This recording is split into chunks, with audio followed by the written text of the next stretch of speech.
Wait, wait, wait, wait. Wait for Hasanabi.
Campus anywhere in solidarity with the Palestinians. This is what it's about, okay? I did not stop advocating for the cause, and now I don't feel lonely. I don't feel as lonely anymore, and that's because of you guys. I hope that you can continue advocating for the right things.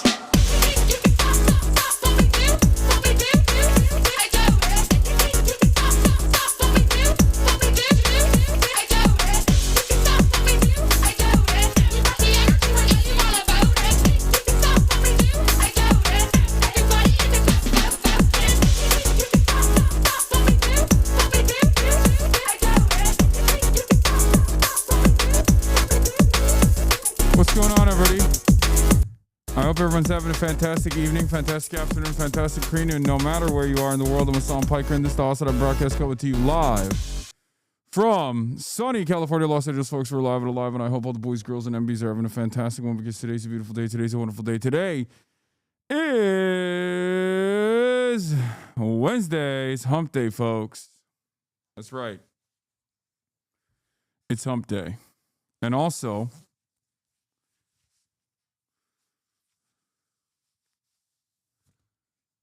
not only is it hump day, but it's also a very special day today. I am in this fit because I'm going to be playing Assassin's Creed later. More like Assassin's Creed, am I right? But yeah, this is my little cosplay that I wanted to show you for it. You know, that's like, you know, Kai Cenat could never. Just kidding. All right. Anyway, but yeah, folks, this is part of the broadcast where I tell you about my personal news about what's going on in the world of Hasan, and I'm Piker in between the time period where I press the stop streaming button and press the start streaming button. So help me God. Okay? I'm going to be playing Assassin's Creed later. That's why I'm in the assassin fit. But in any case, folks, personal news. It's Saturday. I mean, not Saturday. What am I talking about? It's Wednesday. And it's Wednesday, and oh my God, I'm all over the place already. Right as I started. Hasan in a cardiopium fit. That's right. So, it's Wednesday. It's hump day. Is 3/19/2025, and there is obviously a lot going on in the world. We're going to be talking about that. Before we get to the news, this is the part of the broadcast where I tell you about my personal news about what's going on in the world of Hasan Hasanabi Piker in between the time period where I press the start streaming button and press the stop streaming button, and that's precisely what I'm going to explain to you. Abi Türkiye'de ne oluyor? I don't know what the fuck's going on in Turkey. Why is people freaking out about Turkey again? I don't know, probably some crazy shit. But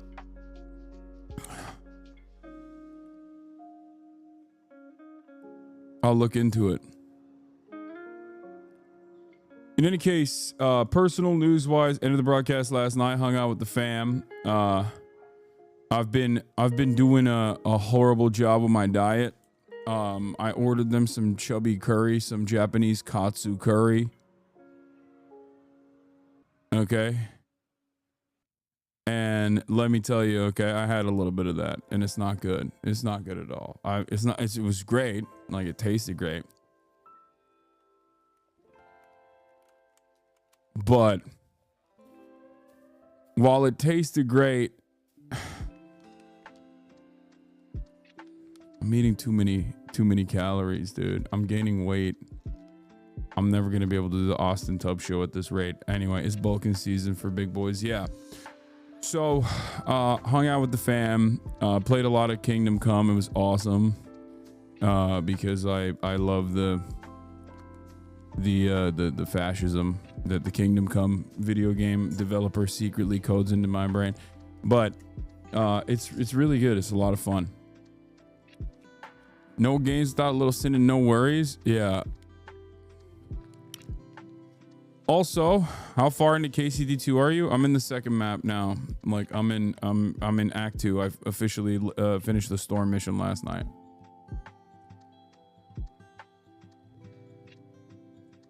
Oh, Erdogan arrested Imamoğlu. Yeah. Yeah, he's Mr. Seize Your Power. I'll cover the Turkish news as well. But yeah, this might as well be in the most obscure regional dialect of Chinese, or all I can understand, but you're sorry. What? Okay, I don't know what you're saying. But, yeah. Other than that, other than Kingdom Come, didn't really do much. Went to sleep. Went to the dentist again. Turns out the implant situation is like, it takes a long ass time. I didn't realize how long it takes to get implants, so I still don't have them. After the dentist, I took Kai to the park alongside Fiona.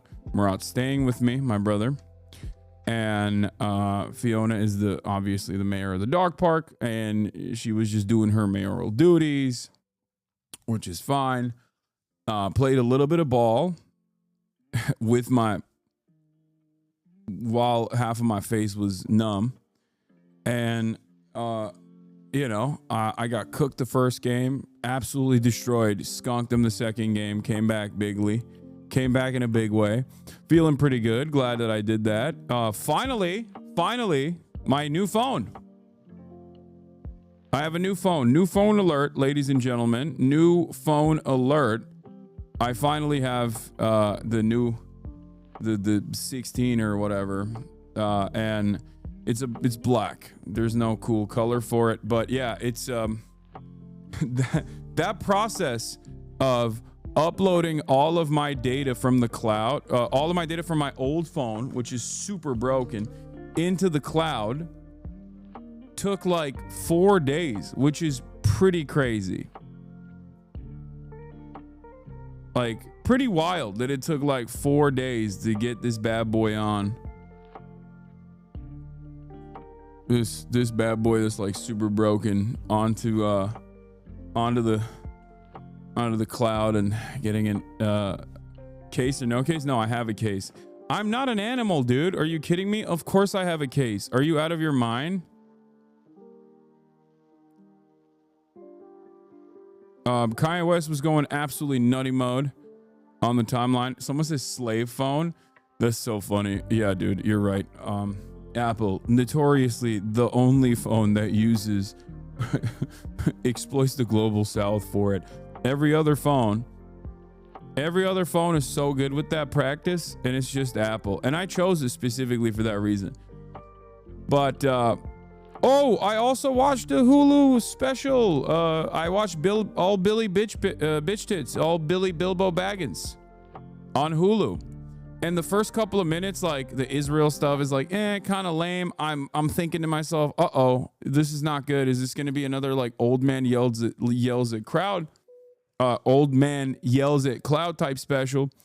And I was wrong. Boy, was I wrong. He was killing it. He had killer bits.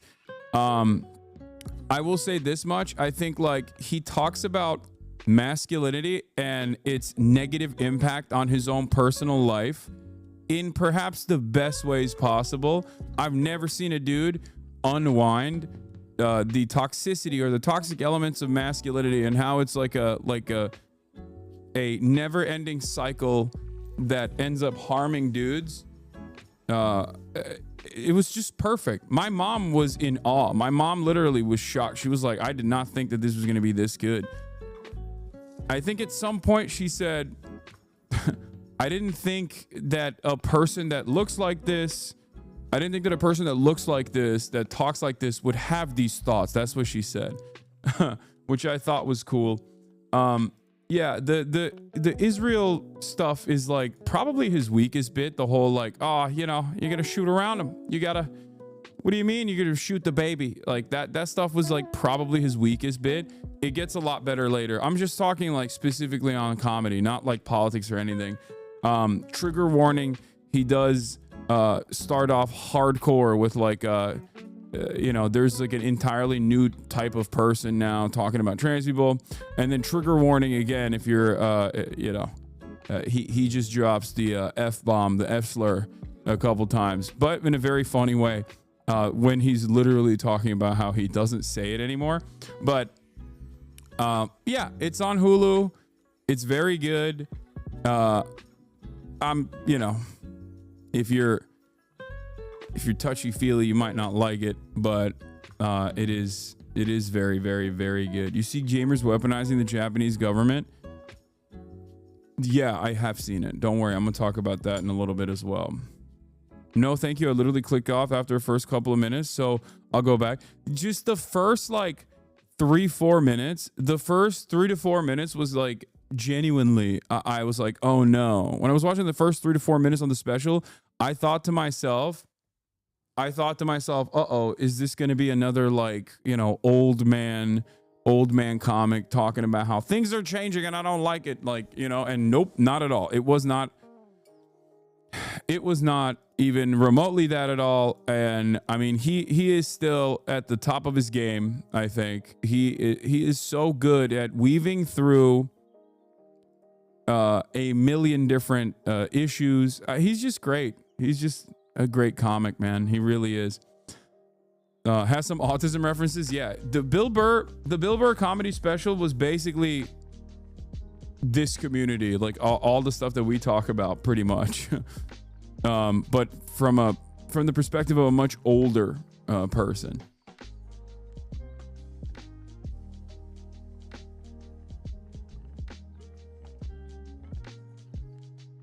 The soft take. Hey, thanks for watching my video. Never did I think someone as large as you would watch my video live on stream. My partner and I were until 5 a.m. watching your VOD, and I really enjoyed your commentary, so thank you. Yeah, it was great, man. You have a small channel, but I mean, it was a crazy video for a channel with 1,000 subscribers. It was wild.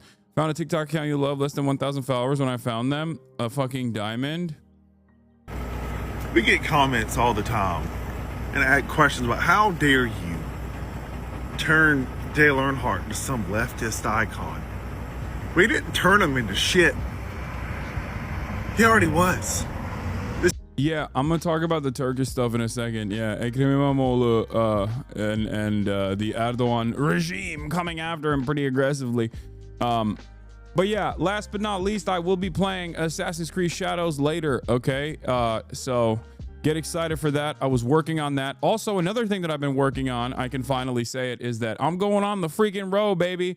I'm going on the road, baby. On the road again, baby. Guess what?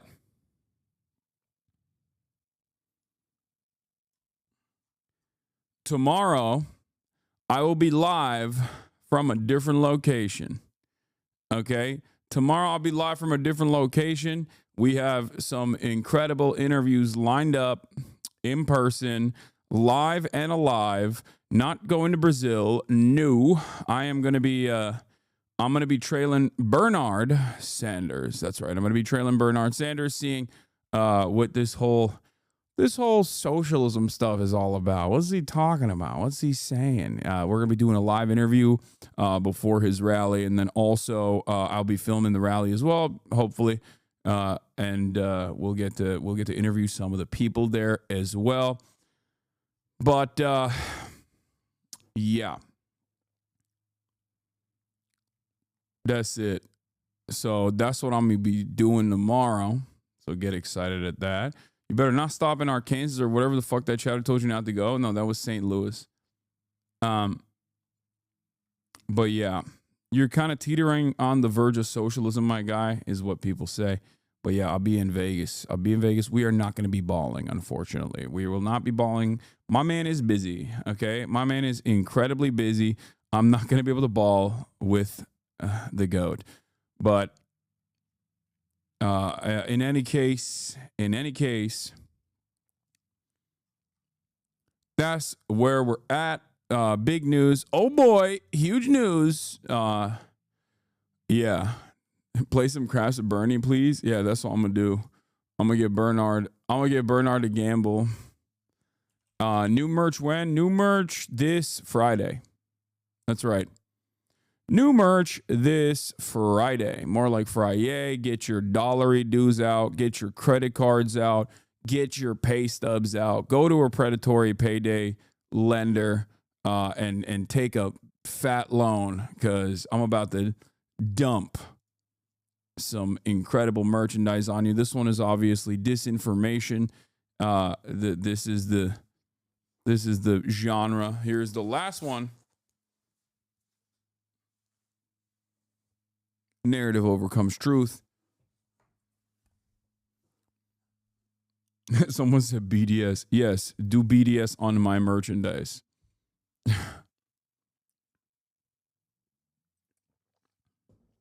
As always, Union made, America made. You already know what it is.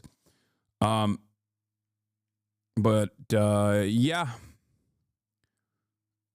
Big day, big week for Hasanabi has. Yeah, I just took out a second mortgage on my home for the new merge. That's what I'm talking about. Do it. Merch drop of anti-capitalism. Not funny. Yes. Commerce. And t-shirts. Commodities being created. These are all aspects of capitalism. Famously, no other organization or structure of the economy could ever actually produce commerce or produce commodities in any meaningful capacity. Socialism means no t-shirt. Famously. Anyway, I know. I'm going to talk about Turkey as well. Erdogan falsely imprisons rival Zelensky, ex-Trump, ex-Putin. Updates as ceasefire is short-lived. Israel updates. Constituents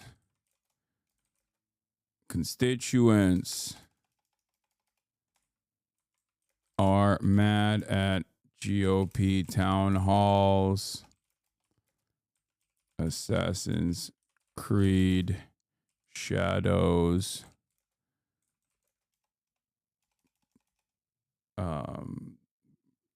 Gameplay. Early access. Oh, JFK files. That's the other thing. God damn it, dude. That's like, there's so much going on. There is so much going on, dude. I can't believe I forgot about JFK files. I didn't actually forget about it. I've been reading up about it quite a bit this morning. But, goddamn, a whole lot of nothing? I don't think it's a whole lot of nothing. Hungarian Revolution CIA backed? Oh my God, I can't believe it. What? You mean to tell me that the CIA was egging on color revolutions all around the world? No way. Oh, no way.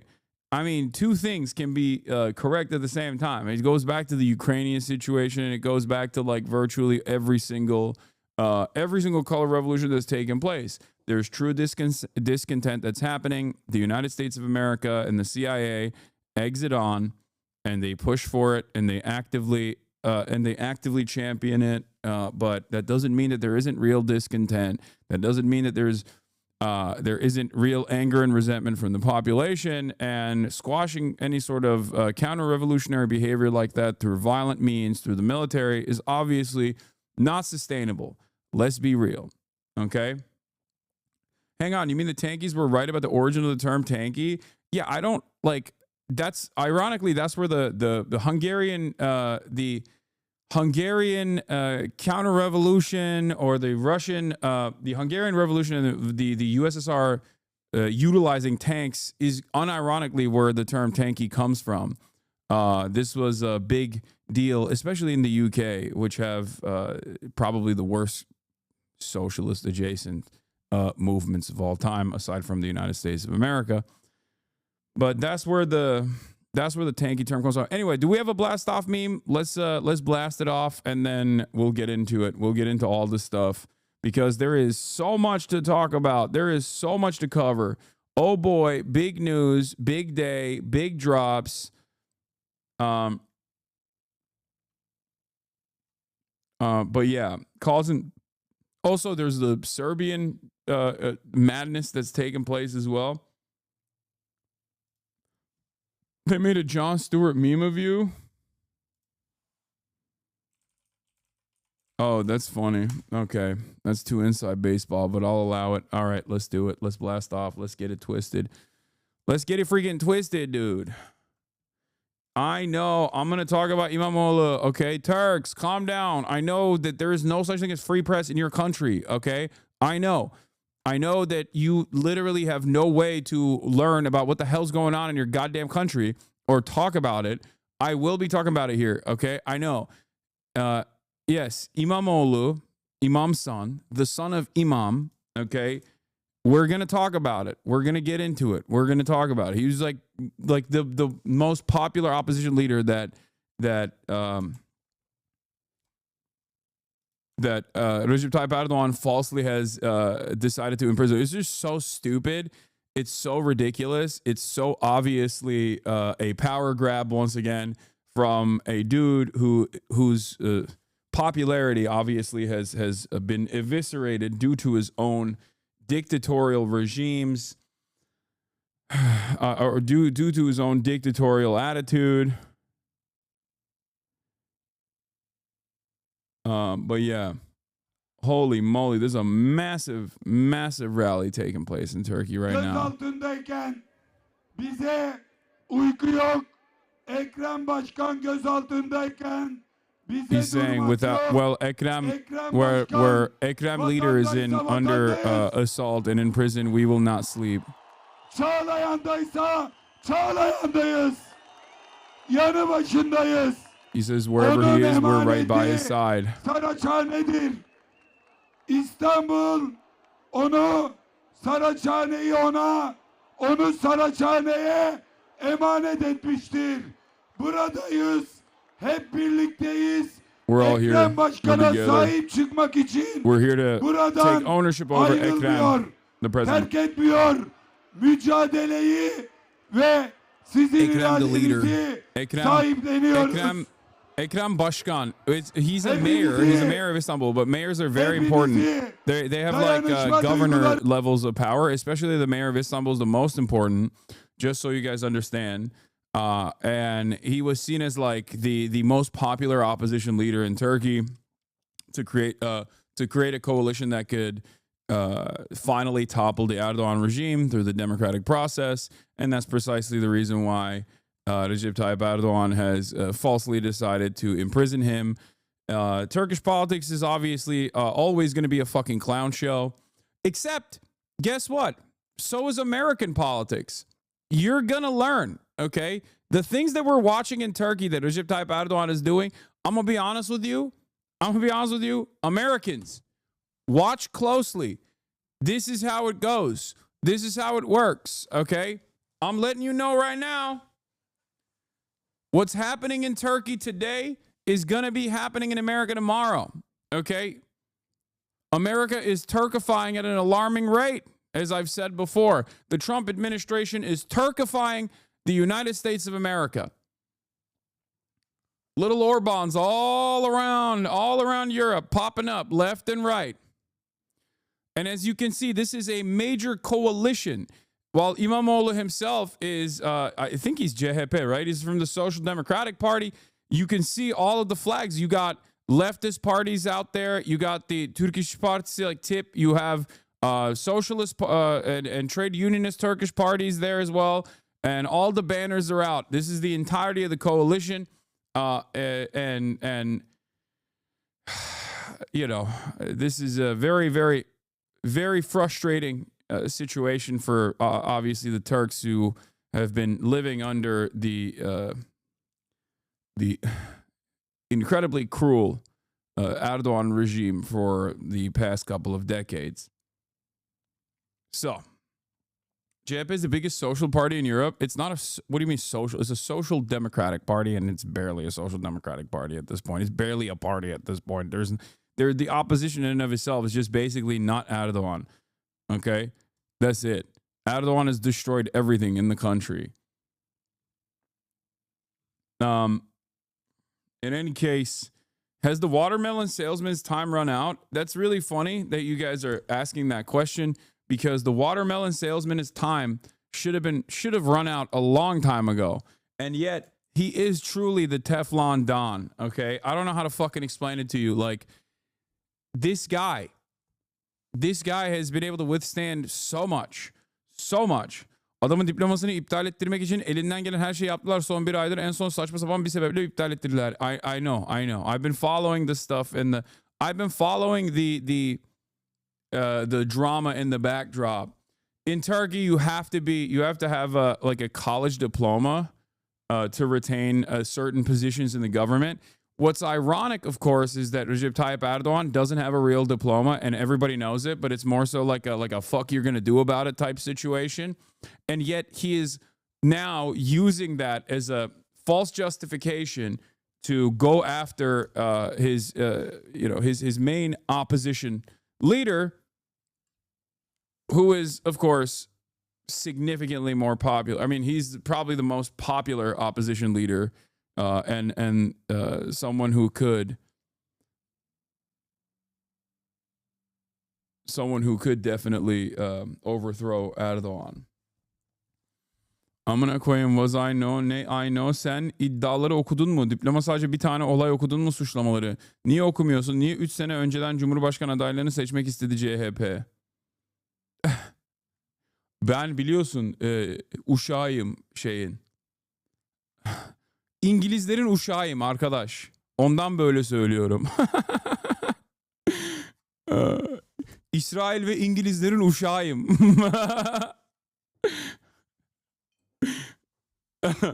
Anyway.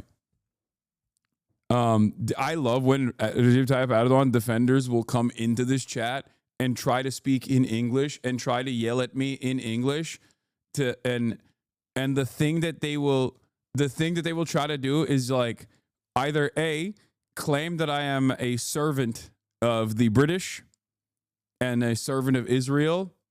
I mean, the servant of the British one is the funniest one, because like, what kind of motion does England have, right? Like, Turks will say, some reactionary Turks will say, you are a servant of the British, which I think is really funny.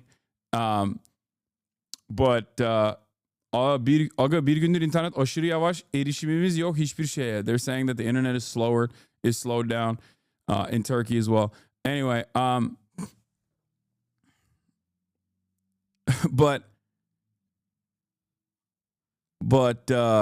yeah, I mean, Turkey is cooked again, once again. Here, let's take a look. Let's take a look at what's going on here, okay?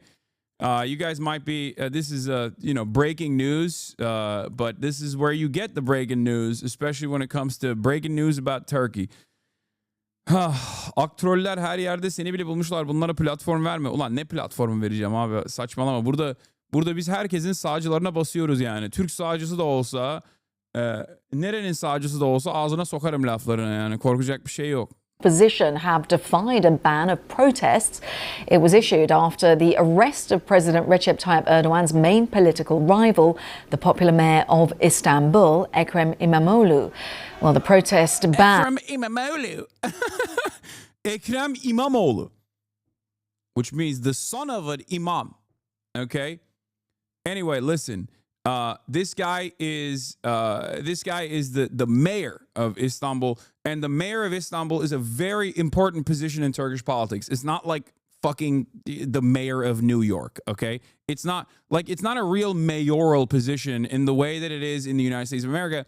It's closer to a governor in terms of the awesome powers that and the leadership and the responsibility that this person has, considering that Istanbul is you know, the largest city in Turkey.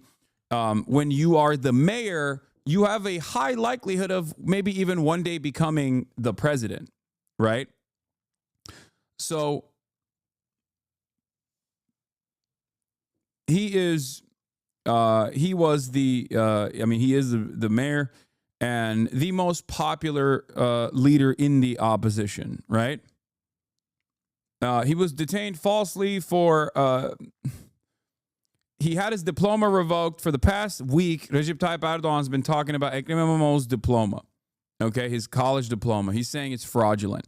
Now, it's not, right? But they've just been claiming that, and they basically were able to revoke his diploma and then imprison him and say that, you know, your diploma that we stole from you is actually fake, and now for that reason you're going to jail because you lied about your educational attainment in order to get this position. Now, in the past, there are a million different reasons and a million different ways in which the Turkish government has falsely imprisoned people. The most famous one initially was, oh, you're PKK. If you're Kurdish, you know, you're a part of the PKK. You support terrorism. You're going to jail. Okay. Then it evolved into, oh, you're a part of the Fethullah Gülen movement. Fethullah Gülen he died, a American CIA asset from the same coalition that Recep Tayyip Erdogan is initially from as well. Right-wing Muslim cleric living in, or used to live in, a right-wing Muslim cleric that used to live in the Poconos, CIA asset, has a lot of fucking schools, has a movement, has a major movement, as a matter of fact, backed by the United States government, backed by the CIA, and some of the more famous people from his movement, of course, are Enes Kanter. So you know exactly what these guys are doing. But sometimes Recep Tayyip Erdogan and his administration will point to people who actually were aligned with the Fethullah Gülen movement, and there was an entire parallel state. I'm not going to get into it, but there was a coup that failed. Erdogan seized control of even more power, declared martial law after the coup, and then did a referendum, changed the constitution of Turkey, made it a presidential instead of a parliamentary system as it was initially. So then now we get to the third movement, I guess, which is bullshit. This is now Erdogan claiming that your diploma is fake and then revoking your diploma and then putting you in fucking jail. Okay?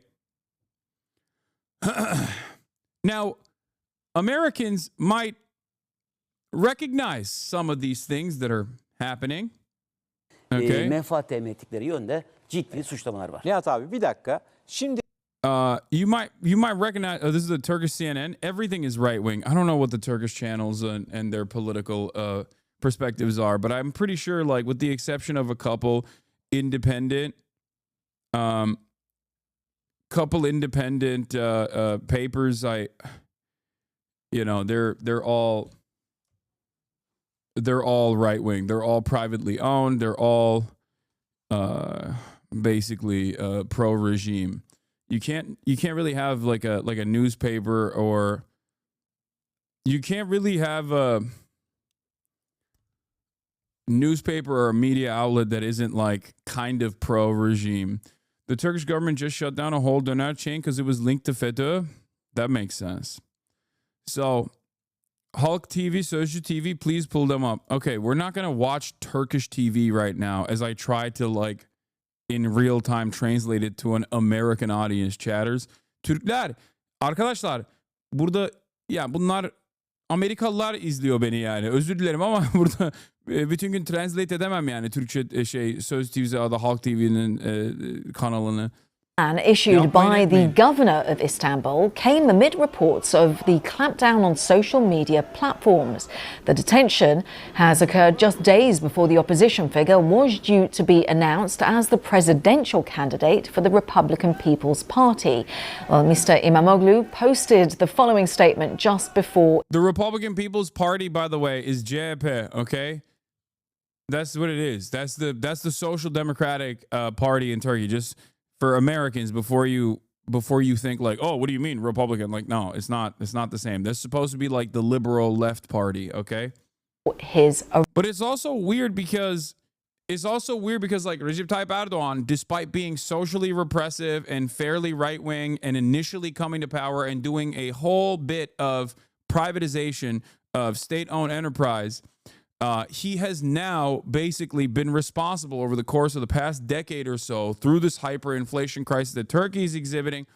He's been responsible for the massively expansive welfare state as well. So Turkish politics is very difficult to comprehend from the perspective of American politics, where you got liberals and you got Republicans, you got conservatives, you got Democrats. It's hard to frame it in the same way, because while Erdogan is incredibly right-wing and socially repressive, and his major constituency are a lot of reactionary hogs in Turkey, Erdogan's administration basically has expanded the welfare state quite frequently and in a quite significant capacity as well.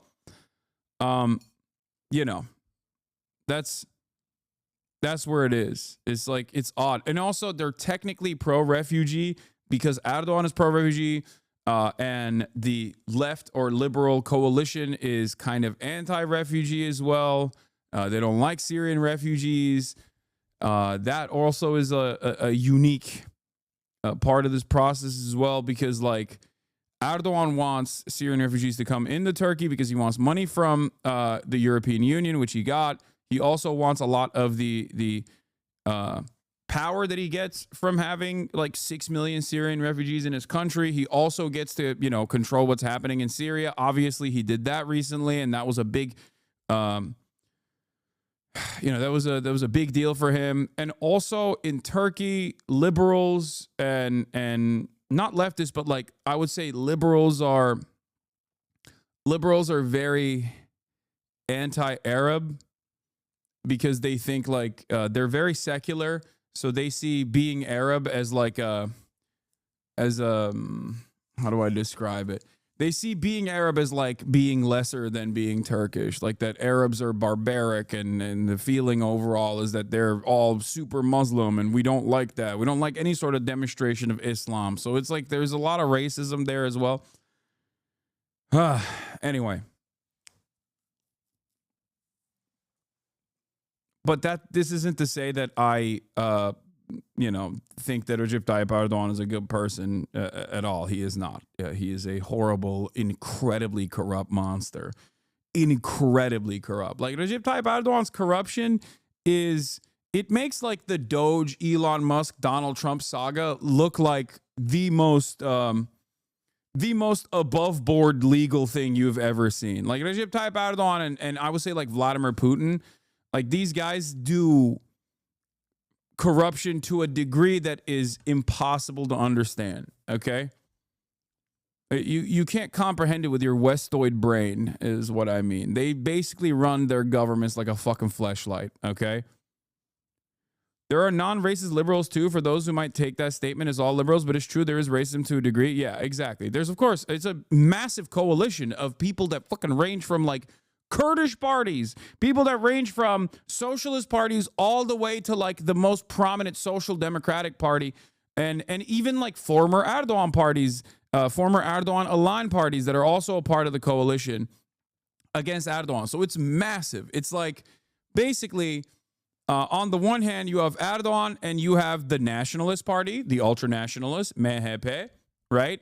These guys, the Grey Wolves. They're on the one side, they're the governing coalition in perpetuity. On the other side, you have the rest of the country that's like, dude, stop, pretty much.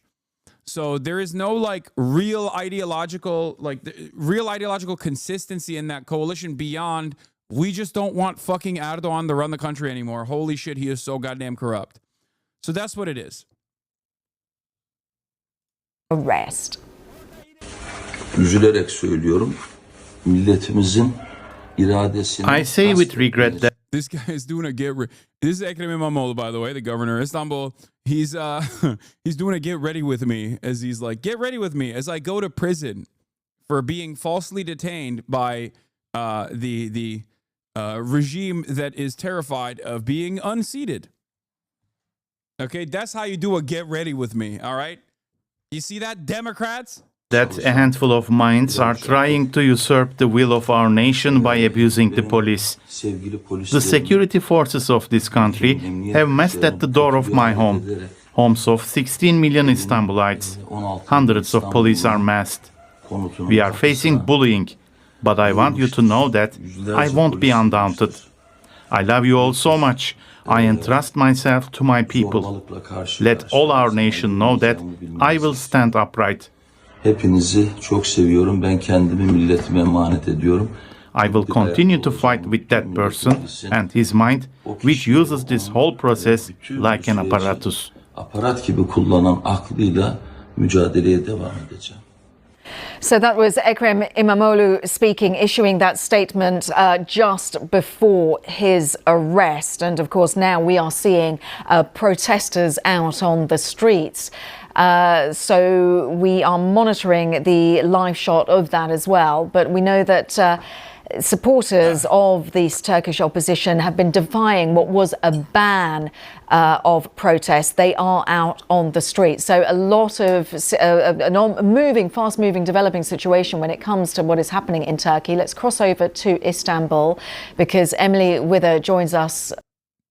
Abi canlı yayında iktidar yanlısı kanal muhabirine saldırmışlar. Akit öfkeli kalabalık tarafından linçlendi. Gelecek diyelim bakın. Bak görüyorsunuz. Canlı yayındayız biz. Bu bizi yıldıran. So this is a pro Erdogan like regime news outlet. And he's trying to cover the situation. He's trying to cover it. And then the guys figure out what news outlet he's from and just beat the shit out of him. Bundan emin olabilirsiniz. Hiç önemli değil bizim için.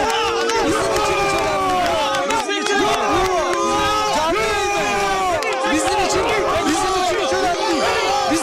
Bro, can you imagine? I mean, I'm not going to say anything. Never mind. I am not allowed. I am not at liberty to say how I feel about this. But hey, I disavow these Turks for doing this.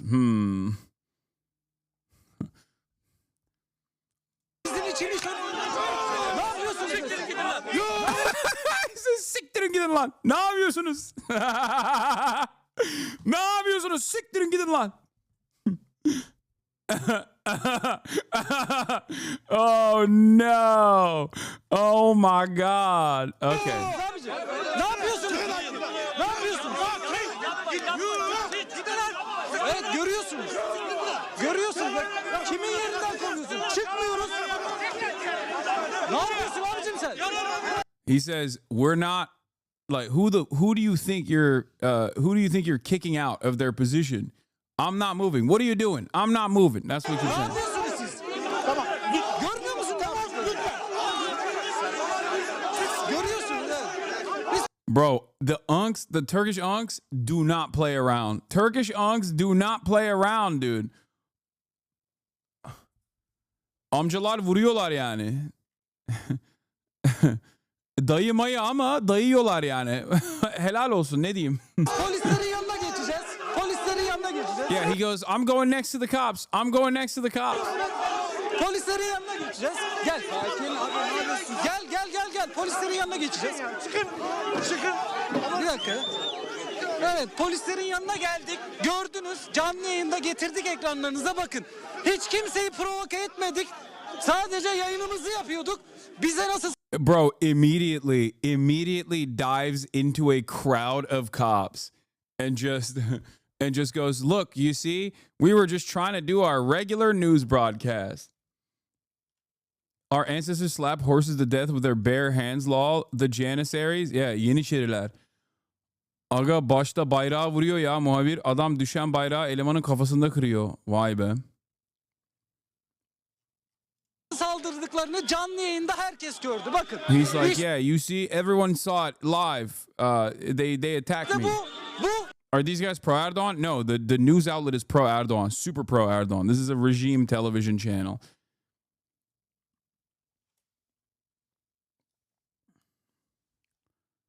Yeah, Erdogan is a chameleon. He collaborated with the CHP when it was convenient to defang the military deep state, and with Gülen when it was convenient to access their network. Now it's with the ultra-nationalists.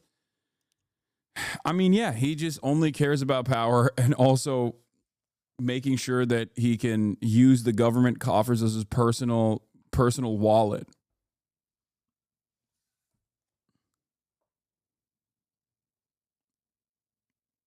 You know? aslında provokasyonun da kimin yaptığını gösteriyor. Yeah, he goes, this is, now you can see who's really doing the provocation, who's doing the provoking here in real time, on live news, you can see it. Biz polisin yanındayız. Hiçbir suçumuz, hiçbir günahımız yok. Canlı yayın yapıyoruz ve bize saldırdılar. Bakın. Yeah, we didn't do anything wrong. We're just live streaming and then they attacked Bize us. saldırdılar. Bakın şu an polis memurları etrafımıza, polislerin arasına girdik. Bak evet bize el sallıyorlar. Bizi tehdit ediyorlar. Polislerin arasında bile bizi tehdit ediyorlar. Bakın. Here's the thing, okay? A lot of chatters, especially in America, are looking at this and going like, what do you mean? What is their crime here? I don't understand. This is the way that Turkish people see these people is just an extension of Erdogan. Okay? A very significant extension of Erdogan. So everything that Erdogan does, they look at this guy and they go, you are responsible for it because you're doing propaganda for it. Fuck you. Okay? It's a little different. It's not like a Republican guy or attacking like CNN or some shit like that. That's not. There's no comparison. Like the closest analog here would be One America News Network or something, and even then it's not the same. It's like you have no idea what it's like to be undermined and dominated and be fearful of being thrown into jail for basically 30 years at this point. This is like third world stuff. This is developing nation shit. You don't understand what that looks like in a place like the United States of America yet. You don't understand what it looks like in a place like the United States of America yet. Because you are going to learn what it's like to exist in under the oppressive thumb of an authoritarian strongman doing whatever the fuck he wants to do and ruining the economy and ruining all hope. Yet is what I mean, because America is bouldering in that direction. Isn't this why Turkey's not in the EU? No, the real reason why Turkey's not. Yeah, European countries don't actually do riots regularly. Hello? What are you talking about? Which European country doesn't riot all the time? It's harder to figure out a European country that doesn't fucking riot. It's easier to figure out a European country that doesn't riot. Anyway, no, the real reason why Turkey is never going to be a part of the European Union is because it's 90 million Muslims and Europeans are insanely Islamophobic. That would never happen. Are you kidding me? They don't even like Polish people. What are you talking about? You think they're going to be open to Muslims? Get out of here. Yeah. It's not about riots, it's about democracy. It's not valid in Turkey. Yeah, sure, dude. Yeah, totally. The European nations, European nations definitely care about democracy. What the fuck are you talking about? You got Hungary right there. Okay, shut up. Also, it has nothing to do with real democracy. That's just cope. Don't listen to any number of different reasons that like the EU claims Turkey can't join the EU. I'm telling you right now, it's not the repression. It's not the fact that it's not democratic or a true democracy. It is entirely because it's just a nation of Muslims. It is seen as a direct faucet of Muslim migration coming from all these scary places. That's what Erdogan used to his advantage as well when dealing with Europe for the longest time. He was like, yeah, you don't want to arrest this like Kurdish journalist in the Netherlands or whatever. Guess what? I will literally send 6 million Syrians to the Greek border right now.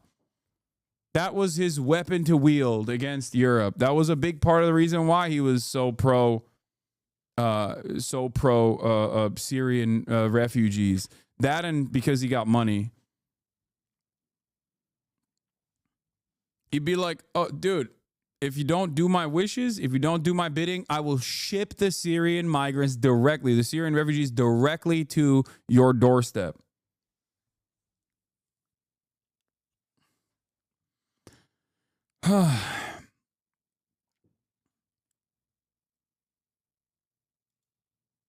Yeah, they've seized all of his assets right here. Ekrem İmamoğlu ortağı oldu. İmamoğlu inşaata savcılık kararıyla el konuldu.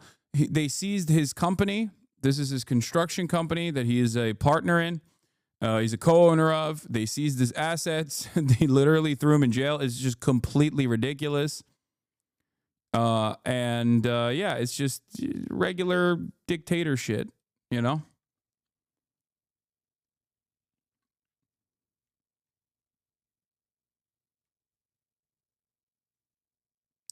This Erdogan guy seems like he would do great on corrupt talk. What the hell is corrupt talk?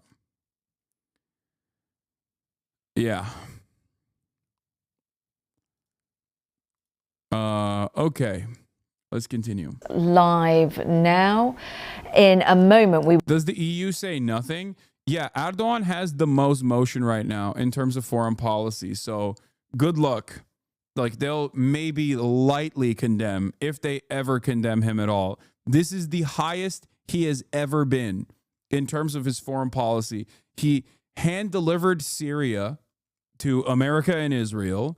He has continued delivering energy to Syria, or not Syria, sorry, to Israel through his son's logistics and shipping company, while simultaneously doing a BDS on Israel. Fake. Okay, they changed the manuscripts to make it seem like they're shipping stuff to Palestine when in fact they're actually directly shipping it to Israel. He is saying that he's going to defend Zelensky. He took that aura farming photo with Zelensky with the umbrellas. Like, it's just, or manifest, not manuscript. Sorry, I said the wrong word. The shipping manifest. He is pro-Ukraine. He cooked Syria at the behest of NATO and America and Israel. This is the highest. He is enjoying tremendous amounts of support. The arc of history bends towards Erdogan. Yeah. So I don't think that the European leaders or anyone really is going to get that mad about Erdogan. As a matter of fact, I would go so far as to say the reason why he thinks he's capable of doing this without much pushback from European counterparts is because of the incredible plays he's made. He's like a playmaker, dude. This is like, if you got a superstar quarterback and I don't know, he's on the verge of winning your fourth Super Bowl for you, and you know, maybe he's got a little bit of a drug problem on the side. Maybe he beats his wife or whatever. People are gonna look in the other direction. They're gonna be like, "Come on, dude, he throws the football really good." That's the attitude. That is the attitude that people have towards Erdogan. Other leaders have towards Erdogan, especially right now. What the F? Why am I following this fool? I'm out. I don't know. Why are you following me, Godfather? Maybe you'll learn a thing or two about politics, though, if you stay in. We will get the very latest from her, but just a little bit of background to this, because Turkish prosecutors have spoken since that statement by Ekrem İmamoğlu. They have said that Mr. İmamoğlu has been charged with being head of a criminal organization and also of bribery and extortion. They say that there are also local reports that he's accused of aiding the... All of the... Yeah. Oh, they hit him with the PKK too? Nice. Bro, there is something really funny about Recep Tayyip Erdogan saying that Ekrem İmamoğlu is aiding the PKK, which is a classic. Trump is doing that right now, saying that all undocumented immigrants are actually terrorists. If you support Palestine, you're a terrorist. You're getting shipped out of this country. That's what Erdogan always has done, right? Saying, oh, you're PKK. Oh, you're Fethullah Gülen. Now, what's funny about it, especially saying this right now, is that Erdogan is the officially most pro-PKK guy out there. His coalition literally brought Öcalan, Abdullah Öcalan, the leader of the PKK that has been arrested, life in prison, living on a fucking island, okay? They literally talked to him and told him to do a call to put down your arms to all Kurdish revolutionary groups, okay? That happened like a month ago. So for him to turn around and be like, and this guy's pro-PKK, fuck him, is really funny. Like you literally did a treaty with the PKK like last week. What do you mean this guy's pro-PKK? The banned Kurdish Workers' Party, an organisation that is banned in Turkey. And they say that over 100 others have been detained as part of the same probe. Mr. Imamoglu's party, the CHP, have said that his detention marks a coup attempt against our next president. We know that there is... Dude, things are so weird in Turkey, okay? The ultra-nationalists that were designed by NATO and the CIA, by the way, which shouts out to the JFK files. It was really funny reading like the CIA operations at the time. The ultranationalists who are fucking straight up fascists and the paramilitary groups that they created with the CIA, okay, through NATO, made became a formative political movement in the country, in Turkey, because they would kill Kurds. They were squashing any matter of like socialist revolutionary activity in my country. They were killing Kurdish revolutionaries. And now the fucking leader of the MHP, the ultranationalist party, is fucking pro PKK. It makes no sense. It's just insane. It's like the Klan coming out and being like, you know what? The Black Panther Party had some really good ideas. We're actually aligning with the Black Panther Party. That's what it's like to have the fucking ultra-nationalist leader of the ultra-nationalist party come out and be like, yeah, no, this guy, Abdullah Öcalan, we're gonna do nation building. We're gonna do nation building. We're gonna do the we're gonna help these Kurds is akin to, no, not like a Latino for Trump. It's significantly more insane than that, okay? I'm telling you, it's like the Klan coming out and being like, we are pro-Black Panther Party now. Okay, we're pro-Black Panther Party. We're pro-Jewish people. We're pro-gays. It's like that. An election coming up, and that Recep Tayyip Erdogan, after his many years in power, will not be able to stand for re-election. So a fluid situation in Turkey. We can cross over live, as promised, to our correspondent there, Emily Wither, who joins us from Istanbul. Emily, I think it's important. Yeah, in 1998, when Erdogan was the mayor of Istanbul, his son Burak Erdogan, who has been living in the U.S. for over 2 decades, hit a singer with his car after running a red light and killed her. The city cleaning employees cleaned the crime scene right after. He didn't get arrested or anything. Yeah. I think bu Şişli'de oldu değil mi? Ben bu bölgede yaşadım. Nerede? Ya nerede? Recep Tayyip Erdoğan taking stuff. Yeah, Şişli. This is literally this happened like right down the street from where I used to live in Istanbul. I know. I know exactly where it happened. Yeah, I mean, this is classic stuff. This is classic Erdogan shit.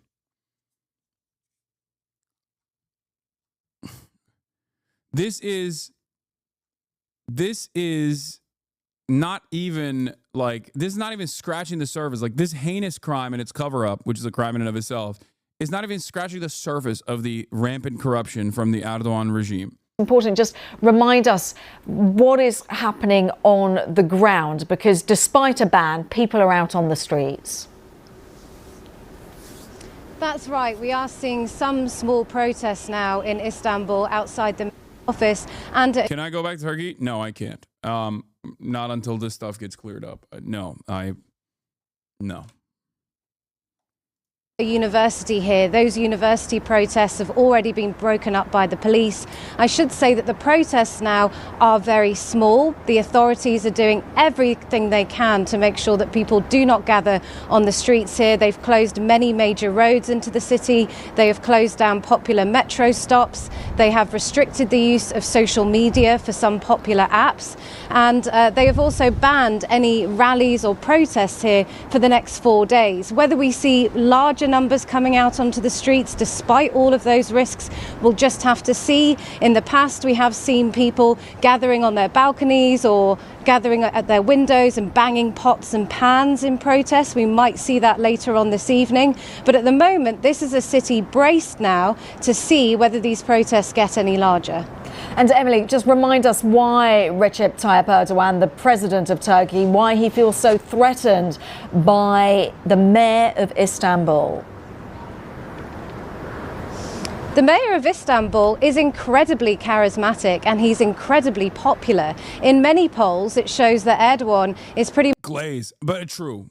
Glazed, but also kind of true. Much neck and neck with Ekrem İmamoğlu. He was due to have a big rally today in support for his presidential candidacy. Bu haber biraz eski. Belediye binasının önünde 10 binlerce insan vardı. Gördük, izledik. Yeah, this is old news at this point. This is from a couple hours ago. Yeah, it's from 4 hours ago. We literally watched the mass mobilization take place when I first started. Which is due to be announced in the coming days. The opposition were going to name him as their future presidential candidate. And I should say that critics here are saying that this crackdown could backfire on Erdogan, because in 2019, when Ekrem İmamoğlu won the mayor elections here, Erdogan's government said that those elections were rigged and they called for a rerun. In that rerun, İmamoğlu came out even more popular, so it could be that this crackdown sees the mayor gaining even more votes. He's very popular across the political divide and he is seen as a key challenger to Tayyip Erdogan. And this has been going on for months now. The government here has been cracking down on opposition figures for some time. They have been arresting opposition mayors, journalists and business leaders. And I think what's interesting is there has been very little international condemnation of that. So it could be that Stream doesn't feel choppy today? Yeah, I fixed it. That's why it doesn't feel choppy. Hopefully it doesn't break again, but President Erdogan is also gambling that the arrest of this mayor will also go by unnoticed, given Turkey's strategic importance at the moment. Emily, thank you very much for bringing us up to date there. Yeah, for the record, Ekrem İmamoğlu is rising in popularity as Erdogan's popularity is finally coming to a close. So for that reason, this is the reason why. This is what weak leadership does, okay? No matter what their political alignment is, this is what weak leadership does. Weak leadership arrests. This is, you arrest your opposition when they're gaining popularity because you got no motion.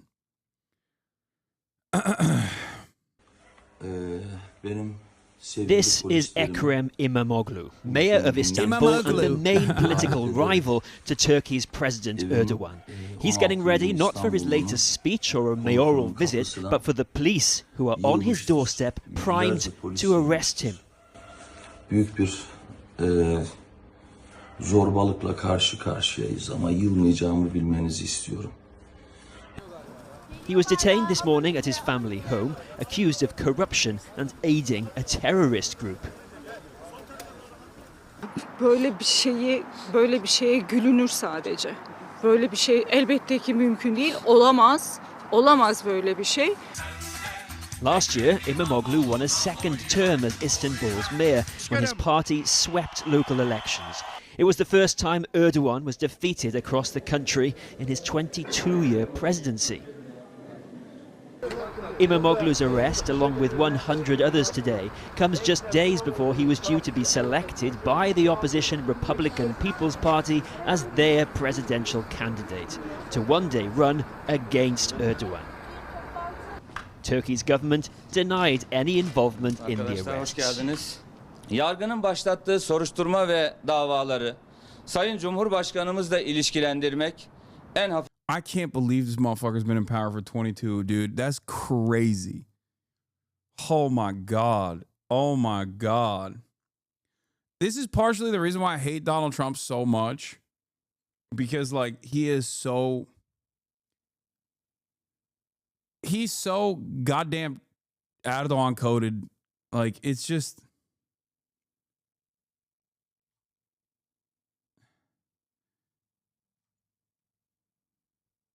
Ay ay ay. Hafif tabiriyle hadsizliktir, haddini bilmemektir. The opposition party leader condemned the arrest as an attempted coup. Geleceğe doğru önleyici darbe yapıyor. İktidarı halkın belirlememesi için. Geleceğin Xi did it first by abolishing term limits. How dare you?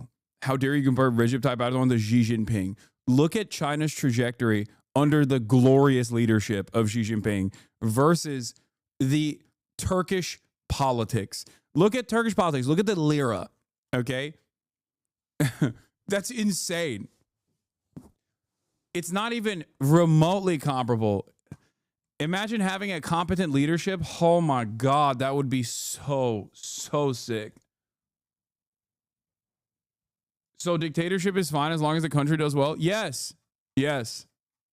At this point, yeah, FDR, okay? FDR is a dictator, is the energy that you're presenting here, and I would fucking die for an FDR. Oh my God, here in America, or in Turkey, or anywhere really. Fuck it. Yes. Cumhurbaşkanına darbe yapıyorlar. Imamoglu's arrest follows a stripping of his Istanbul University degree yesterday for alleged irregularities. Turkey requires... You're a hypocrite, fuck kings. Shut up. I don't want to hear from anarchitties in the chat right now, okay? Go take a shower. Go take a shower. Go take a shower. Go take a shower. Go take a shower. As all candidates... It's shower time for you, okay? Go deal with ACAB includes teachers too type shit, okay? Go write another tweet about how ACAB includes teachers as well, by the way. We must abolish all unjustifiable hierarchies. A university degree. Almost in anticipation of the reaction, Istanbul's governor banned protests in the city. Yet students from the university came out in their hundreds, some struck with pepper spray as they clashed with police. Erdogan's government... Lira is fine, bro. Diamond hands. Yeah. ...has denied targeting its opponents and says the country's legal system is independent.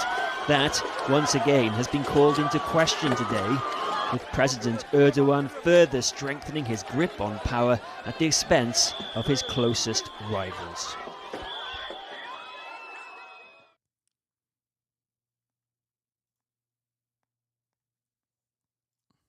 This is on.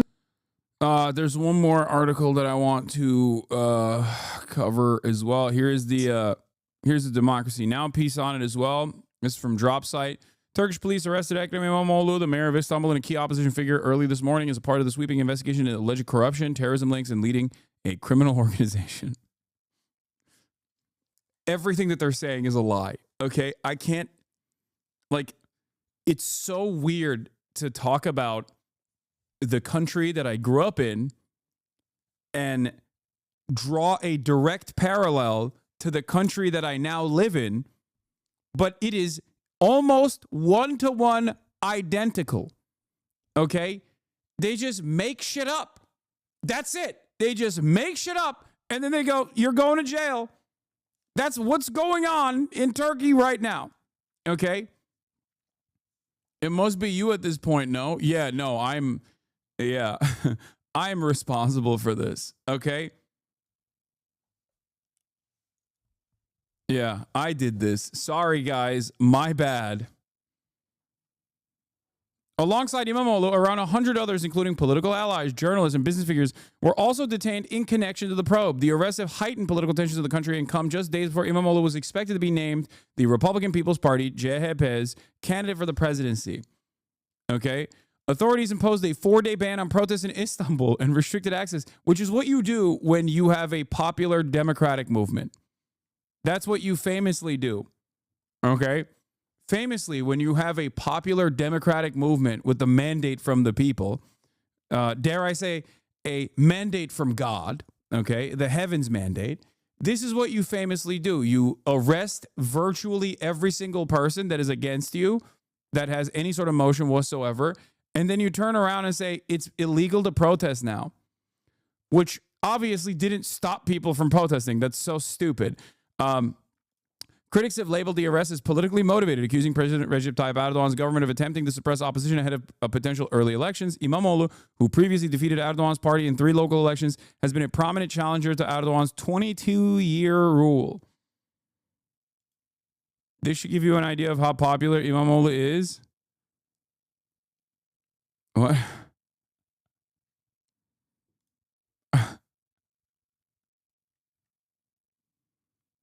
Yeah, they got the Taser Coalition.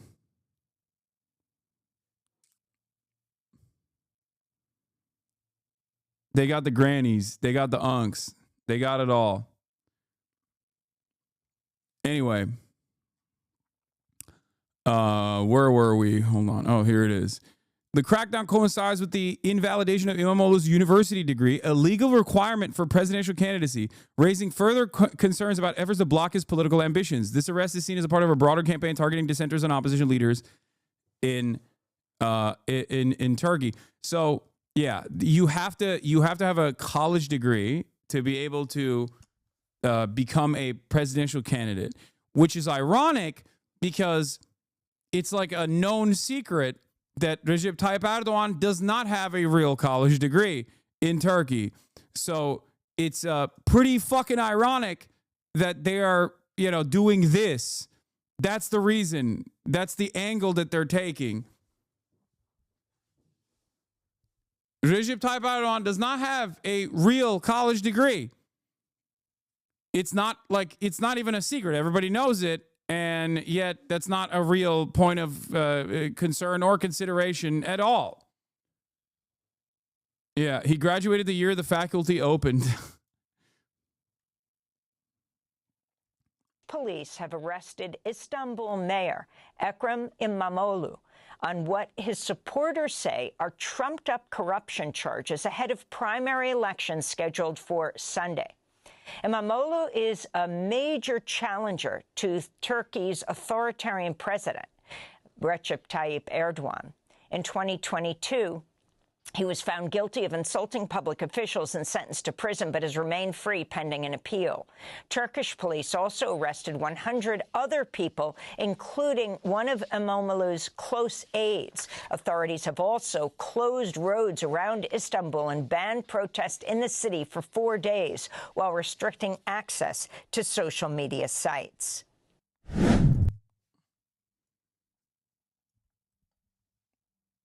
Anyway. So that's the situation in Turkey. Totally cooked. And Erdogan basically did this at a time when he has like the most motion with Trump, which is a sympathetic figure to Erdogan, in power in the United States of America, coming off of the heels of the massive victory that he delivered to Western powers in Syria. So for him, this is a fairly opportune moment to strike because he's got a lot of motion on the global stage. So yeah. I thought you said Turkish elections were free. Does this make them a dictatorship the same way Russia is? Well, the fact that that guy that he just arrested, it won the mayoral race is the proof of what I was explaining. They do actually arrest a lot of people, for sure. I always say Turkish elections are free. They're just not fair. Okay? Like, No, it's not a quote unquote free. I'm telling you, Turkish elections are free. They're not fair. Like it's not like I wouldn't say it's like Russia even, where it's a sham altogether. Like the Russian elections are completely made up, right? It's just ridiculous. All the opposition parties are also there at the behest of Vladimir Putin, whereas Turkey does have a viable opposition that is fairly, like, that's near 50% popularity across the board.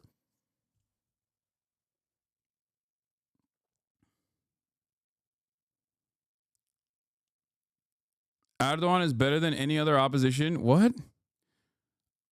W. Erdogan El Atatürk. Heydo. Erdogan is better than any other option. Atatürk, it's literally a terrorist. I don't see anything wrong with that. Erdogan is better than any other opposition. Yeah, okay, bro. Okay. Sure. Yeah, this is the classic unconditional Ummah supporter in the chat being like, you don't understand. This man is the real caliphate, okay? This man is restoring glory to the Ummah. I promise. You're a fucking idiot, dude. Erdogan sucks the penis of Israel harder than any other fucking regional leader. He sucks Benjamin Netanyahu so hard, he makes Mohammed bin Salman blush, okay? And you're over here being like, oh, he is the glorious protector of all Sunnis in the land. Yeah, suck my dick, okay? You don't know anything. Shut up.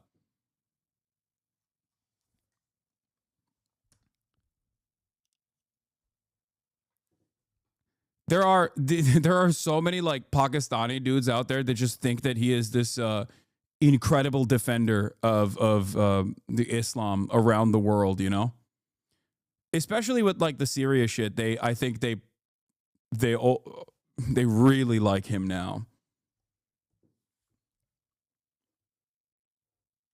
Anyway,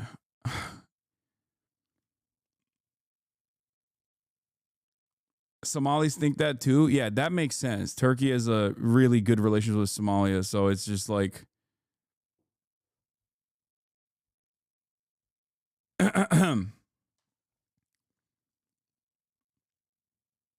what is the problem? It looks like Turkey's getting some USA freedom. Turkey maintains American nukes in American bases inside of Turkey. Turkey has never had a moment where it didn't have that USA-style freedom. Turkey is a NATO country. It's the second largest standing military in NATO. That's the reason why Erdogan gets to do whatever the fuck he wants. Okay? And, yeah, no, you're ridiculous if you think that, like, if you think that Turkey has never had a moment where it was free of USA-style freedom. Only the beginning. Anyway, abi ses kısmı açmak için kullandığın eklentiyi söyler misin? Biraz konu dışı ama kusura bakma. That's so funny. Turkish chatter in the chat going, what's the volume thing that you use? It's called Volume Master. How about you worry about the fucking lira and the fact that you're the fact that the regime that you exist under is crippling the last bastion of like any sort of democratic resistance. This motherfucker's out here being like, what is the volume master that you use? What is the volume extension that you use, bro? Your country is on fire, okay? Calm down about the extension. Kızma amına koyayım. Yok, kızmıyorum.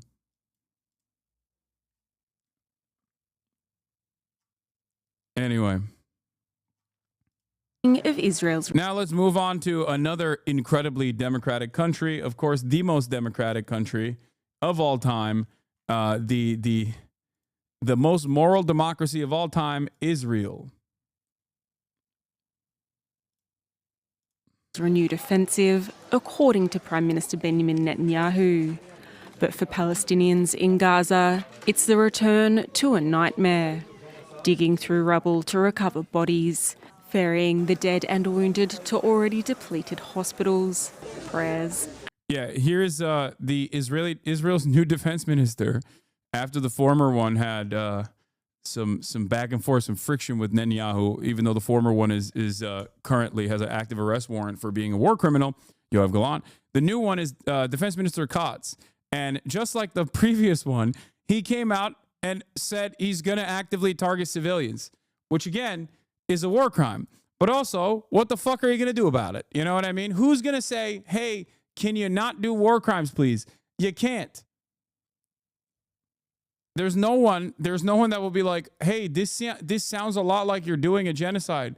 I don't think that is appropriate. Please, can you stop doing a genocide, you know?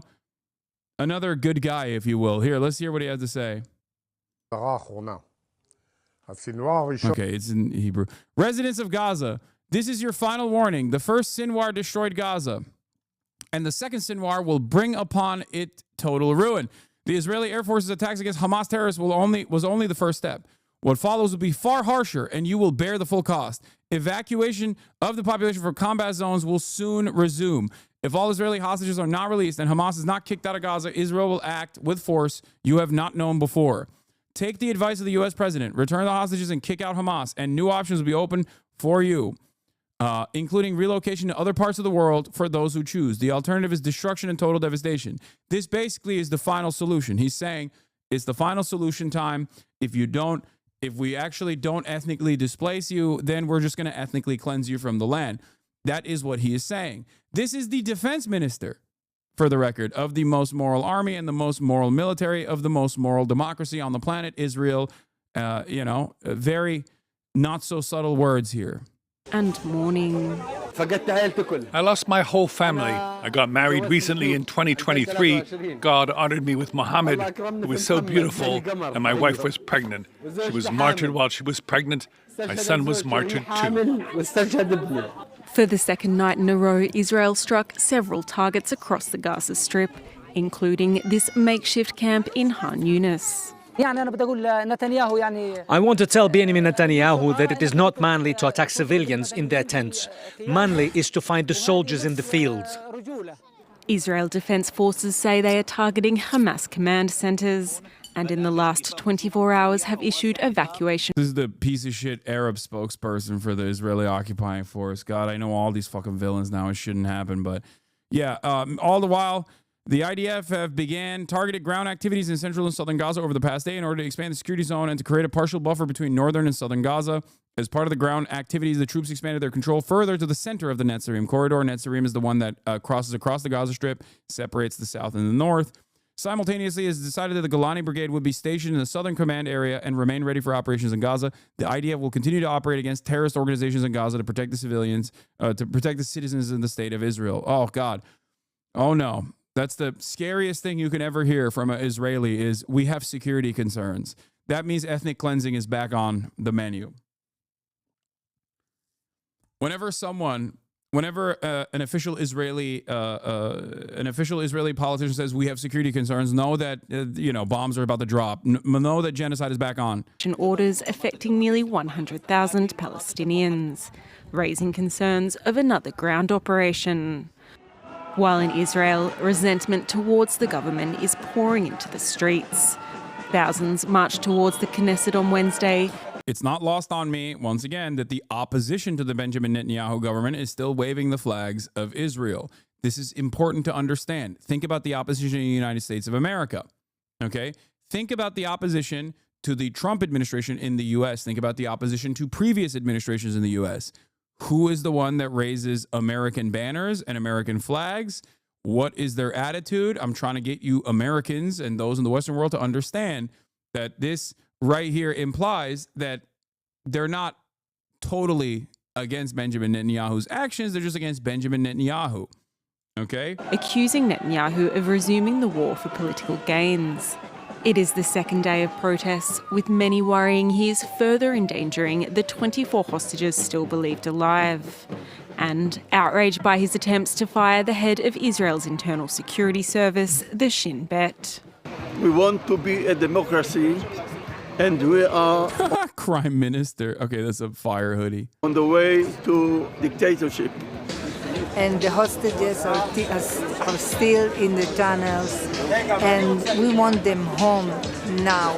Public opinion polls in Israel show support. I just feel like the media is saying that Hamas didn't want to negotiate. I feel like we're being gaslit about the ceasefire deal. As you said, there was a phase 2 and 3. Why did Israel break? Why are people okay with that? Yeah, no, it's a lie. When Israel says Hamas is not negotiating with us, they're lying. That's just an abject lie. Think about it this way. Israel violated the ceasefire even on phase 1 with no intention of ever moving to phase 2 or 3, right? And even then, there was no retaliation from Hamas in that process. No retaliation whatsoever. And then they just basically decided it's over. It's completely over. We're just going to go back to full-blown ethnic cleansing, and immediately killed hundreds of Palestinians, 180 children that they slaughtered overnight. It's been the same exact lie that they've retold over and over again with no with no pushback from Western leadership against these lies. As a matter of fact, the Biden administration actively supported this lie. They lied at the behest of Israel over and over again. They actually overextended their lies so much that Benjamin Netanyahu, fearing political backlash from his coalition of even more further right neo-Nazis, decided to actively undermine the Biden administration. Whenever Anthony Blinken would be like, no, this is Israel's deal, Bibi would come out and be like, it's not. I hate this deal. I don't want to do this deal at all. For a second stage of the ceasefire, but Netanyahu has all but ruled out a return to peace, saying on Tuesday that future negotiations with Hamas will take place only under fire. Breaking news, a judge rules to move. So, yeah, there was some drama with Netanyahu personally for firing the leader of the Shin Bet. Shin Bet is the interior security. It's like the FBI, basically, like the National Security Intelligence Agency of Israel. And Mossad is CIA, Shin Bet is like FBI. Okay, it's reductive, but that's kind of what it is. And after he did that, because of a back and forth over, I believe it was over October 7 as well as some other reasons, the government called him. The government wanted to conduct an inquiry into why he had unceremoniously fired the head of the Shin Bet. And Benjamin Netanyahu started dropping bombs that night. And of course, the inquiry was canceled. Is this the woke one? There is no woke one. There is no woke group in Israel. Like, that's why most of the opposition is still, very on board with continuing bombing, but they just want the hostages back. Or they don't like Benjamin Netanyahu. They don't have an issue with, like, if you want to understand the opposition in Israel, look at like Yair Lapid. Look at the quote unquote centrists in positions of power and the way that and the way that they operate. Like when the ICC came down on Benjamin Netanyahu and Yoav Gallant, they literally called the ICC anti-Semitic. Benjamin Netanyahu, of course, considers it woke leftist and a deep state agenda. Here it is. Shin Bet and police investigating for weeks allegations that some of Netanyahu's aides were on the Qatari payroll. This evening, 2 suspects arrested over contact with foreign agent plus money laundering. This is Netanyahu's reaction. In America and in Israel, when a strong right-wing leader wins an election, the leftist deep state weaponizes the justice system to thwart the people's will. They won't win in either place. We stand strong together. He's like, they're coming after me, but they want to come after you. I'm just in the way. He's doing the Donald Trump line.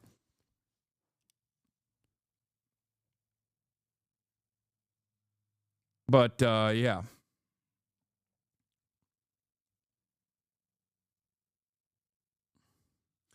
It's not that different. They're generally less corrupt than Bibi. It's time for a change of leadership in Israel. Yeah, they're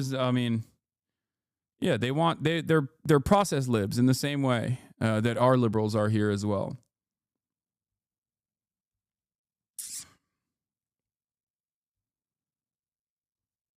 So, yeah, like I'll explain it to you like this. Liberal Zionists in Israel, or even like the Shin Bet, right? They have valid security concerns that they recognize. So they'll oftentimes come to Benjamin Netanyahu and say, hey, can you stop working alongside Itamar Ben-Gvir in really doing these pogroms in the West Bank? Because every time you do a pogrom in the West Bank, you're moving military resources away from the Gaza envelope and moving it into the West Bank. And also you're pissing off the Palestinians. And when you piss off the Palestinians, Hamas is getting angrier and angrier and sees just cause for retaliation.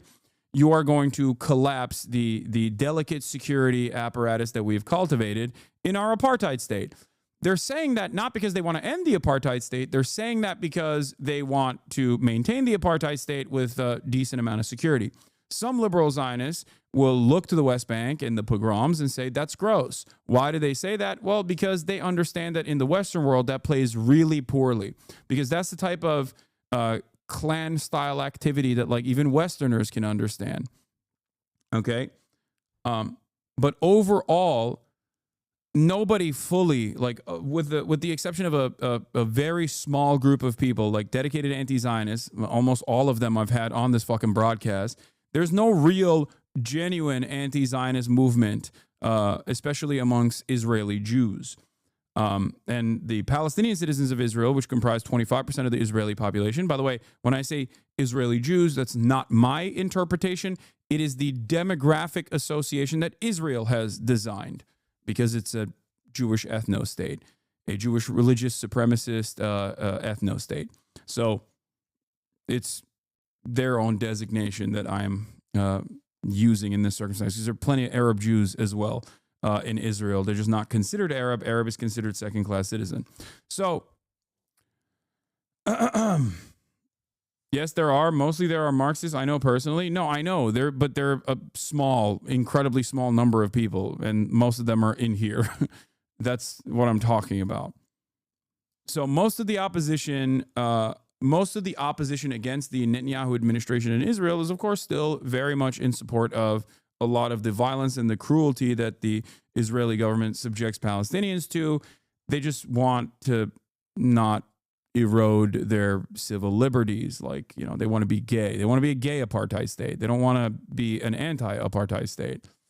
And they don't want to abolish the apartheid. They just want to still be gay. So, that's a somewhat reductive way to explain the process here. So,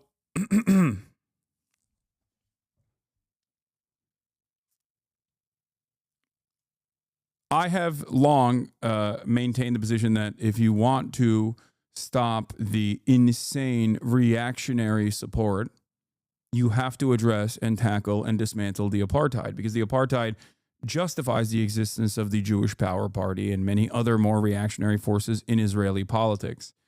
And because the overwhelming majority of liberal Zionists in Israel don't want to reckon with that issue, they just kind of put their hands up in the air and go, how the fuck did we get here? I don't understand. Well, that's how you got here.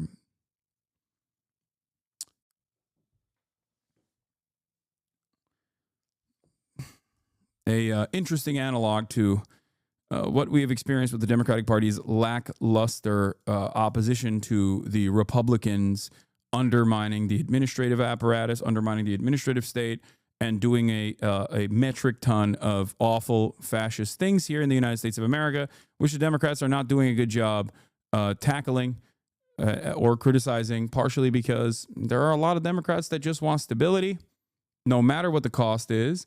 And also on top of that, there's a lot of Democrats that like the things that the Trump administration is doing. They're just too cowardly to openly state that they like the things that the Trump administration is doing. But it's great that they can maintain moral high ground while simultaneously, doing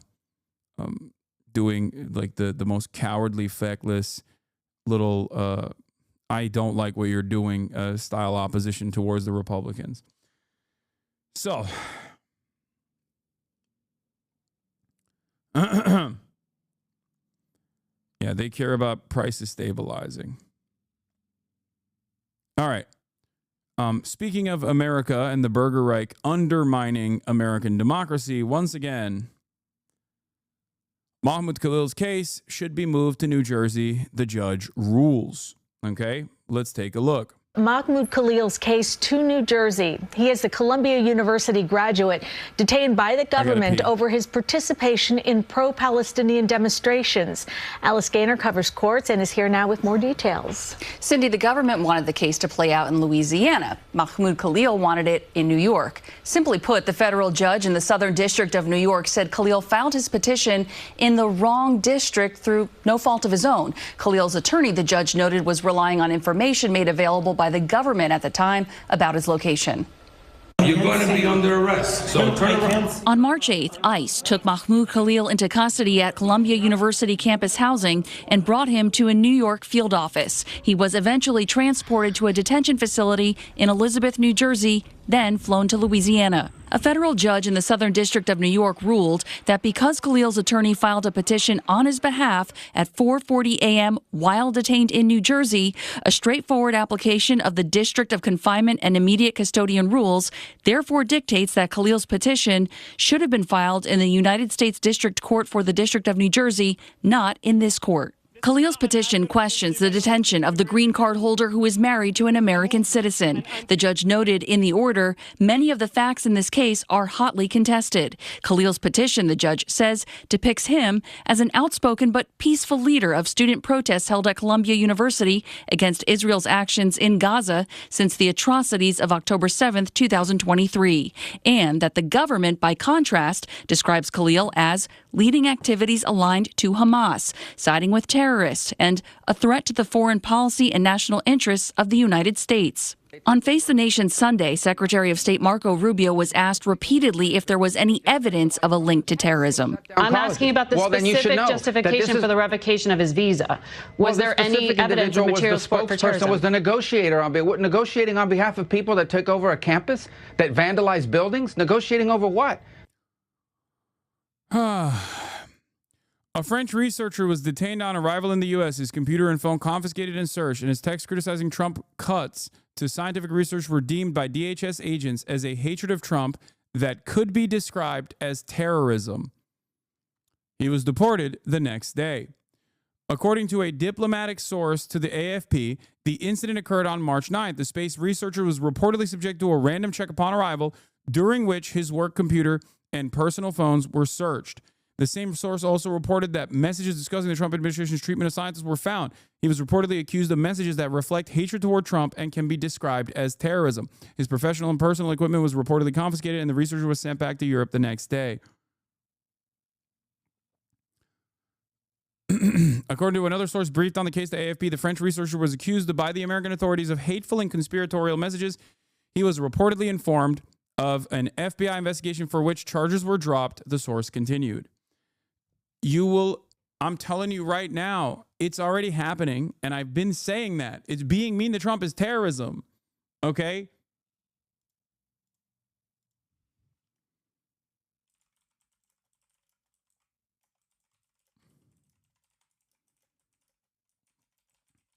But hey, guess what, dude? There's a high bar, right? To let people into this country. If you have mean thoughts about Trump, good luck. You can't come into the country. Yeah, based. I don't want someone who doesn't like my glorious leader to be in the country. Based. You're a non-citizen. Get the fuck out. Get the fuck out. That's what I say. Yeah. Well. If you don't like the president, then you can't come into the country. That's right. Based. I love free speech, by the way. Except, unless it's non-citizens who think mean thoughts about Trump, then I don't like free speech. Yeah. Fuck around and find out. How dare you? How dare you think mean thoughts about my glorious president? I'm a centrist. Apoliticals, rise up. Just common sense. Yeah. Just doing my common sense. Yeah. We have enough troublemakers in the country. That's terrorism. Why? I've decided it was. It's the case. It's the case.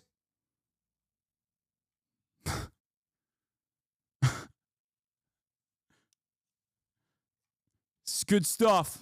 If you don't like it, just change the law. Oh, my God. Oh, my God. Should have taken a fucking big-ass gulp out of my Dr. Pepper, extra large Dr. Pepper in between.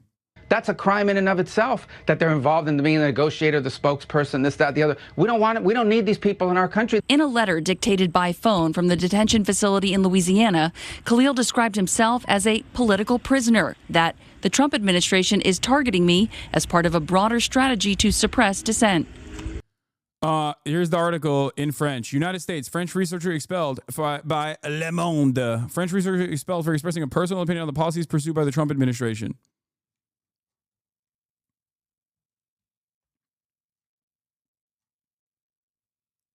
This is the article. Le Monde.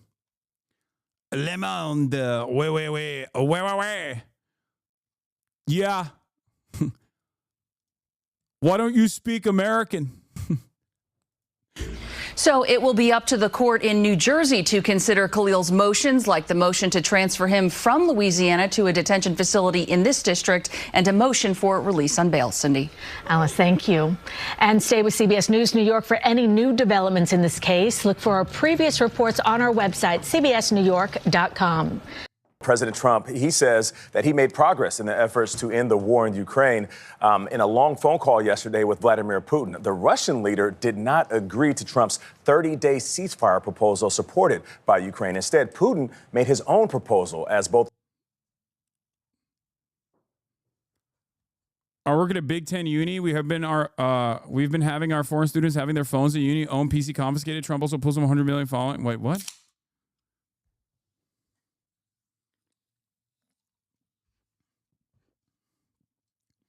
Isn't your America fucks one singular thing is free speech? Okay. I need you to understand something. Historically speaking, free speech has never really been afforded to radical leftist, socialist, communist movements in this country. If you want to fight for civil liberties for black people, no free speech for you. We'll assassinate you. If you do anti-war protests, no free speech for you. We'll do Kent State. So there are plenty of examples like the Red Scare, McCarthyist trials, all that stuff, where people have been falsely imprisoned for speech. People have been blackballed and blacklisted by the federal government for free speech. Having said that, however, this is a continuation of that proud American tradition and a continuation of that tradition in a way that is truly devastating. Because if you look at, the past 20 years, if you look at 2001, in the aftermath of 9/11, obviously the American government, actively undermined free speech, free expression, free demonstration, all that stuff against Muslims in general as it was doing the war on terror. But this now, like the stage that we have arrived at now is basically punishing people for thought crimes. Like the way that you understand silly ass dictatorships to operate, both in movies and also in the real world. This is like we are officially now in the pocket of straightforward fascism.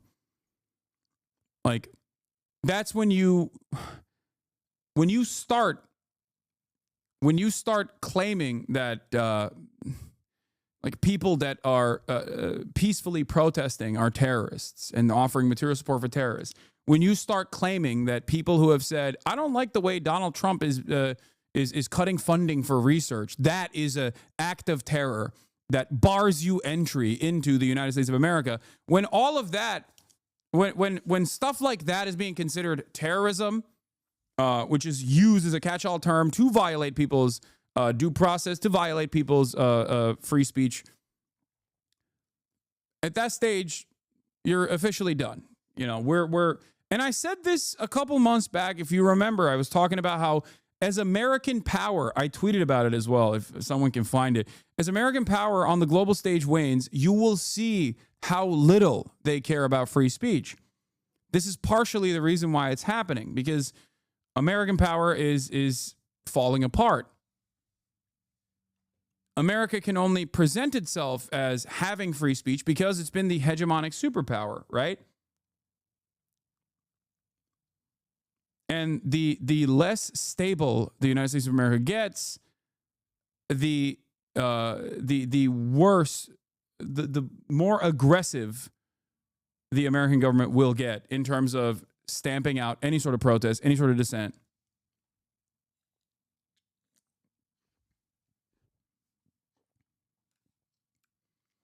And this will eventually move in the direction that you saw with Recep Tayyip Erdogan as well. Does anyone have that tweet of me calling this out a while back in terms of like suppressing speech? Maybe someone have found it.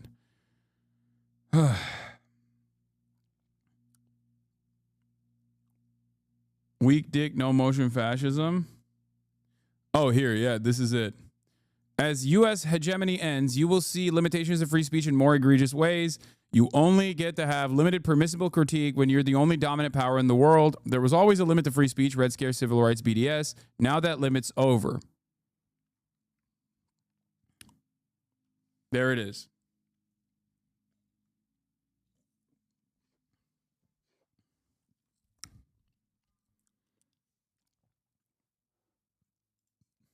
Thank you for finding it.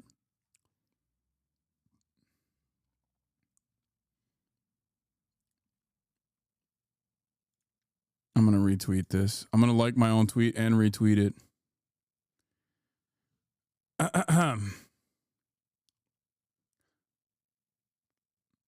So you're saying we're fucked and there's little hope? No, mass mobilization will occur, I think. That's what I'm relying on. That's what I'm hoping for. So far, though, the liberal opposition has not done anything to mobilize.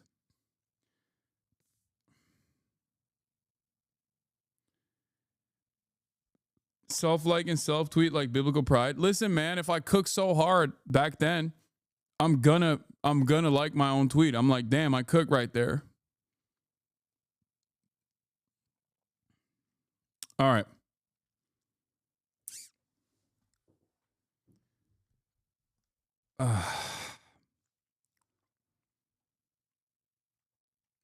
All right. So, getting back to the situation here. Oh, in terms of free speech restrictions, of course, Ben & Jerry's says his CEO was fired for the company's political posts. Ben & Jerry's is accusing its parent company, Unilever, of breaching its merger agreement by ousting the ice cream company's CEO over the brand's repeated public comments on progressive issues, removing its chief executive without the board's approval. It's the latest escalation of an increasingly ugly dispute between the brand and its conglomerate owner that began in 2021. In an amendment complaint filed Tuesday in New York, lawyers for the ice cream brand said that rules stemming from the 2000 merger protects Ben & Jerry's interest by precluding the unilateral removal of a CEO, but Unilever did just that, removing and replacing CEO David Stever by not following the proper protocols, and said it was because of the brand's continued comments on progressive issues. Ben & Jerry's is also pro-Palestine, for those of you who don't know, and lo and behold, they're owned by two Jewish men. Jewish anti-Zionists. The lawsuit said that Unilever's motive for the removal of Stever was due to his commitment to Ben & Jerry's social mission and essential brand integrity, rather than any genuine concerns regarding his performance history. Unilever didn't immediately respond to CNN's request for comment. The UK company announced in March 2024 it was looking to sell Ben & Jerry's and its other ice cream brands. It has not yet completed a deal.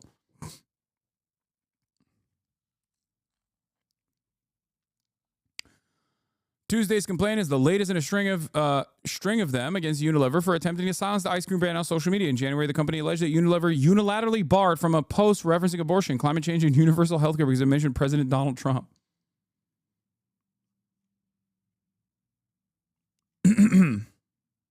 Founded by, not owned by anymore. Yeah, founded by. Yeah.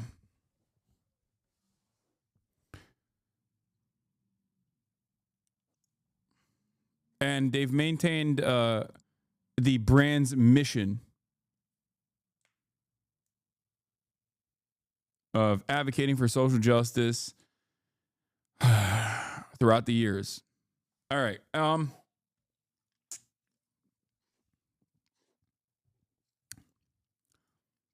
Great stuff overall. Also, there is more attacks against free speech and also control over Columbia University. Columbia University is getting close to yielding to President Trump's demands in negotiations to restore $400 million in federal funding. Columbia has until Thursday to agree to 9 far-reaching demands by the Trump administration. The demands include banning masks, empowering campus cops, and putting the school's Department of Middle East, South Asia, African Studies under academic receivership, which means it would no longer be controlled by the faculty. I talked about this yesterday. Megaphonics, I don't know where Libophonics is, but he had a really banger quote on this from Nazi Germany, which did the exact same shit. And the German dean at the time basically said, do we still get funding or what? After demanding that all the Jews in faculty get deported, or not deported, but like fired. Megaphonics, where's that link you sent me? The one time I'm looking for Libophonics and he wakes up, but he's not ready to go. He's not ready to rip that.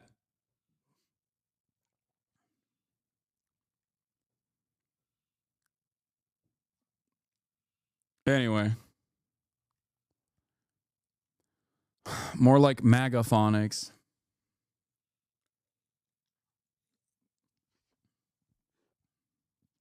Here, I'll pull his.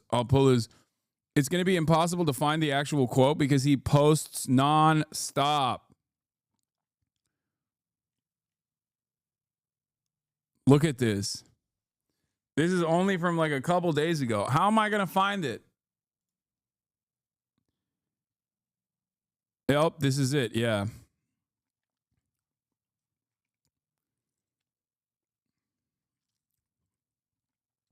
Peter Drucker, an Austrian economist, was then a lecturer at Frankfurt University. Fearful of Hitler's plans for Germany, he was prepared to leave the country but hoped that it would not be necessary to do so. The first Nazi-led faculty meeting at the university convinced him otherwise.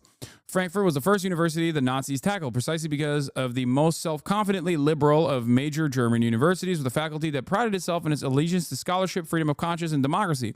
The Nazis knew that the control of Frankfurt University would mean control of German academia. And so did everyone at the university. Above all, Frankfurt had a science faculty distinguished by both its scholarship and its liberal convictions, and outstanding among the Frankfurt scientists with a biochemist, physiologist of Nobel Prize caliber and impeccable liberal credentials.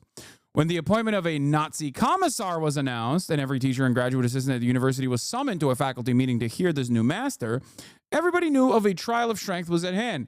I'd never before attended a faculty meeting, but I did attend this one.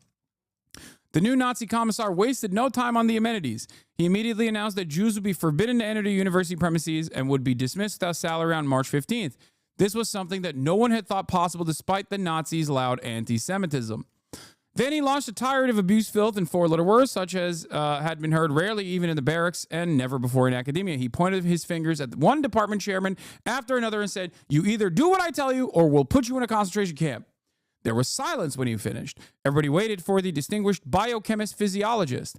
The great liberal got up, cleared his throat, and said, "Very interesting, Mr. Commissar, and in some respects, very illuminating.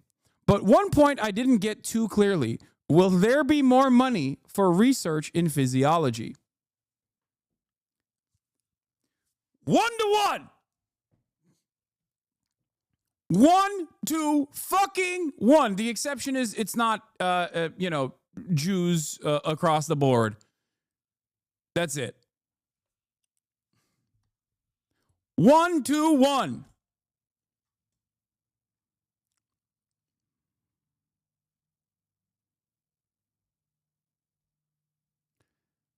For the record, this matches up with what my grandmother said happened in her life story as she left Nazi Germany with her partially Jewish family back then. She passed away about 10 years ago. Well, rest in peace to your grandma. At least she didn't get to see it twice in her lifetime. You know what I mean?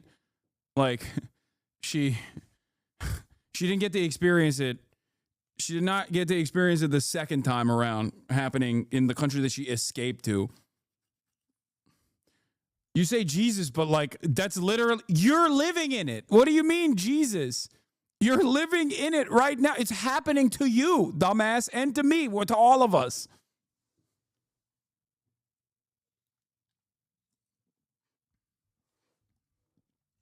Yeah, she didn't live long enough to watch her own son, my dad, become a Trump supporter, by the way. Yeah, there's, well, silver linings all around.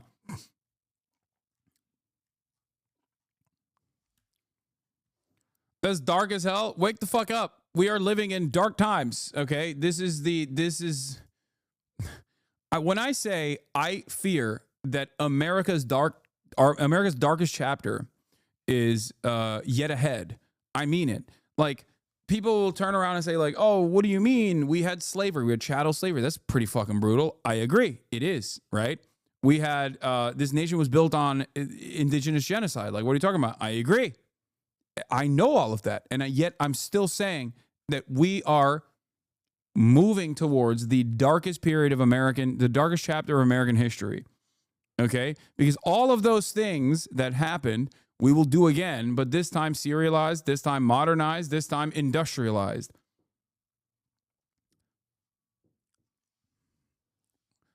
The current administration has even more tools at its disposal to do a metric ton of evil.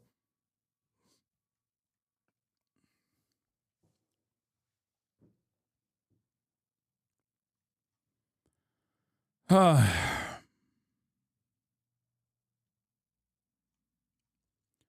parallels are there. It is very clear for those with eyes to see. All right. I don't know what else to tell you. We are moving in at an alarming rate towards just straightforward, open fashion. We're there. Like, this is the entry phase. Okay. We've dipped our toes into it. We've dipped our legs into it. Okay. We're almost at crotch level. Once the permission boundary is breached through the court system, as the Trump administration is actively undermining the court system when it's doing deportations to El Salvador, we will officially move on to the next stage. You have to fund ICE. You have to fund the military. You have to potentially create just cause to be able to utilize the military, right? To do the mass deportation protocols. Because right now, the only thing stopping the administration is the ticker tape of legality in the courts that will try to do try to do injunctions and temporary restraining orders on the actions that they're taking. And then beyond that, it's just logistics, right? It's just logistics. Once they figure out the logistics of it, and they've also completely eviscerated the legal structure that could potentially stop it and make it legal to do this kind of thing, which is what they're actively trying to do, this will kick into high gear. Just wondering, what kind of 5-year-old were you to your parents? What? I don't know. I was 5.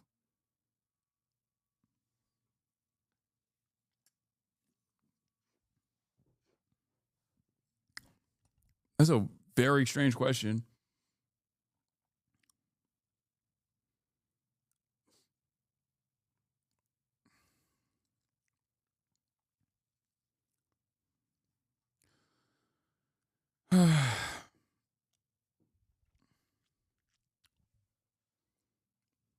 Society is a thin veneer that benefits those who do not play by the rules. Once it is broken, it cannot be replaced without force, no matter the morality. Anyway, we're here. News on the Mahmoud Khalil case. The judge rebuked the Trump admin. This case, the Mahmoud Khalil case, I think, is perhaps the most significant legal case of our time. What happens here will either completely erode the last legal bastion of defense that the institutions have in undermining the Trump agenda. If this court case sides and the Supreme Court sides eventually with the administration, it's over. They now have destroyed one plank. It's already basically like the little crispy Cheeto holding the door together. Okay, once they boulder through it, it's over. It's done. The legal side is cooked. It's over. The only way that the court system will work is at the behest of the administration. Everything that they do will be considered legal, of course. Obviously, they will enforce it through the pre-existing legal structure that will use the institutions to their advantage as long as, the institutions remain. And then the only thing stopping them will be logistics. It is incredibly difficult of an undertaking for this administration to go out and do mass door-knocking operations and fucking arrest everybody. Okay? Very, very, very difficult. My friends, oh yeah, this is basically, yes, the courts against the Trump admin. That's what this is.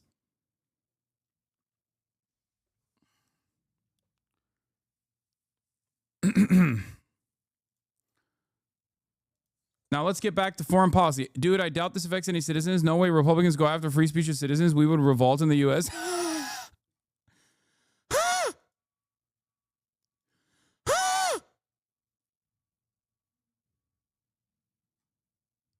Come on, dude. Bro, this is so funny. Dude, I doubt this affects non-Jews. No way the Hitler, the Nazi party would go after non-Jews, dude. Are you stupid? All they care about is Jews. We'll revolt.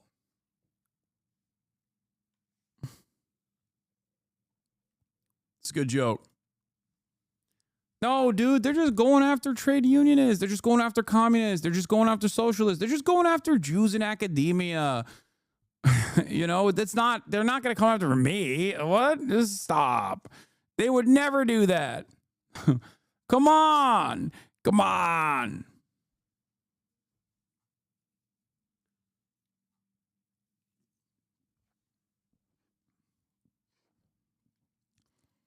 It's so funny for people to think that I'm being hyperbolic when I'm directly telling you what is going on, explaining to you where it will go. And the government is like clearly following through on these promises. It's not like they sheltered you from their perspective.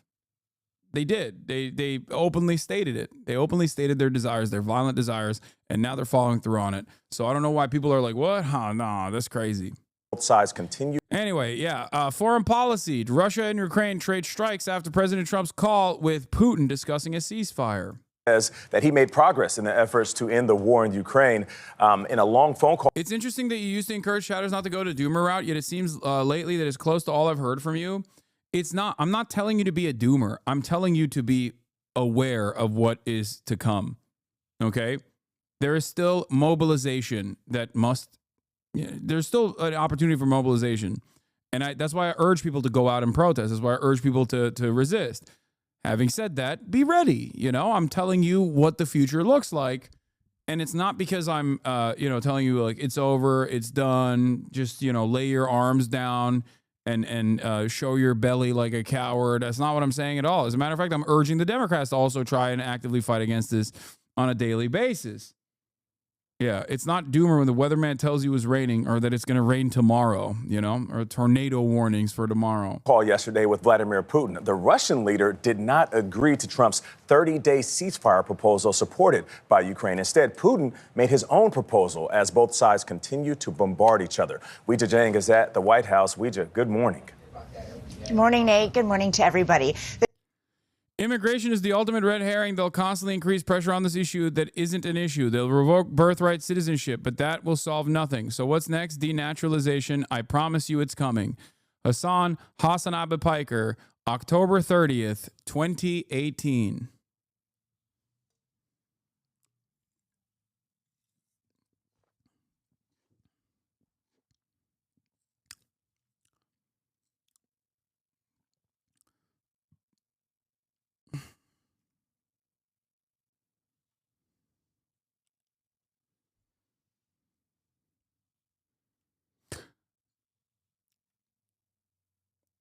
It's always really interesting when I got so many like liberal naysayers, and you will never hear a perspective like this from them ahead of time.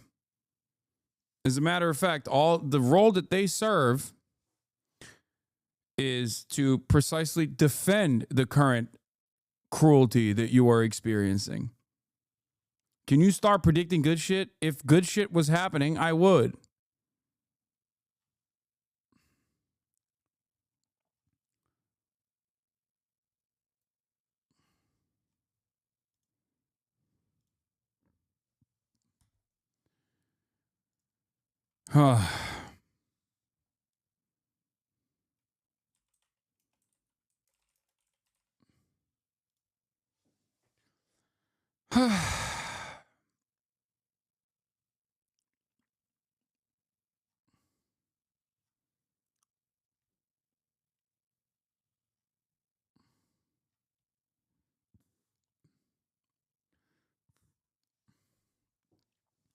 What made you say that in 2018, if you recall? Stephen Miller.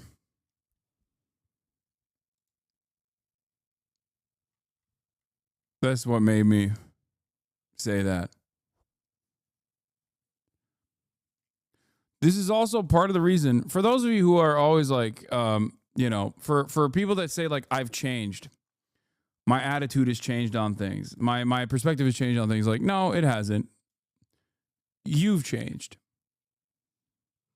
You probably started watching some dumbasses and decided that those dumbasses were able to convince you. He hasn't changed. His face got better. That's it. Yep.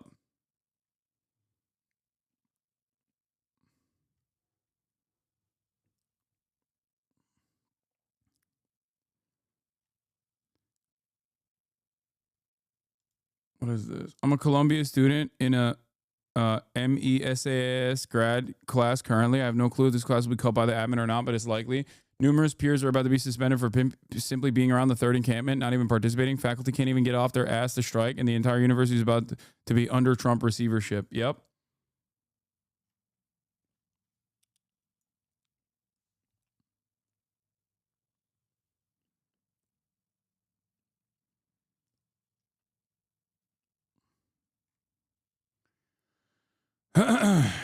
Wall Street Journal says Columbia is negotiating to call the receivership something more palatable and present it as a win. Yeah. No, it's just totally. Columbia is nearing the agreement to give Trump what he wants, according to Wall Street Journal. They're doing it. They're doing it. And they care more about like a aesthetic victory. So they will concede, they will yield. And then they will turn around and be like, but see, we got a lot of amenities out of this. Like, we were able to secure our funding.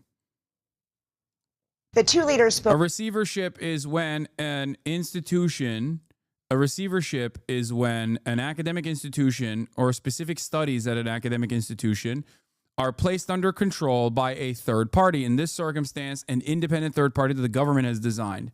It is directly to change the curriculum. It's directly to change like what you get to teach at your school.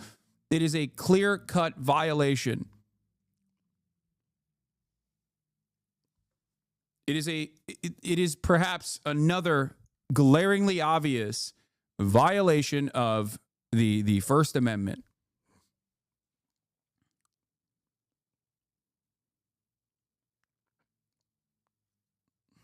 Anyway, let's get to the Russia-U.S. ceasefire talks. Spoke for nearly 2 hours, and the call ended with Vladimir Putin agreeing to a partial ceasefire on energy and infrastructure. The White House views that as important progress, but as you mentioned this morning, both sides are launching fresh attacks. I think we had a great call. President Trump was optimistic about the developments following his call with Vladimir Putin, but just hours later, Russia launched an airstrike that sparked fires around Kyiv. It came as Putin agreed to pause all attacks on Ukraine's. Most of my leftist friends think they win arguments on the border while they're caving on it. Yes, the border is an issue, but actually the Dems are the only ones who want to fix it. What are you saying? You gave up fighting the narrative? Yeah.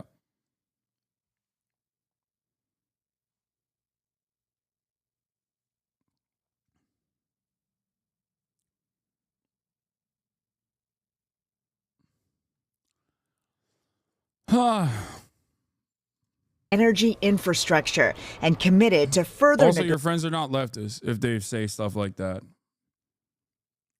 You have to have some conviction. You have to have a firmly held commitment to some fucking values. And I think protecting migrants, undocumented, documented alike, is that commitment.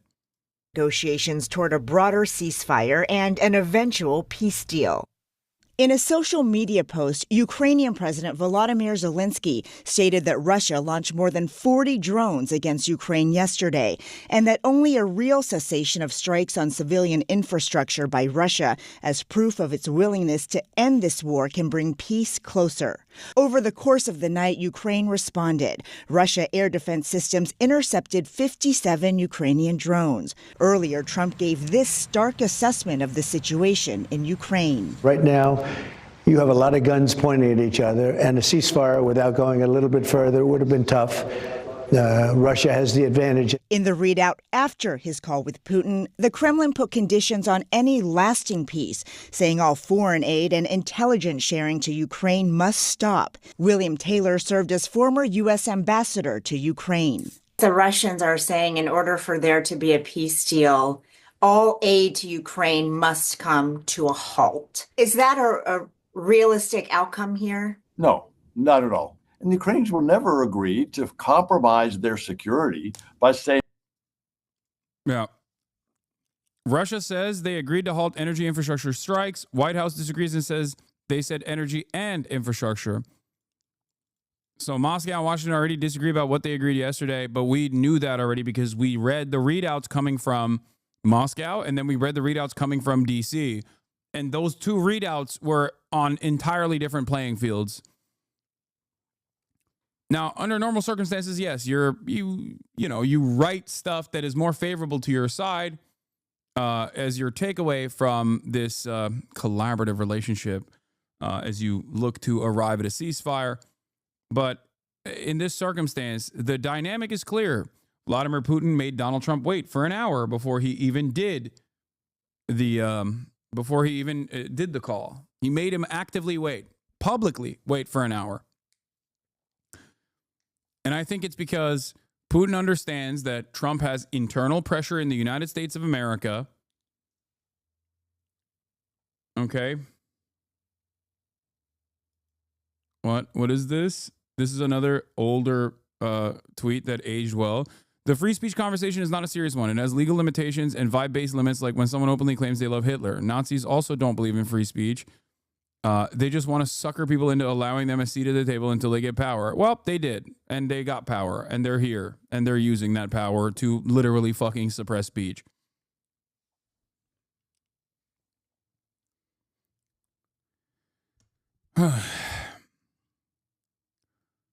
Art of the deal, more like art of the kneel? Yeah.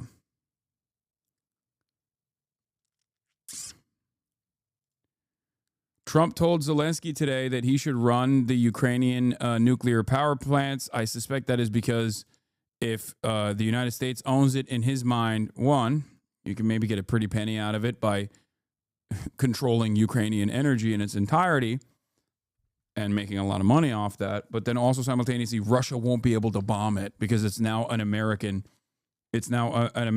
nuclear facility. You know, that beautiful security assurance by selling your country to the United States of America. Saying that they won't accept. Sorry, Trump made Putin wait? No, Putin made Donald Trump wait for an hour before they talked.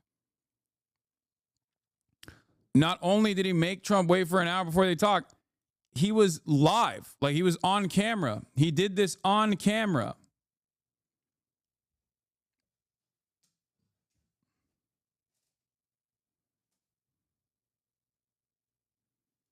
Ammunition and weapons from the Europeans, from the Americans.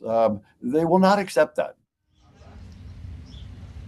Well, last night, President Trump said that the issue of aid never came up on his call with Putin. But this morning, the Kremlin is responding, insisting they did talk about it. And President Zelensky said this morning he plans to speak with Trump today to hear more about yesterday's call. Tony? Weijia, thank you very much. A high-stakes 2-hour call today between President Trump and Vladimir Putin ended without a full agreement to implement a ceasefire, but the Russian leader did agree to a temporary halt to attacks on Ukraine's energy infrastructure as long as Kyiv agrees to do the same. Ukrainian President Volodymyr Zelensky said his country is going to support the pause as well, but later Zelensky said Russia had launched a barrage of drones toward Ukraine in an attack aimed at civilian infrastructure across the country and included a direct hit on a hospital, he said.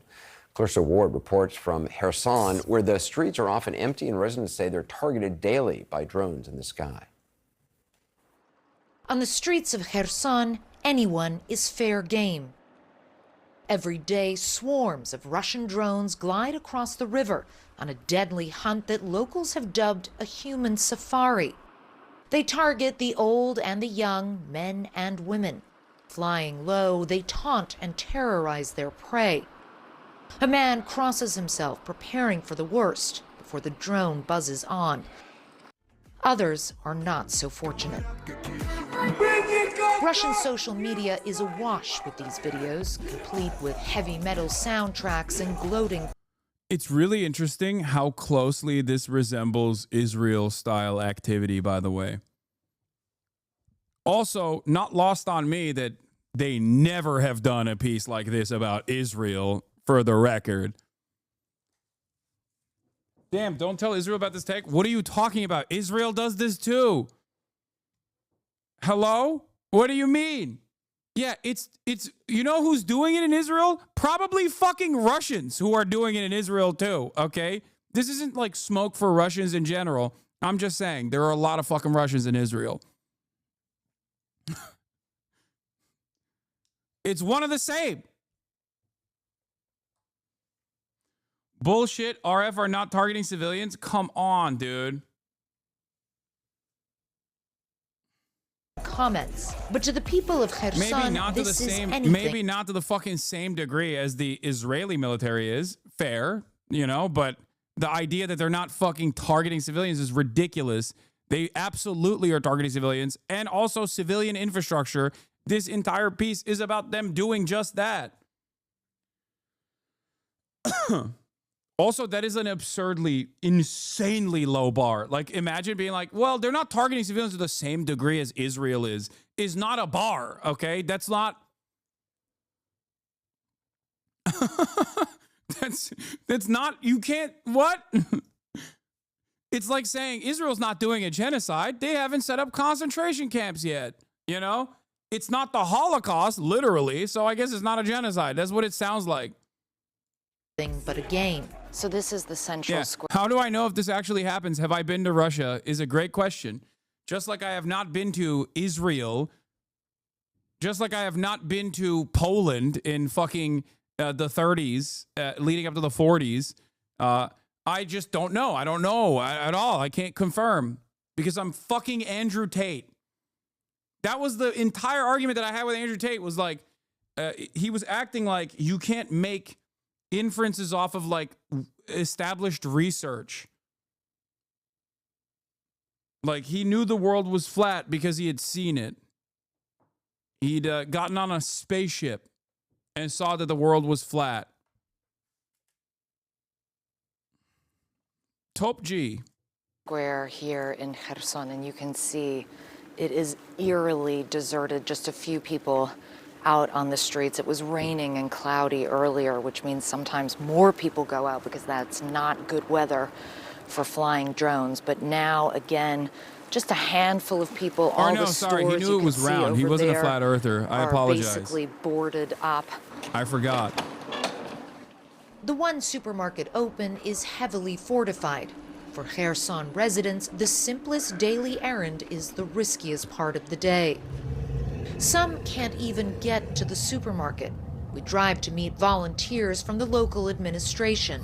So we're heading now to the eastern outskirts of the city. This is one of the most dangerous parts of the city, and they're getting ready to distribute some aid. They have to do it quickly and efficiently to ensure that they don't get seen by the drones. The area is very exposed. We're told to hide our body armor under our coats. Okay, so we've just arrived at this point. You can see they're starting to distribute the... I just want you to understand something, by the way. She can't do this in Gaza because Israel won't let her. Israel is a foreign ally. Russia is a foreign adversary. She can do this in Ukraine. She can't do this in Gaza. If you want to understand the dynamic there, like, if you ask me, Clarissa Ward would love to go to fucking Gaza. She would. She has. She is literally secretly using, I think it was a Qatari envoy, snuck into Gaza before.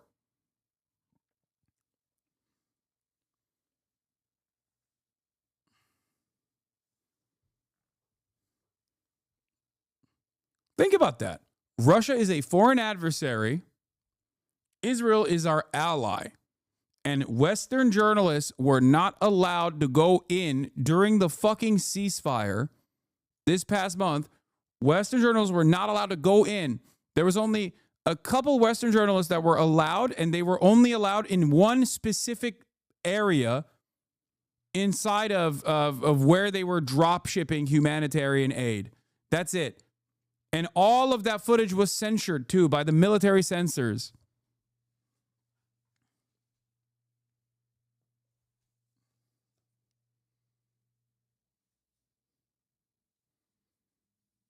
Yeah, she snuck into Gaza once. I know. The first ceasefire, the 7-day ceasefire. I know. I'm talking about that. This is in Ukraine, though, Kherson. I know. That's my point. My point is,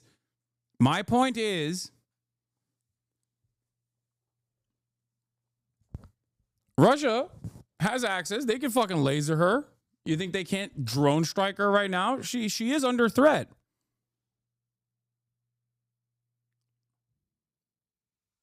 Yeah, keep watching CNN for accurate coverage. Okay, you got them, chatter. I mean, I do watch Fox News for accurate coverage as well. Don't worry.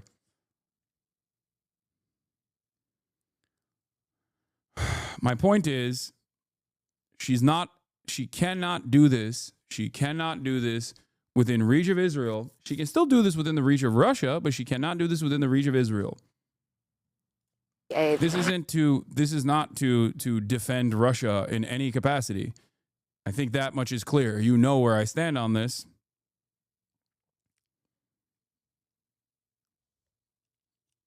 But just understand, it's to show you the depravity of our foreign ally. Beleaguered residents emerge from their homes, where they live largely stranded. They grab supplies for neighbors who need help. They've lived through Russian occupation, then liberation, now this. Ina and her granddaughter tell me that life is so hard here. But there's no time to be afraid. She goes to collect her box of supplies. So I told her that she's very strong, and she said everybody here is very strong. We have to be. Not bad. A man sets about repairing the roof of his home, undeterred by the near certain prospect of future attacks. So they're saying that they have heard from the army that Russian drones have taken off from the other side of the river, so they're telling us to move on now. We speed through the roads back to a safer part of the city. Nowhere in Kherson is really safe. The local hospital is surrounded by sandbag barriers. He says they hit here quite a lot. That's why there's all these protections outside. Across Kherson region, there were more than 2,000 drone launches just last week. The aftermath of that staggering statistic clearly seen here. Alena Shigareva says she and her friend were walking home from work when they were hunted. We were two women, all made up, without hats, carrying flowers and wearing white jackets, she tells us. They could see we were women, not soldiers. It's just horror. In another room, 19-year-old Boris is recovering from lung and leg injuries after the minibus he was traveling in was hit by a drone. 2 people were killed and 8 wounded. Chatters are like, bro, you don't understand. This is like, Russia doesn't strike civilian targets. Come on. They are Russians. What can I say? He tells us. They're animals. Nothing else to say.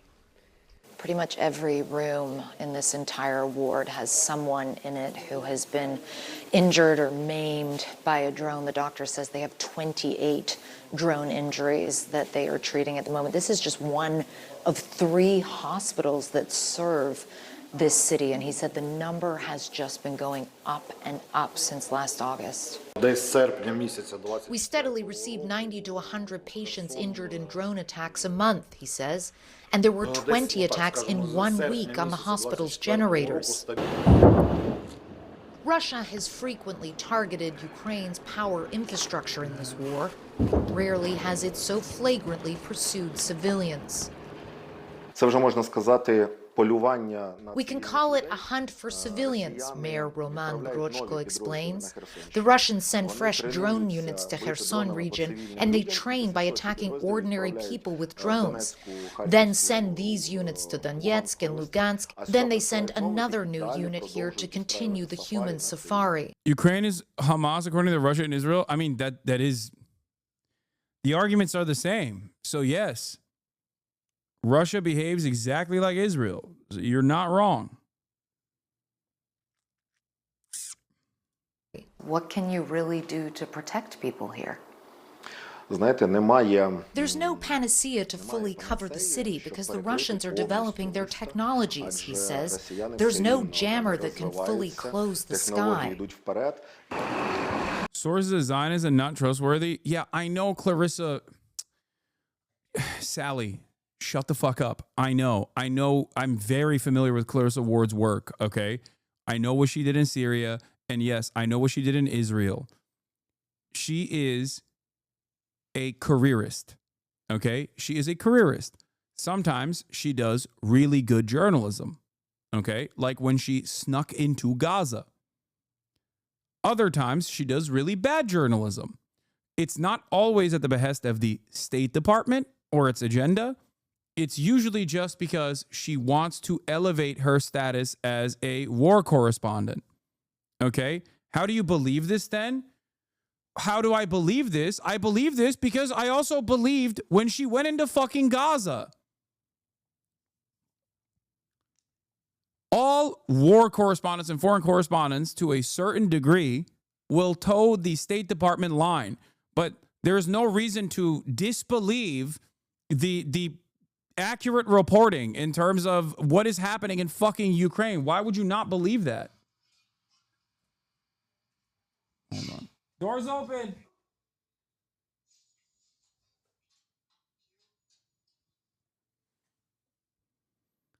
I personally can't believe a systematic liar. Okay, well then she lied about the conditions in the Gazan hospitals too, I guess. Hey, Fiona. And so the people of Kherson suffer on. As outside powers bargain for an end to this war, nowhere are Russia's intentions felt so intimately. Clarissa Ward. How do I know that it's accurate? What do you mean? I have fucking eyes, dude. Like, I see the Telegram channels too. What are you talking about? Like, what are you disputing from her coverage here? That, like, what, Russia hasn't invaded Ukraine? Is that what you think is going on? Like, it's all just made up? I believe other sources more. Which source? Like, what? Explain to me what in this coverage, because sometimes she does real journalism, other times she does shoddy journalism. What are you disputing in her coverage here? Just say what you are disputing in her coverage. Other source RT. No, Russia Today or Al Jazeera. Wait, what? Al Jazeera. Okay. What are you talking about? Is Al Jazeera saying that, like, Russia is not invading Ukraine or something? Explain to me what you are disputing with her coverage here. Because Clarissa Ward is a self-interested careerist. Okay? She is. Which is why she sometimes does ridiculous coverage.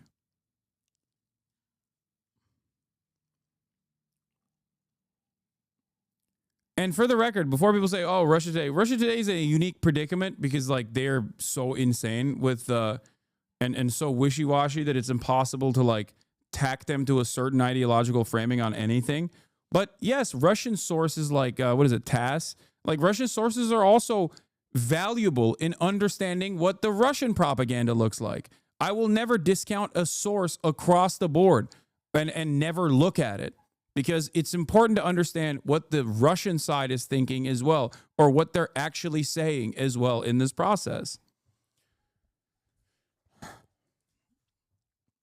Yeah, let's take a look at what Al Jazeera is saying. Russians in Kherson train on civilians. Deadly drones stalk South Ukraine. Oh, look at that.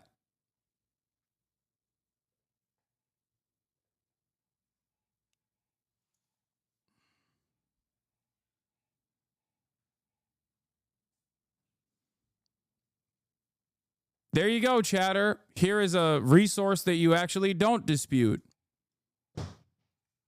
I dispute that Russia is targeting civilians. Okay, well, Al Jazeera also goes against what you're saying. Perhaps it's because it's happening. Like, what the fuck do you mean?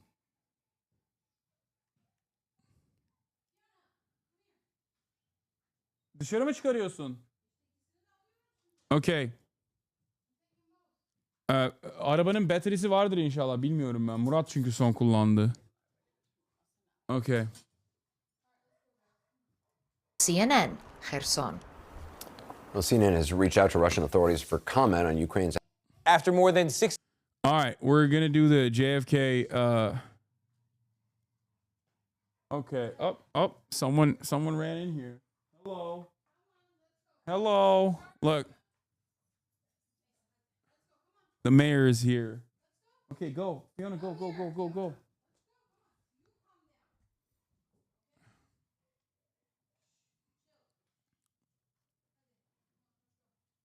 We can still look at Clarissa with a critical eye. I do. Of course I do. It could be a Ukrainian soldier dressed up like a civilian. Bro, it's so funny when it's so funny when people just want to be like, you're doing Israel propaganda for Russia. It's fucking ridiculous, dude. Come on.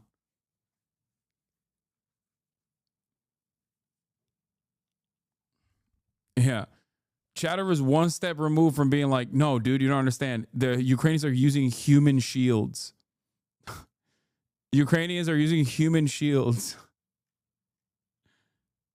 Oh my God. Yeah, Ukraine wood.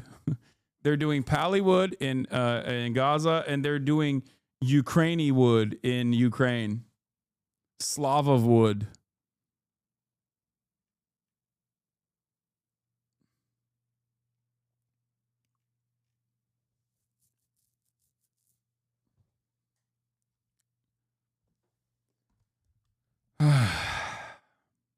Telegenic babushkas. All right, we're going to talk about the JFK assassination files that are being released. A question I have on my mind is if they're releasing the JFK assassination files, why have they not released the Epstein files? 60 years, we are finally getting access to some government files related to the assassination of John F. Kennedy. There are 80,000 of them, so we've got a whole team of CBS News people working their way through the documents. That includes Caitlin Huey Burns, who's going to join us now. Caitlin, good morning. What have you and the others found so far? Hey, Tony, good morning. Well, President Trump told reporters ahead of this release that there would be a lot of reading to do, and boy, he was not wrong. I can personally... You're joking, but a German friend of mine literally said that Ukrainians are hiding military equipment and soldiers in Ukraine weeks after the start of the war. Wow.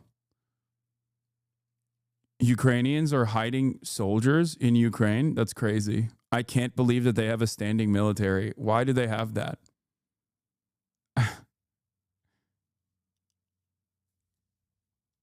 Did you see the parts on the Hungarian Revolution? I did. I mean, but this is like, guys, no shit. The CIA actively played a role in mass instability against a foreign adversary like the USSR. Like, yeah, no shit. That still doesn't change the dynamic in general in terms of like overall discontent with the USSR. And also it doesn't, make the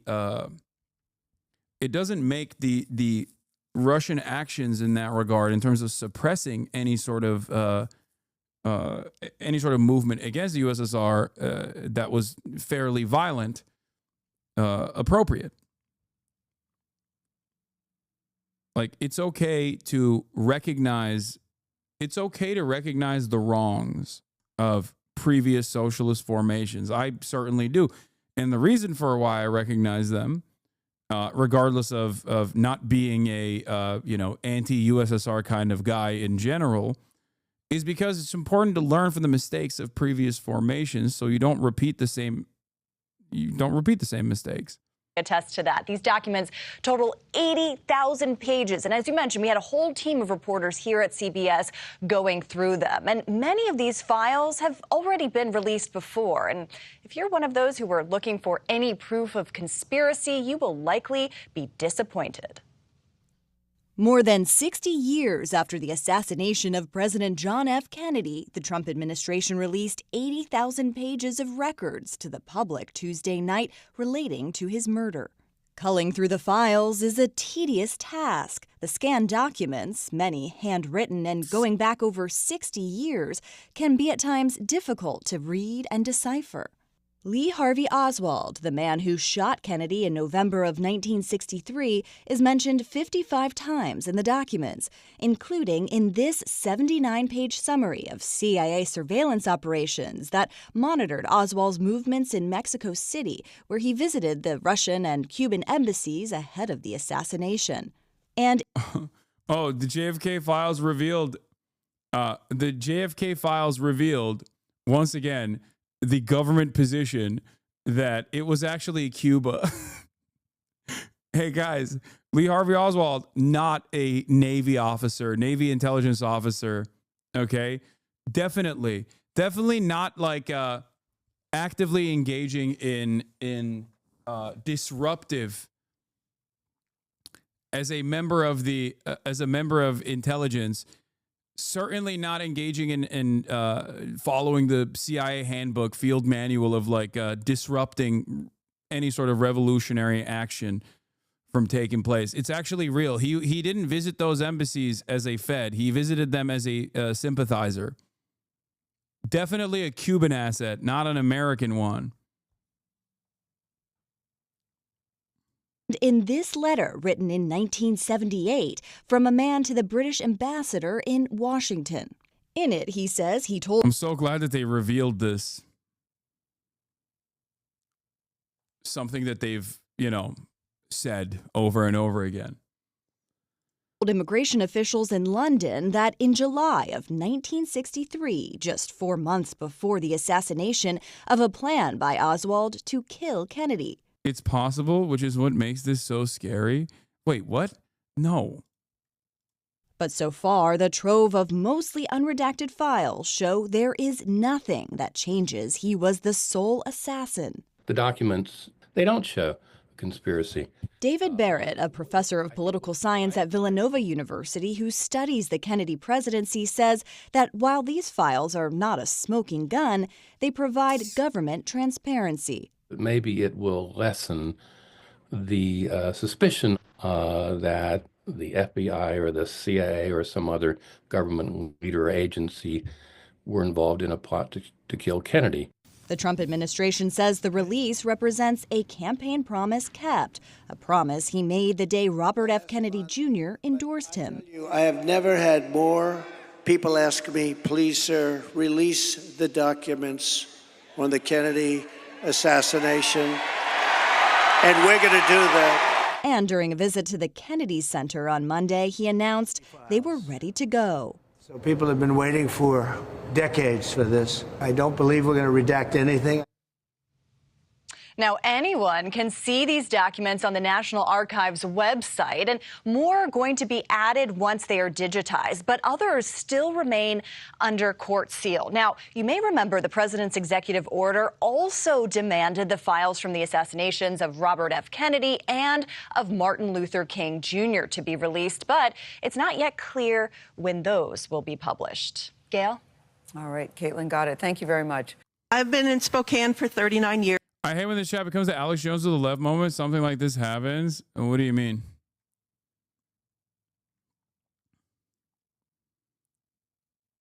My favorite fact about Lee Harvey is that he visited the USSR and Cuba with the intent of denouncing his American citizenship, only to be found too annoying by the USSR, and he tore up his passport for no reason. Yeah, and then with very little scrutiny from the American government, was allowed to fucking return and operate freely inside of U.S. boundaries. I find that very interesting, personally.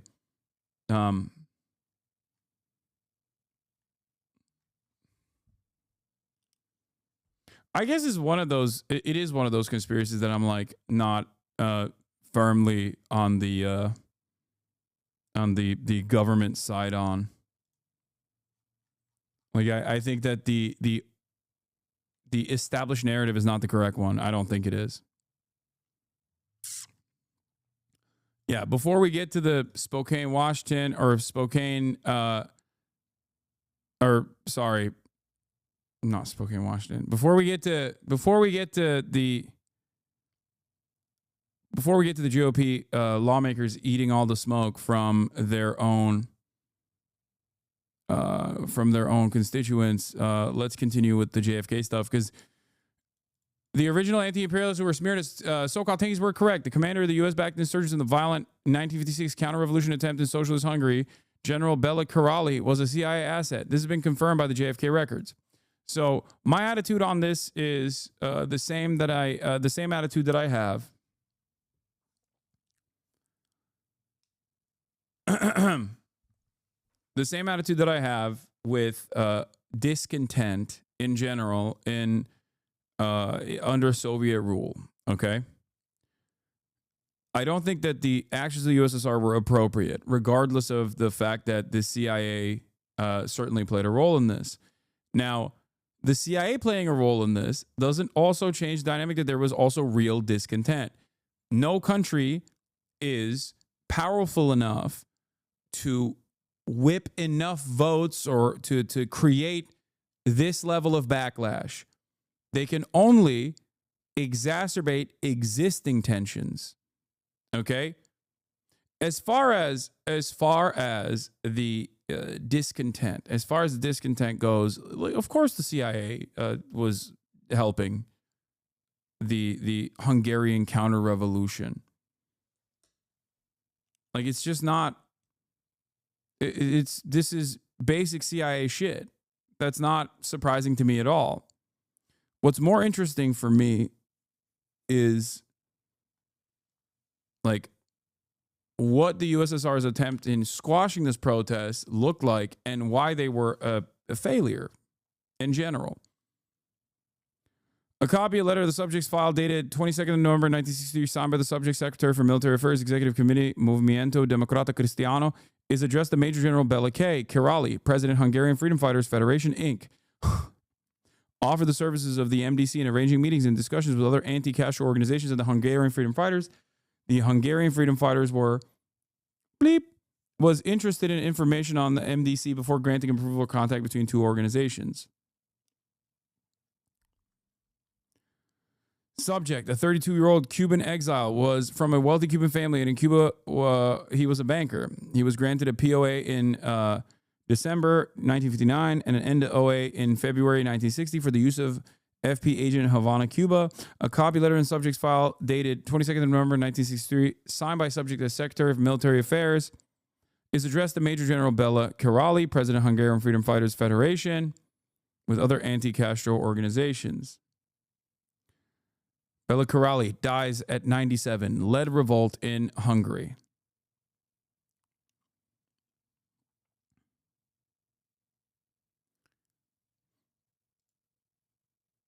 JFK release appears to have genuinely unredacted material in it. Is a gigantic non-word searchable dump of PDFs, so it's slow going, but here's one example of previously released redacted document that I located and a new unredacted document. Oh yeah, the Hungarian Freedom Fighters were agency sponsored is the part that was unredacted. I don't think they would have inserted false material or whatever, but it remains to be seen if they have released / will release the really important stuff, e.g. the Angleton docs that Jefferson Morley has emphasized in his reporting. Holy cow, this guy found a sick one. James Angleton, Central Intelligence Agency official, is in charge of the Special Projects Unit located in the Foreign Intelligence Division of the CIA. During the past year, he has been very cooperative and has volunteered voluminous information of interest to the Bureau. At the present time, he more or less falls in the category of confidential informant. In order to handle his material in a more efficient and secure manner, it is being recommended that a control file be created. Section chiefs are also being alerted regarding the handling of information received from Angleton. In the previous ones, Wait, where is the redacted version? Released June 2023, covers up Jay Lovestone bit, which is funnier because it's been known for like decades that Angleton was Jay Lovestone's handler.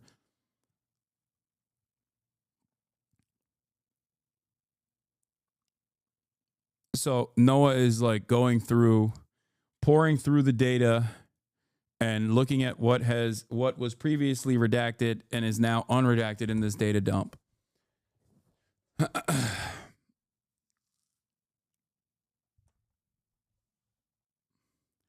It is very much searchable text. Upload the Google Drive as Google Docs and download the document and upload the AI.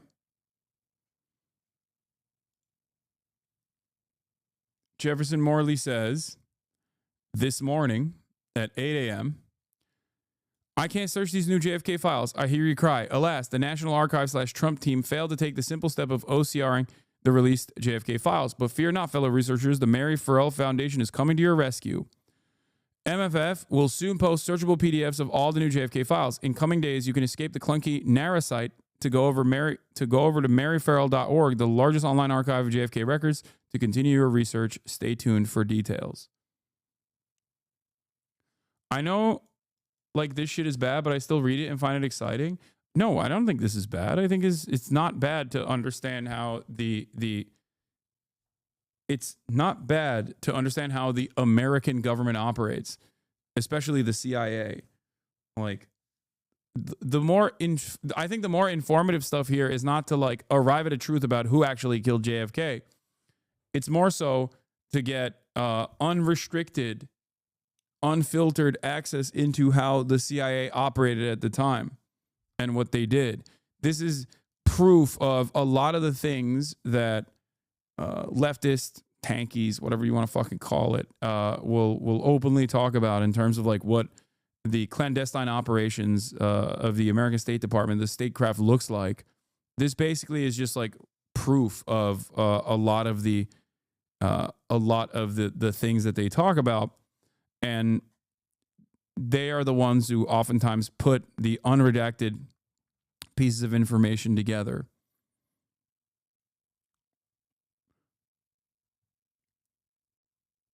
Will this help me lose less on my polymarket bets that are longer than the list of American war crimes?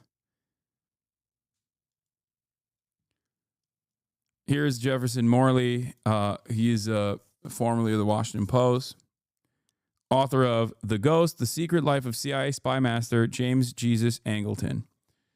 Jefferson Morley is at least according to Noah, a trusted resource on JFK related information, so I trust him as well. He says, while we continue to look through the new JFK documents, a couple of observations. First, this is a breakthrough. The absurd and suspicious redaction that have denied us the full story are, for the most part, removed. We know why JFK wanted to splinter the CIA into 1,000 pieces and scatter it into the winds. Because Arthur Schlesinger told him, the CIA was effectively usurping presidential authority. The agency censored Schlesinger's case for 6 decades to obfuscate the reality of CIA power. Schlesinger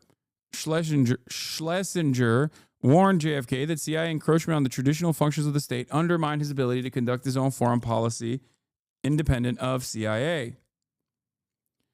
No, this isn't a smoking gun, but that doesn't mean it's historically irrelevant. Far from it. Schlesinger's memo lays bare the origins of JFK's mistrust of the CIA, which continued for the rest of his presidency.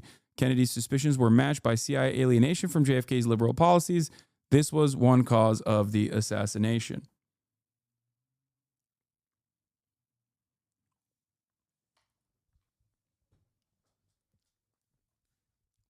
So the way I explain it is like everyone basically knew that this was the case, but this offers like direct proof, if that makes sense. A ton of Israel/Mossad mentions in the JFK files about Angleton. Yeah, of course. JFK files reveal CIA Israeli intel pipeline. But once again, a thing that we know, right? A thing that we know that is well established, that everybody fucking talks about, but now there's more proof for it. This is not shocking or surprising. This is more so just additional proof for a thing that everybody understood was the reality.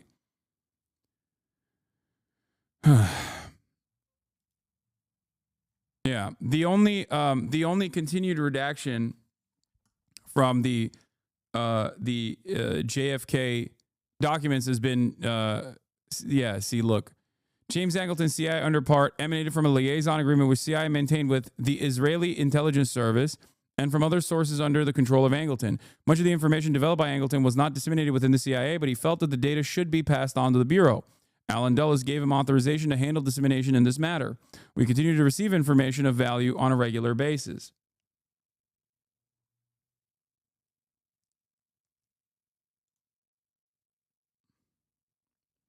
Maybe the most damning, the CIA put contaminating agent in Cuban sugar headed for the Soviet Union. Also under the heading of old business. Wait. Oh, there it is. I remember the hue cry, especially in Carl Kazin in the White House when, bleep, this was initially redacted. Here it is, unredacted.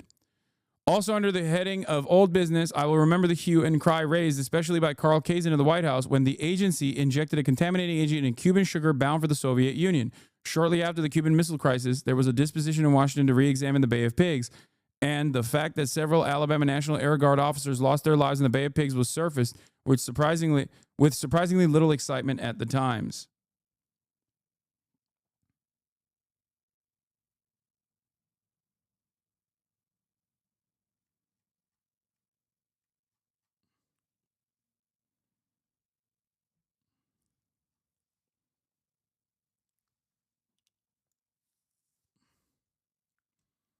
Can you explain why the CIA isn't what it used to be? Capitalism and shitification. It impacts all orifices and the organs of the state, as well as every other aspect of our lives.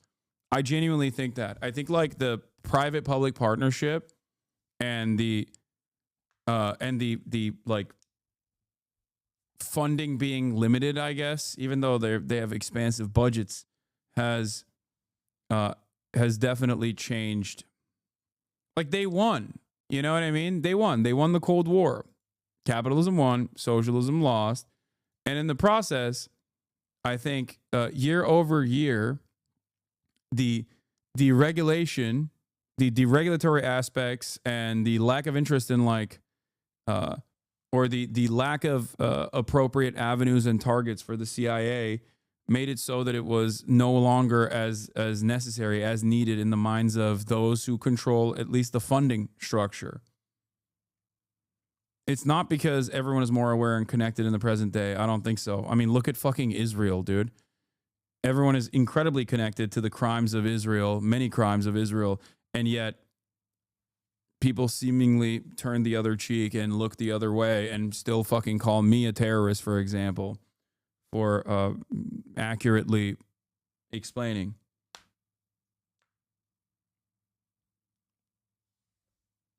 What Israel is doing.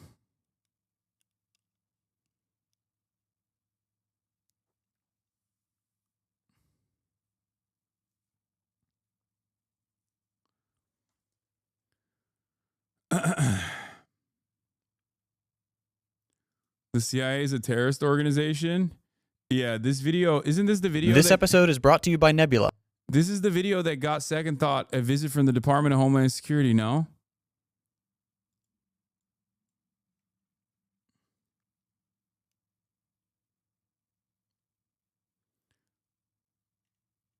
In some ways, people were more informed in the 50s and 80s because journalism existed in a meaningful way. Maybe.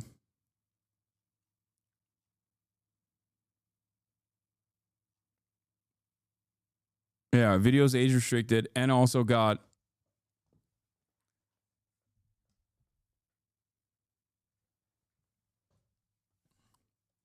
unsurprisingly, this entire page was previously redacted. Turns out the FBI and CIA jointly bugged a fucking ambassador's office, and CIA panicked and shut it down when Hoover planned to tell the Senate that it was a CIA operation before asking to start it up again later.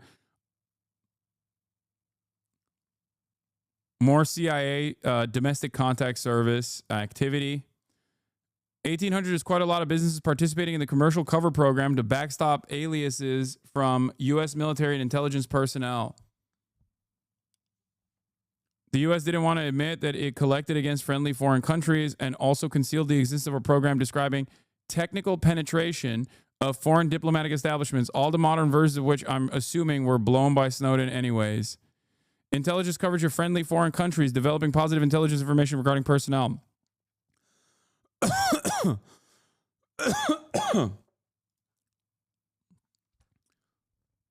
Anagram, penetration of foreign diplomatic establishments in the United States for procurement of cryptographic materials. So yeah, this is literally Edward Snowden shit.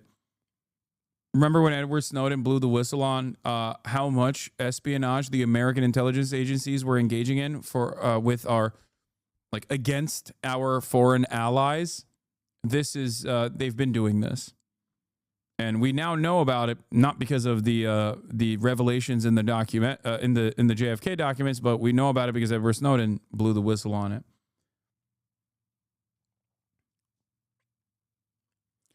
Continue from the previous memo. This doc was initially notable for confirming the existence of ProHo, but in 2023 they still wanted to postpone releasing all the info about all technical collection programs against Soviets under a catch-all clause to protect national intelligence and defense interests. A 1973 memo from CIA's ORD, Office of Research and Development, that, as of 2023, withheld info about CIA and Bell, now known as AT&T, testing microwave technology to intercept domestic telecommunications. A lot of this stuff also is it didn't go anywhere. That's the other thing.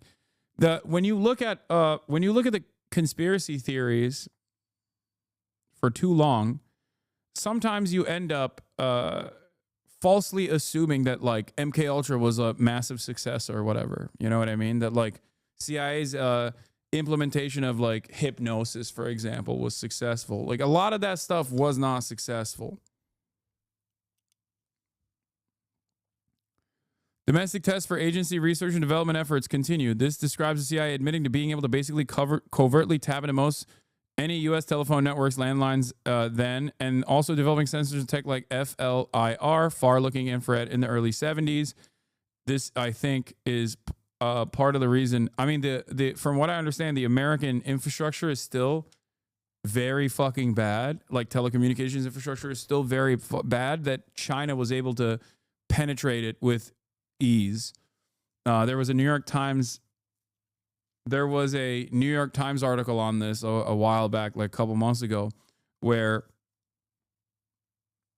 it turns out that the Chinese government and its espionage agencies had deeply penetrated American telecommunications and were directly looking at everything that people were saying. And the only reason why they were utilizing it was to figure out if their deep cover agents were under threat or not, so they can pull them out.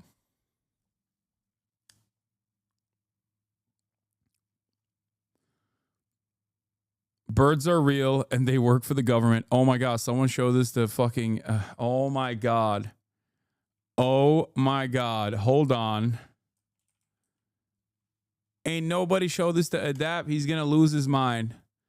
Oh my God. Adapt was right. This was a previously redacted piece of information. Let's take a look. G. Trained birds. Birds have been trained and tested in the United States to carry small intelligence collecting packages such as audio surveillance devices, small cameras, and current measuring devices. Any data collected from unwitting domestic sources would have been used only for engineering purposes and then destroyed.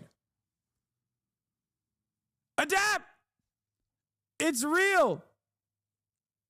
They have to redact this again. Yo, my apologies to Phase Adapt. Phase Up. He's been on this for a long time, dude. He's been talking about how birds have been used for espionage for quite a while now, and it turns out he was right.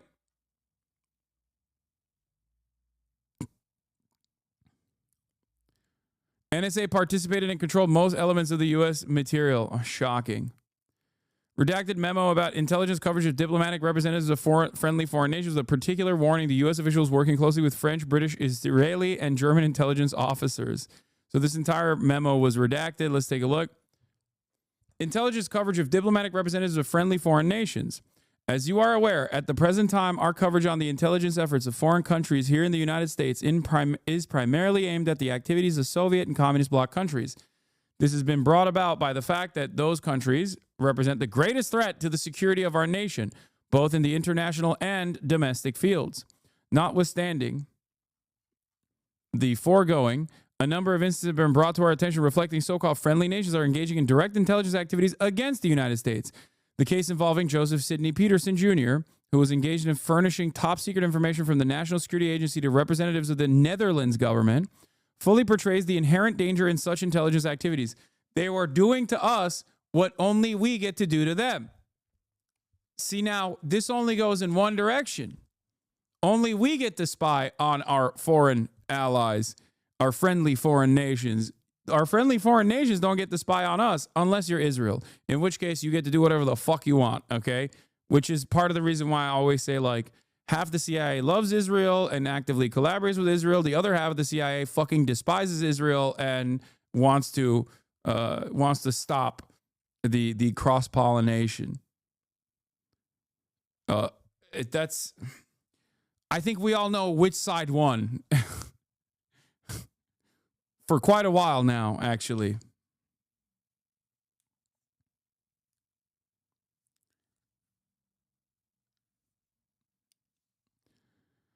All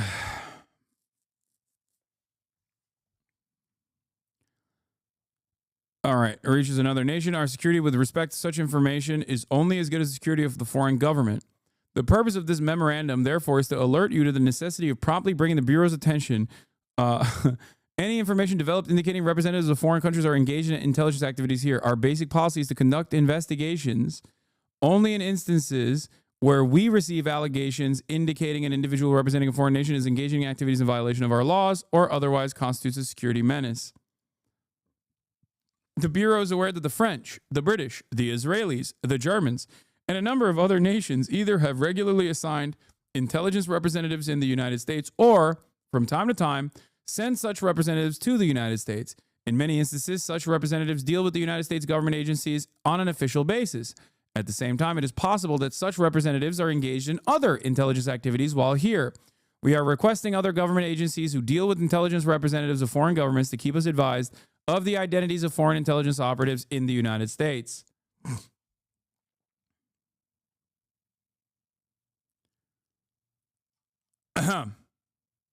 There it is. It apparently wasn't until 1955 that the FBI decided it should be spying on friendly nations. State Department had their own views on which country's staff should be targeted and surveilled first: Egypt, Syria, Saudi Arabia, and Israel, although it turned out Israel was already covered. Look, he stated that no coverage would be advisable at this time on such countries such as Greece, Turkey, Iran, Iraq, since the conditions in those countries are not, I guess, appropriate. In 1958, FBI was surveilling over a dozen Israeli nationals suspected of engaging in intelligence activities in Washington, D.C. and New York City, which was redacted previously.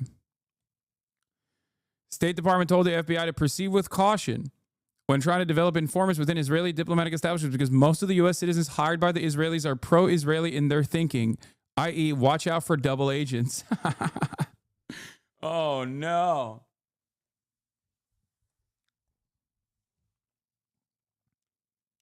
The bottom said 9/11. Dude, what are you, fucking crazy? This is the JFK files. What are you talking about 9/11?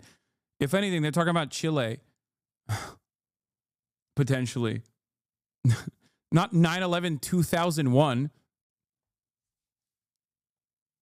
They didn't. The American intelligence community did not become the architects of 9/11 in like the fucking 50s.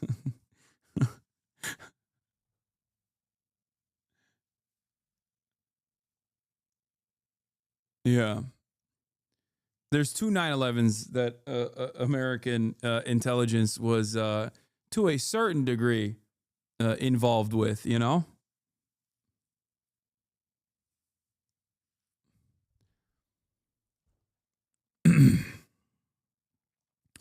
More evidence of U.S. CIA involvement in Sudan, Egypt, Syria, Yemen, and Libya. I know this is from 1959, but I'm honestly still pretty surprised it was released in its entirety. Ton of info about collecting against friendly nations. I guess the reason why they released the unredacted files is because most of the stuff is well established at this point, partially because as far as like the active collection of intelligence from foreign allies and not adversaries, but foreign allies specifically, was uncovered by Edward Snowden. So in that regard, they don't see any issue just openly releasing this stuff. I don't know. There's still information, I think, that you can derive out of this. This obviously specifically looks at like what the previously redacted, now unredacted files are.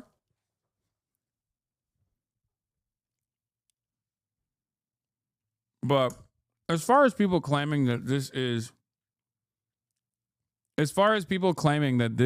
in and of itself is like irrelevant data, I disagree with you. I think that there's some worth in this information. Like, this is valuable information. It's important to now officially confirm previous assertions that were made through circumstantial evidence. This is now direct evidence. You know what I mean? Like, there's only so much you can do as far as developing a theory about clandestine activities of the CIA. But when they do deliver unredacted information like this, it basically solidifies those theories. It turns them into facts.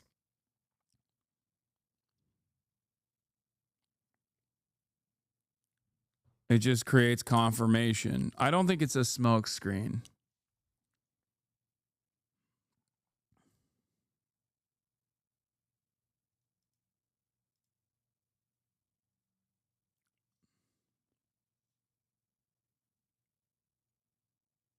Anyway.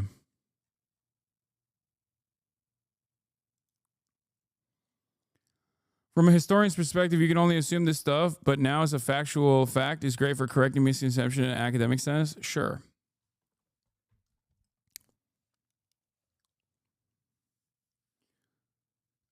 As far as like figuring out who did it, who done it, I don't think we know.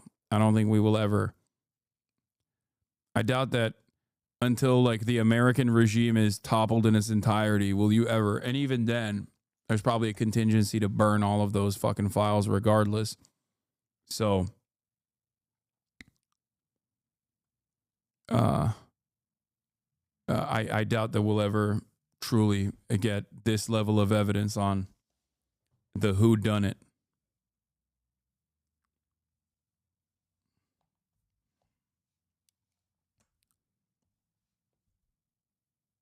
This is an insane sequence of words that I did not understand could exist.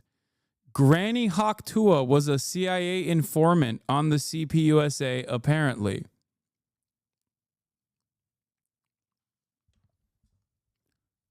Jane Welsh.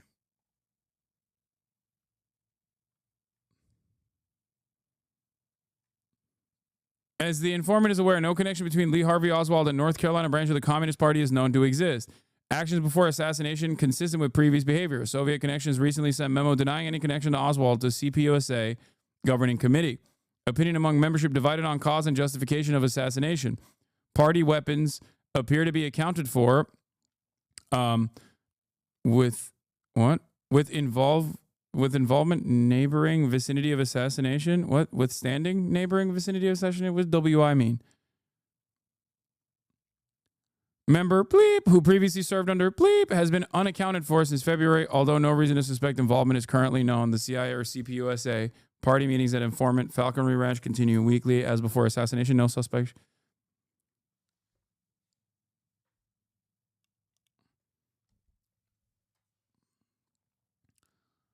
Subject is Jane Welsh, 23-year-old CPUSA operations board. I cannot believe that Hawktua's grandmother was a fucking CIA informant for the Communist Party of the USA. What the hell? So Hawktua is a psyop. Schizos confirmed. Schizo's vindicated. Schizo's vindicated again. God damn. It's a joke, dude. Falconry Ranch equals Hawk. Yeah, I'm joking. I don't think this is real. But it's fun to entertain it. Hawk to a girl's grandmother breaks silence and reveals one wish. Hawk to a girl, whose real name is Haley Welsh, has posted a video on her Instagram account. The sweet montage set to Small Town Talk shows clips of the meme star doing her makeup in bedroom and stroking horses' muzzles. Close relationship with Granny Jane, who Haley appears to be devoted to. Speaking publicly for the first time, Granny Janey revealed her response to the viral meme, as well as her one wish when it comes to her granddaughter. Granny Janey said, "I don't know how to feel. It's crazy. I never thought anything like this could happen. It's too much to comprehend." She hopes her granddaughter will still stay near her for the rest of her life, stating, "I just want her to stay with me as long as I'm here." Internet sensation Hawk to a girl. How do we know this is like the same person? But this is so stupid. These people are so dumb. I mean, it's a meme.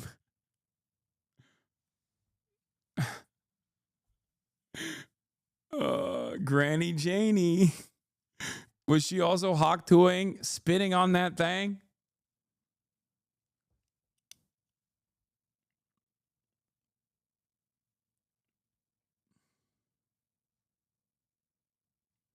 Read the last line.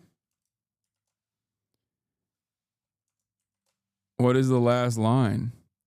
She has been offered $600 to spit in a jar and send it over to... Man, y'all are dumb as fuck. This is a classic go back on the video moment. Like, you're so stupid, chat. Stop.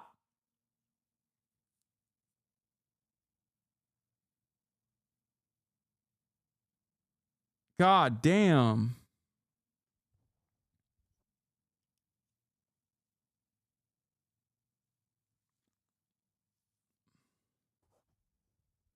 Covering protests in Turkey today? I did already in the beginning.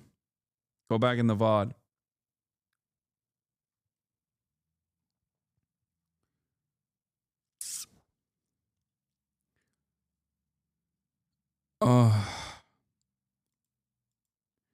Here, let's look at why the CIA is a terrorist organization.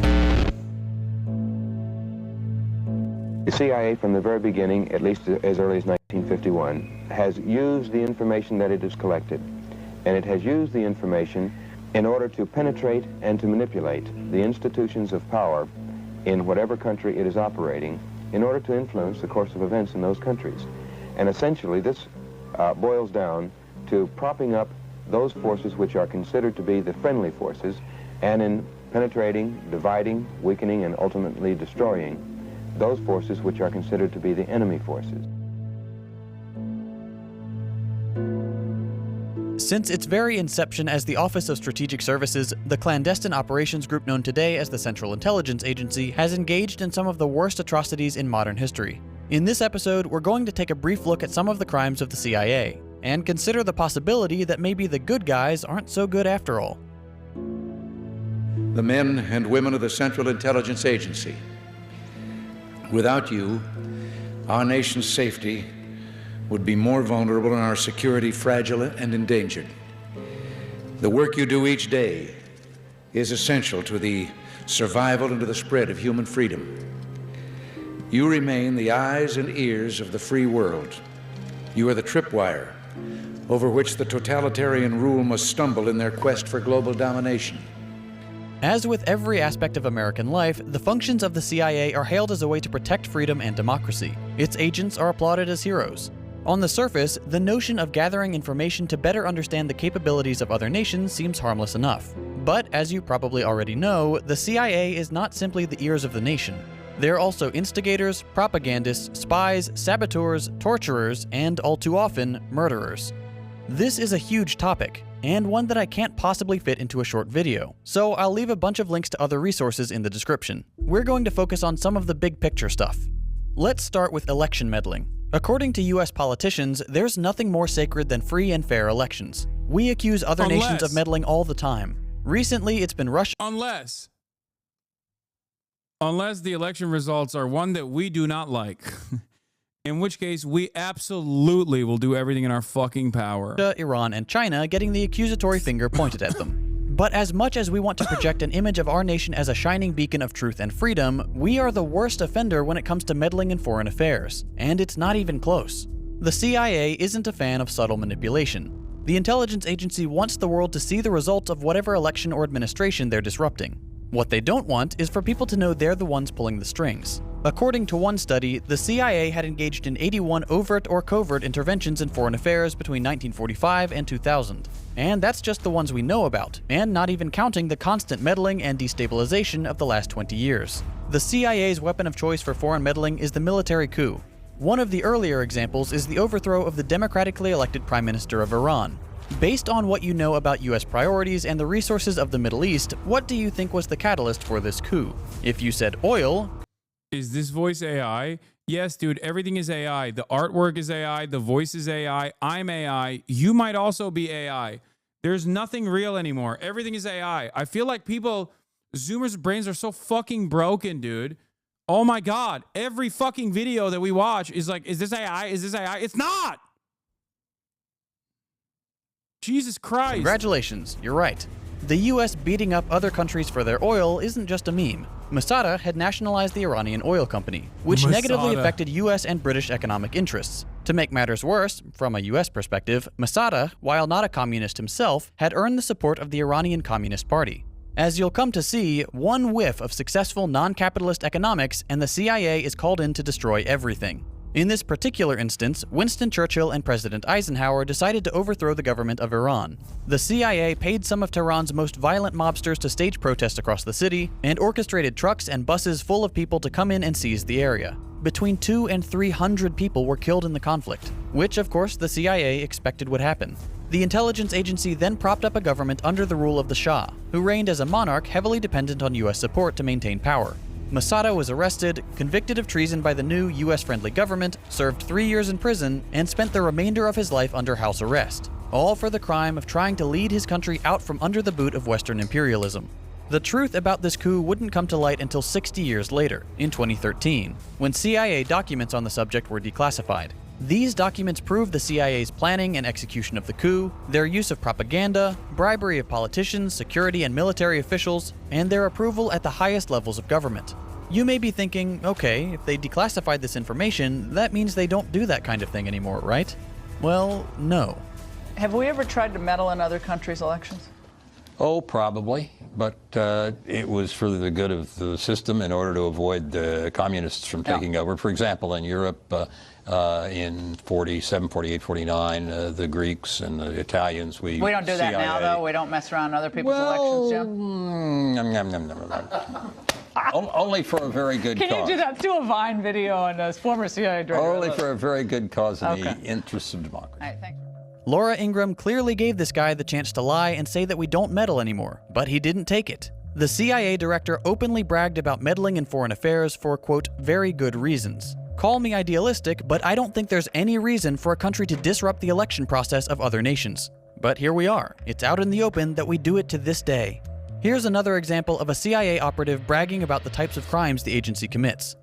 We need to make the Iranians pay a price in Syria. We need to make the Russians pay a price. The other thing I would do... We make them pay the price by killing Russians? Yes. And killing Iranians? Yes. Covertly. So you don't tell the world about it, right? You don't stand up at the Pentagon and say, we did this, right? But you make sure they know it in Moscow and Tehran. Here's the other thing I want to do. I want to go after those things that Assad sees as his personal power base, right? I want to scare Assad. So I want to go after his presidential guard. I want to bomb his offices in the middle of the night. Well, that happened about 2 years ago, as you remember, when his brother-in-law was... I want to destroy his presidential aircraft on the ground.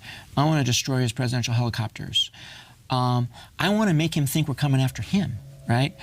These people aren't exactly subtle about the sabotage and violence committed by their organization. But let's return to the past for a minute. There are plenty more coups to discuss.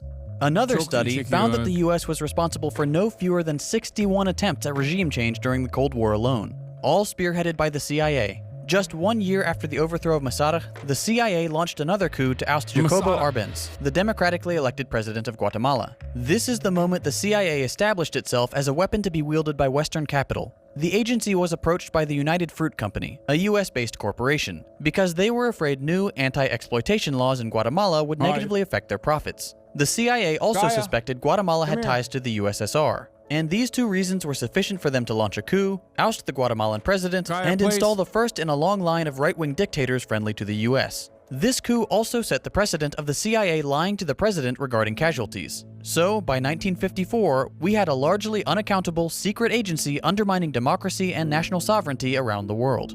This trend would continue throughout the decades. In 1963, the CIA planned a coup that culminated in the assassination of the president of South Vietnam, once again in the name of fighting communism. This particular coup resulted in US involvement in a foolish 10-year war, which cost the lives of 58,000 American soldiers and almost 1 million Vietnamese, many of whom were civilians. The CIA would go on to launch coups in Iraq, Cuba, the Republic of Congo, Laos, the Dominican Republic, Brazil, Chile, and countless other countries. Each time with little reasoning besides, what you're doing isn't ideal for the US. These coups often led to horrible destabilization, including civil war, economic depressions, and hundreds of thousands of deaths. Over the course of their reign of terror, the CIA would develop techniques to aid them in the destruction of foreign nations. One such batch of techniques was compiled in a 90-page handbook titled Psychological Operations in Guerrilla Warfare, which was distributed to the US-backed Nicaraguan Contras, and detailed how armed propaganda teams could build political support in Nicaragua for the Contra cause through deceit, intimidation, violence, and assassination.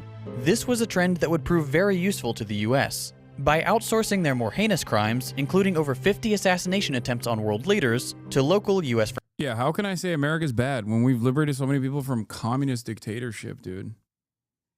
By actively liberating them from their lives. This is...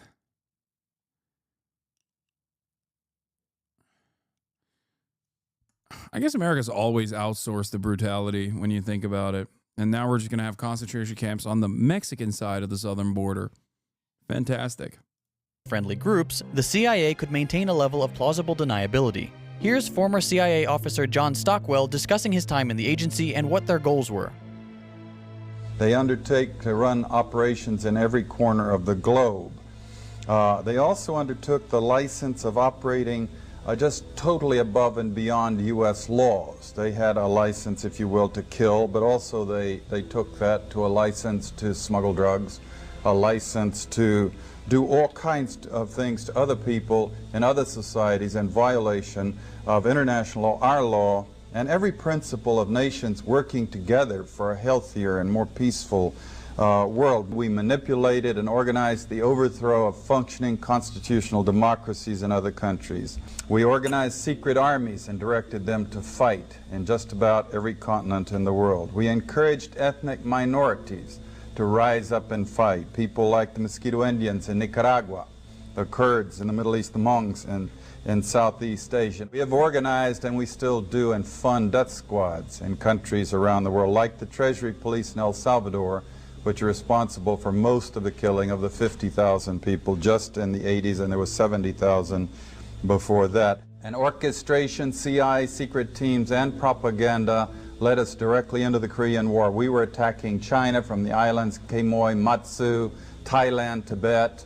A lot of drug trafficking involved in this, by the way, until eventually we convinced ourselves to fight the Chinese in Korea, and we had the Korean War, and 1 million people were killed. Same thing for the Vietnam War, and we have extensive documentation of how the CIA was involved at every level, or the national security complex, because it's a very cooperative thing, into manipulating the nation into the Vietnam War. Let me just put it this way. The best heads that I coordinate with studying this thing, we count at least minimum figure 6 million people who've been killed in this long 40-year war that we've waged against the people of the Third World. But funding coups and destabilizing entire regions takes a lot of money. Luckily for the CIA, their scope of work was broad enough to include a particularly lucrative industry, drug smuggling. At least as far back as the Vietnam War, CIA operatives were heavily involved in trafficking drugs into the United States.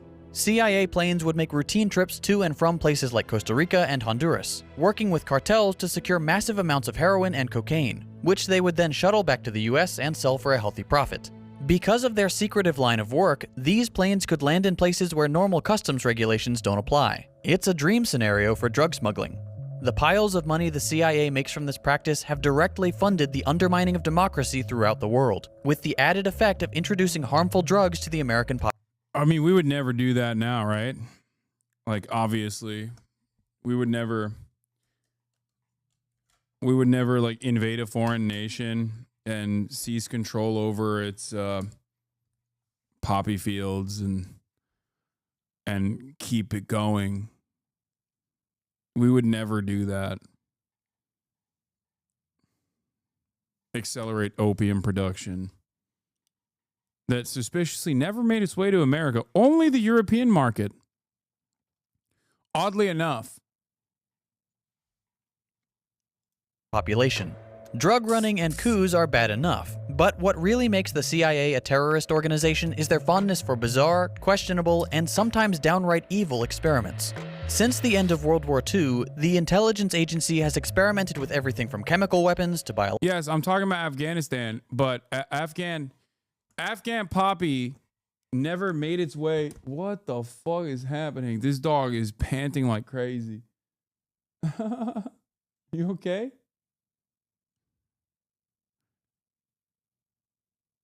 You got a big walk in, huh?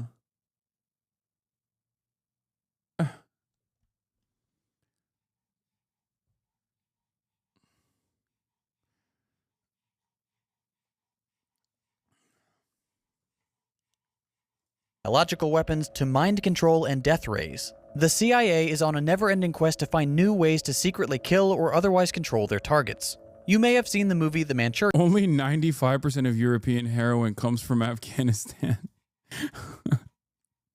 Shit, my bad. I'm sorry. I apologize. My mistake. Candidate. The film was based on the CIA's experimental mind control program, where a subject would be hypnotized and programmed with an activation word or phrase, something that, when heard, would trigger their CIA training and turn them into a sort of deadly automaton. The CIA wanted to create these sleeper agents and plant them in target countries around the world. It sounds absurd, but the Cold War was a scary time, and the CIA...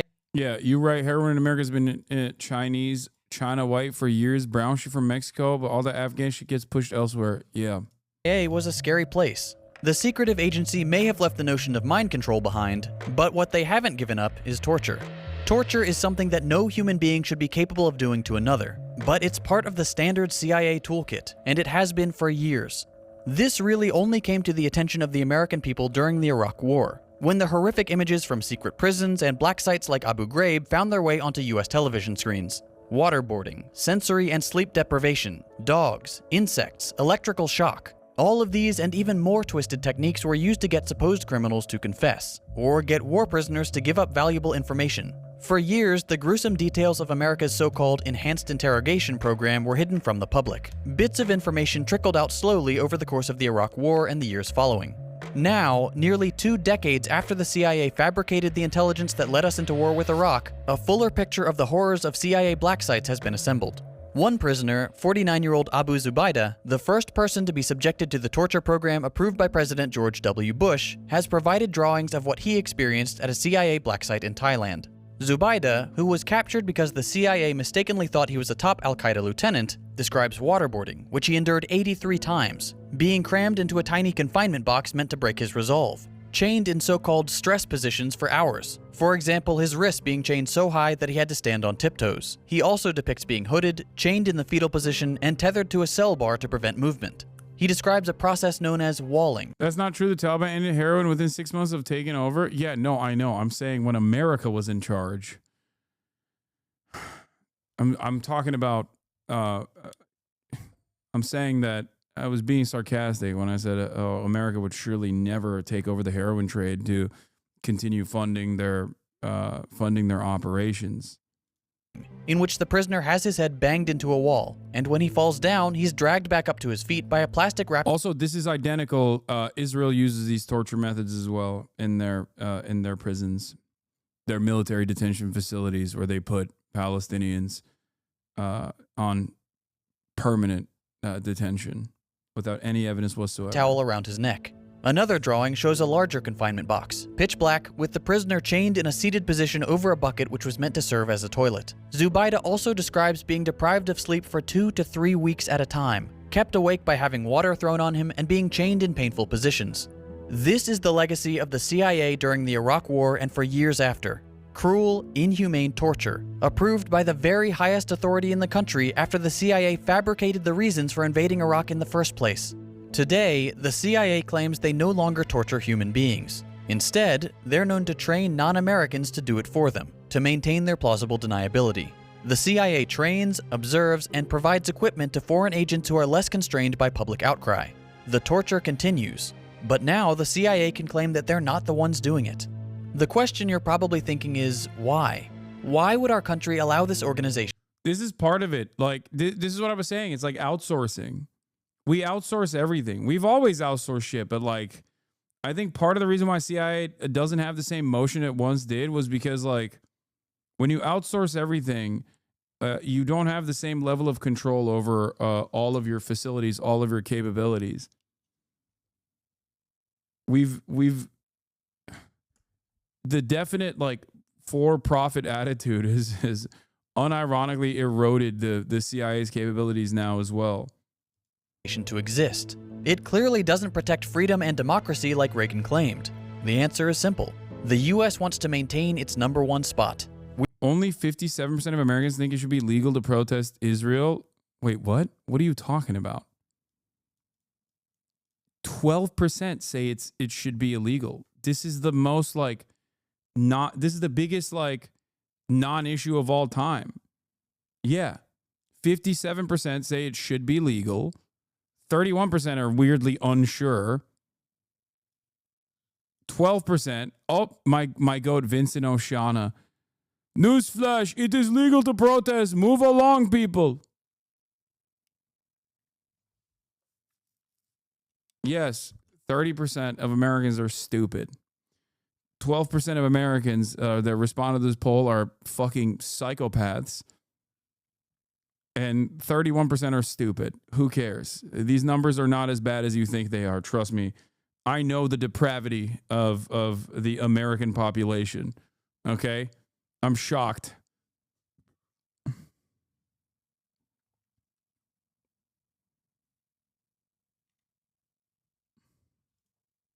We're currently the sole world superpower. And in order to maintain that position of power, the country needs to make sure that the rest of the world depends on us. And it needs to make an example of alternative economic structures that would undermine the notion of American capitalist supremacy. But don't just take it from me. Here's former CIA operative and whistleblower Philip A.G. talking about the U.S. Aga baktım Türkiye'ye, konuştum. Abi konuştuk. Relationship with Cuba and why we were so adamant in destroying them. So it's not hopeless, but you see how the United States is going around in these areas of economics and of trade and of commerce and finance to try to make the Cuban people suffer as much as they can. And this is affecting, in a drastic way, very young children and infants, and also the older, in other words, the most vulnerable.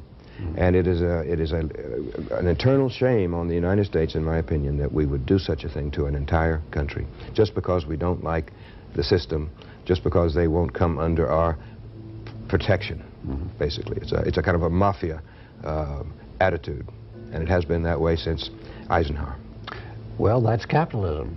Well, it's also the United States, and our tradition of being very nervous when we don't control something. And when a country like Cuba slips out from under our control, after we had ruled it practically as a neo-colony or a protectorate for 59 years or so, then it makes people nervous, because they know that if the Cubans are successful in their example of being able to provide, as a poor country, the best medical care in the third world to the whole population, because it's an inclusionary system. It's not like we have here, where you have this huge bulk of the population, you know, marginalized.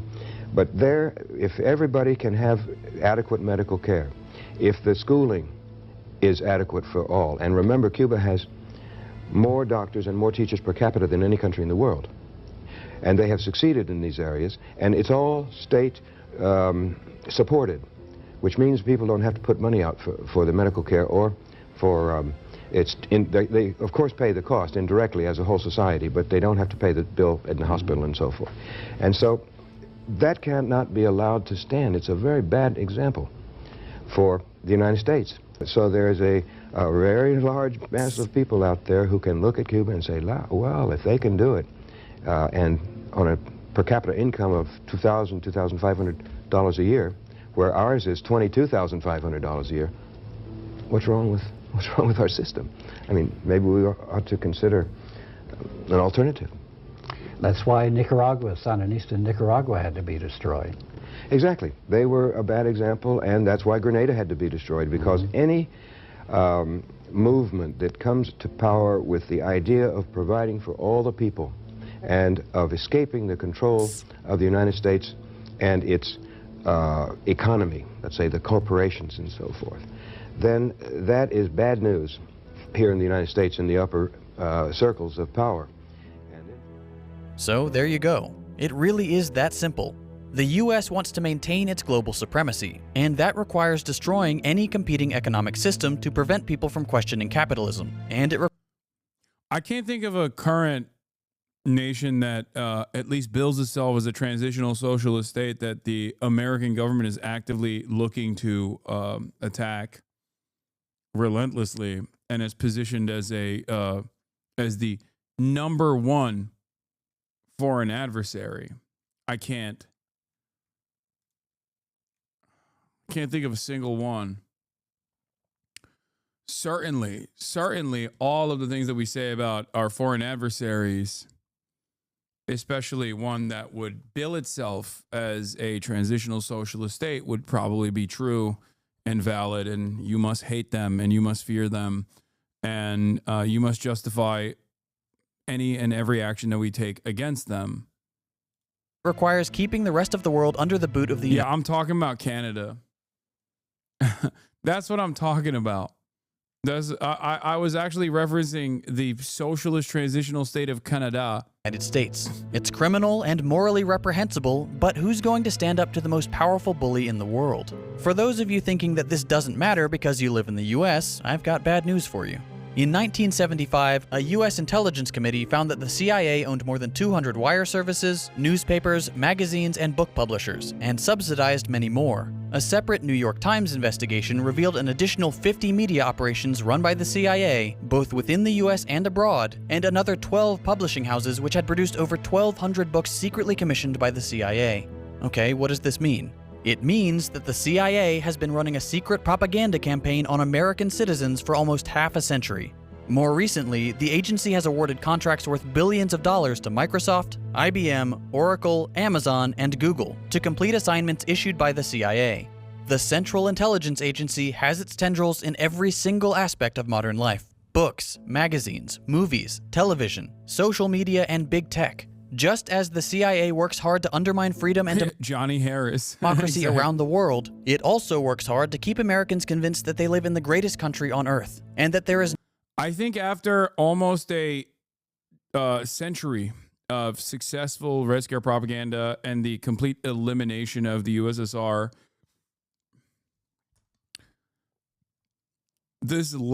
I would say like these last couple of decades, I don't even think the CIA has to do this. I think they try to, and they do it in a very stupid way. I think Mossad tries to do it as well. Like when they'll do stuff like, what did those watermelon people ever do for black people during BLM? Like whenever I see someone talk about pro-Palestinian support as watermelon people, I'm like, okay, that's got to be an agent, you know? That's a federal agent that's writing that from behind an anonymous account. Like they do stuff like that, but it's kind of silly. And I don't think it works that much. But, I mean, I'll give you an example, right? I'll give you an example from the Philippines. China offers Sinovacs to the Philippines in an effort to do some soft power. America needs the Philippines to despise China because America uses the Philippines to ensure that China does not get to stabilize the South China Sea. The Filipino government is the last government that refuses to engage in mutual security cooperations with China. That's why you hear stories about like Filipino boats getting hit with water cannons from like the Chinese Coast Guard, right? That is happening while China is trying to create a security cooperation agreement that it successfully implemented or successfully got on board with every other country in the South China Sea, with the exception of the Philippines. So China, in an effort to do soft power initiatives and show goodwill, offers Sinovacs to the Philippines. What does the American government do? They engage in a covert bot attack, basically, on Filipino social media to try and create fear amongst the population against Chinese vaccines. They run an anti-vax campaign. This was all revealed in a Reuters article that we've shown on numerous occasions. Okay, so they created vaccine hesitancy. They created vaccine hesitancy in the Philippines in an effort to stop them from using and mistrusting the Chinese vaccine that was sent. Instead of sending, Western vaccines to the Philippines, that's what they chose to do. And this was fairly consequential. So it's not that the American government doesn't engage in initiatives like this, right? They still do. They still engage in initiatives like this one. Here it is. This is the Reuters article. Pentagon ran a secret anti-vax campaign to undermine China during the pandemic. If you want to learn more about it, I've read this article multiple times at this point, so I'm not going to do it again. But they used to, and they still do it. But I don't think it's. I don't think every single person that you see on your timeline that's saying like insanely stupid things is actively being paid by the federal government. I think that there are a lot of people that simply want to sound smart, and they are carrying the tradition of wrecker behavior all on their own, without any sort of federal government subsidy, without any sort of paycheck or pay stub from the FBI or the CIA. They're just doing it on their own because they're fucking stupid. Part of the reason why they're doing it on their own because they're fucking stupid is because American education is completely collapsed. There's no critical thinking skills, and social conditioning is so firmly set and so firmly anti-communist, anti-socialist in this country that they don't even need to do it. Like, they can just get it for free. There's no alternative to American supremacy. The CIA is a terrorist organization, the biggest one in the world, and it needs to be abolished and its records made public. The United States has no right to impose its will on the rest of the world, and it certainly has no right to do it in secret.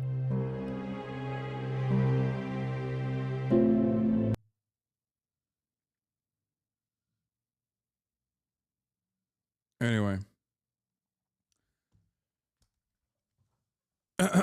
I tell people that Americans have been lobotomized. Yeah.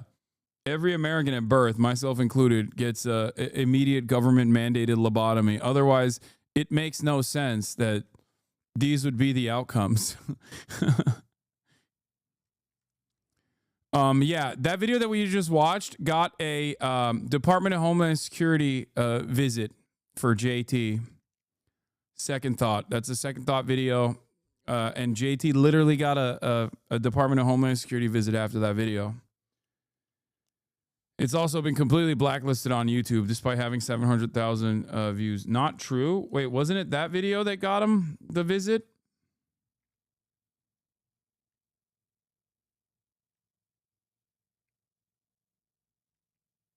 Was it another video? I'm pretty sure it was a different video. I thought it was that one.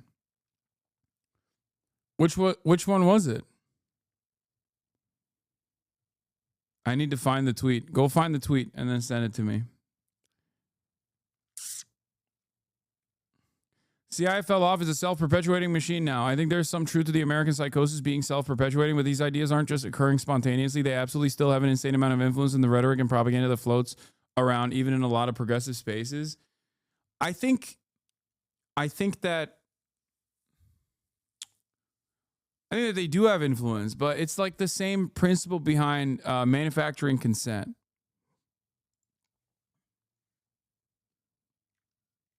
Yeah, it is. I was right. It's the CIA video, no? Yeah, this is going to be an important thread. This thread was prompted by YouTube shadow banning my new video. Yesterday morning I released, the video titled CIA is a terrorist organization. Unsurprisingly, it was instantly demonetized. Fine, I'm used to that. After the video went live, I got the usual comments. Clicked as soon as I saw the notification. Views were slightly disappointing, but par for the course for a demonetized video. The video no longer appeared in the subscription feed.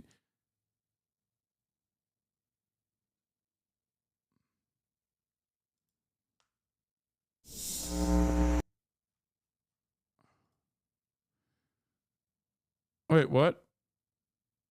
This was an obvious lie. And an insulting one at that. Remember that video was only age-gated. Why wouldn't my video on the CIA, which did not show any explicit violence, receive a harsher treatment? YouTube is notorious. The fact that the video went live received notifications. No, the CIA is a terrorist organization. Am I wrong? Look at the tweet right above. That video earned me a visit from the DHS who asked me about anti-American sentiment in my videos. A few months ago, I uploaded... Oh, you're right. Okay, my bad.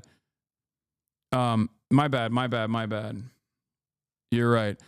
I uploaded a video on police brutality that showed explicit acts of violence by the police, and it was understandably age-gated. The video was appropriate only for older audiences, but did not break any of YouTube's terms and conditions. That video earned me a visit from the Department of Homeland Security, who asked me about anti-American sentiment in my videos. That was the first time I realized, wow, I guess people really are monitoring what we say and are willing to try and intimidate us. Shit, my bad. It was not the CIA terrorist video. It was a police brutality video that he put out. Thank you for clearing the record.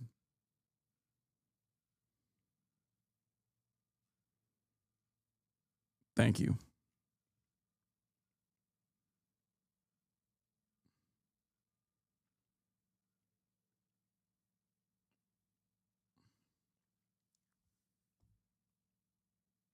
By the way, you should read this. Is going off the same intelligence agency thread of thoughts also important? No.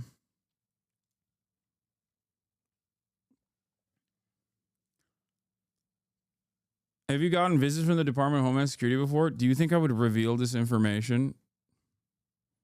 Are you insane?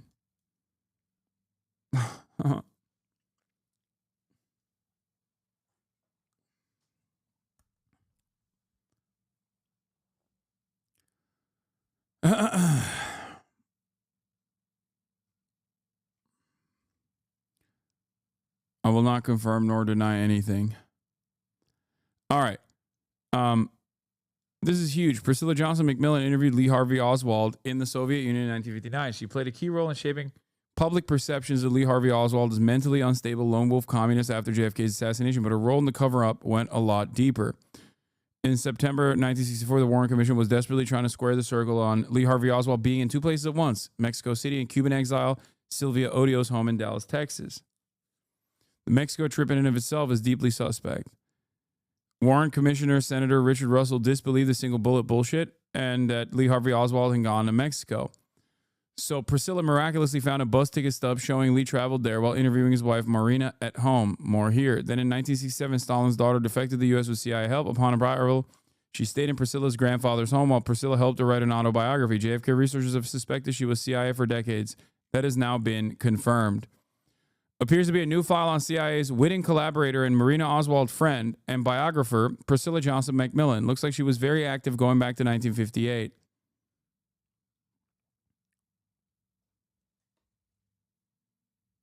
What? Why would you not have been visited? I mean, come on. You had a teenage leader of the terrorist Houthis on your stream who took out 100...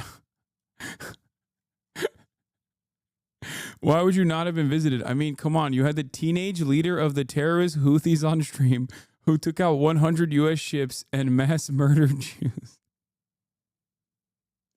I know you're joking, except there are people who legitimately think this. I understood that you were joking, except there are people who literally think that.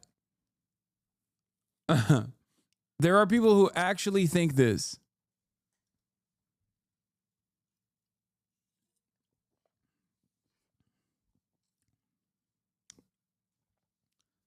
Yeah.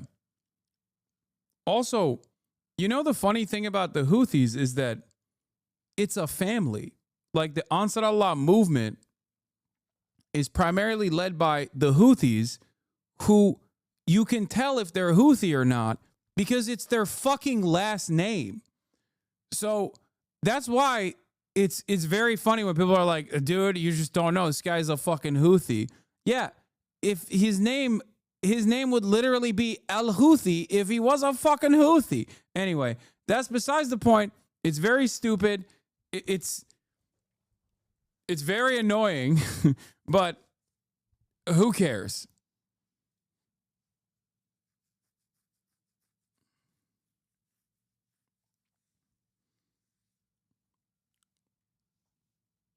I can't believe you're laughing at someone that personally murdered 5,000 U.S. troops. No, how about 5 million, dude?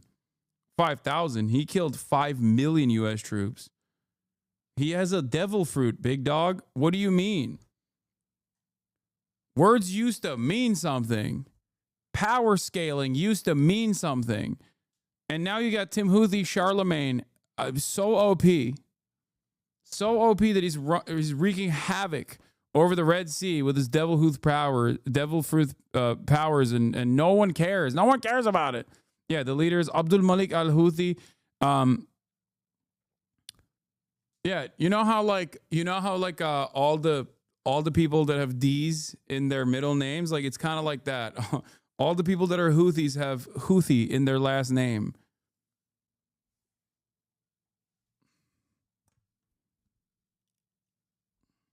Yeah, he got the hockey and the devil fruit. Abi coverladın mı İmamoğlu'nu? Yes, coverladım.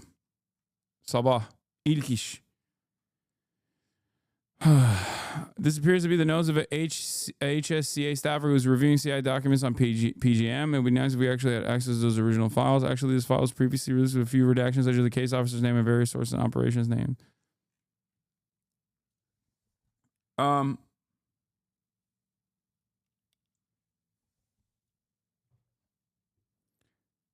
Where were we? Yeah, we dove into the JFK stuff.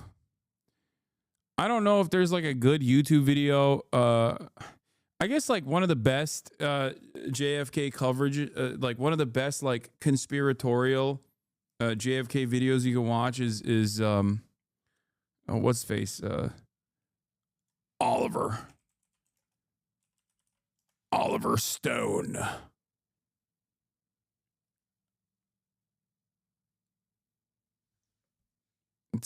It's not a documentary, but it's a fucking, the JFK movie is pretty good.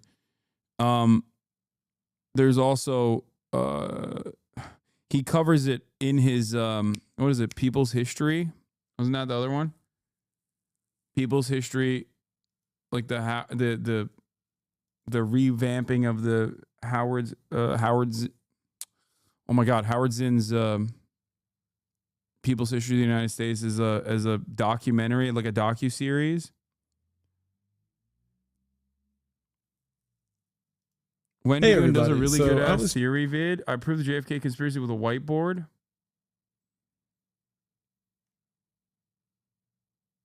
Nah.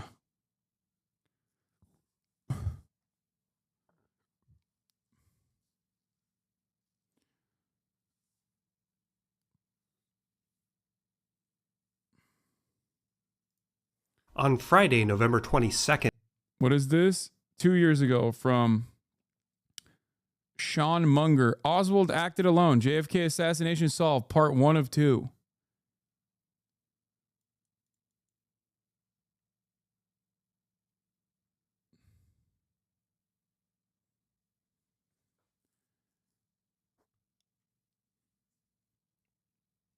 The Sean Munger video confirms the previously established government narrative then.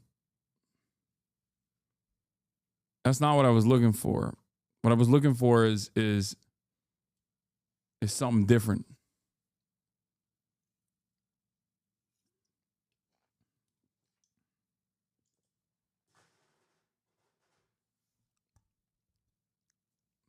There's a video that goes into the Foster Dulles angle that I found compelling. GDF has a video on it. What is his video? What is his video on it?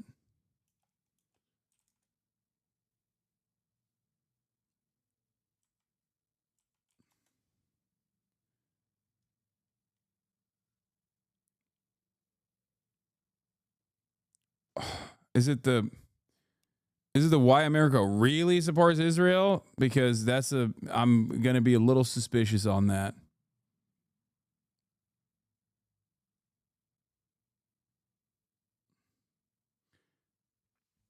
I have seen some stuff from GDF that has like rubbed me a little bit in the wrong way. And I used to be a big fan, as you guys know. What I don't understand is that you call Jackson a Fed and make up conspiracies about him. All I'm saying is, first of all, much respect to the Jackson Hinkle heads. Okay. That's number one. Big respect, big ups. You guys are the true loyalists. You are definitely. I respect it. I respect the Jackson Hinkle heads, especially at this stage, you know? All I'm saying is I find it rather odd that he is a MAGA communist linked up with Tulsi Gabbard, who literally did PSYOPs. Also is a Fed.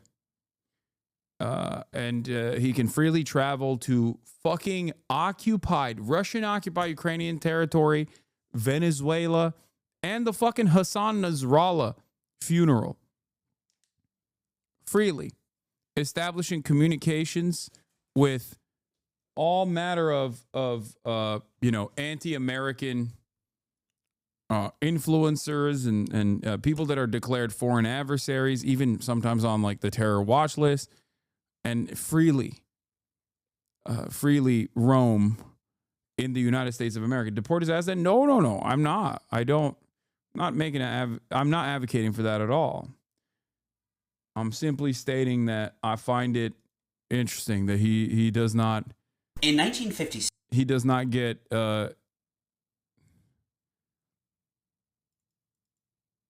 What is this? This is an unlisted link.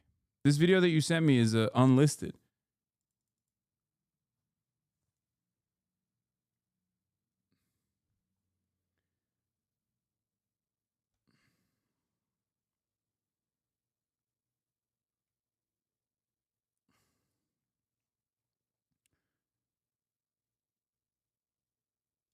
Eyes Wide Open. Oh, I've heard about this. This is a channel I've heard about with 138,000 subscribers.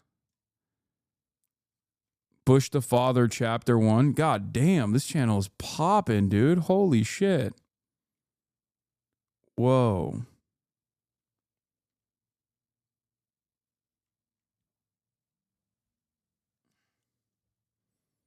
Whoa, look at all these. This is like a treasure trove, dude. This is a treasure trove. Does he have anything on JFK? I mean, I'm sure he has something on JFK, but like directly on JFK. Whoa. Incredible. Maybe this? Maybe this would be. GDF got called anti-Semite by Empanada for placing more blame on the Israel lobby than oil for the invasion of Iraq, but Empanada isn't American and just wasn't aware of the actual pressure AIPAC actually holds on individual politicians. Empanada sees American empire from the outside, so his perspective was just underinformed. What is it that you think is problematic with the GDF? First of all, I think GDF himself might not be American either. I don't know. It's just something doesn't smell right. I'm not saying he's bad. I just think that there is it's just something that didn't sit right with me. There's a lot of great videos on GDF's channel. We watched it a lot. I was a early supporter, big time. The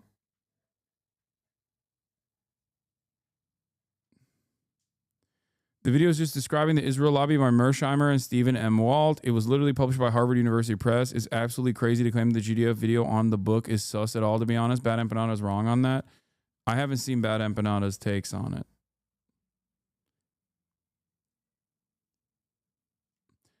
My point is, the moment that somebody starts venturing into like Israel controls America territory, I get a little suspicious, because it's not the case.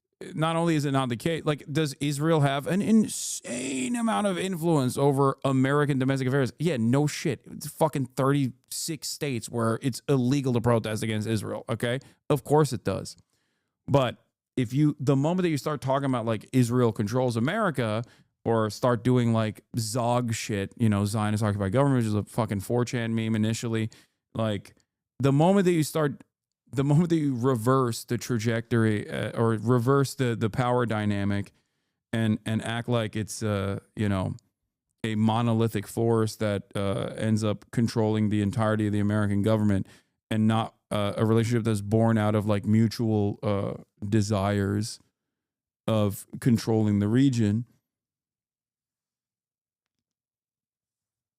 is the moment where I get like a little sussed out. He has recent videos of the Warsaw Uprising and the Nazis, and comments are full of Nazis crying about how he changed. He didn't. No. But I do think that he had a fuck ton of anti-Semitic anti-Semitic comments under his videos. It was frustrating. Resending this one time, GDF buys into Israel influence on the U.S. over U.S. having genuine interests of his own a bit too much. I think there's still some use for GDF, but he should be taken with a grain of salt. Yes, there was interdepartment conflict on Israel and a lack of cohesion in the past, as there was on almost everything, but that isn't to say that Israel lobby is what changed this.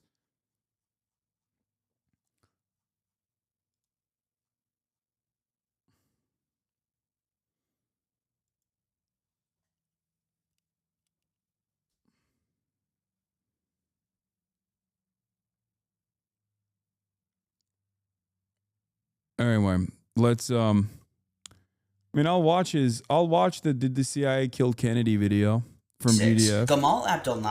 But I just wanted to tell you, like, I was a little disturbed when I saw some comments from his chat, for sure. Like, not his own community. He can't control all the fucking comments, but Nasser nationalized the Suez Canal Company, prompting an invasion by Israel, France, and Britain. Over in Washington, D.C., a dinner party was being held at Walter Lippmann's house, attended by many of the Washington elite, including CIA Director Allen Dulles. The conversation turned to Nasser when one of the guests jokingly opined, "Allen, can't you find an assassin?" But Allen Dulles responded in all seriousness. While smoking his pipe, he replied, "Well, first you would need a fanatic, a man who'd be willing to kill himself if he were caught, and he couldn't be an outsider. It would be very difficult to find just the right man." What if I told you that Lee Harvey Oswald, the man charged with John F. Kennedy's murder, had no motive to kill him? George de Mohrenschildt, Oswald's dear friend and CIA handler, testified to the Warren Commission that Oswald... What is the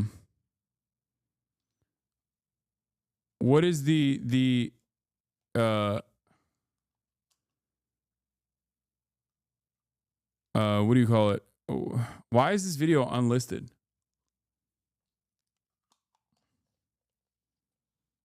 It's so sad to see GDF's host was found dead 100 miles away from his home after falling backwards into a knife 7 times.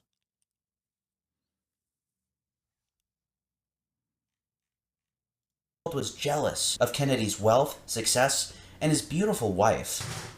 But he later published a book in which he recanted all those damning statements that helped frame Oswald as the killer.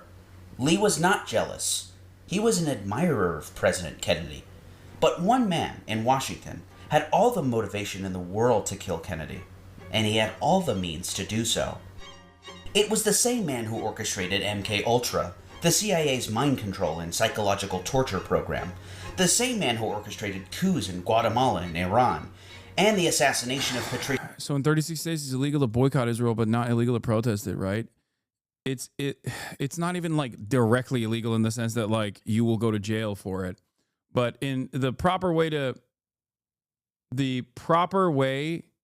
to address it would be to say, in 36 states in the United States of America, there are numerous legal pathways, legal hurdles presented against developing or implementing a boycott, divestments, and sanctions movement on Israel.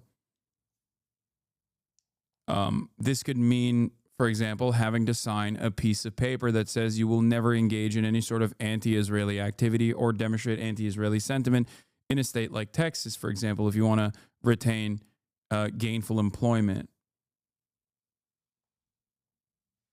You know, stuff like that.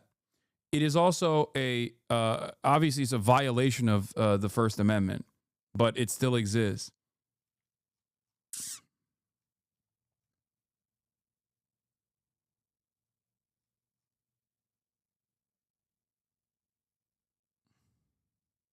Lumumba. He'd also launched the Bay of Pigs invasion, which very well may have led him to conducting an assassination of another head of state on American soil. This is the story of Allen Dulles. Yeah, React channels, don't upload my reaction to this video. It's an unlisted video. I don't know exactly what the reason is for why it's unlisted. So don't upload it. I will fucking take it down. I hate my husband. I hate my husband. I hate my husband. Oh, how I hate my husband. I want to kill him. I will be like a fighting cock with knives on my talons. I will cut him in ribbons with sharp knives. I will cut him in the back. I will even perhaps cut his throat with a sharp knife tied to my talons when I am a bloody, murderous fighting cock. That's Clover Todd Dulles, Allen Dulles' wife. As you may imagine, Dulles didn't exactly treat women with the utmost tenderness and compassion.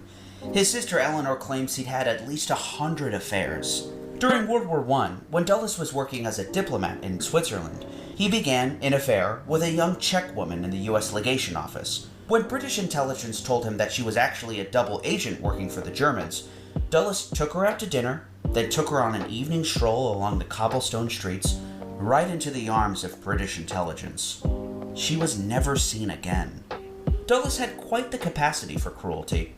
He showed a coldness and lack of empathy for others from a young age.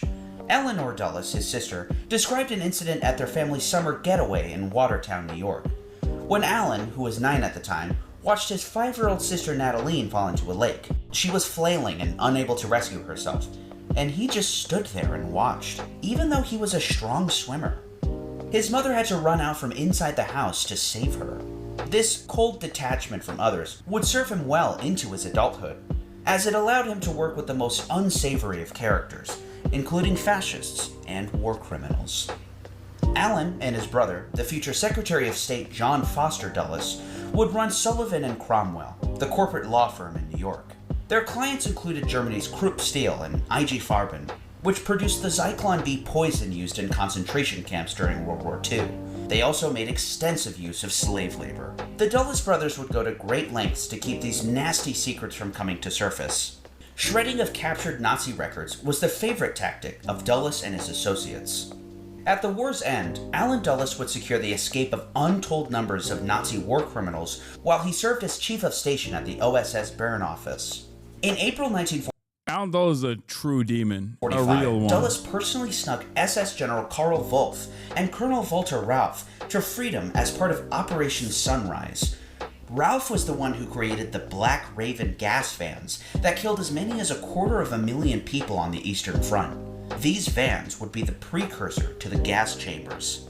After being put up in an apartment in Rome by the U.S. Strategic Services Unit, Rauff escaped and winded up in Chile, where he became an advisor to Pinochet's secret police.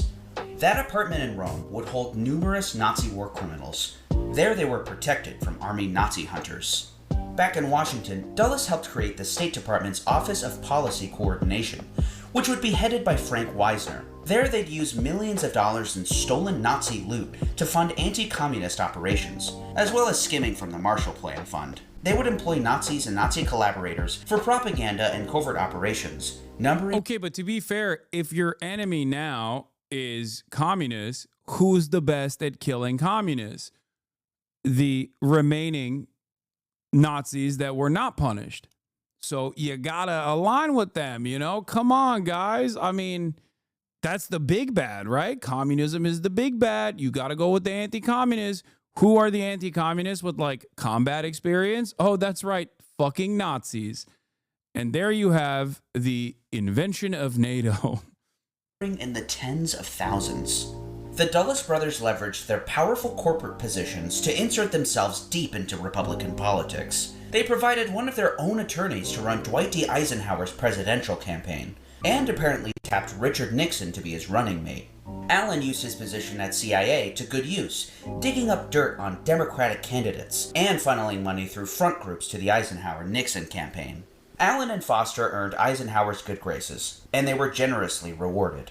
Foster would rule the diplomatic arm of the federal government at U.S. State, and Allen became the Director of Central Intelligence. That year was 1953, and Mohammad Mossadegh of Iran would nationalize the Anglo-Iranian Oil Company. What followed was the plot to overthrow him. After a crippling economic blockade, the CIA paid agents to create large angry mobs, which stormed the Prime Minister's residence. Rebel forces rolled 24 tanks alongside them, and fired an artillery shell into the residence. Mossadegh barely made it out alive by scaling a fence. Mohammad Reza Shah would take his place, and with the help of the CIA, Yeah.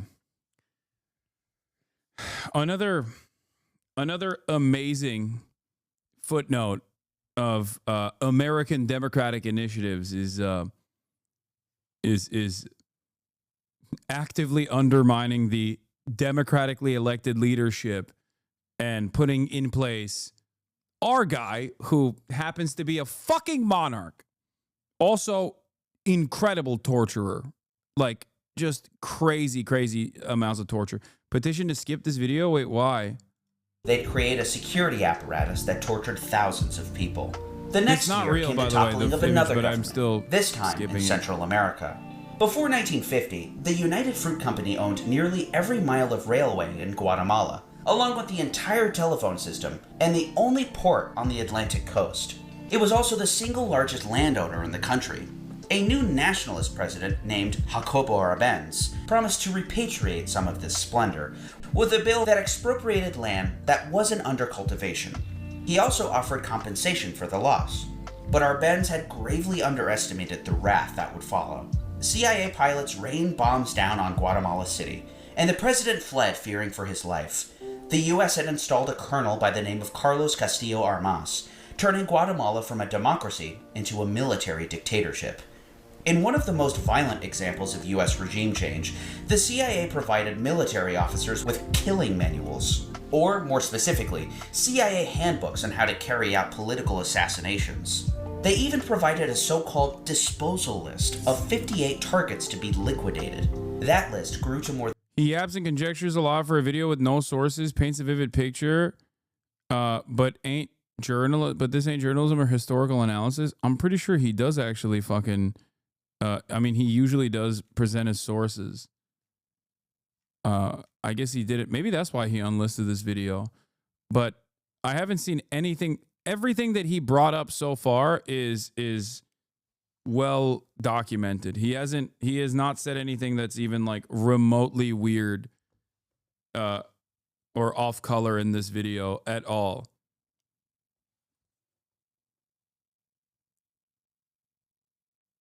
Like virtually everything that he has said so far is not even, you could say it's like a little bit reductive, or maybe it doesn't like cover everything because he's just like kind of going over it.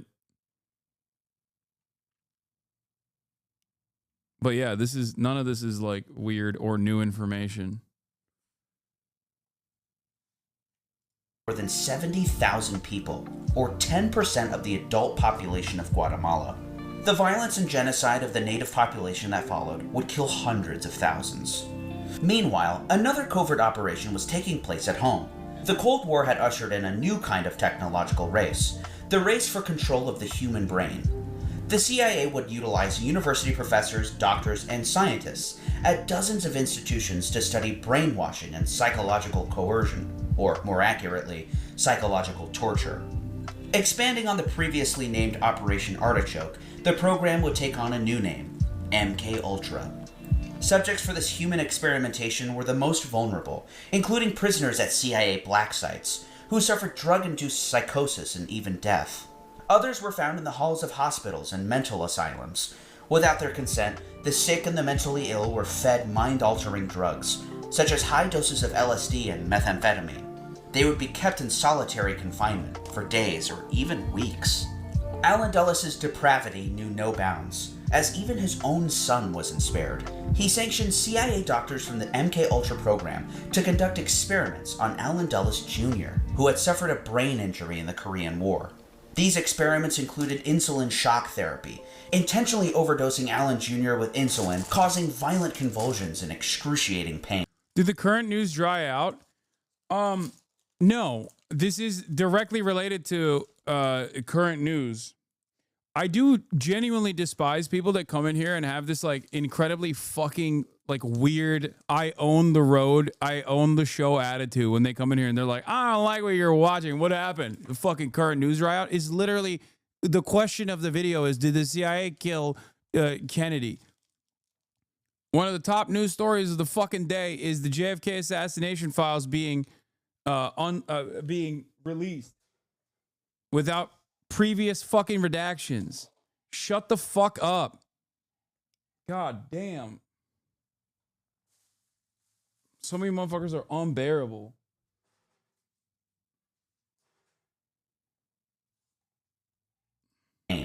He told his sister Joan, "Can't you do something for me? I'm going mad." In April of 1959, Allen's brother, John Foster Dulles, would die of an aggressive colon cancer. The Dulles brothers as a pair were no more, and it fell on Allen to carry on their legacy. With Eisenhower's second term coming to a close, the race was on to secure a seat in the new administration. He'd played both sides of the 1960 presidential campaign, feeding intelligence to Richard Nixon and Democratic candidate John F. Kennedy. Kennedy would of course win by a razor-thin margin, and to appease the Republicans still in the federal government, he'd keep two Republican bigwigs. J. Edgar Hoover would remain at FBI, and Allen Dulles would remain the Director of Central Intelligence. As usual, Allen Dulles' clever political maneuvering would pay off. Dulles would undermine Kennedy's foreign policy immediately. Actually, before he even got into office, Dulles was conspiring with the Belgians to overthrow the democratically elected government of the Democratic Republic of the Congo. Dulles' CIA would provide intelligence and material support to the military, particularly those loyal to future despot Joseph Mobutu. The newly elected post-colonial leader, Patrice Lumumba, would be put into quite an unlucky position, driven out of Kinshasa and running for his life. He'd be chased down with the help of the CIA and Belgian intelligence. Agency assets would savagely beat Lumumba and his family, even his 1-year-old son. They'd then kill Lumumba in cold blood. Kennedy wouldn't find out for a month after the killing. You see, Kennedy's politics were too disparate from the old Republican Guard, who still had a strong hold on the Pentagon, the CIA, even the White House. And the establishment soon came to resent him, even hate him for it. Years after Kennedy's death, H.R. Haldeman, aka Bob Haldeman, was the chief of staff for the Nixon White House. Haldeman is best known for his role in the Watergate scandal, as he was actually convicted on conspiracy, perjury, and obstruction of justice charges. But a less well-known fact of his life adds some interesting insight into the fate of President John F. Kennedy. This was in his also post-Watergate covered in the book titled The Ends of Power, Haldeman describes conversations with Nixon, his boss, which were all recorded in what are now known as the Watergate tapes. In these tapes, Nixon is heard covering his tracks and trying to keep his team of CIA conspirators from talking, including Howard Hunt, the ringleader of the Watergate burglars. Nixon is famously heard offering $1 million in cash to shut them up. But Nixon is very clear on keeping Howard Hunt quiet specifically, based on his long history with the CIA. Hunt had overseen the Guatemala coup and other covert operations, like the Bay of Pigs fiasco. Hunt will uncover a lot of things, You open that scab, there's a hell of a lot of things. This is going to open up that whole Bay of Pigs thing, and it's going to make the CIA look bad. It's going to make Hunt look bad, and is likely to blow the whole Bay of Pigs thing. And we think it would be very unfortunate for the CIA and for the country at this time. Bob Haldeman would later clarify these remarks in his memoir. It seems that in all those references to the Bay of Pigs, he was actually referring to the Kennedy assassination. The Bay of Pigs invasion was launched on April 17, 1961. Over 1,400 CIA-trained Cuban exiles approached the island from the ocean, in what has since been called an extraordinarily disorganized and poorly planned operation. Most of the fighters would be killed or captured, but we now know that the plan was flawed from the beginning, on purpose. The military and CIA wanted to use the failed Bay of Pigs fiasco to usher in a full military invasion of Cuba. The Chief of Naval Operations, Admiral Arleigh Burke, even took the liberty of going... Bro. The CIA at the time was wilding out. There was a plan to fucking do a 9/11 in Miami and then blame it on Cuba. They literally had actively a plan to blow up Florida and then blame it on Cuban revolutionaries so they could go to war with Cuba. Like, it is crazy. This is the peak, I would say. Like, around this time was when they were really popping. Behind Kennedy's back to position naval destroyers with Marine battalions off the shores of Cuba, anticipating that U.S. forces might be ordered into Cuba to salvage a botched invasion. They also hoped that Kennedy would assist the plan further with air support. Kennedy said no to all of it. Leaving the work of the CIA to speak for itself, the Bay of Pigs invasion was nothing but a monumental failure that fell right onto Allen Dulles' lap. After the failed invasion, Kennedy went on the attack.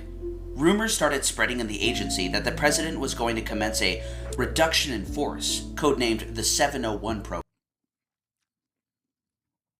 The famous line comes from here when he says, I want to tear the CIA piece by piece and blow it into different directions with the wind or whatever. Roughly 1 in 5 employees would end up being canned. And then there was the man at the top, Allen Dulles, who was forced into retirement. Allen Dulles had been crossed, and this wasn't a man that let anyone get away with that. Kennedy quickly became extraordinarily unpopular. No, hated by the top Republican brass at the Pentagon, the agency, and the White House. Daniel Ellsberg, who later became famous for leaking the Pentagon Papers, describes the atmosphere at the time. There was virtually a coup atmosphere in Pentagon circles. Not that I had the fear that there was about to be a coup. I just thought it was a mood of hatred and rage. The atmosphere was poisonous. Poisonous. It was 2003, and Howard Hunt, the agency man and Watergate conspirator, was essentially on his deathbed. He was 84, and his long-estranged son, St. John, wanted him to open up about his endeavors as a spy before he left this earth. St. John never believed his father's story of where he was on the day of Kennedy's death. Howard had testified to Congress that he was in Washington, but Dorothy, St. John's mother, contradicted that story and told him he was actually in Dallas. After prodding his father for the story for years and writing him a long, pleading letter, Howard finally obliged, and his son flew to South Florida to see him in what would be his last conversations with his father. Hunt explained to his son that in 1963, he had been invited to a clandestine meeting attended by numerous CIA agents connected to the anti-Castro movement. These included future Watergate burglar Frank Sturgis and CIA assassin David Morales. Morales was the chief of operations at the largest CIA station in Miami called JM Wave. They were all gathered to discuss an operation, but it quickly became clear to Hunt that this operation was the assassination of the president. Yeah, okay. According to Hunt, Morales and Sturgis referred to the president's killing as the big event. I mean, look, it lays out, to a certain degree, major reasons as to why the CIA would want to assassinate him, which I understand. But, like, if the pivotal piece of information is a deathbed confession, like, of a secondhand, like a deathbed confession coming from a former guy. Not exactly the smoking gun. Well, I don't know enough. I don't know anything. Event. Morales told Hunt that he had been picked for the operation by Bill Harvey, a CIA man who oversaw the many assassination plots against Fidel Castro. He'd also served as chief of station in Rome. According to his Rome deputy, Wyatt, when the news broke about Kennedy's death, Bill Harvey's reaction indicated that he had prior knowledge. Harvey has long been suspected of playing a role in the killing, and according to Wyatt, Harvey traveled to Dallas in November of 1963. The Kennedy assassination would be investigated yet again by the House of Representatives from 1976 to 1978. According to the committee's prosecutor, Dan Hardway, I wouldn't be surprised to learn that Harvey was in Dallas in November 1963. We considered Harvey to be one of our prime suspects from the very start. He had all the key connections, to organized crime, to the CIA station in Miami where the plots against Castro were run, to other prime CIA suspects like David Phillips. We tried to get Harvey's travel vouchers and security file from the CIA, but they always blocked us. But we did come across a lot of memos that suggested he was traveling a lot in the months leading up to the assassination. What Hunt described to his son was a plan that was overseen by Bill Harvey and David Morales, contracting sharpshooters from the Corsican underworld, who had a long history with the CIA. 10 years later, in 1973, after an evening of heavy drinking, Morales would let slip what happened to his attorney. We took care of that son of a bitch, didn't we? Lee Harvey Oswald, the man accused of Kennedy's assassination, is now known to have been an asset for American intelligence agencies. Upon his arrest, Oswald attempted to call a military intelligence officer in Raleigh, North Carolina. He was probably calling his cutout. He was calling somebody who could put him in touch with his case officer. Prior to the assassination, Oswald was the subject of secret intelligence reports at CIA, FBI, State Department, and the Office of Naval Intelligence. Everywhere you look with him, there are the fingerprints of intelligence. After Kennedy's death, FBI Director J. Edgar Hoover immediately pulled CIA surveillance tapes of phone calls supposedly made by Oswald. It quickly became clear that the voice on the tapes was not Oswald's. They were an impersonator, calling the Cuban and Soviet embassies in Mexico. Hoover informed Kennedy's successor, Lyndon Johnson, who was stunned by this fact, since it revealed that Oswald was deeply involved in espionage activities. Lee was also being groomed by George de Mohrenschildt, the man from the beginning of the story who recanted his testimony. Mohrenschildt's spy handler was Colonel Lawrence Orloff, a CIA informant who was a partner of J. Walton Moore, the CIA's station chief in Dallas. But here's perhaps one of the most damning pieces of evidence. In September of 1963, Oswald was spotted in Dallas by Cuban exile leader and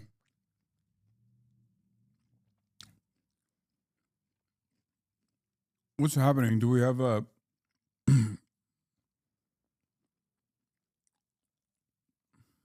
What is going on? Hinkle Hoopers, you triggered every dumbass MAGA communist. Now they're up your ass. Respect to the ACP heads.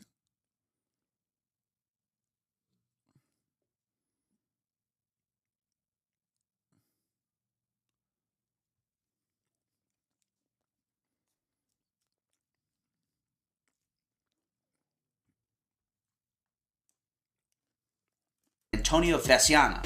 What makes this sighting so spectacular is that Oswald was accompanied by David Atlee Phillips, a CIA legend and a major player in Latin American intelligence operations. He would later be investigated for his role in the assassination by the 1976 House Committee. This gave much further weight to his close ties with American intelligence agencies. So, was Oswald the CIA shooter? Well, there are serious issues with the evidence. We need only look directly from the Warren Committee. I think it's pretty funny that all the Jackson Hinkle heads are coming in here right now and yelling about me suspecting him of maybe being potentially a federal agent, as we are literally looking at a guy historically who was declared sympathetic to socialist causes and assassinated JFK for that reason, when in fact he was quite literally a naval intelligence officer and actively worked with pro-Fidel Castro or pro-Cuban Revolution movements in an effort to establish himself as a revolutionary figure in America. Commission and House Committee investigation reports and transcripts. What follows is just some of that evidence that throws a wrench at the official narrative. Starting with the gun. According to the government's firearms expert for the Warren Commission, a gunsmith from Aberdeen Proving Ground, the sight on the rifle was built for a left-handed shooter. Also during the Warren Commission, Oswald's brother John testified that Lee was right-handed. The rifle, an Italian Mannlicher Carcano, was also horribly inaccurate. Test firing done by Ronald Simmons, the chief of infantry weapons for the Army, showed it fired high and to the right. Then there was Sebastian Latona, the FBI expert for the Warren Commission. He personally dusted the gun for fingerprints, and, well, here's an exchange with him and assistant counsel Melvin Eisenberg. I was not successful in developing any prints at all on the weapon. I also had one of the firearm examiners dismantle the weapon, and I processed the complete weapon, all parts, everything else, and no... What is a mudfucker? What is that? Is that like some racial term? What does that even mean? What the fuck does that mean? I've never heard that before. It sounds very racist. Bro, Jackson Hinkle fans know different levels of racism that I've never heard before. Like, I've never even encountered before. And I know all the fucking racist terms.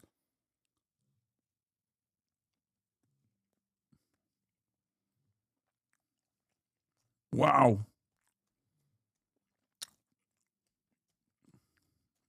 That's wild.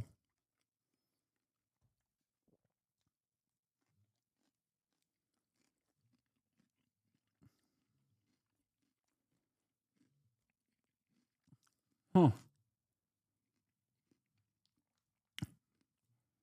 Like, I pride myself on being the racism sommelier, and I'm out here learning new shit that I didn't even know existed.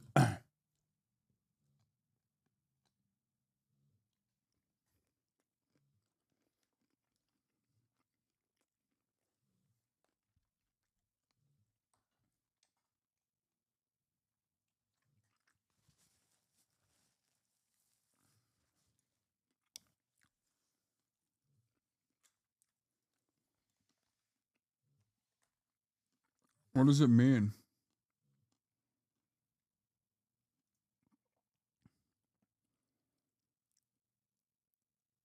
What? Anyone who uses falses and blatantly lies to justify a self-elevated position? When someone is having anal sex and person taking it up the ass shits? Huh. What? God damn, stop fucking posting. Oh my God, dude is like losing his mind. He's like, dude, you have to understand what this fucking term is. It is alarming. I must get it to you.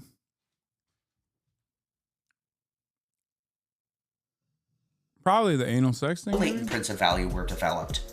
Does that include the clip? That included the clip. That included the bolt. It included the underside of the barrel, which is covered by the stock. Were cartridge cases furnished to you at that time? They were, which I processed, and from which I got no prints.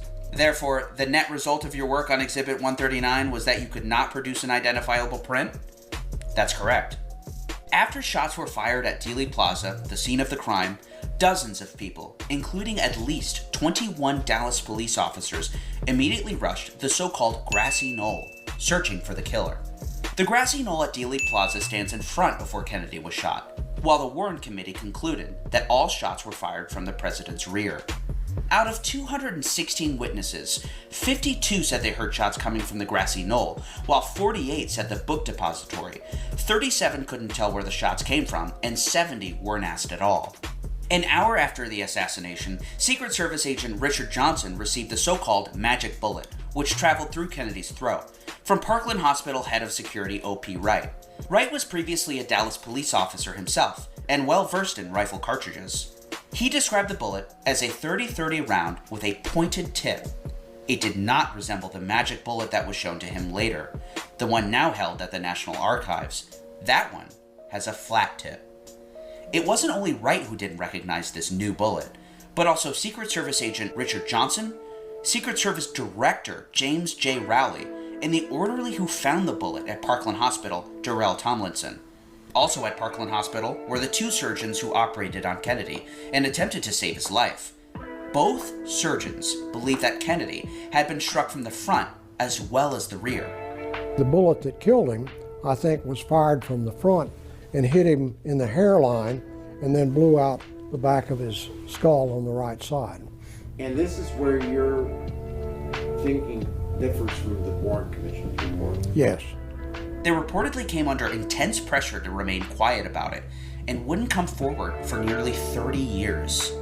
Dulles would claim that after he heard the news of Kennedy's death, he would head back home to Washington, but his own personal datebook reveals that this was a lie, and he actually spent the entire weekend at Camp Peary, known by CIA case officers as the Farm. The Farm is the location of a secret training base for CIA officers of the Directorate of Operations, the clandestine service of the agency. Here, recruits are trained in espionage before they're sent overseas. From November 22nd through the 24th, Dulles, the now retired spy chief, would set up a base of operations there.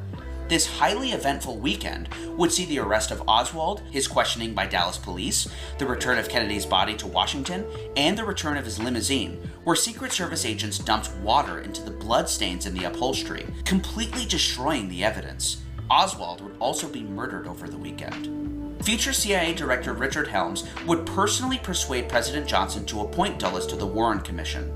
He wanted to make sure no agency secrets came out during the investigation. And of course, if Dulles was on the commission, that would ensure the agency would be safe. Johnson felt the same way. He didn't want the investigation to dig up anything strange. Over the course of the investigations, Dulles would write novelist Rebecca West, struggling to come up with a motive for Oswald. I wish sometime you would sit down and write me a line as to why you think Lee Oswald did the dastardly deed. All I can tell you is that there is not one iota of evidence that he had any personal vindictiveness against the man Kennedy. 3 years after the Warren Commission ended, 2/3 of Americans polled did not agree with its outcome, which said that Lee Harvey Oswald acted alone. At the end of 1969, Allen Dulles came down with a bad case of the flu, which was so severe that it left him bedridden. By Christmas Eve, Dulles would be in Georgetown University Hospital. The infection had spread to his chest and turned into pneumonia. A month later, on January 29, 1969, Allen Dulles finally passed away due to complications from his illness. He lived to be 75 years old. So, who do you think killed Kennedy? Let me know in the comments.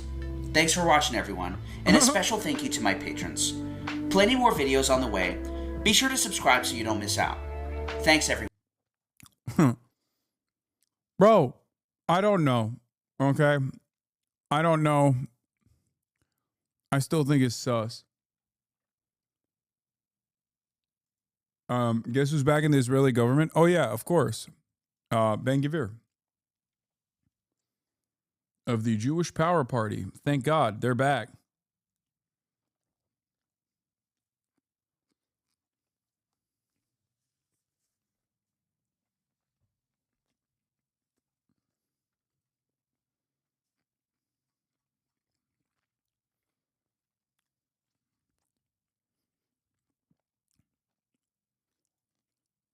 It'll never not be interesting that Israelis just simply can't comprehend that. I've been in Spokane for. Bombing Gaza is seen as like an exit ramp for these guys, and a very successful one, always. Always and forever. No matter what happens,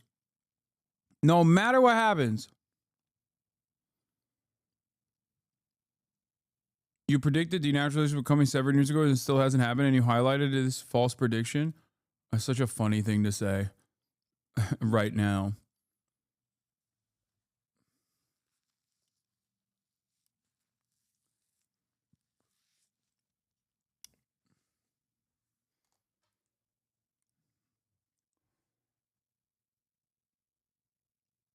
How can we think we know anything about history when we can't even tell for sure who shot the most powerful man in the world on camera just 60 years ago?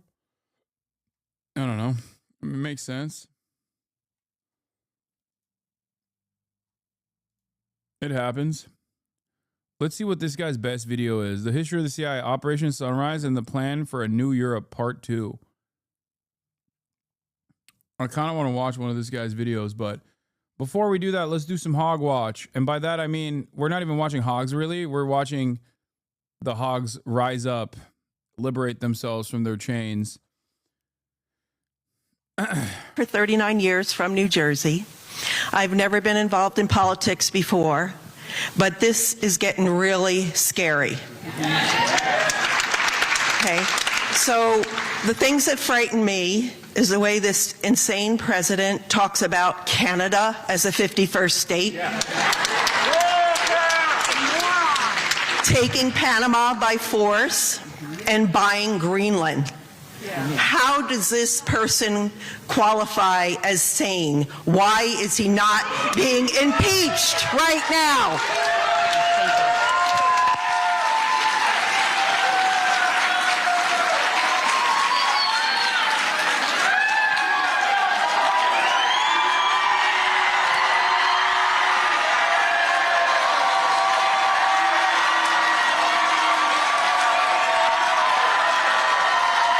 You better be like, get that traitorous flag out of here. It's illegal. It's terrorism to have the Canadian flag. You will only fly the Unionist flag of Canada now that Canada is officially under the American Protectorate.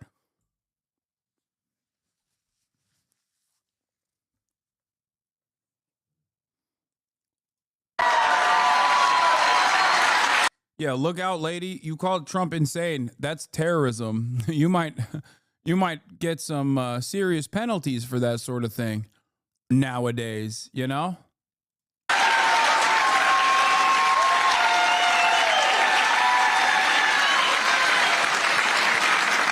So, in short, I don't support us absorbing Canada. Canada, that would be like taking...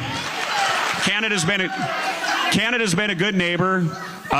Canada is much more liberal and left-wing than the United States. If we took Canada... taking Canada would be like taking another California. It would tilt things towards the Democrats. Oh, that's what's stopping you. Okay. Dude, what a... Brilliant.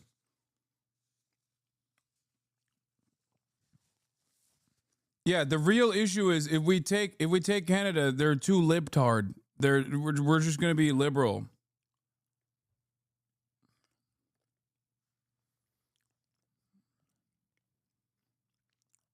That's unironically the reason why we didn't seize more Mexican territory back in the day, because people were so racist. They were like, that would mean we would have to live alongside more Mexicans. We don't want that.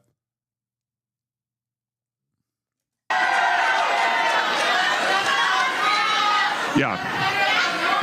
If we took Canada, the Republicans would never have control again. So we don't want that to happen.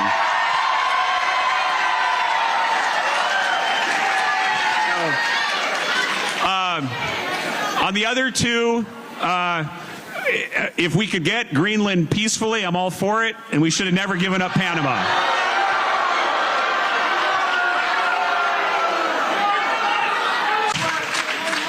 This is a question that comes from Barbara and can serve as our concluding question for the night regarding checks and balances between the different branches of government.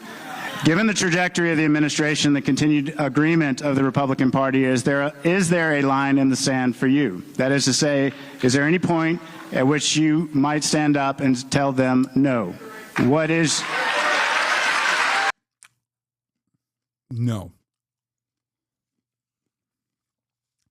The answer is no. Let's be for real. I don't care what he says. We know the real answer is no.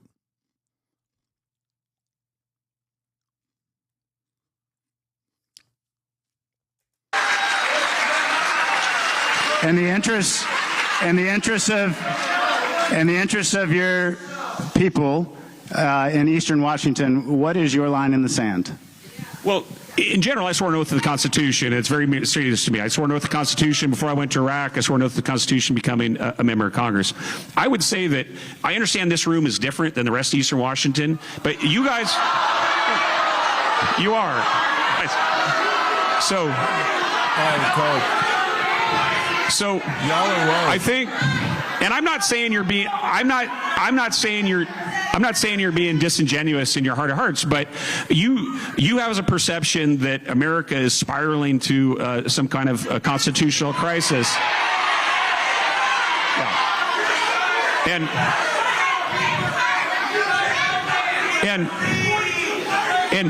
And by and large, while I would have some disagreements with President Trump on some things like tariffs and some other issues, by and large, what people of America see, what people of Eastern Washington see, is President Trump delivering on his promises. And so, well, numerous town halls are scheduled to take place across the country, and if recent town halls are any indication, tempers will be running high. Here's Republican Congressman Michael Baumgardner's town hall in Spokane, Washington last night. Watch this. You have a perception that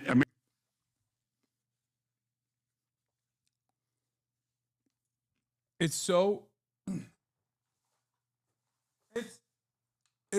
cooked. Like in 2016, 2017, there was this attitude amongst the Republicans to at least like openly acknowledge that it was shameful, like Trump was behaving in a shameful manner. They're so gone. That's gone are those days, baby. And with no opposition whatsoever, the only thing you're going to see is just like voters actively freaking out.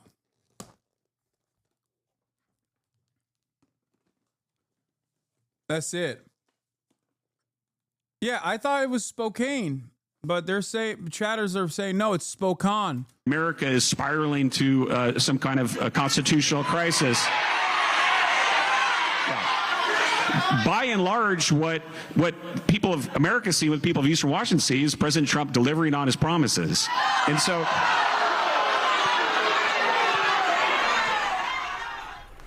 and Democrats are also feeling the heat from voters. Here's what one frustrated Medicaid recipient told Senators Mark Kelly and Ruben Gallego at a town hall in Scottsdale. We're trying to shield ourselves before we're wounded, and we don't know how. Would you mind telling your colleagues in Washington that when they're burning down this house, there's people still inside? My kid is inside. A lot of emotion and passions there. We're joined now by CNN Chief Congressional Correspondent Manu Raju. You know, Manu, typically during recess, as members of Congress are in right now, they hold these town halls, but you don't typically see this kind of fiery reaction. Yeah, you really don't. In fact, this reminds me a lot about 2010 during the old Tea Party wave, and as the Obamacare was being pushed through Congress, we saw Democratic members at the time really getting a lot of backlash from voters. This time you're seeing Republicans also in a lot of the spending cuts that have been happening, the DOGE effort and the like, a lot of anxiety among voters. Republican leaders have counseled their members not to have town halls because they're concerned about these viral moments distracting from their message. They contend that some of this is manufactured, but it's clearly some real constituent concern as well. There is also concern on the Democratic side of the aisle, as you saw there from those Democratic senators from Arizona feeling some heat because members are not happy with their own party. We saw that from CNN polling this week about how they are held in such low regard among Democratic voters. And of course, this comes as amid this leadership battle that is facing Democratic leader Chuck Schumer, his decision to allow the government to be funded by this Republican spending bill, not block this, battling with the House Democrats as well. Earlier today, when he was asked about whether he would step aside, he made clear that he was going to stay as Democratic leader, said he was the best person for that position. What will be interesting today is Hakeem Jeffries, the House Democratic leader, is having his own press conference today. The last time he had a press conference on Friday, he was asked, does he have confidence in Chuck Schumer? He said, next question. What will he say today when he is asked about this very same question? We'll see what he has to say there, because Democrats Democrats are trying to get on the same page after this really messy internal battle. They certainly are. And the two leaders met on Sunday after that press conference. So we'll see if he changes his tune after meeting with Schumer. Thank you so much, Mani Raju. Wolf? And it's interesting that Manu still can join us here in the Situation Room because the House and Senate are in recess. Yes, we love having you here. Otherwise, you'd be chasing those guys through the halls of It's Congress. very nice to sit down every once in a while, Wolf. Good to have you in the Situation Room. Respect us! We already decided already! This one's my favorite. This is the best one, especially because he's such a funny looking guy and his facial expressions throughout this process are hilarious. When they start screaming tax the rich, he's just like, oh, I don't know what you're saying. A heated town hall. Whoa! Showing a lot of leftists out here. Hey. Yo, chill out with these radical Black Panther Party Maoist third worldists out here. Yo! I didn't know Nebraska ran like that. I didn't know Nebraska was equipped with the revolutionary potential of a developing nation that has been undermined by global capital, Western Empire. I didn't realize these were the real Maoist guerrillas. Debate in Columbus, Nebraska for Republican Congressman. Yeah, we went from Antifa to Grantifa. Antifa. Goddamn. Someone said baddies. They are baddies. That's a bad bitch right there. That's a bad bitch that wants Social Security to remain what it is. That's the baddest bitch. Mike Flood. Politics, it can be passionate. It can also be polarizing. Tonight, all of that is on display as Nebraska voters want answers to real-life decisions impacting them. First Alert 6 reporter Bella Caracta has our coverage.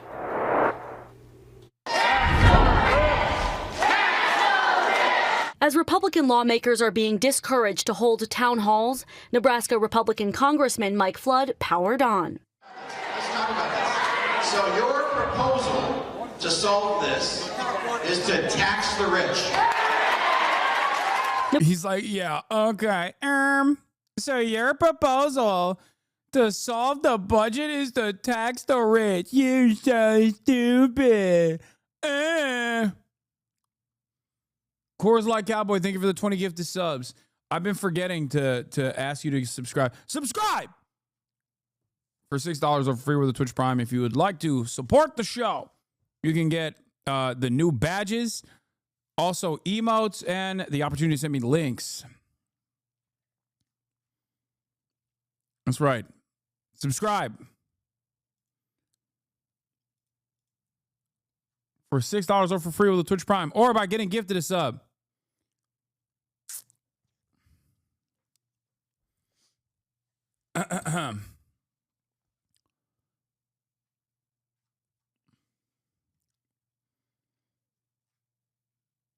Nebraskans grilled Flood from Social Security to international relations. 20. Stifo Magnifico, thank you for 5. Yes. Naruto AMD from 2007, thank you for 5. Canada is a longtime important ally of the United States of America. This tense town hall is just a snapshot of politics across America, with others in North Carolina highlighting discontent with Republican political leaders for not pushing back against President Trump's cuts in federal funding programs such as the VA or support for Russia's Vladimir Putin. Would you agree that your constituents are the boss of you, not President Trump? I am accountable to you. For 90 minutes, about 400 Nebraskans attended the town hall. It's so funny that all of these guys have been like, these are paid actors. These are radical Antifa leftists. Like, that's what they keep saying about all of the people that go to the Republican town halls. And then you see the town halls and it's this. It's always this. It is the most this-ass town hall you've ever seen. One after the next. Like, when I look at this picture, I don't think like these are radical young college campus activists, okay? I think of the name Eustace, a name that no one is named anymore unless it's a trans lady who decided to name herself that. Okay? Nobody fucking calls women Eustace anymore. There's no Eustaces. There's no Gertrudes. They're in the room. This is the Eustace. This is the Gertrude. This is the Beatrice. Okay? That's it. This is the Ethel, the Agatha. They are the ones who are yelling. Ain't nobody's naming their fucking children these names anymore. You know the last time they did that. Last time a person was named that was basically pre-civil rights. Okay?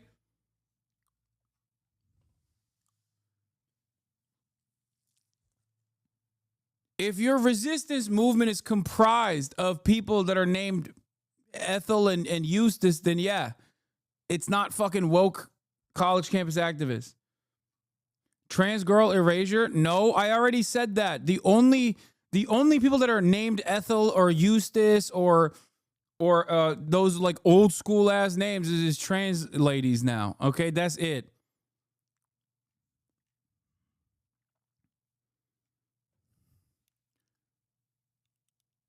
That's it.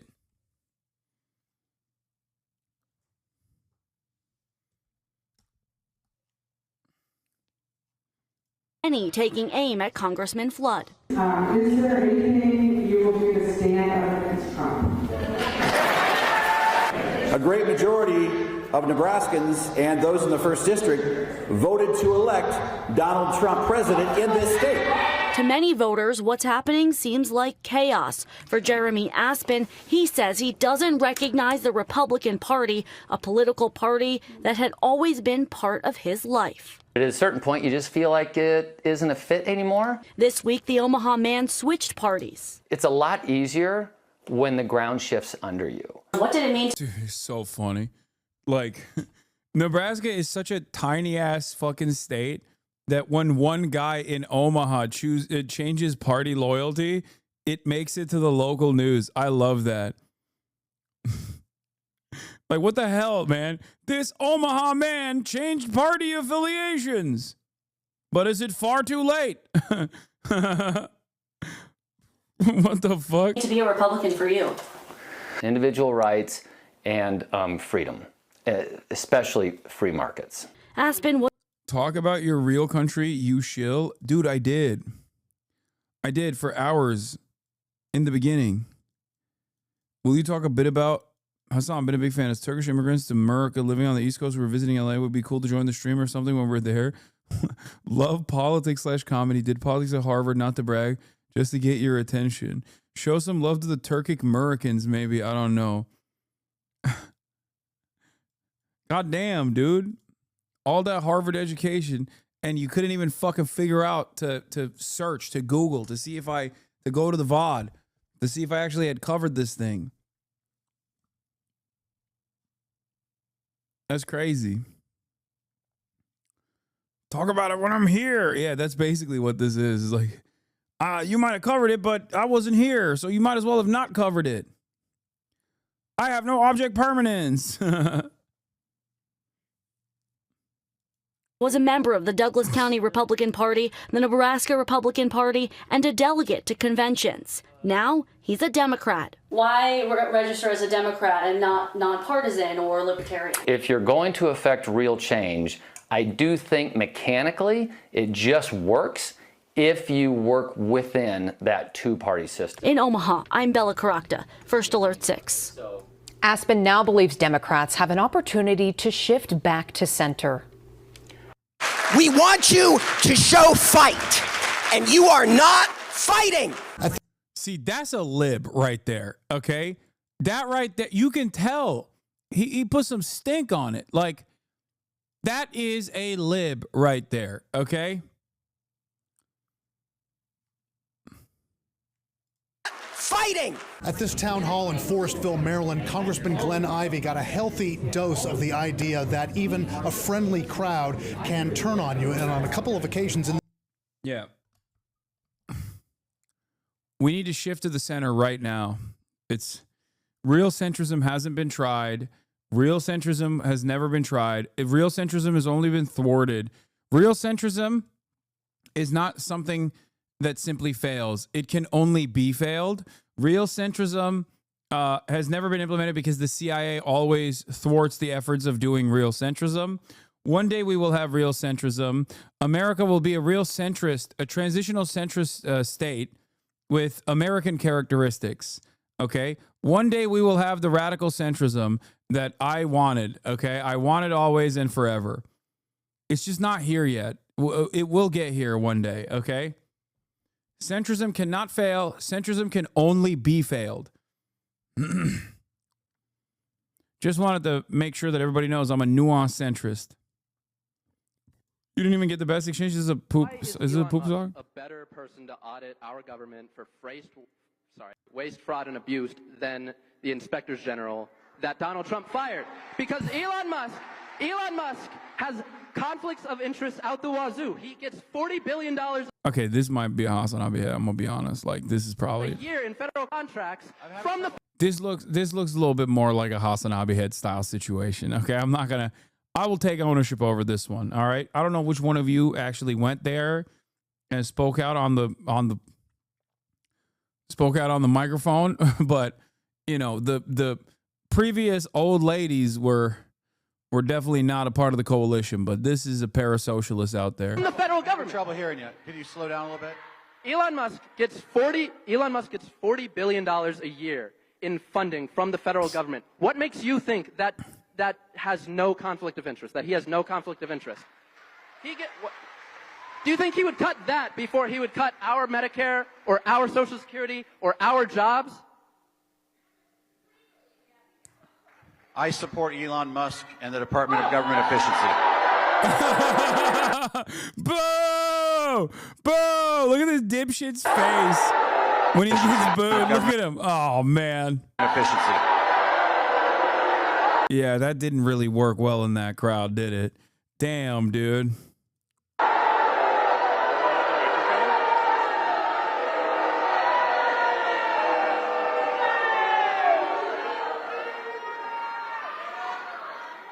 Next question. Oh my God, that was so loud. It killed my brain. I'm sorry. Online public comment on Delaware 2B21 off to a hot start. Let's see what this is. Fascist Nazi billionaires are taking over this country and firing federal employees en masse and trying to annex Canada and arresting dissent, blah, blah, blah. And this bill gives billionaire Nazis more power and not less power. Nazis are taking over, and we're actually leaning into it. This is somehow dumber than what Cuck Schumer did. And no matter what you say, it really is because Elon was here a while ago. Because you're like, Daddy Musk, tell me what you want. I'll pass your bills. I'll suck your toes. I'll carry your babies. I'll sig hail, but not really. Oh, it did the blowjob noises. All of you who voted for or will vote for this garbage, you are a traitor not only to the state and nation, but humanity itself. Objectively speaking, the world would be better off had you never been born. But it's not too late. You can still Bud Dwyer yourselves. At least I would enjoy watching that. So, yeah, let's go with that one. Motion to adjourn. Can I get a second?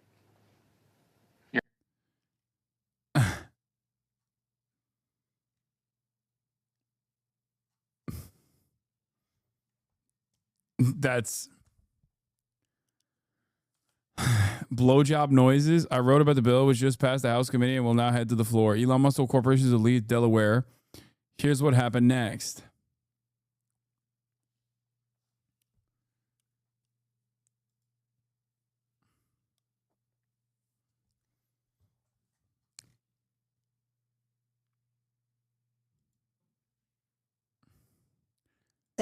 Senator Lisa Murkowski said at a presser in Alaska yesterday that Elon Musk may take the next $1 billion that he makes off Starlink and put it directly against her.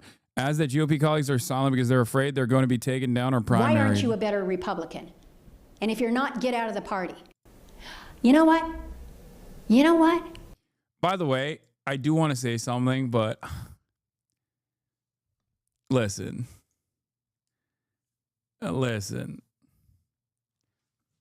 These people are they're fraudulent. Okay, they're fraudulent. They're the whole like, oh, you know, I'm gonna do dissent. Like it's bullshit. Okay. Until Alaskans tell me, Lisa, it's just not working anymore. I am going to give you every last breath that I have, No, and I'm let going to her try out, to solve. dude. You can't because you're already riling her up by petting her. Let her out. Okay, you can play with her if you want. Every little problem, and I'm not going to compromise my own integrity by hiding from my words when I feel they need to be spoken. I'm going to take the criticism that comes, and it may be that Elon Musk has decided he's going to take the next $1 billion that he makes off of Starlink and put it directly against Lisa Murkowski. And you know what? That may happen. But I'm not giving up 1 minute, one opportunity to try to stand up for Alaskans. But I got to figure out how to do that. And I need Alaskans' help to tell me what they're feeling so that I can help deal with that. It is, you know, I don't mean to be critical of you. You and I, we can spar at these things, and I actually like the engagement. Boo, I don't care. Fucking actually put up a strong opposition. If you have any sort of real ideological commitments, get out of here. Tom Tillis released new voicemails, but it might be too spicy for the stream. I'm just calling to let you know that I listened to the Raleigh News and Observer. Why does Tom Tillis keep posting his L's like this? It just like it doesn't make any sense. He's just like, yeah, that's right. I'm Tom Tillis, and all of my constituents want to assassinate me. Here are their words. And it's just like why? Why are you posting this? Everybody feels this way, and you're just it's only going to get worse. You know what I mean? Hello, my name is Tom Tillis. all my constituents want to assassinate me in increasingly more violent ways that they describe in gruesome detail. They also keep saying where their home addresses are, what their occupation is, basically goading me to call Secret Service on them. It seems that many of these, the average age of my constituents that keep saying death threats to me seems to be around 55 years old, as in the primary age for being an active voter for either party. It seems odd that they are so careless in the way that they are doing death threats. I do not understand it. It must mean that they're being brutally honest about their hatred for me. Now, of course, for legal reasons, we disavow. This is unacceptably violent rhetoric. I mean, how could people get so angry? That's right. That's a great question. How could people get so angry? Their short video where they released some of the threatening phone calls and messages that you've been getting. And I just wanted to let you know that has just been absolutely the joy of my week, listening to those. My favorite one was the really old guy who threatened to, I think he threatened to bash your head in with an axe handle. That one was hands down my favorite. But anyway, that was the most joy I have felt in weeks. So if you could please release some more, that would be awesome. And the comments that supported that video were just, they were just chef's kiss. How did he see this and not realize like this is having the opposite effect? They were so good. I saved it so I can listen to them over and over again and then read the comments. It's so good. So please keep releasing those. Keep those coming. It's giving me life, and it's about the only thing these days it is that you're doing. So keep them coming, and I'll look forward. Yeah, I immediately looked for comments after she mentioned the comments. Comments turned off. To some more. Oh God, it's so loud. Fuck. You, Tom, any of you who work for him, You guys forgot free speech was a thing. I hope Tom gets. I might drive to North Carolina and shoot him dead in the streets like the. Okay, the problem here is that's not protected speech. Okay, that's not protected. You cannot. Okay, here I'll give you an example. You cannot say that as a constituent you are going to go and shoot Tom Tillis in the streets like the dog he is. You can't say that. That is not free speech. It's funny, but I disavow. You can't say that. You will get a call from Secret Service. The dog he is. He's scared of death threats. We're scared of the way he is going to turn our country into a by taking bribes and siding with the oligarchs. I hope Tom gets kidnapped and his wife and children and his children's children get tortured in front of him. I might come do it myself. You're all gonna die. Tom's gonna die when the bullet hits his brain and he drops to the ground and the blood starts pouring out of his head. All the patriotic. It's so crazy because I get all of this. I am a recipient of gruesome death threats such as this one all the time. And it's pretty funny because like I always want to, when I look at it, I'm like, what direction will this go? You know, what direction will the death threat go? This is unique.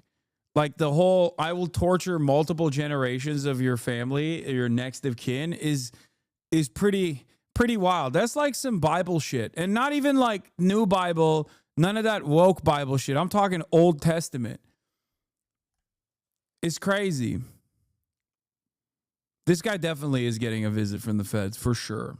Americans will be thankful, cheering, clapping when his office blows up and everyone inside that is contributing along with him dies. All of us patriotic Americans will be clapping, joyous. I can't wait. I can't wait till Tom is dead. The time is coming. Look out.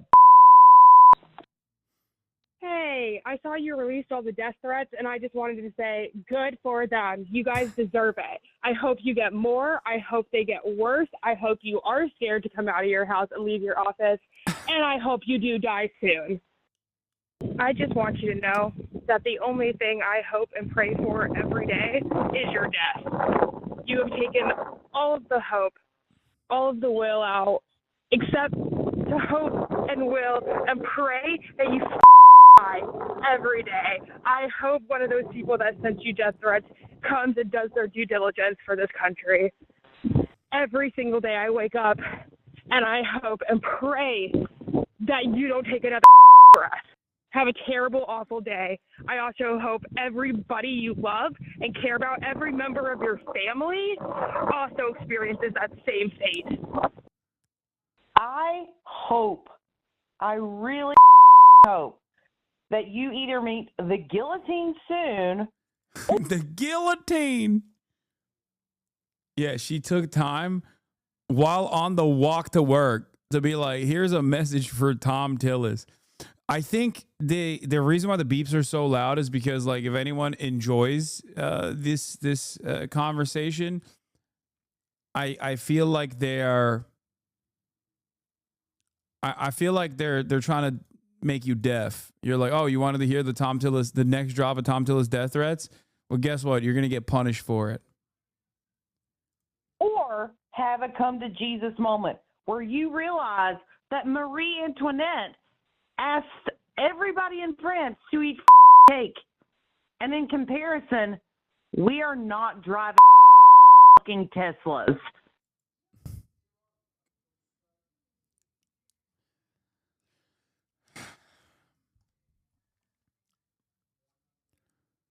That's crazy. Yeah, I disavow, of course.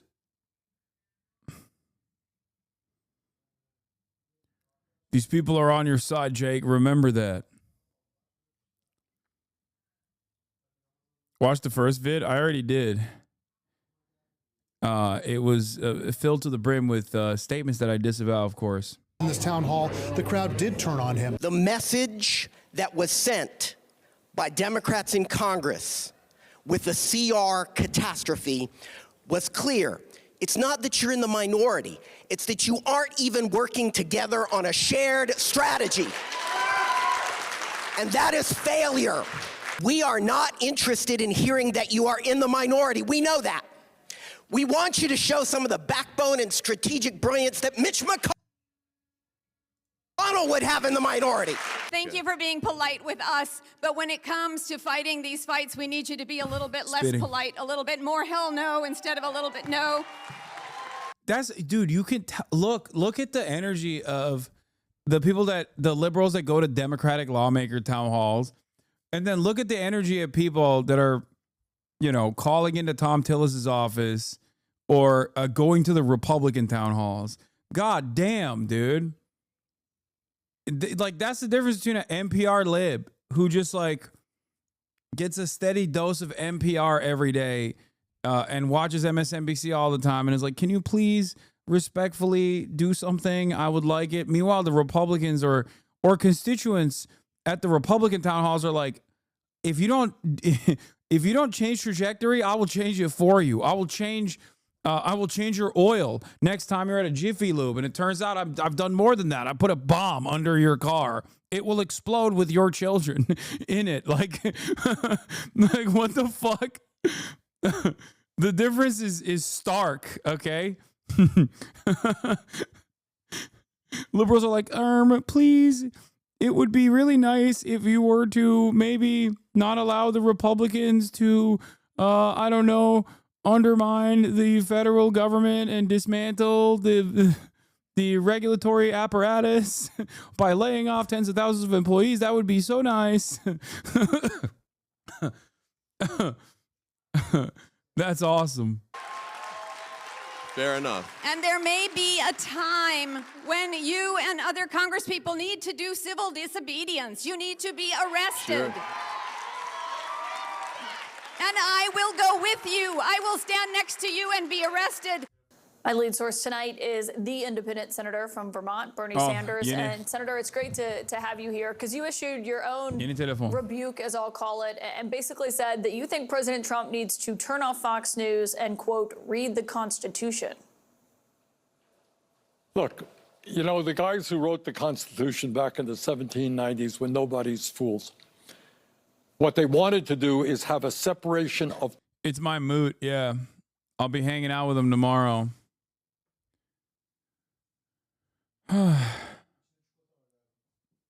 Açma. Oğlum açıp çikolatayı mı yiyeceksin? Powers between the executive, the legislative, and the judiciary so that one person could not assume enormous power. And what you are seeing right now is a president who is authoritarian. He just attacked the media the other day. I think he called CNN illegal because I gather that now and then you criticize him. He is trying to encroach on the constitutional responsibilities and spending powers of Congress.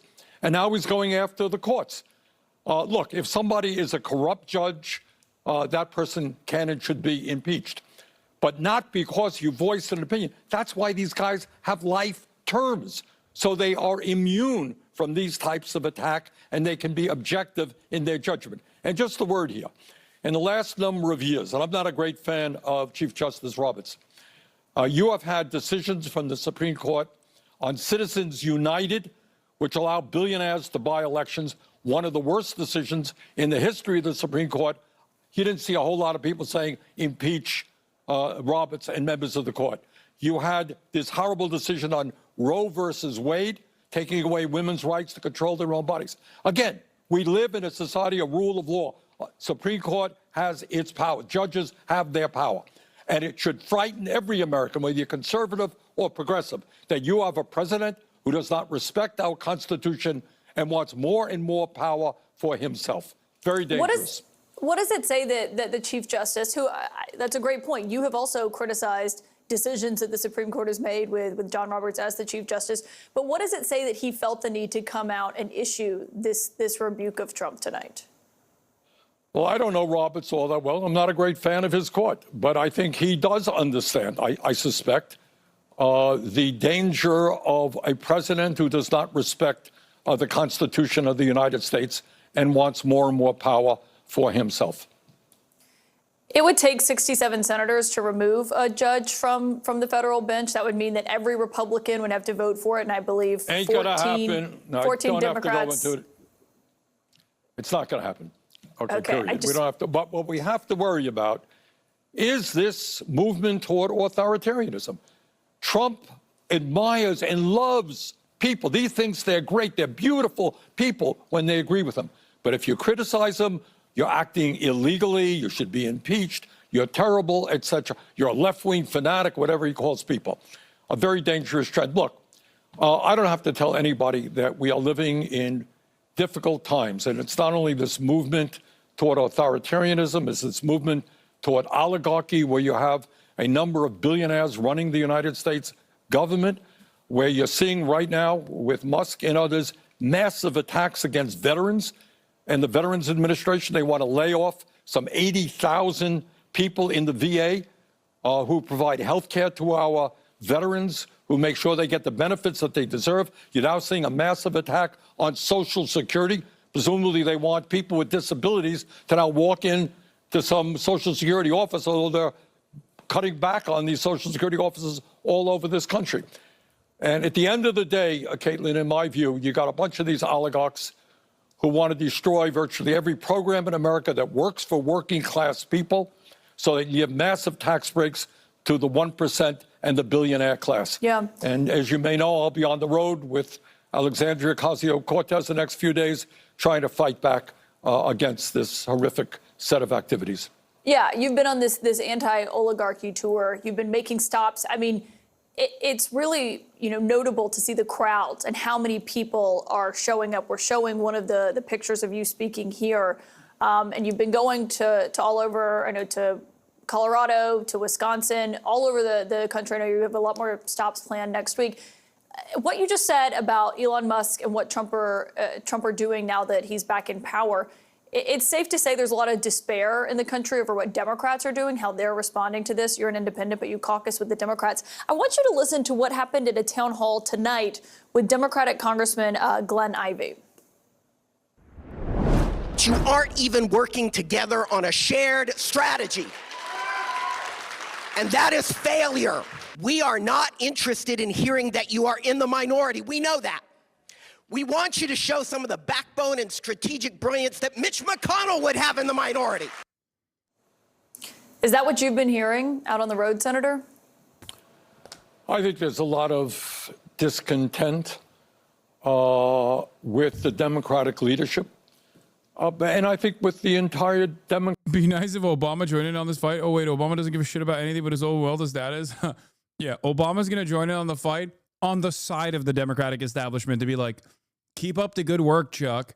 You're doing great. Yeah, if he joins the fight, it's going to be on the wrong side, okay? You don't want Obama joining this fight, all right? Democratic Party.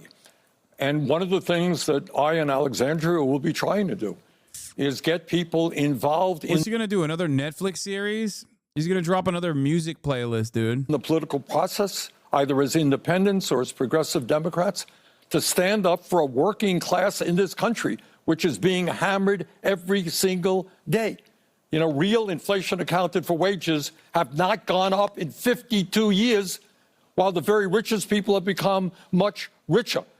Our healthcare system is broken. Our housing system is broken. Our child care system is broken. We're not making the progress we need to address the climate crisis that we face. And yet the majority of the American people believe that we should have a government that works for them and not the few, which is what we have right now. So I hope we can rally the American people in so many ways to understand the critical moment that we're in and to get them to stand up and fight back, not only against Trump, But in the richest country in the history of the world, we should not be the only country, major country, that doesn't guarantee health care to all people, or paid family and medical leave, or have 800,000 people sleeping out on the street. We're the richest country in the history of the world. We can have a government and an economy that works well for all.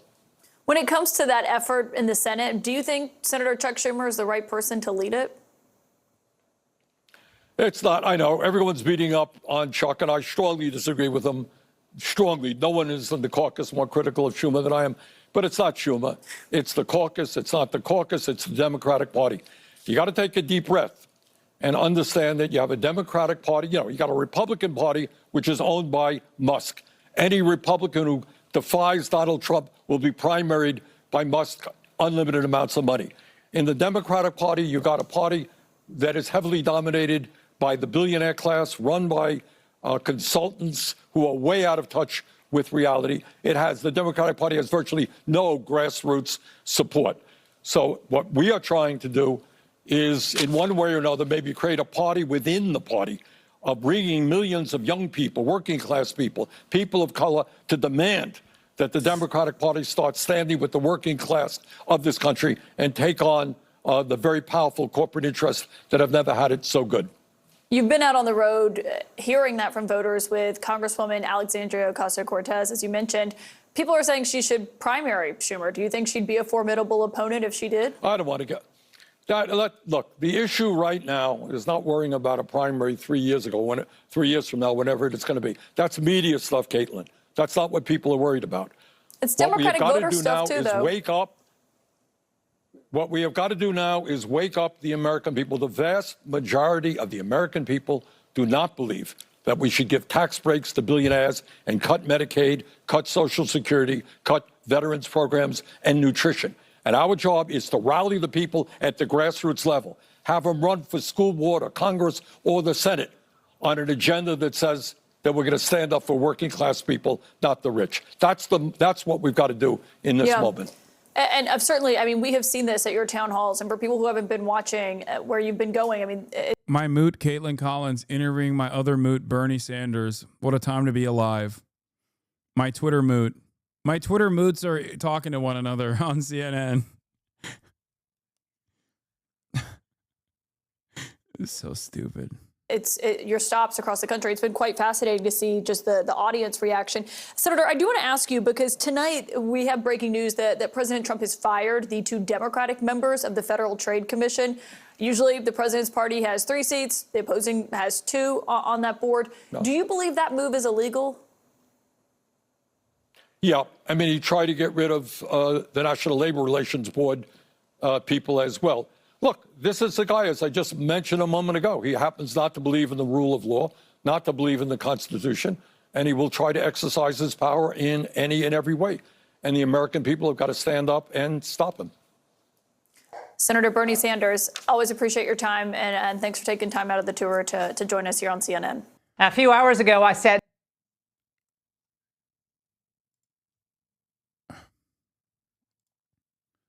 Fetterman got gifted a silver pager from BB. Gross. Yuck. I'm giving him a beeper. It's like no. This is a silver-plated beeper. The real beeper is like 1/10 the weight. It's nothing. Really? Yeah, but it changes history.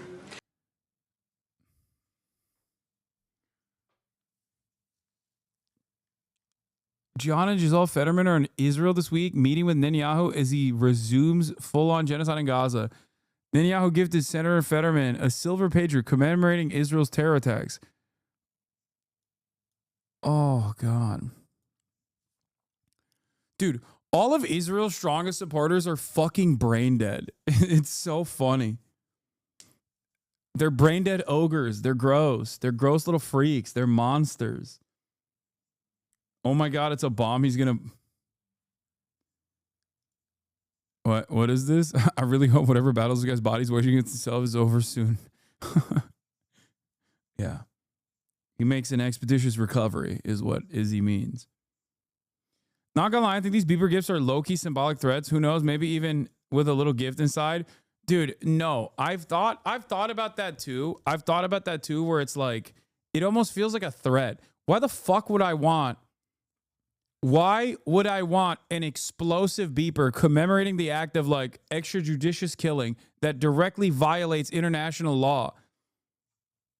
You know, when that story that story broke, I was like, oh, I love it, and now it's like, thank you for. Oh, I love it. When I think about little kids getting their faces blown off, I'm like,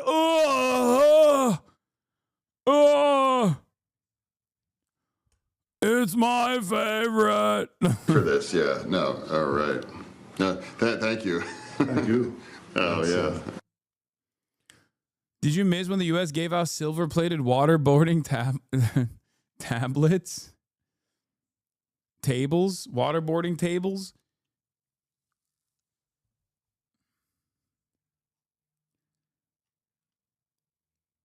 Serial killers keep souvenirs all the time.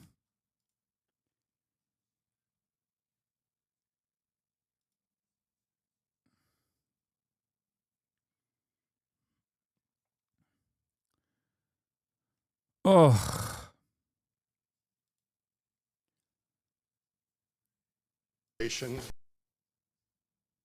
Breaking. In a powerful moment and huge rebuke of Donald Trump, the chair of the Federal Reserve, Jerome Powell, admits it is Trump's tariffs that are now raising Americans' prices. Our forecast for this year is due to tariffs, and since the policy path remains the same, are you effectively reading this as a one-time price level shock?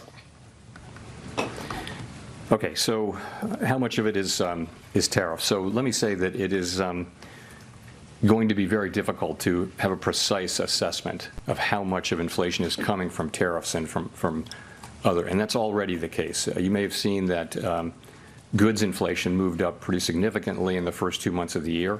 Trying to track that back to actual tariff increases, given what was tariffed and what was not, very, very challenging. So some of it, the answer is clearly some of it. A good part of it is coming from tariffs, but we'll be working, and so will other forecasters, to try to find the best possible way to separate non-tariff inflation from tariff inflation. How much of the higher inflation?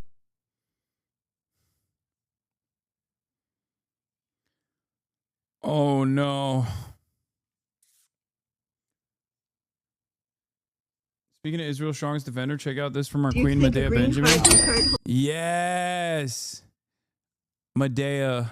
Who committed. Look at how low the camera is. She is a tiny Jewish lady, and she creates so much fear and chaos in the hearts of every elected representative. She is my goat, okay? Straight up. No crime should be arrested? Can you make a statement about Mahmoud Khalil from Columbia University? You're a crackpot, so. I'm a crackpot? Yes. I'm just asking you if you believe in free speech, and should somebody who committed no crime... If you are engaged like in violent Mahmoud, conduct that takes over a building at Barnard College, that's not free speech, that's conduct. It committed no violent crime Again, at all. He was a mediator with the university. To do the bidding of the Chinese Communist Party. Sick burn, Richie. Scumbag. Richie Torres, ladies and gentlemen, spent the week leading up to his own personal reelection trying to get me fucking banned and deplatformed. That's how low he will go for Israel. Like, it's shocking. It is shocking how low he will go for Israel, that he will like duke it out with fucking Twitch streamers. I despise him so much. Oh. I don't even know any. How was your trip to Xinjiang, by the way? I didn't go, and I don't know. Which is ground zero for genocide against the Uyghur Muslims. I didn't go, and I don't know anybody in the Chinese Communist Party, but you get all your money from a entity that supports a foreign government, APAC. Anyway, you have a lovely day. Yeah. Can you say something that you support free speech? Yeah, he tweeted about me 10 times. He tweeted about me 10 times in the week leading up to his reelection, more than he tweeted about his own district. That is how no motion this motherfucker is. He wrote a letter with a congressional letterhead urging Amazon to ban me. Oh my God. The poorest district in the nation. Dude, think about that. Think about how low in the rung of like Israel, like Israel's attack dog you must be to be dealing with like Dan Saltman and the DDG community and Sex Pestiny to be like, yeah, I'll work with you guys. Like that is like stopantisemitism.org level depravity. You're a fucking American congressperson, dude. Have some fucking decency. Just a little bit of self-respect. You should have been like, yeah, this is a little bit below my pay grade. You know what I mean? I'm a fucking congressperson. Nope. He was like, yup, give it to me. I'm a fucking bottom feeder. I am such a bottom feeder that I will make drama at the behest of a fucking sex pest in his community against a fucking Twitch streamer, like a dumbass Twitch streamer like me. That's crazy. Did he get what he wanted? No, of course he didn't get what he wanted. Like there are damn near the entirety of Congress is in one way, shape, or form beholden to the demands made by numerous pro-Israeli cutouts, okay? Pro-Israeli groups, lobbying groups in general. They're not fucking doing that because they at least have some self-respect. They at least have some semblance of dignity. Okay? Think about that. Think about how little dignity you have to be like it's like commenting on fucking... It's like commenting on pirate software drama, dude. Because like a bunch of LSF posters got up in your fucking DMs, and then you as a congressional representative are like, well, did pirate software actually rat in that raid, in that WoW raid? Like, I don't know. Someone needs to write a congressional letter. You know what I mean? It's so fucking stupid. Like, it makes no sense.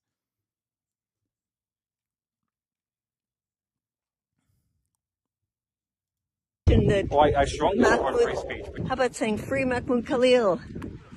Have a lovely day. Ugh, he's so gross. I despise him. He's such a little shark.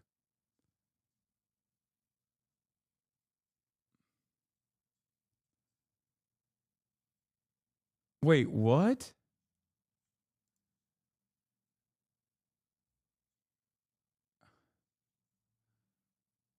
Wait a minute.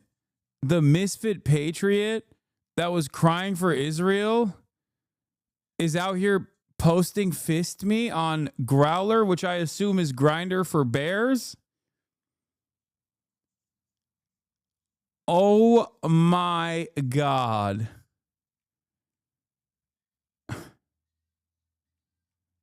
What the fuck?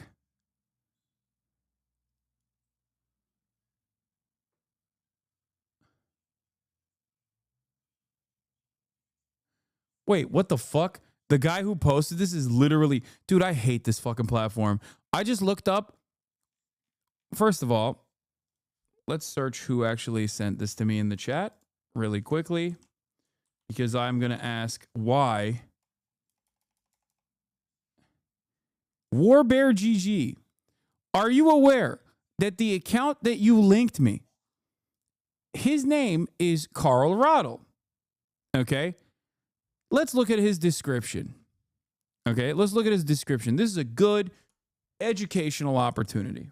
Okay? This is a good educational opportunity for everybody involved. Okay? You got to look at where you're getting your information from. Okay? You look at the description. It says PhD in history. Okay, fine. Academic. Polyglot. Father. Okay. Resident experts on merchants. What? Resident experts on merchants. I wonder, is he,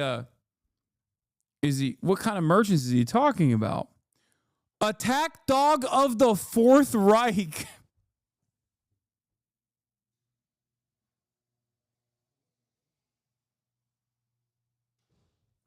Bro, Oh, Twitter is so cooked. It's so hashtag learning moment. Twitter is so fucking cooked. So incredibly cooked.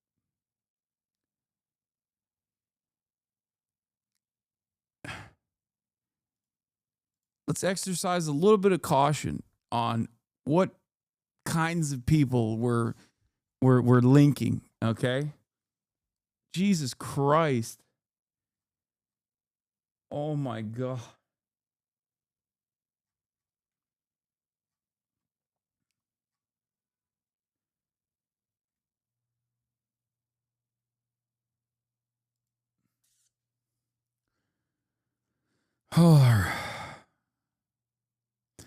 It's a fake post. Someone pulled it off his Facebook, then photoshopped it all. Wait, why is there so much? It's crazy that you guys know all the lore of Misfit Patriots. Like, I mean, respect. Yeah, he was an expert on the Mercantile School of Venice and not like using that as a substitute for Jew.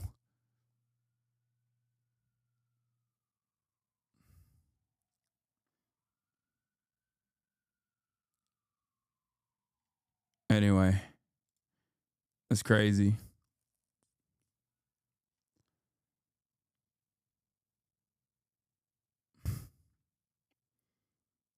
Oh, the book he wrote, sources on Jews and communism. Okay, we're done. I'm done looking at this dude. Remember when the New York Times dropped the investigation revealing how the Israeli diaspora minister Amichai Chikli used a bot campaign targeting black and minority Congress people? Torres included to support Israel, and immediately afterwards, Rishi tweeted, "Dear Amichai Chikli, I don't need bots to support Israel." Absolute banger. Yeah.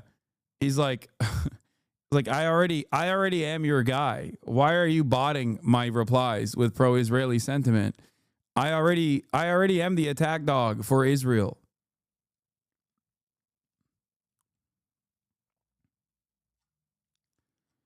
Also, yeah, the people being like, do these guys have any? Why do they have so much free time to be hateful and talking about the Nazi account that we just looked at? I'm letting you know, man. When you open up the faucet, of hate, when you're just like, oh, you can monetize this shit, of course they're gonna do it. Especially when the fucking algorithm. Wait, one more. He wrote a manuscript that has since been deleted on how Jack the Ripper is a Jewish conspiracy theory. Jack the Ripper is a Jewish conspiracy theory. What the fuck does that even... Okay, I don't want to even learn about the insanity. I'm sorry. Okay. I know that sounds enticing to try to dive into the well of mania, like Nazi hallucinations, but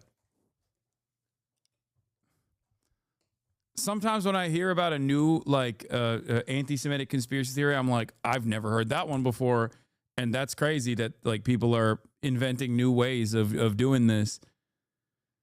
All right.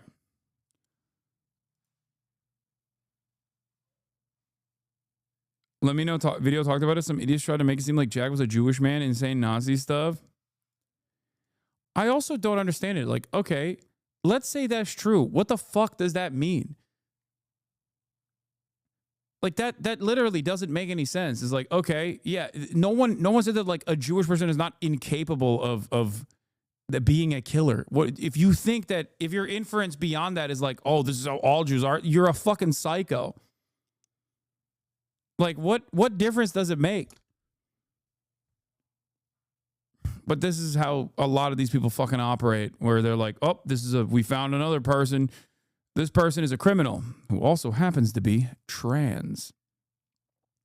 That's how you know all trans people are criminals, just like this one.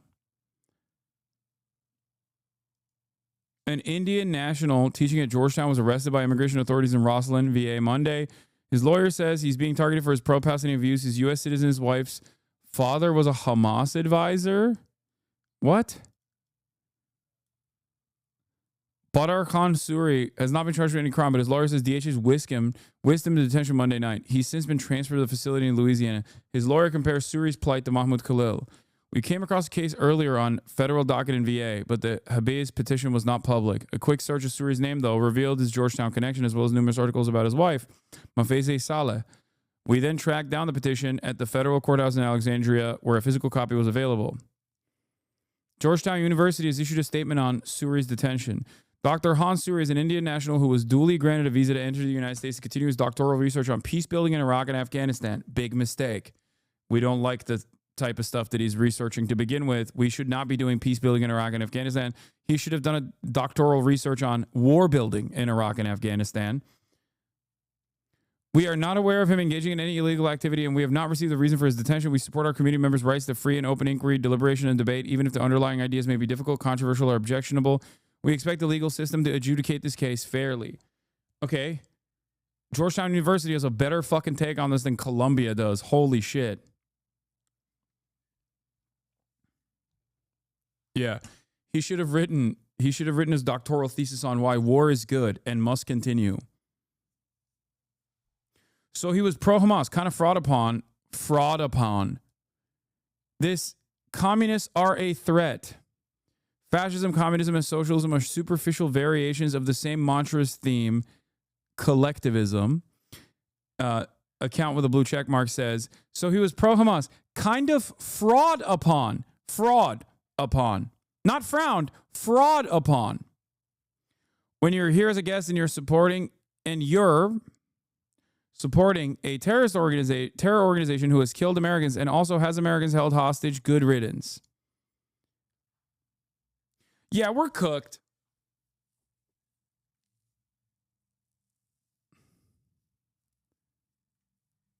I think we're so cooked. This is like this person has done nothing.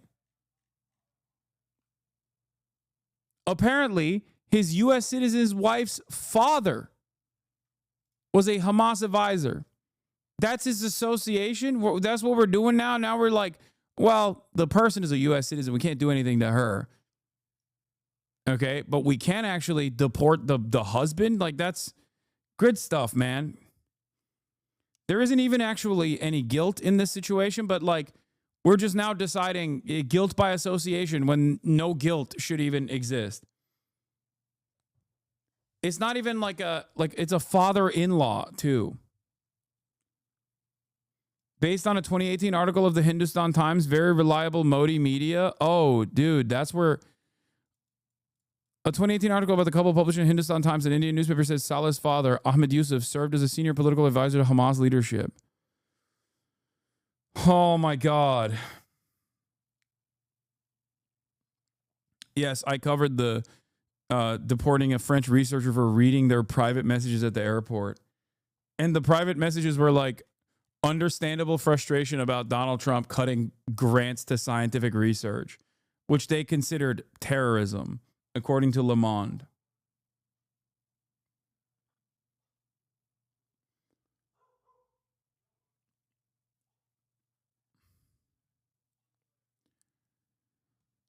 We are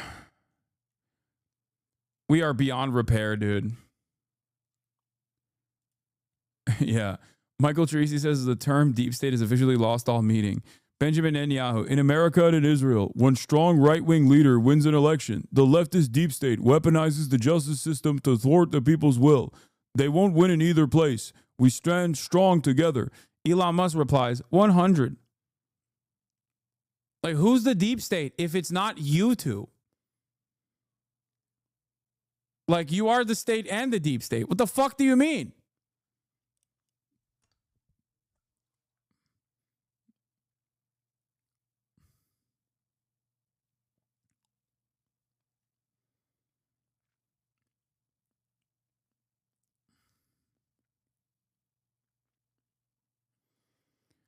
Oh my God. Yeah, if a Hindustan Times article in 2018 writes about their suspicions that your father-in-law was a Hamas advisor, then you can be deported many years later, sick, with no association whatsoever personally.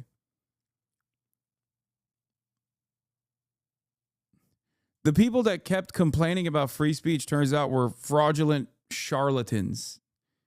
It turns out that they didn't care about free speech at all.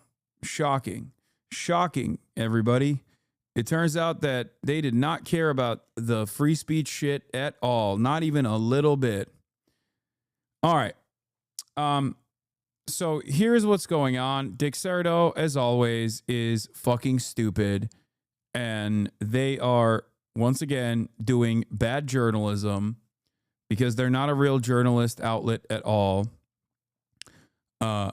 Assassin's Creed Shadows is about to come out. I'm obviously going to do a hashtag ad in a second. Okay? I did want to, before I started this hashtag ad, show you some of the funny things that people have been saying and doing about it. Obviously, I talked about like the Japanese right wing trying to build momentum around the game, which inevitably led to a comment from Japanese Prime Minister Ishiba. Except the comment itself had nothing to do with the game and everything to do with hoping that tourists that play the game don't actually, desecrate these shrines thinking that they can climb on it. Okay, here's what the actual thing that happened. Kata, I fear that allowing players to attack and destroy real-world locations in game without permission could encourage similar behavior in real life. Shrine officials and local residents are also worried about this. Of course, freedom of expression must be respected, but the acts that demean local cultures should be avoided. Prime Minister Ishiba responded, how to address this legally is something we need to discuss with the Ministry of Economy, Trade, and Industry, the Ministry of Education, Culture, Sports, Science, and Technology. God, this is the most Japanese conversation of all time. Oh my God! Okay. Defacing a shrine is out of the question. It is an insult to the nation itself. When the self-defense forces were deployed in Samawa, Iraq, we ensured that they studied Islamic customs beforehand. Respecting the culture and religion of a country is fundamental, and we must make it clear that we will not simply accept acts that disregard them. That's it. Okay?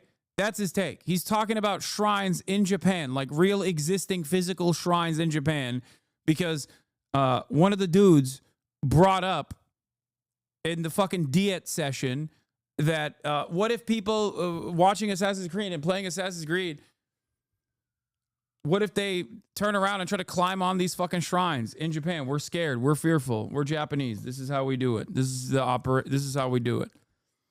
Today I learned that Japan sent soldiers to Iraq.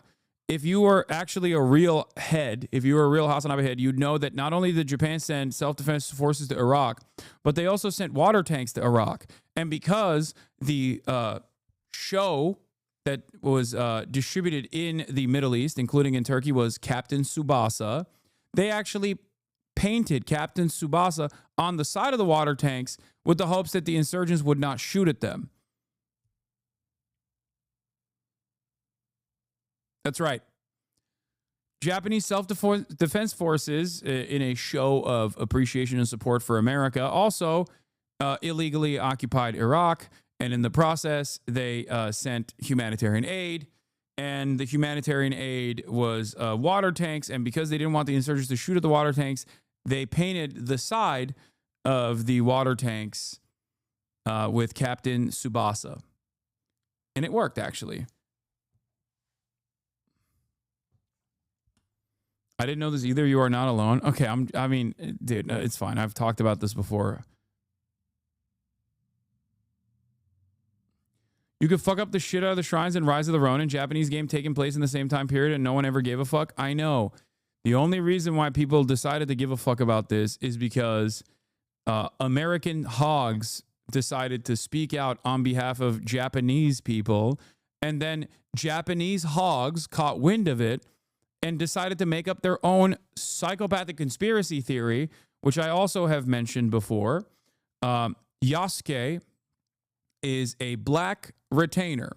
There's dispute on whether or not you could technically consider him a samurai or not, but that doesn't matter. He was a retainer, right? And he's a beloved figure in Japanese culture. And they've actually, he's been featured heavily in Japanese art for years. He's been in numerous other video games as well. Okay? He's been in animes. He's been in video games. He's been all around. Now, in Assassin's Creed, at a time when people are very upset about any kind of black person being shown in a video game, the American right and the Western right have decided this is the most inappropriate thing that anyone could do. They're just like ruining Japan, blah, blah, blah, blah, blah. Except the Japanese right wing also found out about this and saw the momentum and saw the motion and decided to come up with their own insane conspiracy theories about it.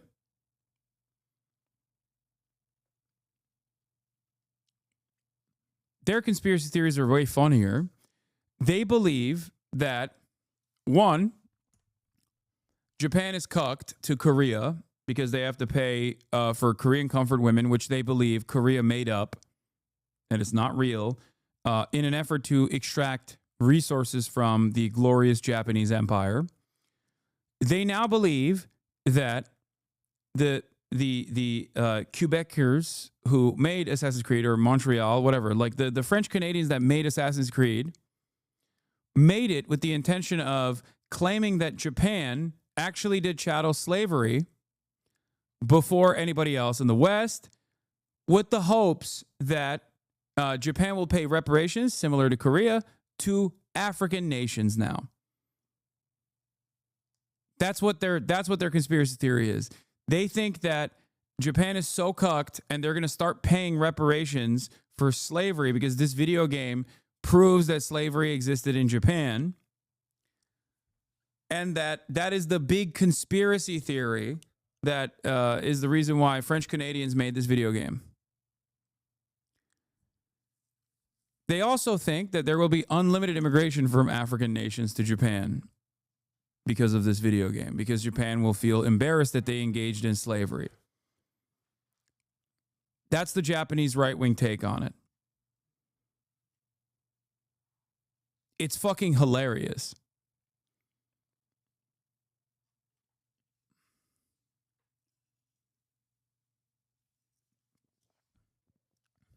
Do they think this is the first time people hear of Yasuke? No. That's not how hogs work. Hogs themselves have probably, the Japanese hogs or the American hogs or the Western hogs themselves, probably at a certain point celebrated Yasuke, thought it was super cool. It's a super cool story. It's a cherished figure throughout Japanese history. Yasuke, the Black Retainer. Now, it's a story that has been frequently used in Japanese culture, in both modern culture and throughout Japanese history. There's been animes. He's in movies. He's in literature. He's in video games prior to this one. And yet, now it's a big deal because other dumbasses decided it's a big deal. It should be a big deal. That's it. Here. What is this? Japanese historians answer. What the fuck? You said exact timestamp and then you sent me a video and the timestamp is after the video ends. I don't even know how you physically did this. The timestamp that you sent me literally is a second after the video ends. How is that possible? 誰であるかを識別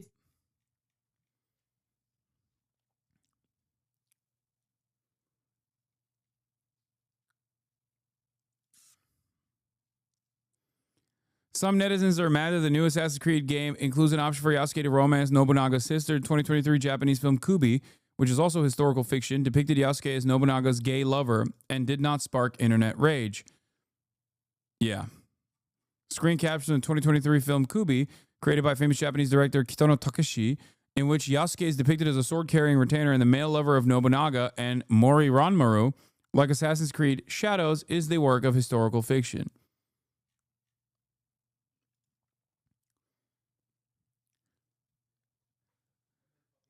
This is just people looking for outrage, trying to find something to be outraged about.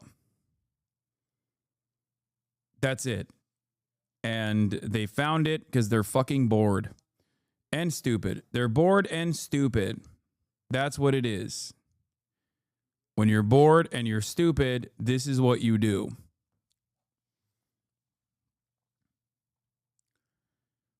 Many of them will never play the game. I don't think that they'll ever play the game. They just want to chirp about it. They don't want to play the game. They don't want to play any video games. They just want to fucking complain. I am not one of those people. I, of course, will be playing this game. Stop giving them cloud. I'm not giving them cloud. I've been looking forward to this game for quite a while.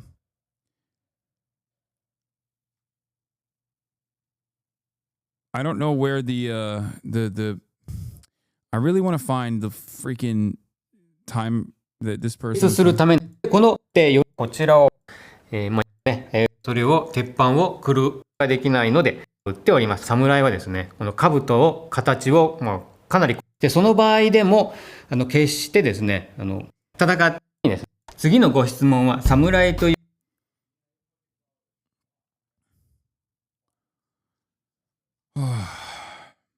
1050? いらっしゃるんですね。日本人でも安家 Even most Japanese people 知ら aren't な aware of い him. 人がね結構いらっしゃると思いますけれども、安家何かと言いますとですね、フットはいた安家なんですけれども、この人は日本のですね、近世の足がかりを築いたとされる織田信長という人がいるんですね。16世紀の終わりに日本の天下統一に名乗りを上げた人なんですけれどもね、日本において当時一番力を持っていた侍ですね。で、この安家というのは何かと言いますと、イエズス会の巡察 There was an Italian Jesuit missionary by the name Alessandro Valignano. 巡察使だったですね。アレッサンドロ・バリニャーニというですね、イタリア人の、イエズス会の宣教師がいたんですけれども、その人がですね、連れてきていた、護衛のですね、アフリカ人だったんですね。出身はモザンビークと見られておりますけれどもね、この人を信長が見たときに told Valignano that he wanted Yasuke as his retainer. ですね、バリニャーノに自分にですね、自分の家臣にしたいということで、1582年に織田信 In 1582, Nobunaga was killed by one of his retainers, Mitsuhide Akechi. 信長はですね、家臣の明智光秀という人に撃たれて亡くなっているのでですね、その時の混乱に乗じて逃げたんだろうというふうにね見られておりますけれども、その後の消息もねよくわか But っ his whereabouts after that are untraceable. That's crazy. How are you the only black guy in Japan and your whereabouts are untraceable? ていないというのがね、安家ということですね。家臣にはなっている。そんなに待遇が良かったのかどうかということになると、甚だ疑問と言わざるを得ないですね。安家の立場がね、どこにあったのかが分かんないので。Okay, this guy's a little bit biased.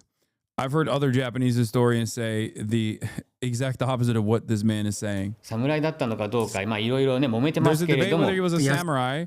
But there's not enough records left to prove that. 侍と定義づけるだけの資料は残されていないということですね。Okay, this part is correct.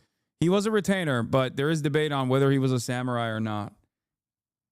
次のご質問は侍の戦い。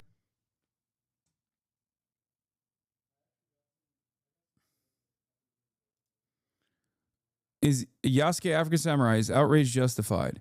Having a fief is not a requirement for being samurai. Around the time Yasuke appeared, in increasing numbers of samurai were employed on stipend. Masudaira Letada's diary describes him as being under Nobunaga Fuchi. I don't know if Western internet writers mistakenly translate that term as carry, but Fuchi means a rice stipend or a warrior employed by such stipend. Yasuke was paid a Fuchi. At the least, Lorenzo Messia reported that Nobunaga assigned people to show him around Kyoto. Either way would make him a warrior. Having a long sword is not a mark of samurai either until late 17th century, when the Edo Bofuku Ietada? Matsudaira Ietada? Oh, sorry. Edo Bofuku outlawed wearing of the longsword in public by non-samurai population of the cities, and in any case, Louis Ferraz recorded Yasuke as having fought at Nijo, where he surrendered his sword, so he had one. So he definitely was a samurai, and considering he was among Nobunaga, Nobutada's pages, guards, a relatively important one at that. I still disagree. He was obviously one of Nobunaga's pages, but that doesn't mean he was samurai. As I stated, as sandal bearer Toyotomi Hideyoshi was one of Nobunaga's pages while he was a peasant. a position that would have also seen him receive a stipend. Samurai status was gained mostly through birthright. It was really close to nobility. If you were a supreme badass with a huge military accolades, a high-ranking noble could possibly elevate you to that status. Also, I do want to maintain one position. It is debated whether he was a full-fledged samurai or not. It is not debated that he was a retainer for Nobunaga. Okay? That is not up for debate. That is not up for dispute. But throughout history, Yasuke has been depicted in many different Japanese or even Western works of art about Japan as a samurai with no controversy whatsoever associated with it. No controversy whatsoever.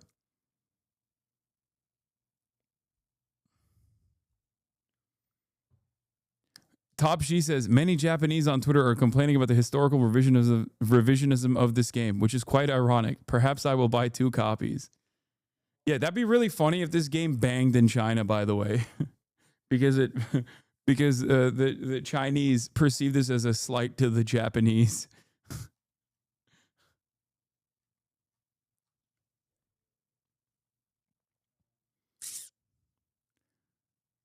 Yeah. Yasuke is a character in Dynasty Warriors in both the Neo games. Yasuke has been a character in many Japanese video games. Yasuke has been a character in many Japanese works of art. It's an entirely made up controversy surrounding a video game that focuses on historical fiction, not real accurate analysis of history, where, you basically are a fucking time traveling assassin cult. Like, what are we talking about? Yeah. Why is there even a historical argument in AC Brotherhood? You can fly using a Leonardo da Vinci machine. It takes liberties. Exactly.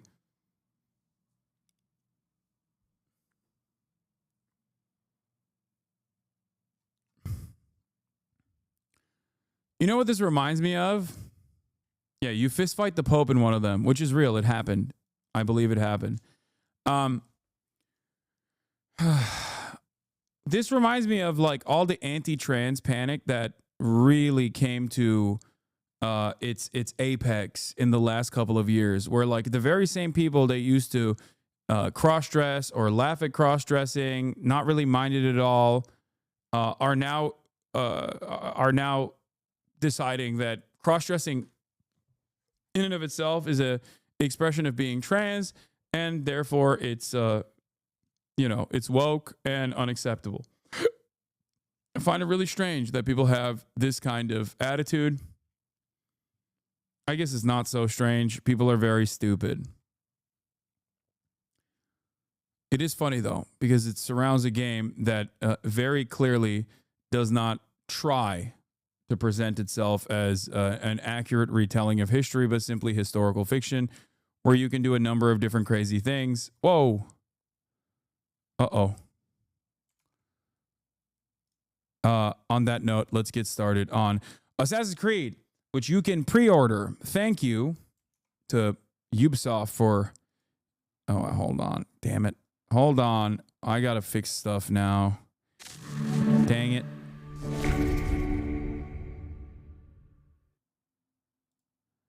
Boom. I found myself. Okay. Assassin's Creed Shadows. You can get a reward for watching the stream. Drops are on. Okay. We are going to look through the historically accurate Assassin's Creed Shadows now. Okay.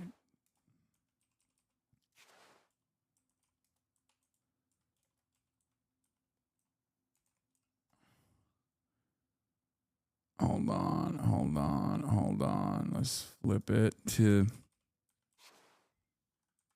Assassin's Creed Shadows.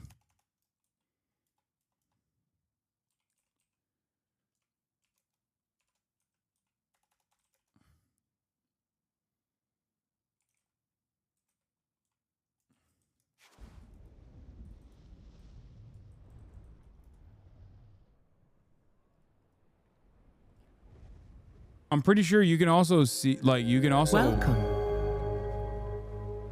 A beautiful place, isn't it? A fresh sea breeze, the warm sun. This beach belongs just to you. It doesn't exist out in the world. Everything you see here is from the past, your past. One of your ancestors visited this place long ago, forever writing their memory into the fabric of your DNA. Animus Ego unlocks these genetic memories for you. To sense, wander, and connect. Like grains of sand which began as rocks, you have been shaped by these past lives, honed into who you are today. Your journey to mindfulness begins through these ancestral memories for a total perspective on what makes you, you. New memory streams are activating now. Erase self-doubt, fear, and weakness. Give yourself the confidence to conquer the world. Journey to woe. Welcome to the dark.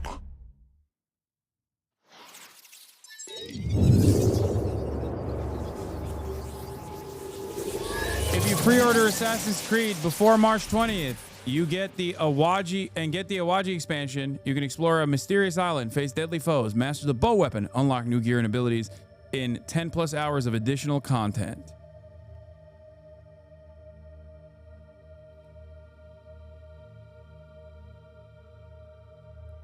We go to 1579 CE, following the story of Naoe and Yasuke in feudal Japan. Okay, hold on. I gotta do a.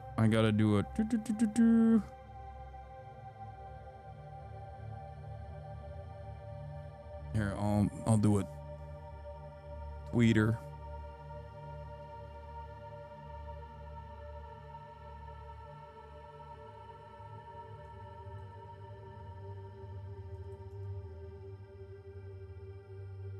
Did you read that from your manager, lol? Nice ad, homie. I actually will be buying this game. Yeah. It's not enough to simply buy this game. You need to buy it for the entire neighborhood. You need to buy the game for, you need to buy 10 copies at least. Pre-order now by going to the link in the chat bot. In order to pre-order, you can, and pre-order from the link, you can type !AC. You get the pre-order link. Pre-order Assassin's Creed Shadows and get the Awaji expansion. Bought 17 copies, distributing to my foes. No, don't give it to your foes. Well, as long as you buy it, it's fine.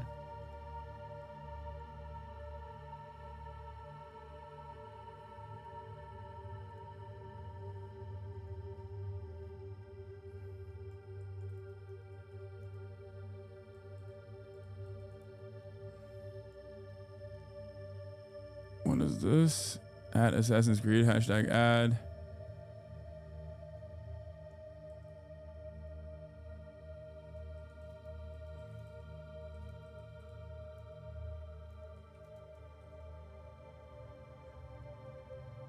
Hold on, hold on.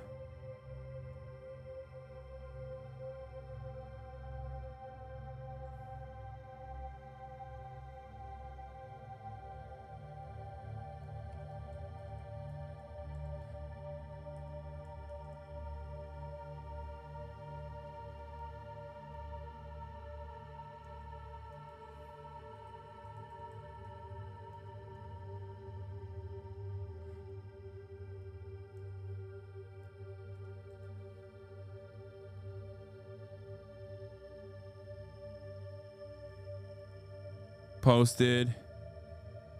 Blasted.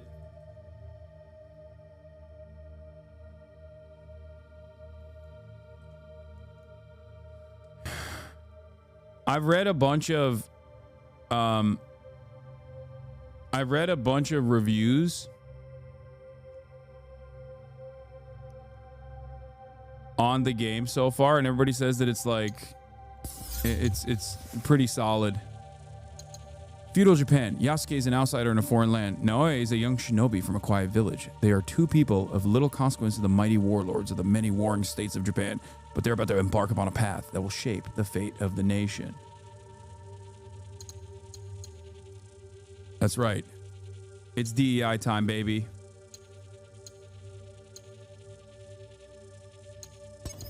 New game. I'm gonna...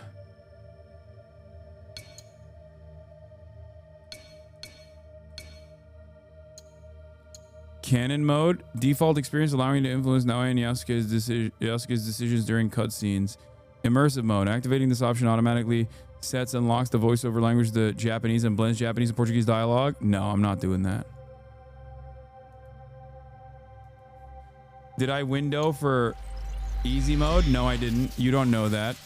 Memories come to us in You don't know that. You relive a jigsaw of experiences and emotions. No, I Some did it memories are Shogun mode. soothing and familiar.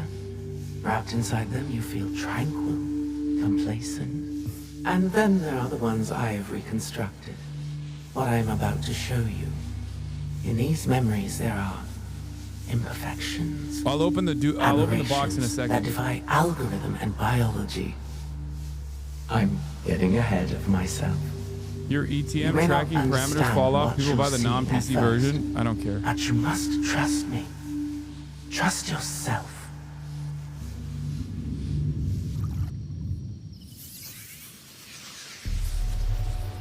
Years ago, my journey started at sea, as it must for all who journey to these lands.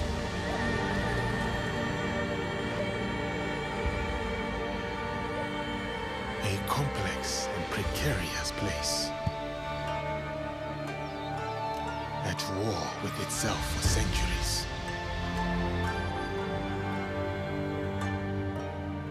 From that chaos and bloodshed, my opportunity surfaced. In the form of the most powerful warlord their history had known. I can't wear the balaclava because I can't see if I don't have glasses on. Who took an interest in me. An outsider among outsiders. This is historically correct, by the way. This part is.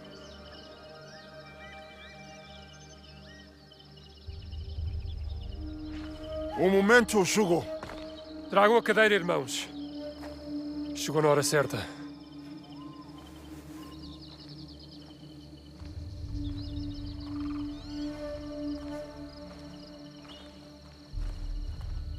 For the Baragdano, you are expected to appear before Lord Nobunaga today.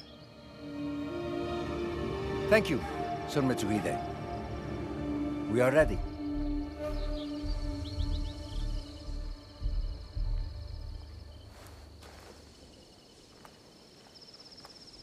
God damn it, I can't. Okay, I gotta take this off. Okay, cosplay over. I'm sorry. I can't. It's too... Não podemos falhar hoje. Viajar para além do Kyoto é cada vez mais perigoso. Sem a permissão do Lord Nobunaga, a missão dos jesuítas será fracasso. Não. I probably should use a controller for this. Time to dust off the old controller.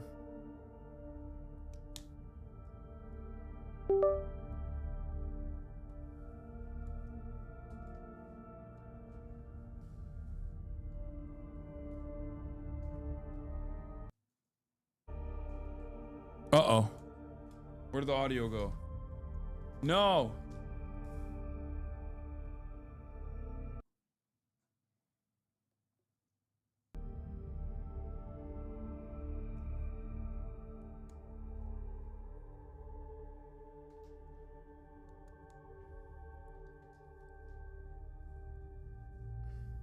I don't hear it. Well, I do hear it now. Okay, we're good. Oh crap, audio's going to the controller now. God damn it. I gotta fix that real quick. Sorry.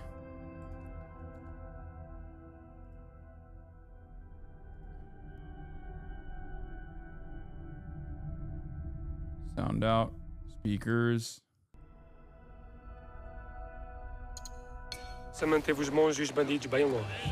Wait, what? I still don't hear it. What the heck?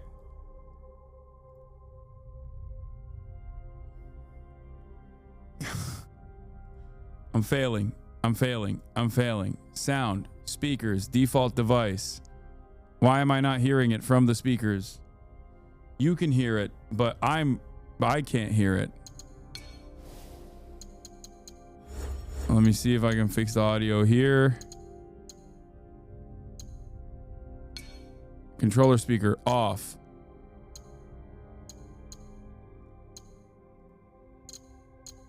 I still don't hear it. Disable the controller. Your output and input switch to DualShock on Windows? No, I know it did. I'm trying to fix it. Hold on. Open volume mixer. My input device is also the headset dual. No, that's not right. Okay.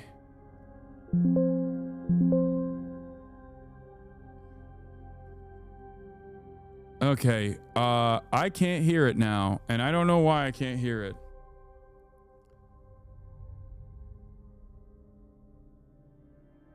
Set Windows sound settings to your headset. I'm doing that already. Look. It's on my stereo, but it's not coming out of my stereo. I'm going to turn it off. I'm going to turn off the game and then turn it on again. We're going to try again. Unless it's like completely broken now and I can't hear it at all. Let's see. Oh yeah, I can't hear it at all now. As long as the speakers are... As long as the controller is plugged in, I just cannot hear it. You can hear it, but I can't hear it. Which is interesting.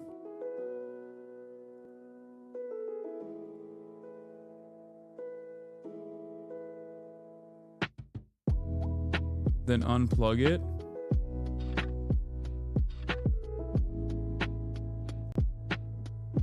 I'm just gonna unplug it. Okay, now I can't hear it at all. What is going on? I should have never done this.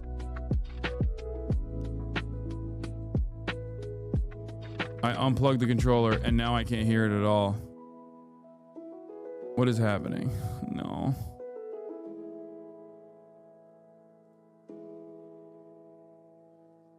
It's a PS5 controller. Switch the sound device. I did that already, chatters. It's look. It's not even plugged in and I still can't hear it. You guys can hear it, but I can't hear it. You understand?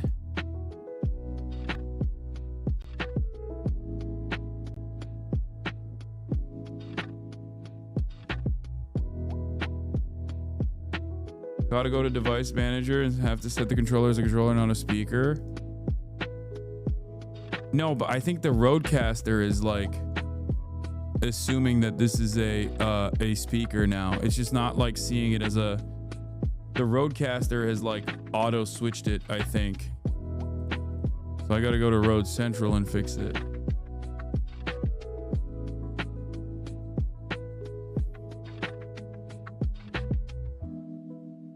How do you route your audio? I route it through both Windows and through Rodecaster. Through Rode Central. It's not an in-game issue because right now you can listen, you can hear the music. I can't, which means 10 minutes. I told you it would be 10 minutes of tech issues. It wouldn't have been any tech issues if I hadn't plugged in a controller foolishly. Hold on. Let's see. Device settings. Great. Disable the PS5 controller as a speaker. I don't know how to do that.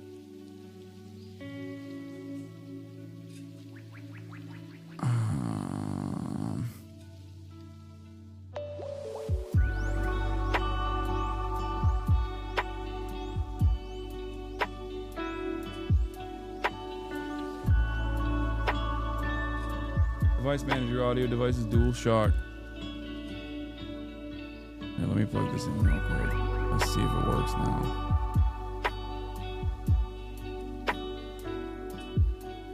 It's not even showing up on here as a device, as an audio device. Oh, wait, it just showed up.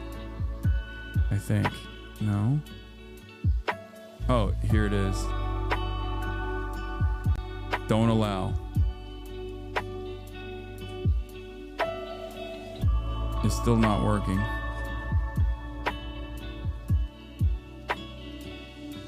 Maybe find the device in road and then click right for a list of options. Sorry, this is unhelpful. Yeah, that is unhelpful, but it's okay. I'm gonna find it. Why is this happening? Device configuration, maybe? Metering? Nope. System, output.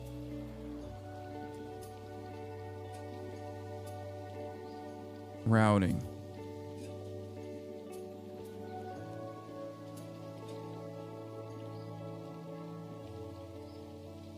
Main mix.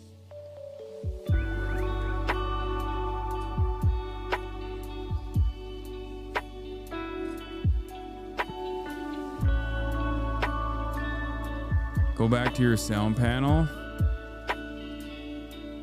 What do you mean?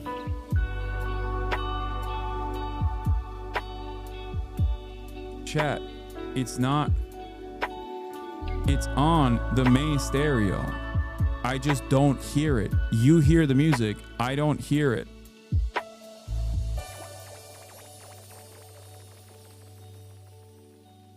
You can hear it. I can't. That's the problem. I disabled it too.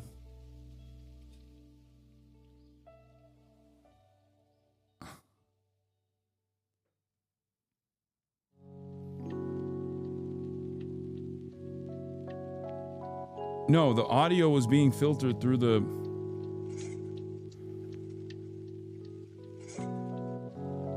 You can hear the audio right now. Set default? It is default.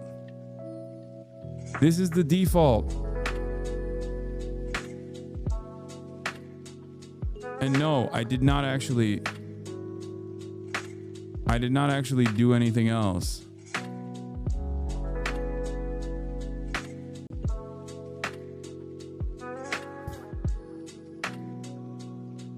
Save us March. March can't do anything about this. It's not an OBS either, chat. No, you're not hearing you're not hearing the issue here. Okay? The issue is you can hear the music, as in it's playing music. You can hear it, as in it's feeding music somewhere, but somewhere along,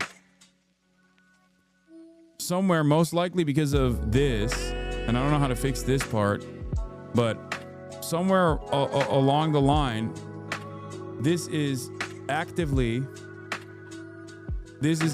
feeding the sound into the DualShock controller.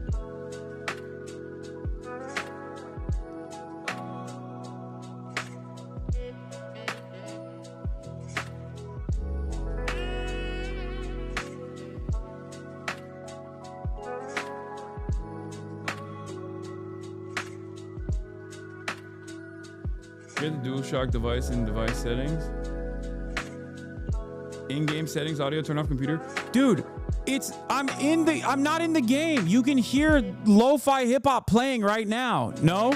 Here, I stop it. You can't hear it. Let me tell you something. I can't hear anything. Okay? Which means that there's music playing. It's just not routing it out through the hardware. You guys are trying to play the role of tech support back there without understanding what the hell's going on. Oh, see, I hear this. I hear when I say, but you don't hear it. Wait, that's weird. Hold on.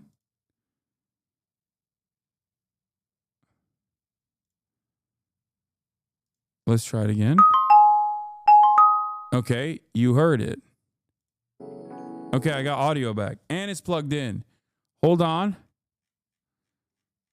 Let's disable this one as well. Wait, I think I fixed it. Let's see. Oh my God, I think I fixed it.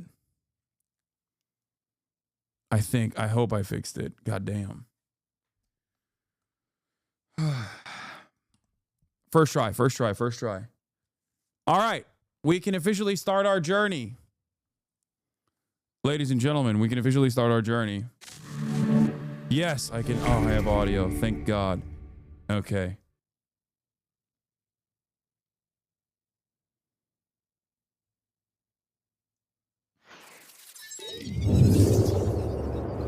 This wasn't chat's advice. I did this on my own. Don't even act like you can take credit for this. All right, we're back.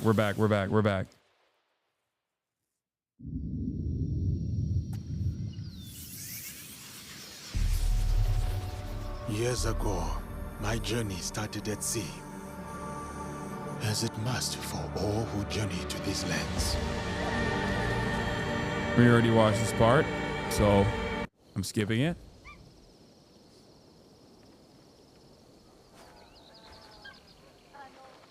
Não podemos falhar hoje. Viajar para além do Kyoto é cada vez mais perigoso. Sem a permissão. That sounds Russian, bro. Portuguese sounds Russian. A missão dos jesuítas será fracasso. Não podemos permitir. A nossa segurança deve-se ao Diogo. A sua presença manteve os monges e os bandidos bem longe. O Diogo não os deterá para sempre. Temos de garantir o favor de Nobunaga. Vamos ficar bem ocupados quando nos deitarmos a mão. O que tens a dizer sobre isso, Diogo? Gostavas de voltar a ver o oceano? Não sinto grande falta do mar. Considerando a quantidade dele que tinhas engolido quando te encontramos, percebo. Isso foi há muito tempo.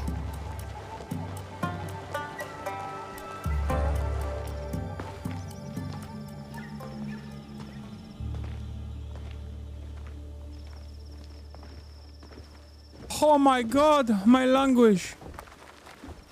Damn, what is everybody looking at, huh? What are y'all looking at?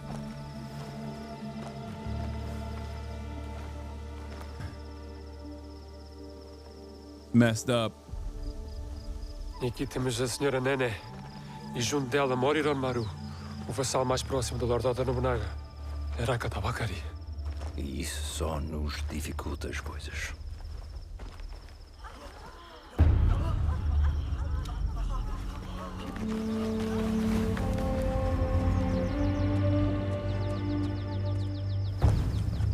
They're racist towards tall people.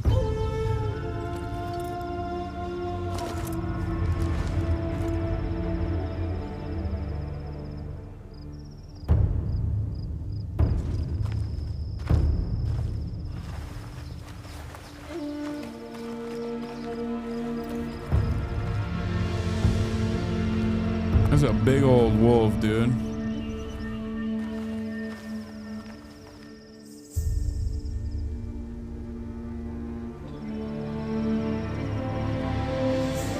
We're definitely doing a sexo run. That's a boar?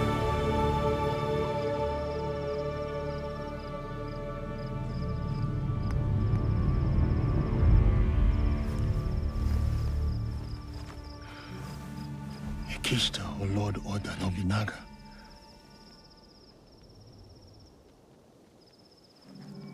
Vão chamar-nos para falar com o Lord Nobunaga em breve. Eu falo com ele. Eu? Viste como o Lord Nobunaga olhou para o Diogo? Será que nunca viu um homem negro antes? Lord Nobunaga will see you now. Diogo, espera aqui. Não digas nada.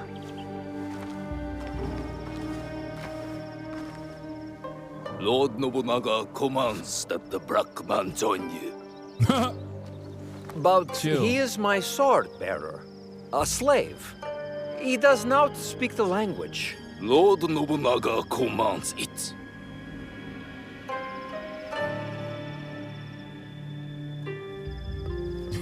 Lord Nobunaga. Devia ter deixado no porto. Ou flutuar no mar onde te encontramos. Deus ajudar-nos-á nesta situação, Padre Valeriano.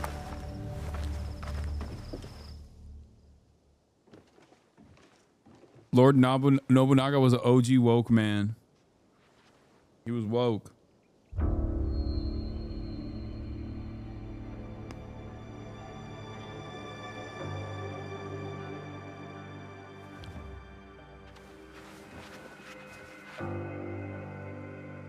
Lord Nobunaga, I present to you Father Valignano. Father Valignano has come to request free movement for his priests in your lands. That is correct, Sir Ranmaru. You will address Lord Nobunaga. Of course, of course. Forgive me, Lord Nobunaga. Please, accept this gift. A European chair, made by the finest artisans in Portugal. You may rise. You ask me to let your priests walk freely, but your priests are here already, Father Valignano. Perhaps before you worry about your priest's feet, you may wish to plead for their heads. Yo, they're about to...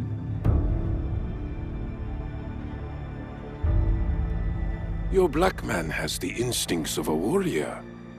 As he realized the danger you are in, his eyes found every threat in the room. I'm sorry, Lord Nobunaga.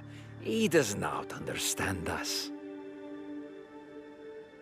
I would have many questions for this man, if only he understood. He is all the people of Kyoto speak about since his arrival.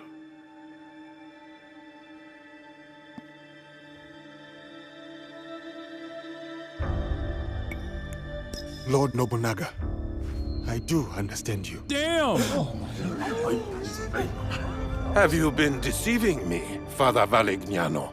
Kill him. No, Lord Nobunaga.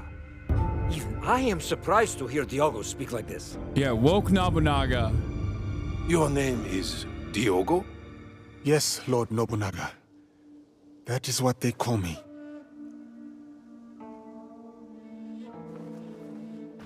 Lord Nobunaga would like to speak with Diogo. Kill him. Kill him! Alone.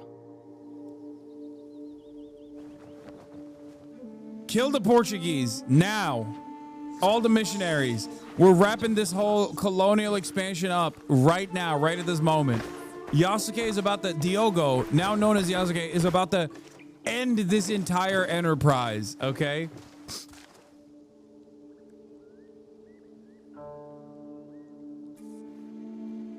We're changing the trajectory of history.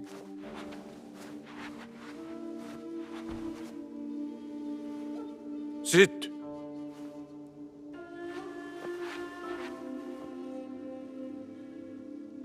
Has your skin always been this way?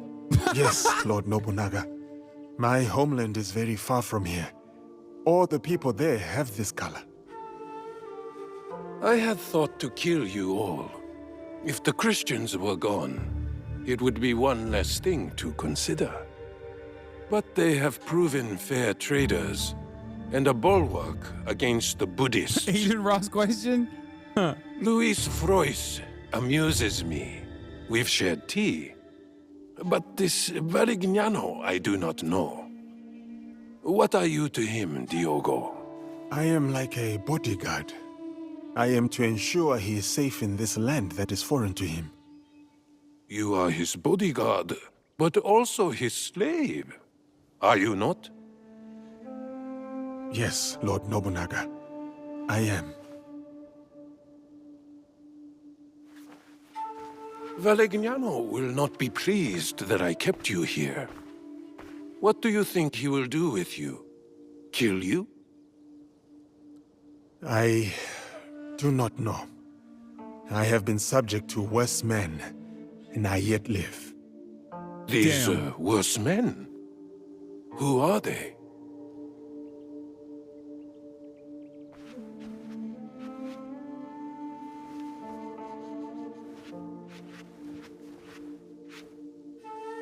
Father Valignano, I will grant you what you came for.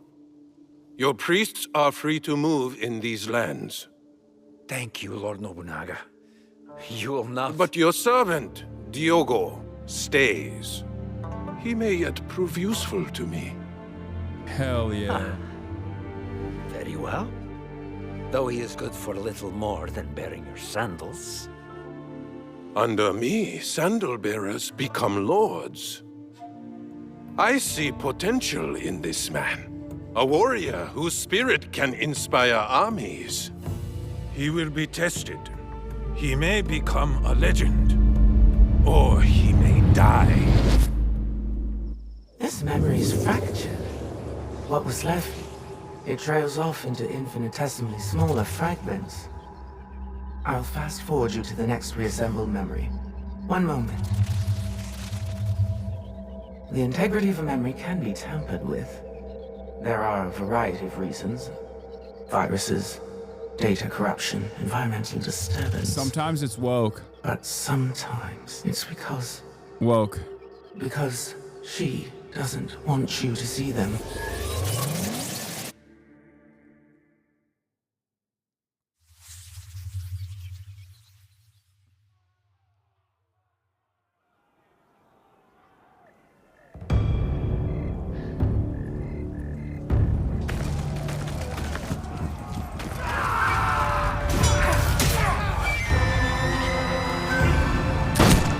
God damn!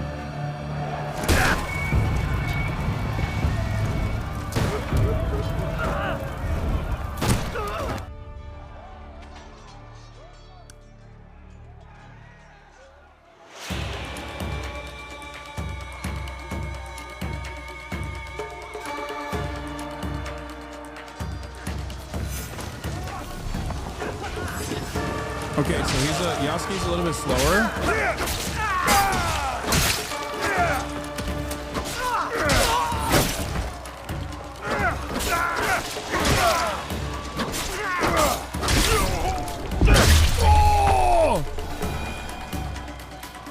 Okay.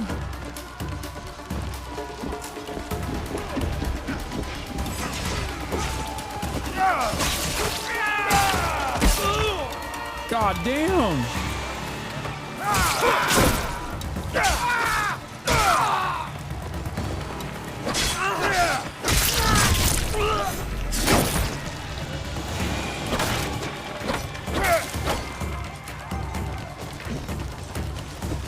Double sound? Wait, what? Are you actually hearing double sound?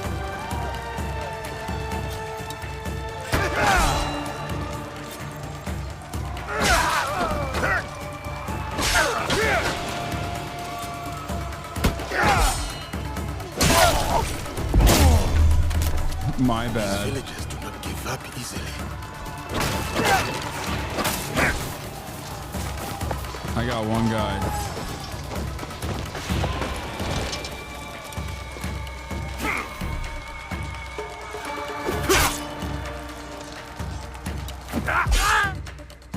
Vulnerable state, light attack. Oh shit. Come on.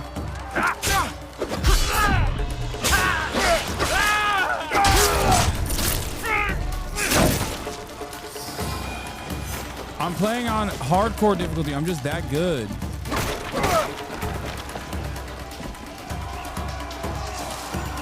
Wait, what? The boundaries of my memory.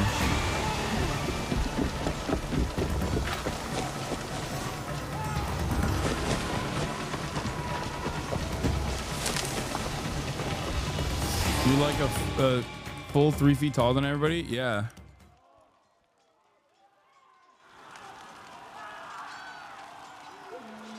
LeBron playing against plumbers. Can you feel the breeze, Yasuke? It fans the total destruction of Iga. A most perfect night. Ready to finish them off? At your command, my lord. What is it? I've never fought a battle like this. So many lives. Ever the righteous man.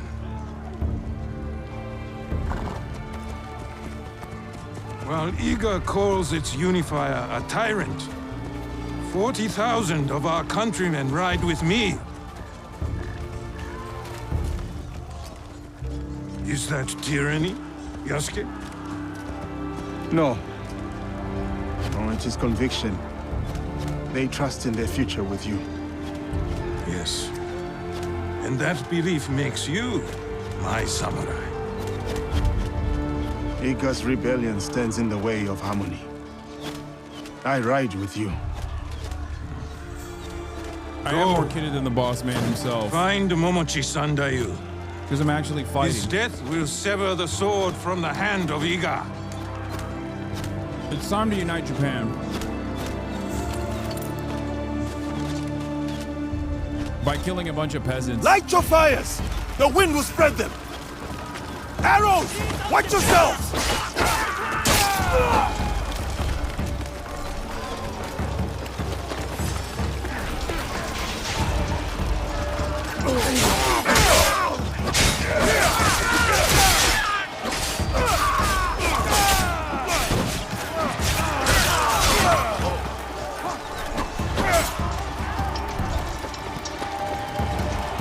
Where you at?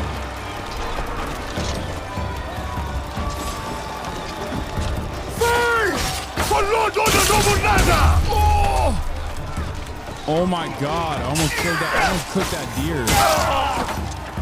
Bro, I was about to have venison, dude. Here, watch out. Watch this.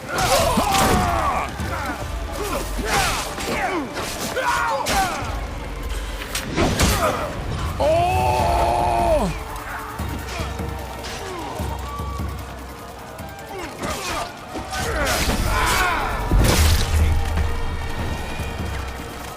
This gate will not stop me. No! That's stupid. All up, blades.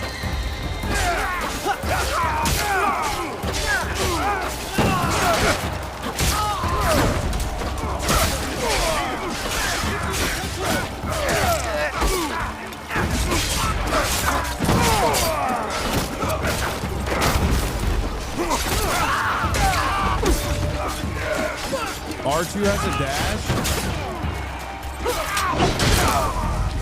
Where I can slash cut or a kick? R2 kick.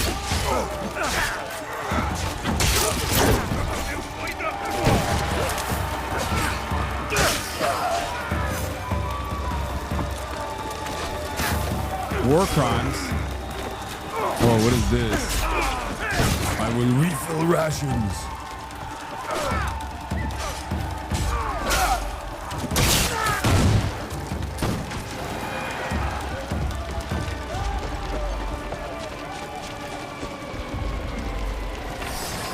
Nobunaga Samurai!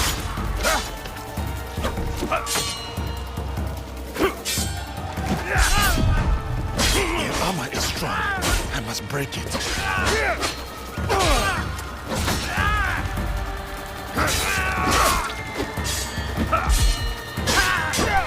Dude, I will carry you every time.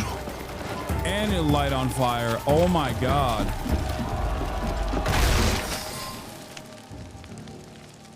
I will break your poise. I'll cut you up. I'll gut you like a fillet.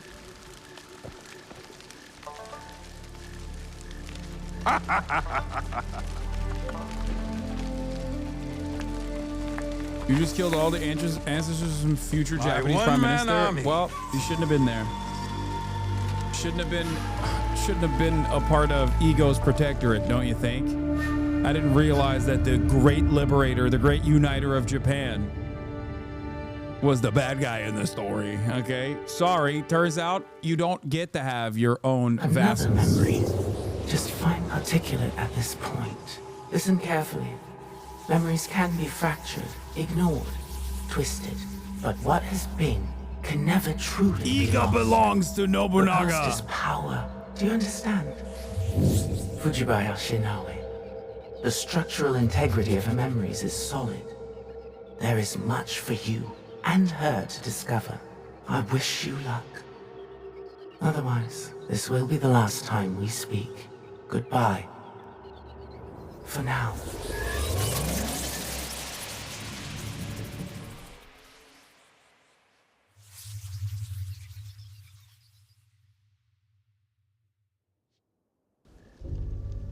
Wait a minute. First we played as a black man, now we're playing as a women's. No! Oda Nobunaga.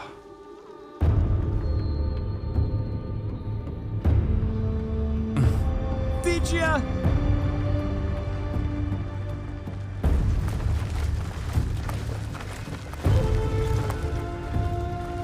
Bro, it is crazy that I, as Yasuke, am more kitted up than Oda Nobunaga. We need a plan. Stewie, what do we do? We ride to Aikuni Shrine. Now. How come I have a better kid? He's the president, dude. You're not telling me everything. I can see it on your face. What was in Hattori Hanzo's letter? The world is at many wars now, eh? Not just the one Oda Nobunaga fights. Someone else is coming to Iga? Yes. But what they want from us, they cannot have. Then we won't give it to them. No, we won't. I know you cannot tell me everything, Chichiue. But I need your trust. You have it. Then tell me what to do. I can do it. I can help you. I'm literally faster than him. Oh, shit, I got shot! Oh no, it was my horse.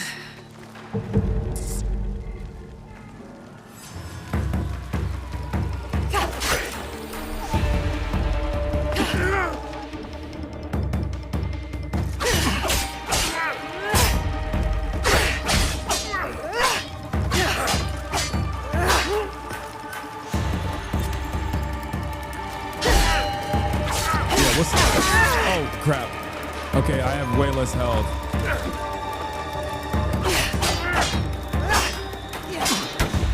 I got used to the Yasuke fighting.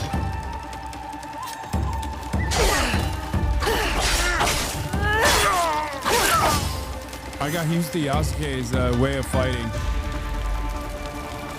Oh, I'm so cooked here, I think.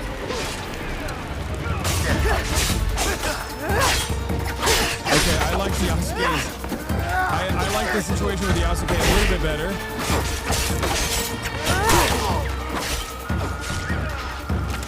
How can I execute? Like, can I assassinate in combat?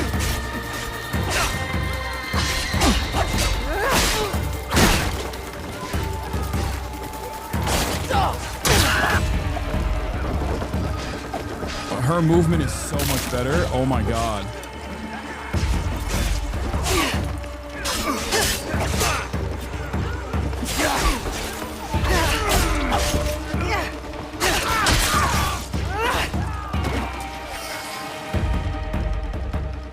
You can, but not now in a little while.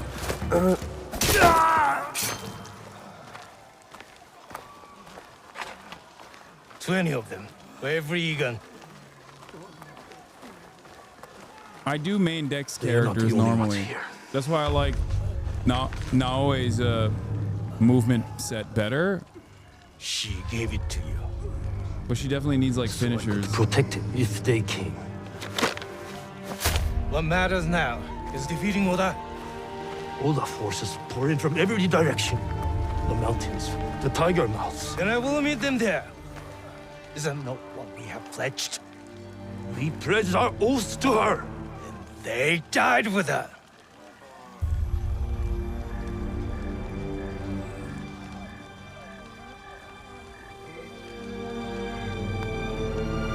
Do what you must. I understand.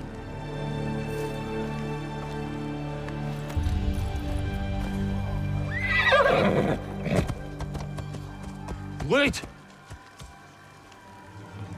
My heart belongs to you. But my blood is Egan. I will get you to Mibuno Castle. I'm coming with you. No. Traitors. Elsewhere. Traitors to Oda Nobunaga! That's what I was waiting on. The mountain. The door will open. To this blade is a key. What? Inside the coffin is a box. Protect it with your life. Stewie! You said you want to help. Now's the time. Cannot let Sanayu stand alone. Show me.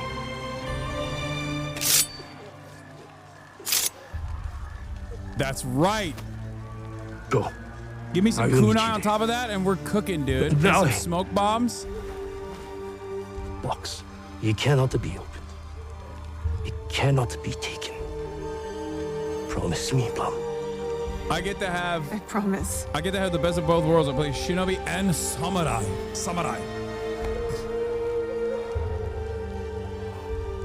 Nagato!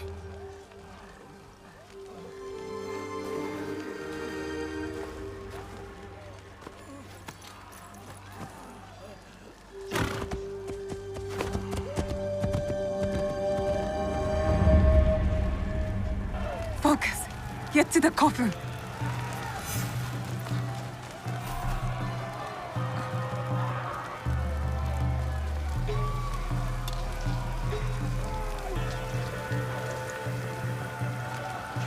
Wait, why can't I? Okay, just tagged Fail one. me now, Blade.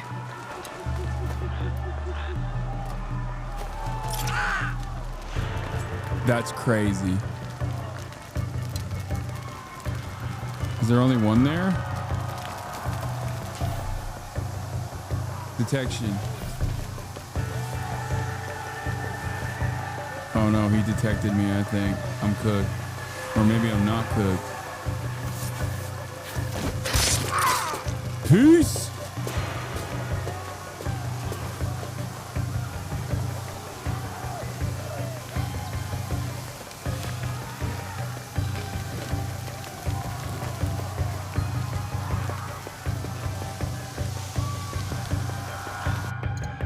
Wait, oh, no. No! How do I tag him?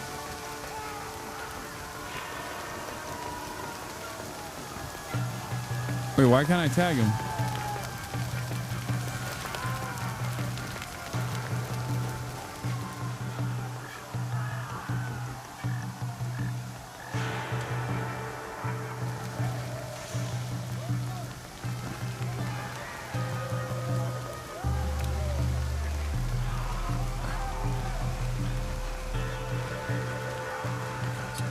Oh, there it is. I tagged him.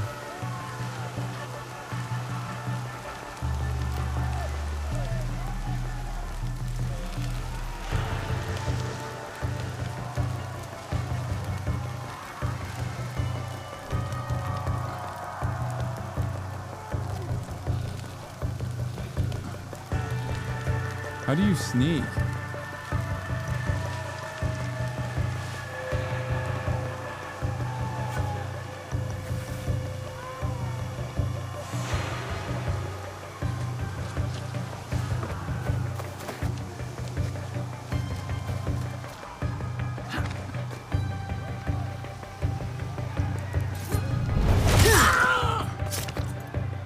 What's up? What's up, bitch? That's right. Oh shit. Where is he? Where'd he see me? Where's the other guy? He's kind of seeing me. I'm half detected, but I don't know where he is.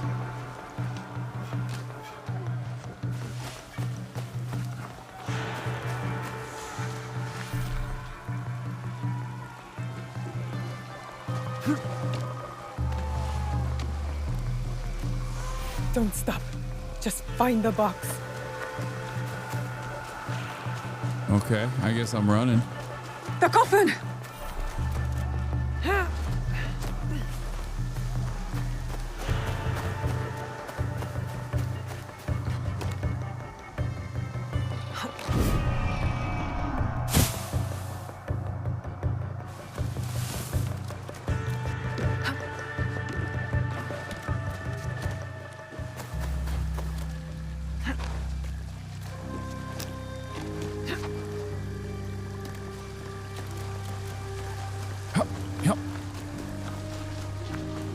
So is this a coffin?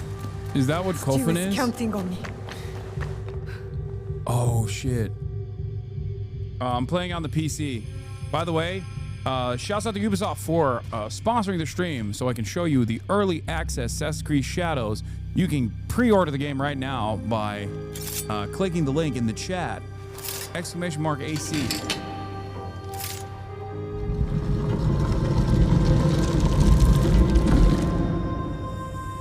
Also, drops are on. If you watch, you can get drops.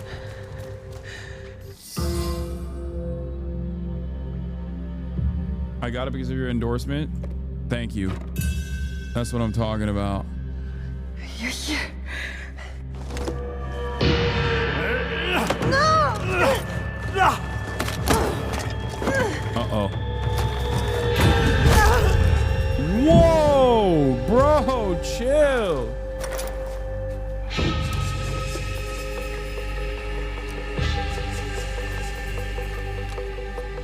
is.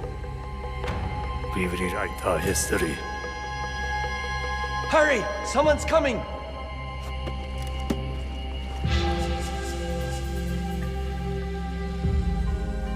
Bro, you had one job, Naoe!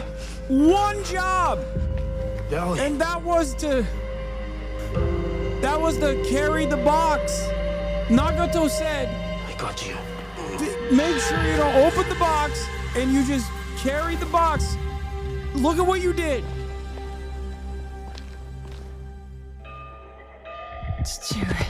You're alive. Rest, my plum. I've got you. The box.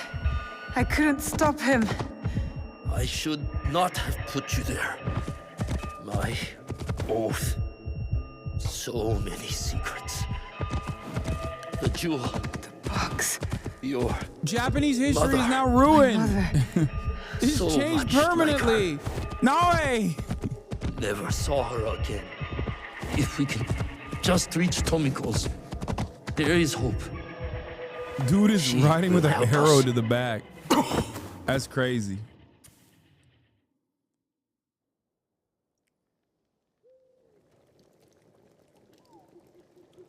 Stuart!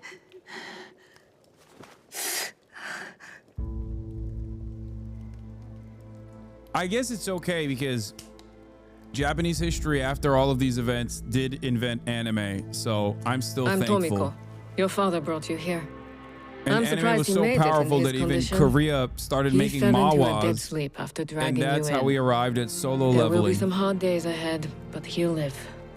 You can sit up. How's the rest of you? Nothing's broken. I can move. I can fight. Fight? I didn't fix you up just so you can bleed again. I have to go. I lost something very important to my father. I must get it back. Lost? What? I can't tell you. Nagato has his secrets and I look the other way. It's best for us both. You know my father well. And my mother? Less well. I've lost too much time. I've got to go. Go? Go where? Do you even know where to start looking? Then help me. Tell me what you can. How did you come to lose this thing? There was a man in armor. A samurai. He came up behind me. I was careless. What did he look like? It was dark.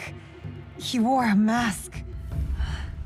Many samurai do. Wow. Can you describe it? Yeah, that's It was really gonna pale, whittle down the, like an who onryo. this could be. Thank you, think Father Naoe. grabbed it from Naoe, him. you suck! It might be among Nagato's things. I put them aside when I dressed his wounds. He had a sword and samurai armor, and he wore a mask. This is it. I've seen one like it. Years ago. What does it mean? Who is behind it? I'm not certain. But you should go to Katano. There's a connection there. I'll take my father's horse. I could reach the castle tonight. And what will you do if you find your samurai? What I should have done at the tomb. Take his life and take back what's ours. She's doing See that shower you do. thoughts. Oh, I would have beat his ass real good if only I saw him now.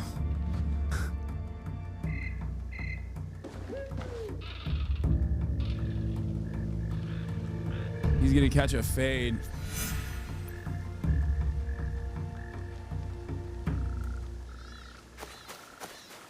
She just came up with a perfect comeback. If only she could have come up with it right there.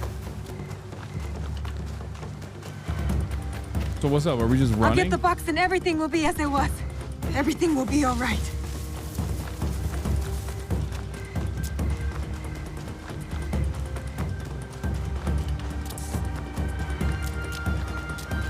I'm just gonna run back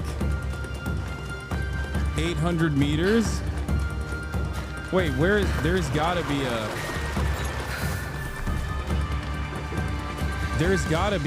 I'll get to freaking, Katano faster by horse. Oh. There we go. That's I was like, there's gotta be a horse heave situation. To Katano! Ride, kitty!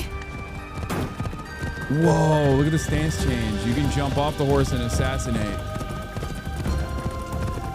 What is Chichiue hiding, kitty? What's in the box?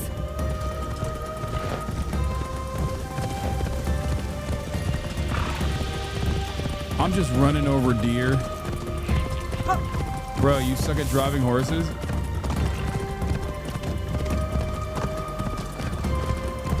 If Chichiue is willing to risk his life, I can do no less. I will not regret my mistakes, kitty. I will fix them. I'm not gonna lie, it is very pretty. Literally just like when you grew up in Turkey, yeah. That exactly. When my father tasked me with a... When my father the box thief will be somewhere he feels safe. Wait, a well-guarded place.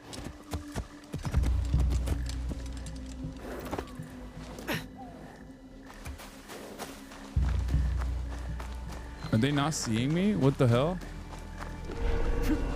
My grappling hook will get me up there. I guess not.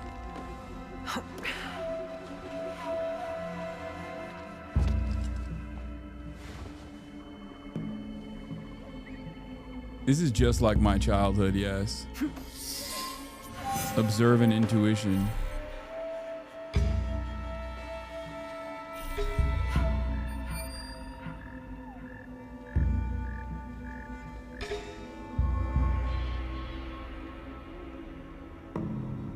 Snipers. Put them.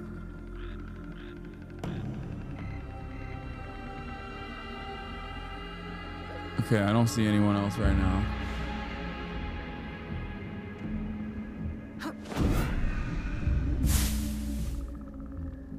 He had no idea. Oh, he's sleeping. It's time for a permanent slumber, baby. I can't.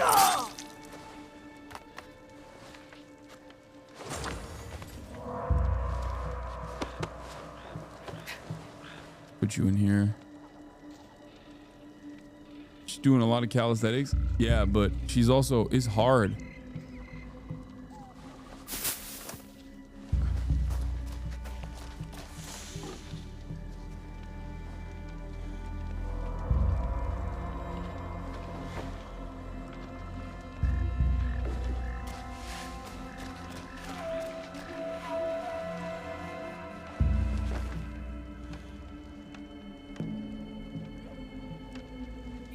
I can throw kunai one-handed. Use L2 to aim and hold R2 to throw. Oh, dude, easy.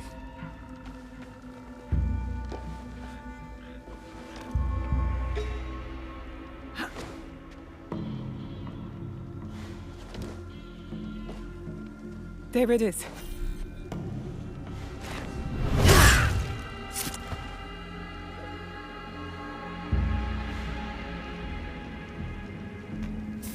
That's not the box they stole from me.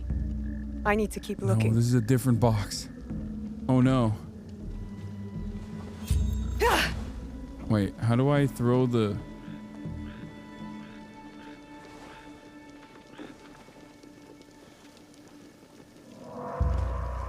I guess you can grapple only at... Yeah, the classic gambit, 2 boxes. Hate when that happens.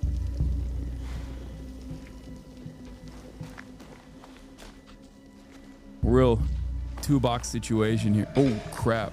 Whoa, whoa, whoa. Chill, chill, dog. Yo, ain't nothing to see here, okay?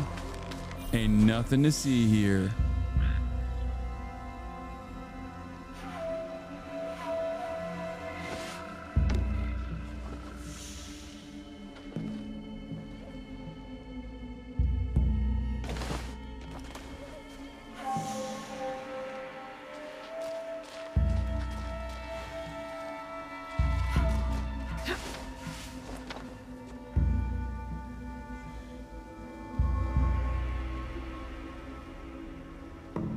Okay.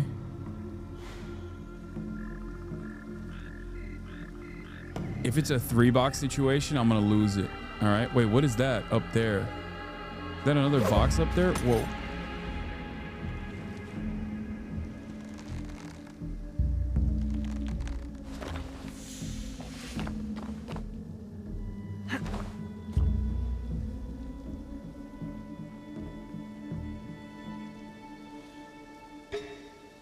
Clock those guys.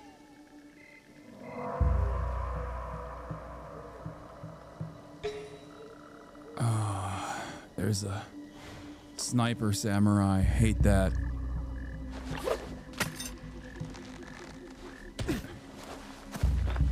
Oh, luckily he's sleeping.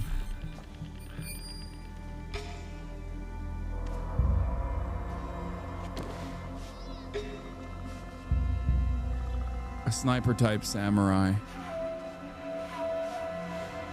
My mortal nightmare, you know?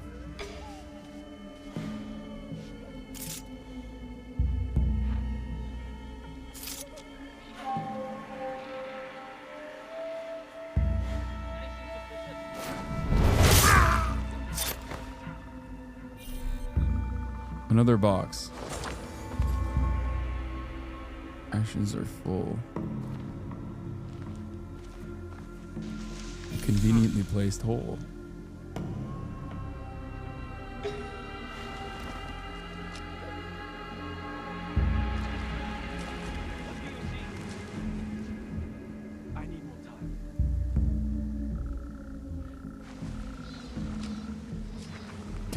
Can I throw kunai from a prone position? Hide the body? Nah, I'm fine.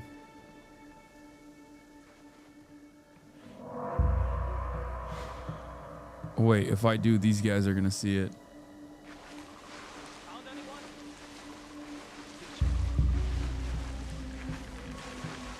I can use the shadows and night to move unseen.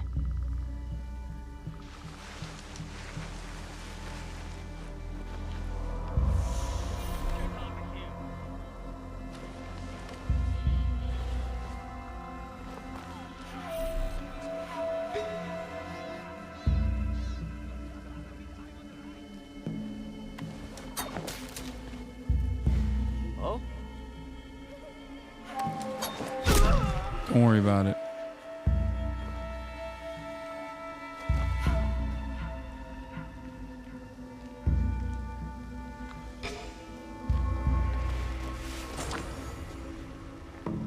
He's got loot.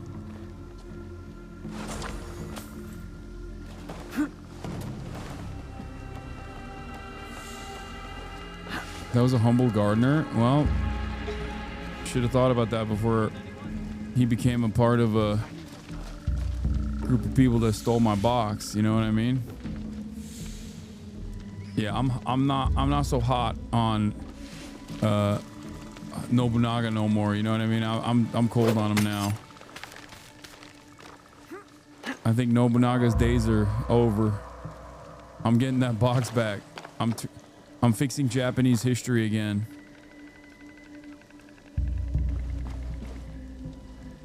What do you see? Still checking.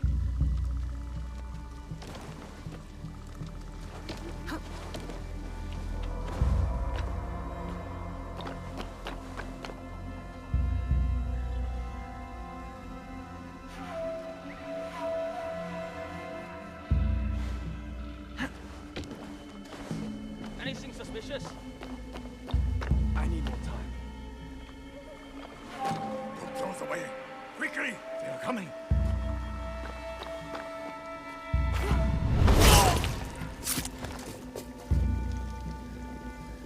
Oh shit. Where the hell's the other box at, bro? Make room for the horses! Not delay! Oh, it's right here.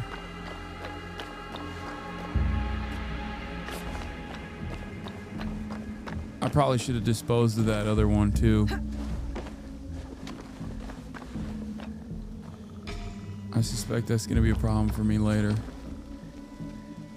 You know what? I'm gonna go over there.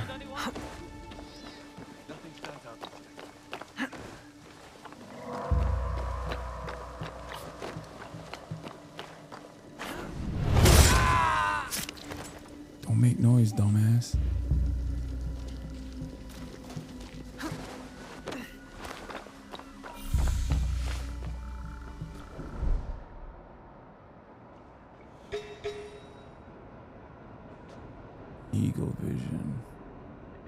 Holy crap, there's hella people in there. Or no, it's not. Oh. What do you see? Still checking. How do I get in here? I said nothing that isn't true. Senior ass citizen gameplay? Dude, you have to play carefully. This is sneaky. Sneaky. What's wrong with you? Found anyone? I need more time. Need to relax. Did you not see? Her hand-to-hand combat skills are nowhere near up to snuff in comparison to Yasuke. I need to get into this house though, and I don't know how to get in here. I think I might have to get in through the door, to the front door, which is crazy.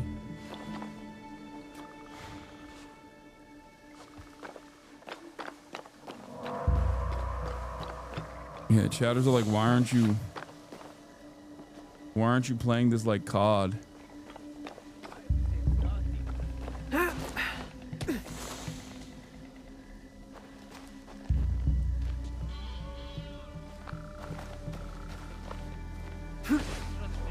I'm just going in. Fuck it.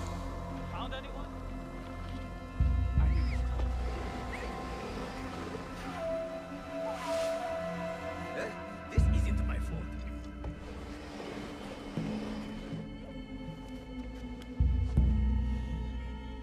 Wait, how do I do Eagle vision again? There's a guy behind here, isn't there?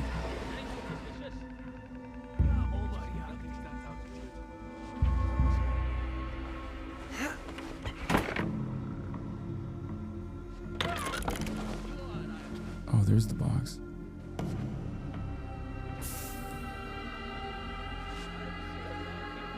Why can't I extinguish that one too? Still not the right box. The thief must have it with him. Damn it.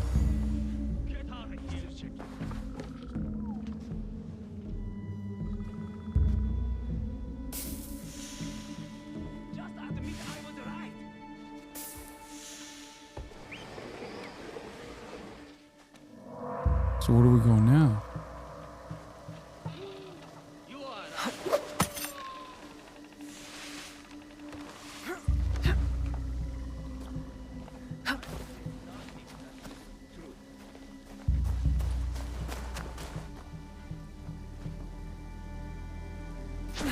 Oh shit.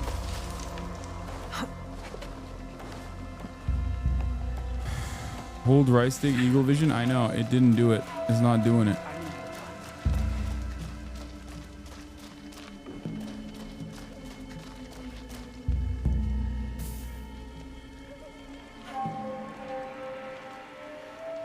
Oh, castle's that way.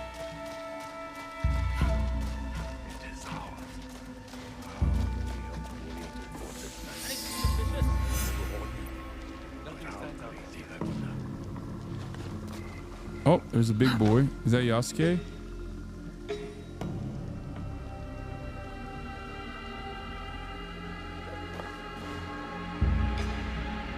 Uh-oh. There's some really big boys here. Put those away! Quickly! They are coming! What do you see?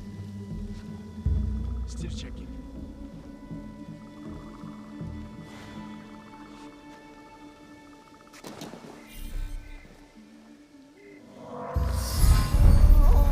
Ido Yoshihiro. Wait, is that the guy? The box.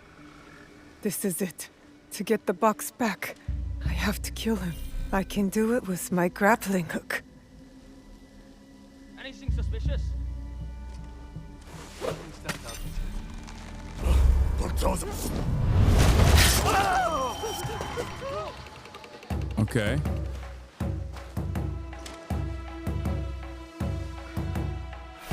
I have to leave. Assassins among us!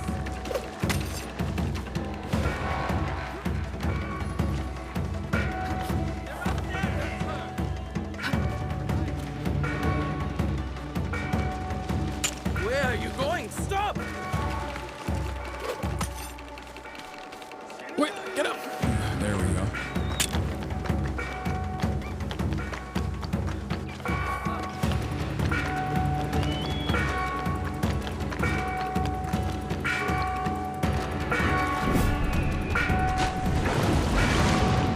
Ew.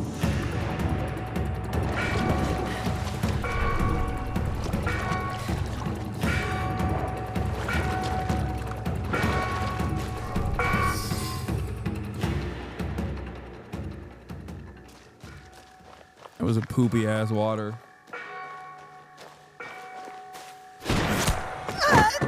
Oh my, again. Bro, every time I get this box, every time I get this goddamn box. She's just a child. She's like a cat with a gold coin. She has no idea what she carries.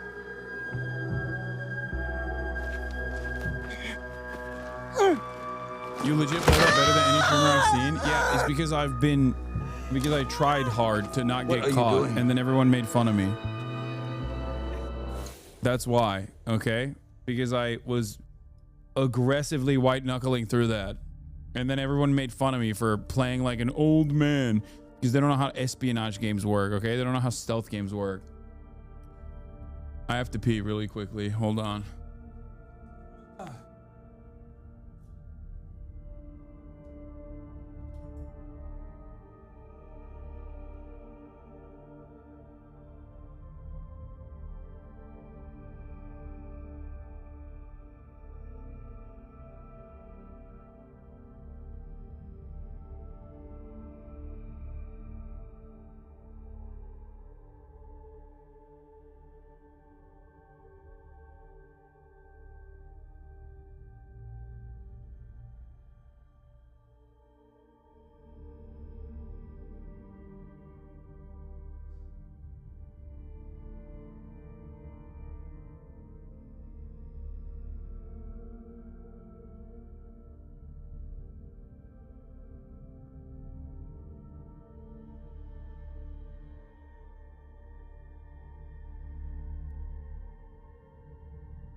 Classic Hasan gameplay. I had to pee after a long sequence. Give me a break, Will. It will be safe in Sakai. You will be safer with me.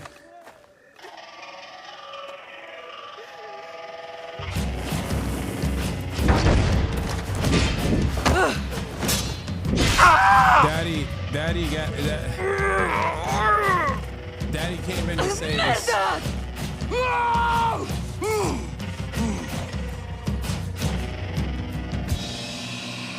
Box is not for you. He loves this box. It is for me. What? Another masked man.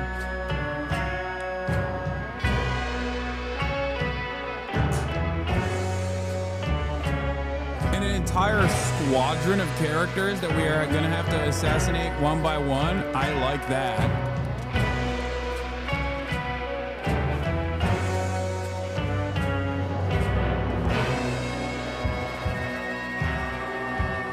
Okay, this is sick.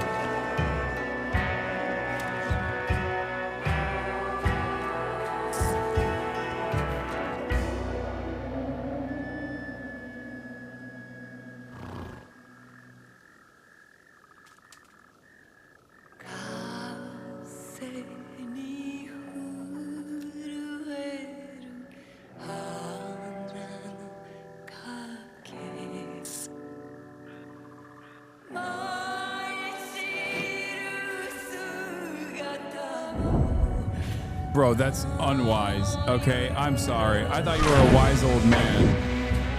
I was wrong, dude. Father, don't do it! No, Papa! Yeah! Chimicho! Oh, Chichio,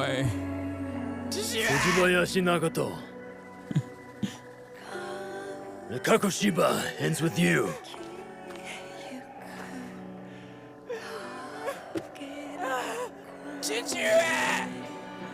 Nani! Put them out of their misery.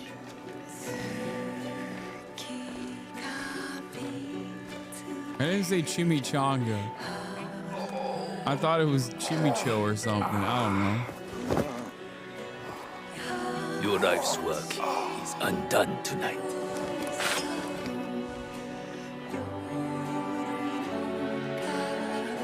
I want to thank Ubisoft for sponsoring this stream.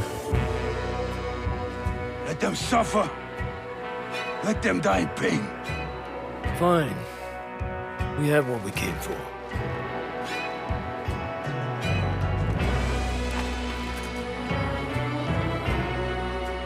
Okay, this is kind of sick. Spaghetti Western.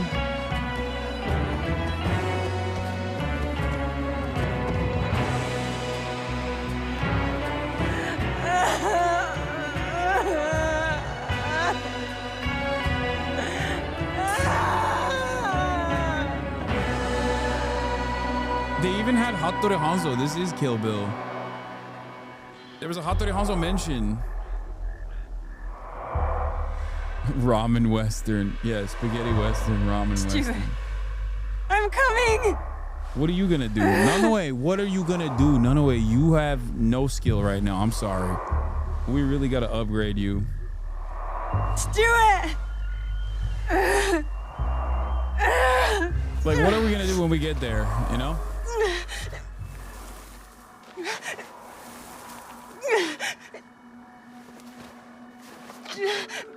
Ramen Eastern.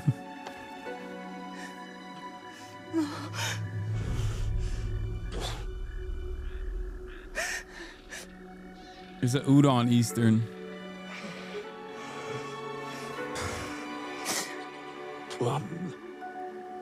Yeah, Nono has no motion, I'm sorry to say, so far. You let Nagato die.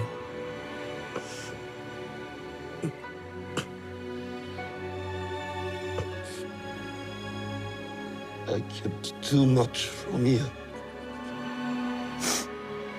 Now, it dies with me. Stop talking like that. Okay, what's in the box though, honestly? Come on, before you die.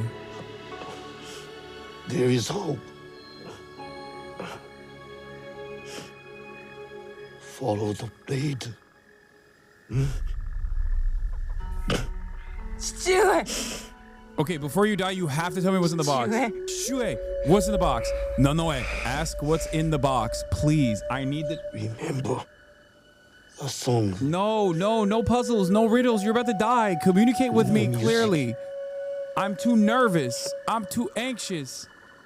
I get in my own way. What do you mean? What do you mean? Follow the music, follow the blade. We'll be together always.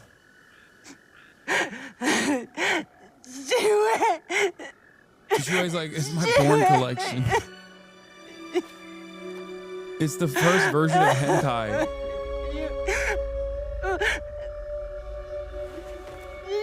That's what's in the box. It's the first ever hentai invented.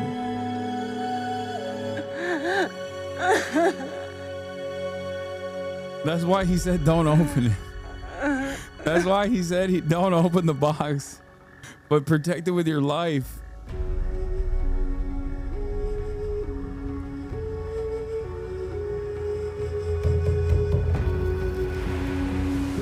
Ancient Yaoi collection. Shue was a real gooner, dude. Takes one to know one. Thank you, Ubisoft, for sponsoring this stream for me to play Assassin's Creed Shadow before it comes out. You too can pre-order the game right now.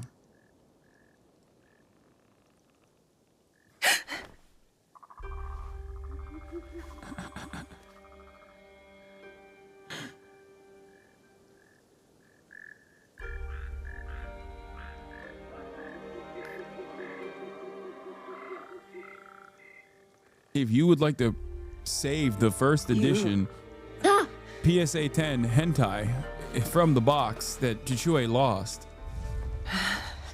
You must pre-order now. Have to get back. What is this place?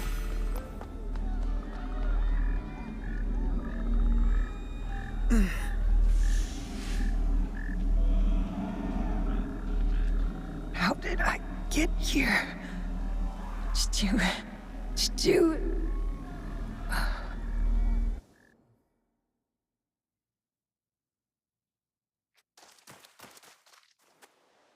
When does it officially come out? In a couple hours. Like, it officially comes out on the 20th, so it's probably out for some people.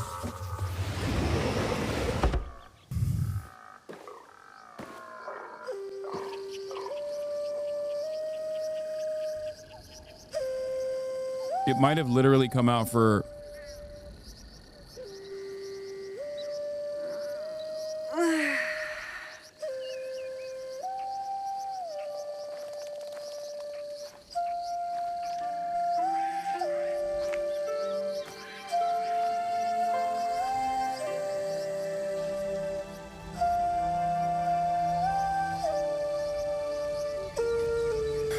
For me, it comes out in a couple hours.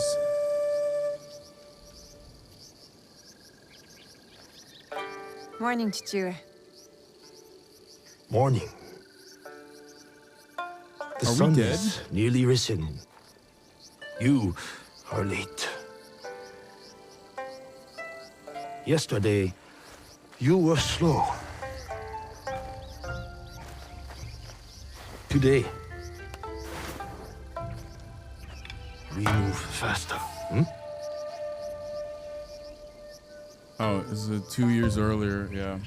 Hi, Chichue.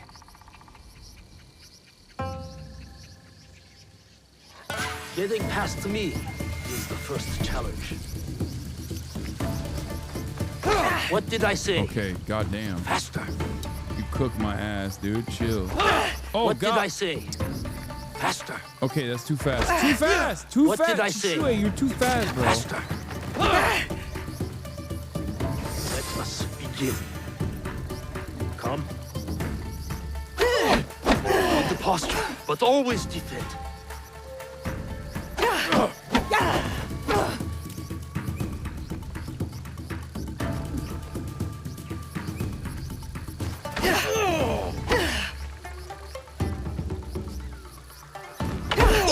Good. There's weight behind your strike. Don't go easy on your father. Pretend I am your enemy.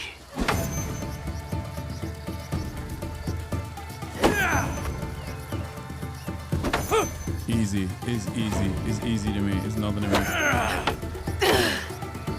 I'm getting better. I am. Show me. You win this match, and I will cook tonight. Deal. Uh-oh. He's gonna cook my ass, I think. Chichue, don't do it.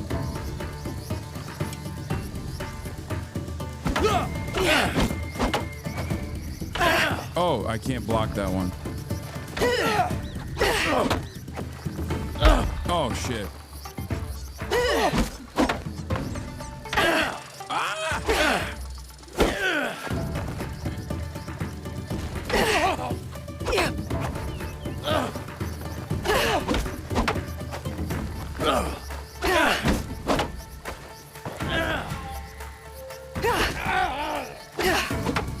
I'm beating that ass, though. That's enough now. I almost had you. Wait, what? Almost. I am ready to train with the others, Chichue. This training is enough. You have other obligations. I am the daughter of one of Iga's greatest warriors. I cooked him. Don't I have a reputation to uphold? I beat his ass. You I are hit him also way. a daughter of Iga.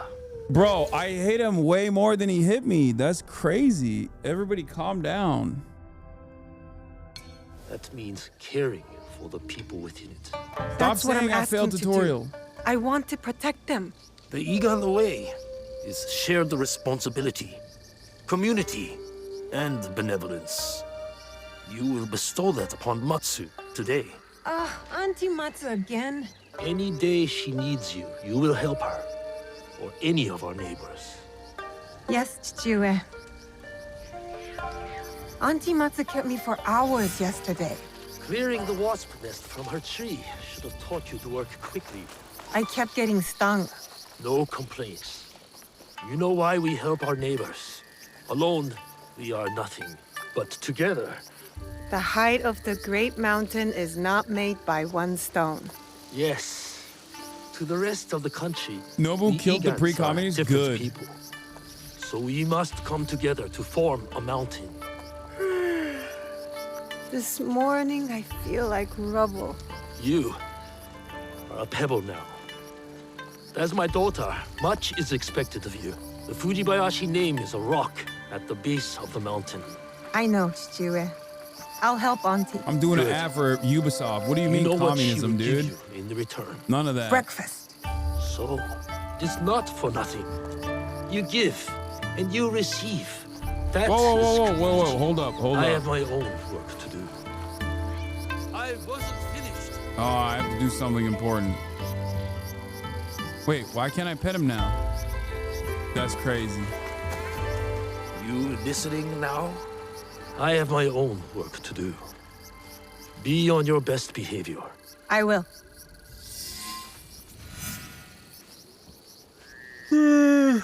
Talk to Matsu. What will it be today, Auntie Matsu? Weeding the turnips? Scrubbing your iron pots? I'll find out just over the hill. What about this thing? Can I pet this thing? Come here. Come here. Come here. Oh my God.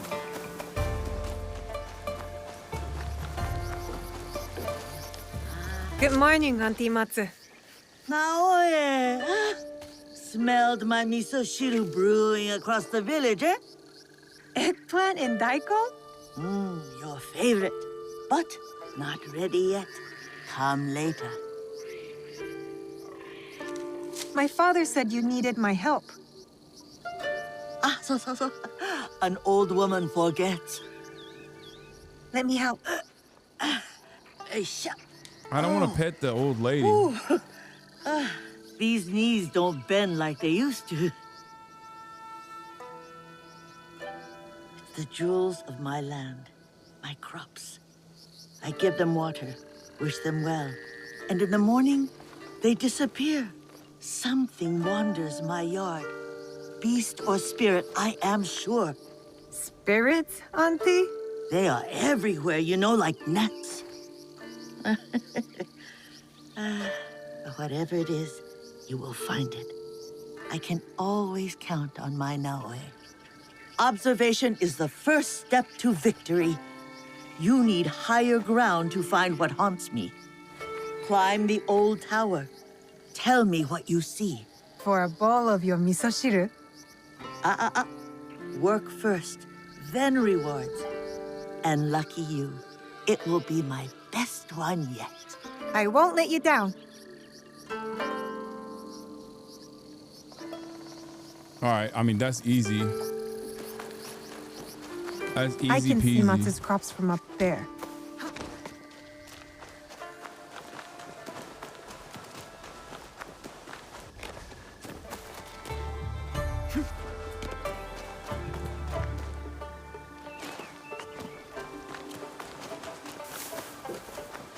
Oh. Come here. Come here. I want to pet. I want to pet you. Come here. Wait, if I hide behind this box, maybe the cat won't see me. Where'd he go? Oh, God damn it. All right, whatever.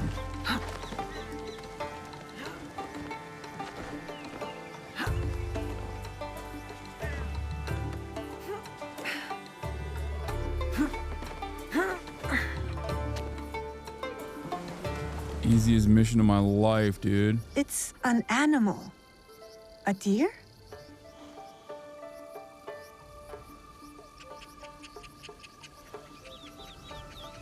Do I just jump down there now?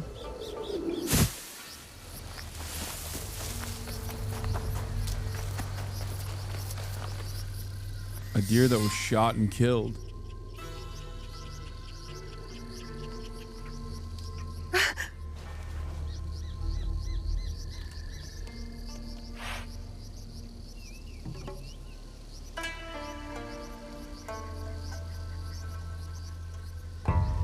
It's all right. Don't... Good luck explaining that. That deer thinks you killed her. Oh my God, the Whoever mouth. did this will pay.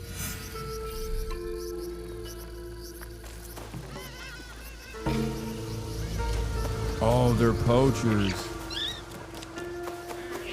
That meat's mine. Why is it my hand? Someone made a fire. And I hear voices.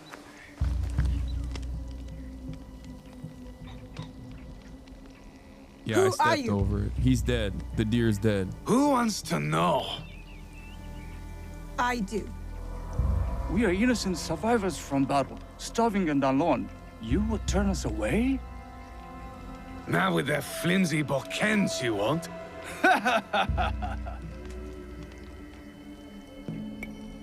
We are good people. If you ask us, we will help. You're Egans. Dirty sneaks and hermits. Oh no. How That's dare not you talk true. shit about Egans, bro. We'll ask for help next time, if Ega still stands. Okay, well, they knew. How'd they know? How'd they know the Ega was not going to Leave. stand? Now! Make us. This will be quick. Oh, shit.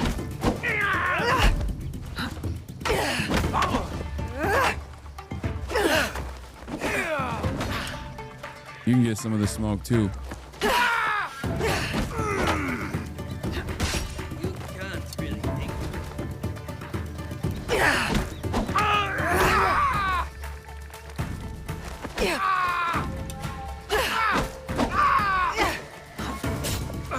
Wait, did he stab each other? She's not worth it. Go, go. Sis is using a twig? Yeah, but I beat that ass, though.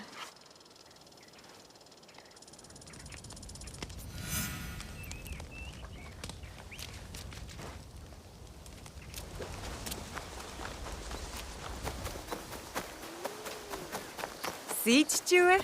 Nothing to worry about. I handled them just fine. But it sounds like something was following them to Iga. Something big. And stay out. We don't want strangers around these parts. This is that classic Japanese hospitality right there.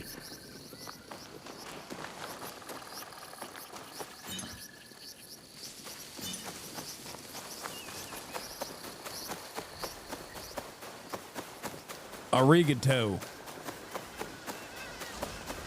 Domo arigato. What?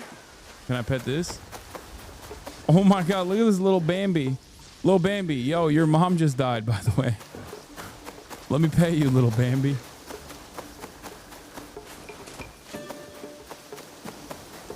Arigato. It's crazy that I just like beat the ass of two poachers and now we're just gonna eat dinner like nothing happened, you know? Arigato gozaimasu. So tell me, beast or spirit? Peasant Ashigaru from outside Iga. I fought them off. Of course you did. You're a Fujibayashi. How did they get in our village? My father says Iga is a locked door. What matters is that you chase them off. Eat. Good for the heart and the bones. Those soldiers, they spoke like something is coming. A battle. You are strong. You will meet trouble with courage and a full stomach. Mazu just wants me to shut the fuck up and do eat. it without me. Why? My father said you were once a great fighter. That is long behind me. Mazu's like, come on, just eat. These Come days, on. I am only good with a hocho to chop vegetables. Don't talk like that. Your spirit is young. My body is old now, eh? It is tired. Soon I will venture up the mountain and never return. Happily. Well, Is that what happens as to long Japanese as you're people when they around, die? They I just will walk take up care the of mountain? you. And when you can't even use a hojo, you can live with me and my father. A generous soul, like your mother. Oh, how Japanese proud people never Suyu die. They would just be walk up the mountain. to see who you are becoming. Oh, no, My father doesn't like to talk about her. My he dad has keeps his reasons. threatening to do that. Forgive me. Eat more, huh?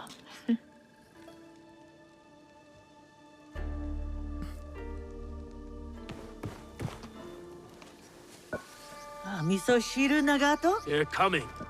Who? The armies of Oda Nobunaga. His son is at our borders. Nobukatsu, ready to attack Iga. I must meet them Like head Joe on. Biden. We can't let them reach the village.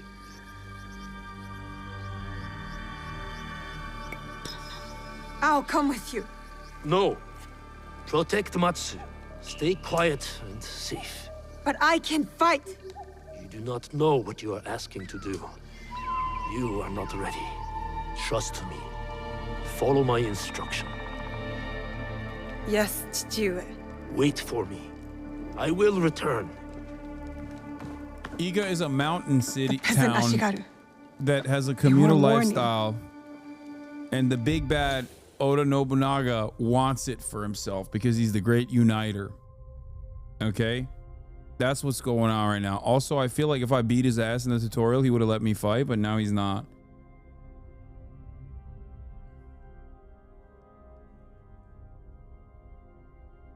Now it feels like he's like, you can't even beat my ass. Like, I don't.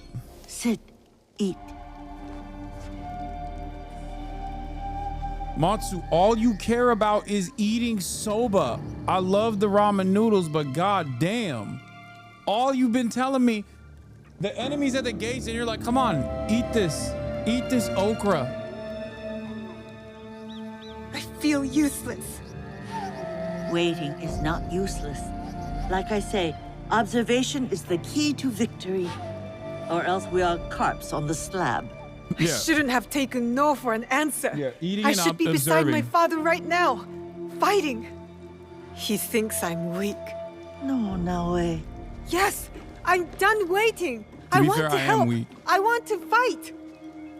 So let us go. You have kept your bravery dark behind your eyes so your father does not see it. Enough hiding.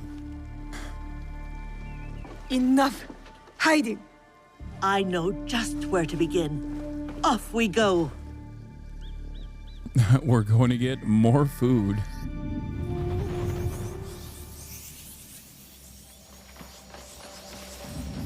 Multi-tool rope.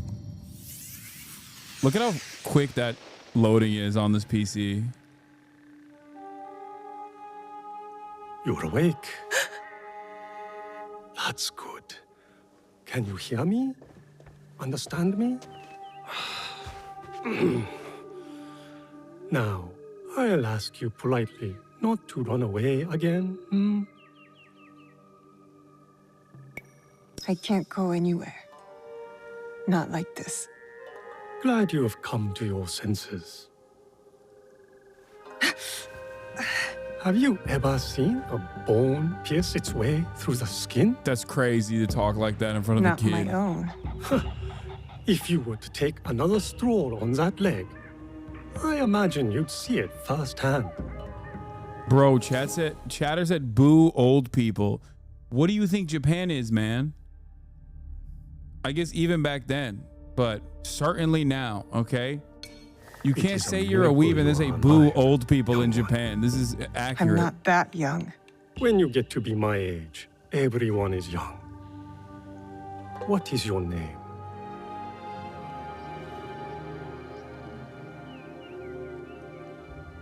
You will be here for some time. I might as well know what to call you. Fujibayashi, Naoe, of Iga. She gave the social security number. She I played am sorry. silent. The little and then- one is Junjiro. And this place is Makino Odera, a temple. Or at least, what is left of it. War's shadow has darkened much in Setsu. As in Iga. When you found me, did you... Is he... That kid has iPad face? iPad face? Yeah, that kid's played Candy Crush. He knows what Skibbity Toilet is. You can't fool me. I am sorry. She kind of has iPad face too. No way. I don't know why I hit the Arab stank on it. No way. Yeah, kalb. Will's chat was calling him you. I was a tubby iPad-faced kid as well when I was growing up.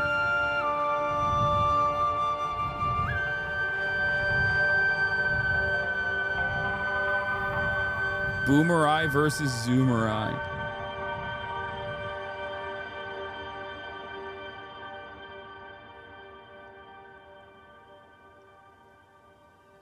Oh, it means chubby? No, there's a specific type of face a child has when they've grown up with the iPad. I don't know how else to describe it, but it just works. iPad kid face works so perfectly.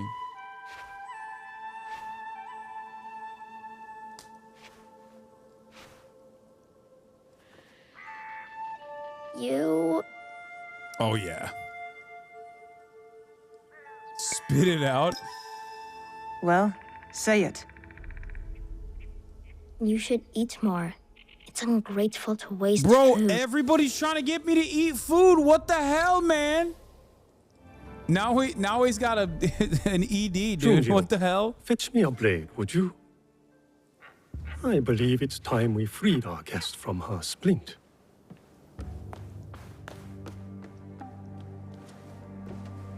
He's strange, Junjiro. You are hardly one to talk. You've been a ghost for weeks. Is he afraid of me? Should he be? No, as long as he's not an enemy. Good. That's a crazy talking. You should know it was Junjiro who tended to you day and night. As long as he's not an Junjiro enemy kept is a a cross on crazy your thing to say brow about an to break 8-year-old. Safiba. Is that when he painted all those portraits? The Damn, boy I'm paints dunking on his what he painting too? sees. Be kind to him now, eh? He's lost more than you know. I'm shitting on his paintings of the 8-year-old. This is crazy.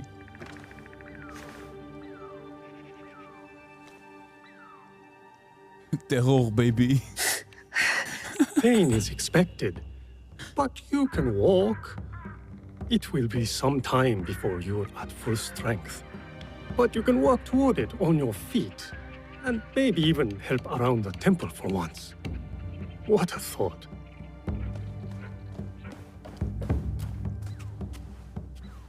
Ah, the knife. Thank you, Junjiro. Well, wait, you said... You know how my hands shake in the cold, Junjiro. I'll leave you to it. Damn.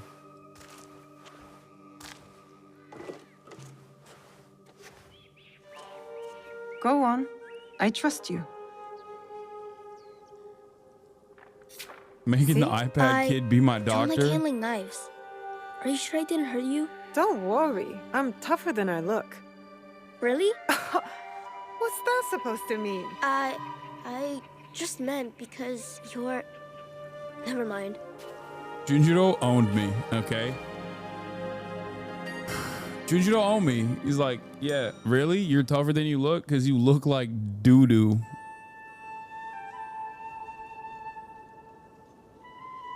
Oh, he was being sexist? I didn't even think about that. I just thought he was saying, like, I look like I got my ass beat, because it's true.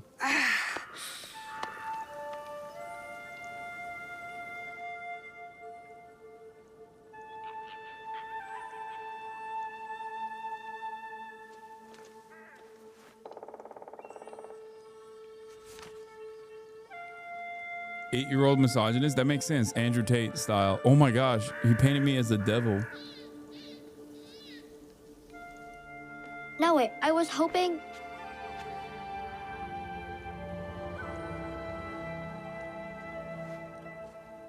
Did you do this, Junjiro? I don't paint like that anymore. Sorin said you paint what you see. I'm sorry you had to see this. There are lots of beautiful things too, if you know where to look. I can teach you. Let me get my brush. This kid really is me, by the way. I was fat and I also painted, just like Junjiro. And I was scared of women, so good to be on my tracks. feet again. Even with the ache, I wonder if I'll ever be as strong as before.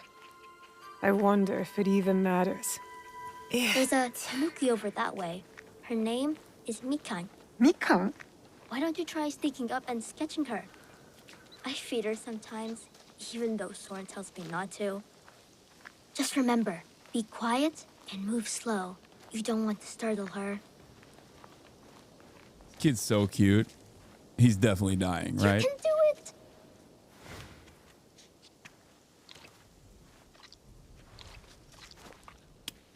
I need to paint this. I must approach carefully. Perfect spot.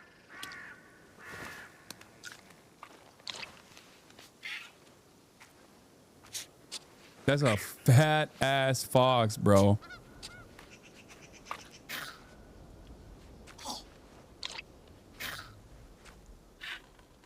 Kaya.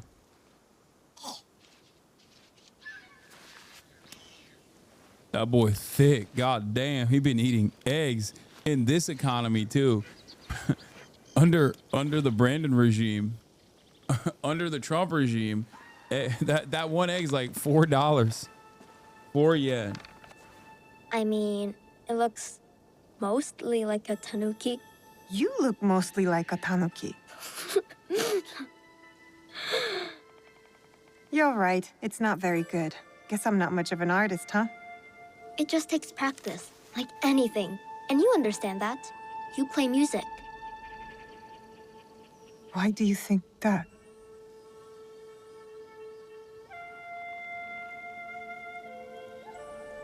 Come on. It's a raccoon dog native to Japan. Oh.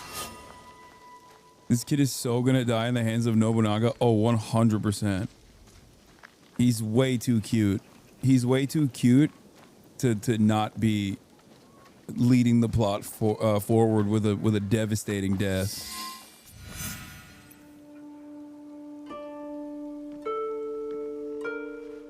Someone in the chat said, "End him." You're insane. We found this. Where we found you.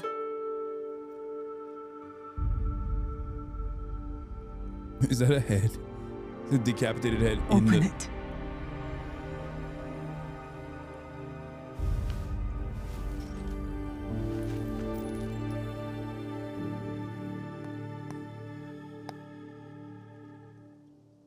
No way.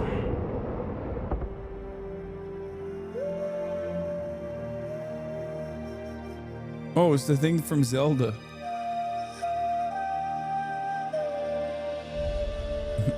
The Ocarina of Time is broken.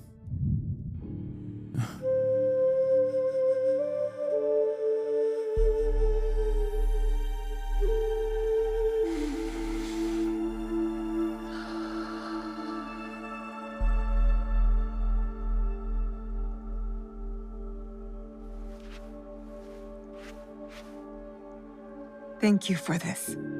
It has reminded me of something very important. Is that the Rizzler? Yeah, it's the Japanese Rizzler. What's that? Junjiro. A promise.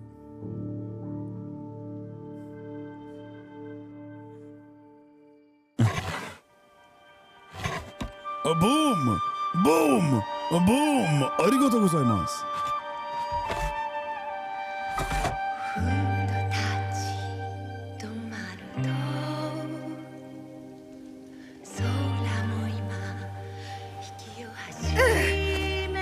Bro, it's been months. Stop faking. Nawe, stop faking. The music is fire though. It's excellent.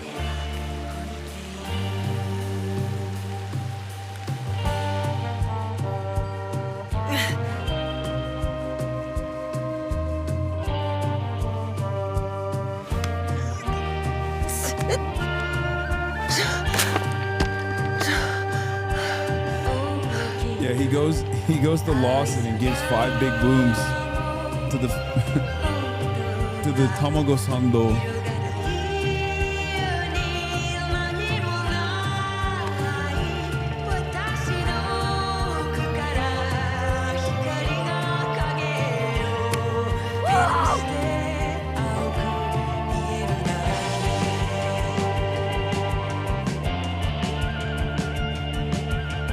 Rocky! Power!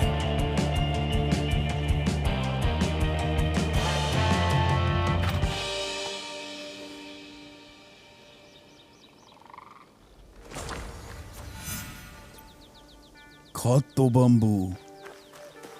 すみません。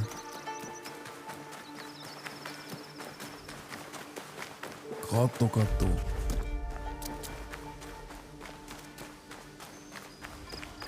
Plenty of bamboo around. Let's see if this blade is as sharp as I remember.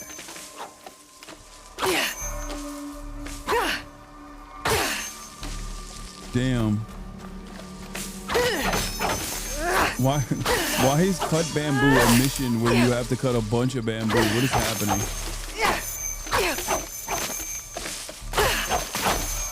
I'm just chopping all the bamboo. It's kind of messed up, no?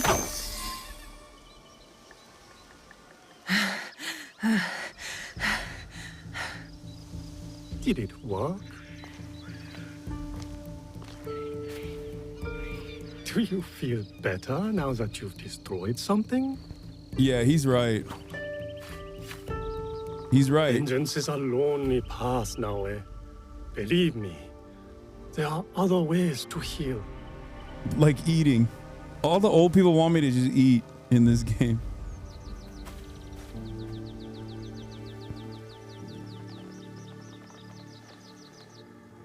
At least you didn't bend a family weapon. Who did that? Not me.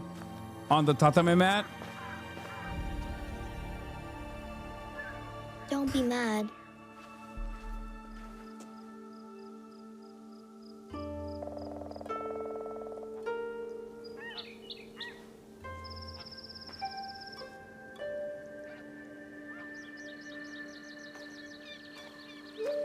That's why Junjiro's so chubby. Bro, chill. His baby fat. He's the Japanese Rizuru. I really did try my best.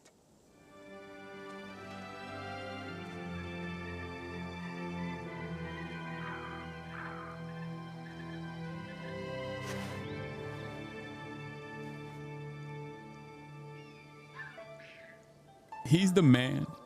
Junjiro's the man, dude. That's so... He's dope. He's definitely Do you dying. like it? How? It would seem Junjiro has a knack for mending things. With a little help, of course. Can you play something that way? Please?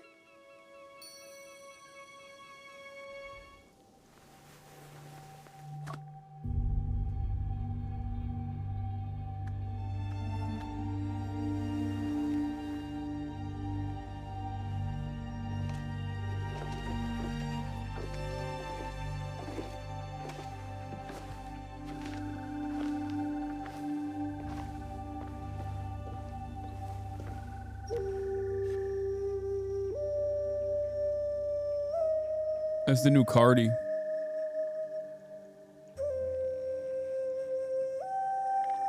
Damn, she is music. Little kids like, come on, play that Cardi. Play that new Cardi. What does Anthony Fantano know about music? He gave it a 4 out of 10. He doesn't know enough about music. He's washed. Play the new Cardi album. Play that gas. I'm opium. That's what Junjiro's saying.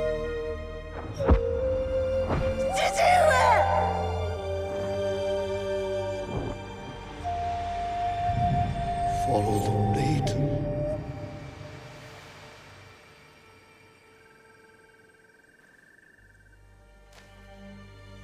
Thank you. You want to be Cardi? I can never repay your kindness. But now, I have a different debt to settle.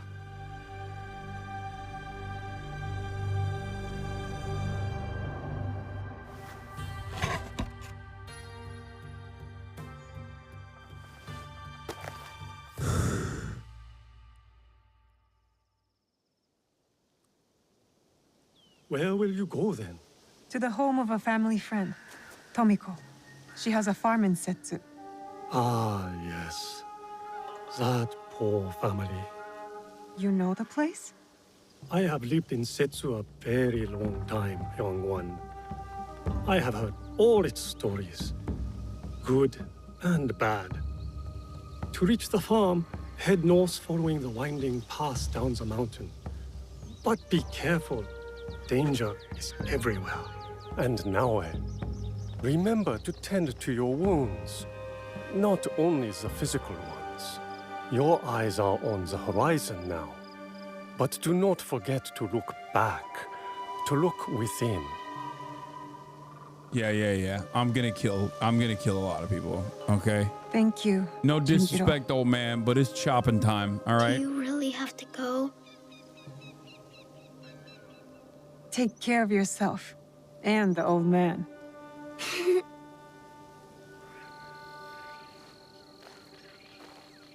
Yeah, no. This is like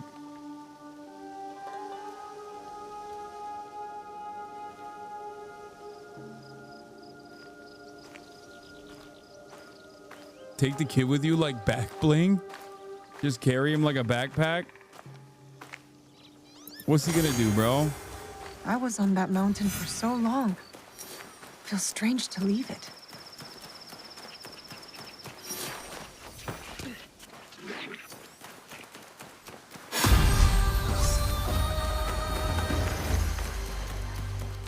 All right, let's see the level up structure now.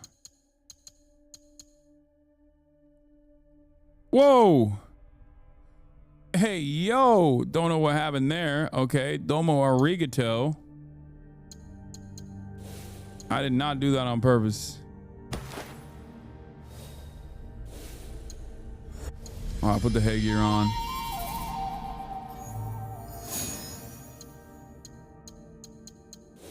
Okay, I'm gonna need to fix my katana abilities. All right, melee expert, increased damage. Press R1 after a dodge to launch a fast counter. Okay, I like that. Wait, do I only have 1 point? Oh no, I shouldn't have done that.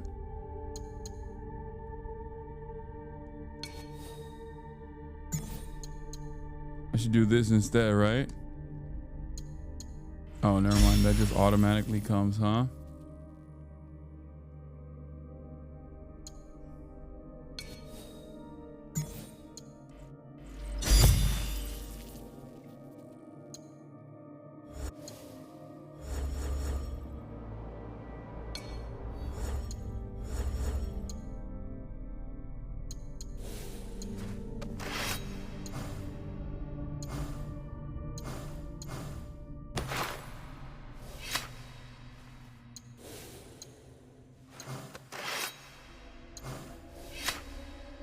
Got the common katana.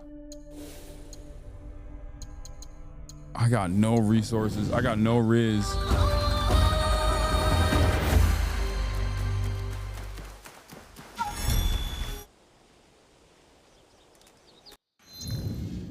I already did it.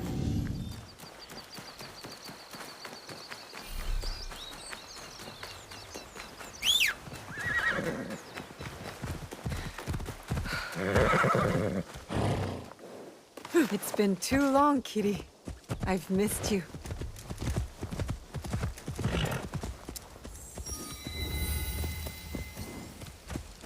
Eboshigata Hachimono Shrine. Alright, unlock guiding. Did I play the Viking AC? Yes, I did. Valhalla. Yukuzo! Yukuzo!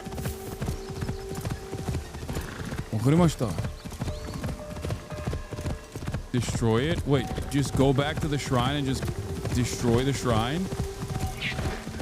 Y'all are crazy. Oh! Oda's shadow grows longer with each passing day. Is anywhere safe?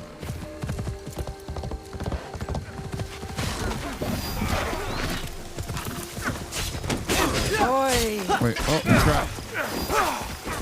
I tried to jump off and do cool charismatic kill sequence, but it didn't work. Wait, what? What are you doing? I'm helping you, dummy.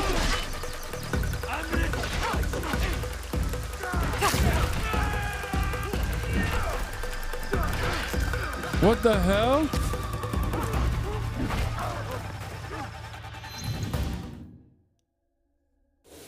Why is my sword unequipped?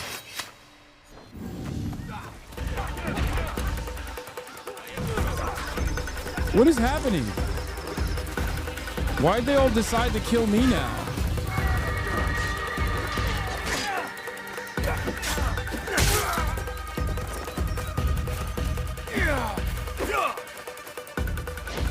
Trust no one. I was trying to help you guys.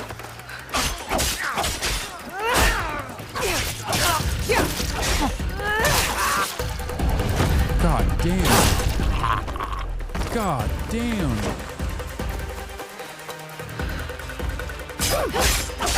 All right, chop chop, I guess. All right, I mean, I'll take the XP. I'll take the XP. You deserve it.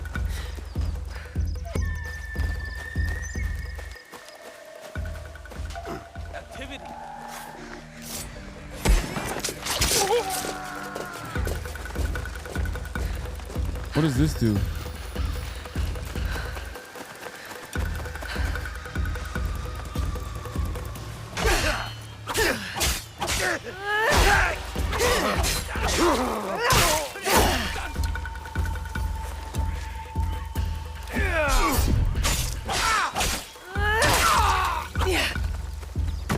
I mean, I'll kill you dead. I don't care.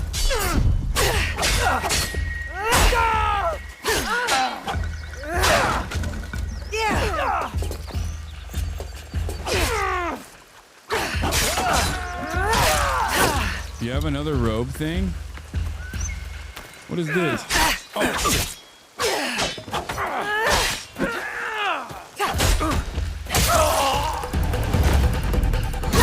Yeah, I'll slice it. I'll slice your guts. All right, it's looting time, baby. Oh, a box. Maybe this is my box. Probably not.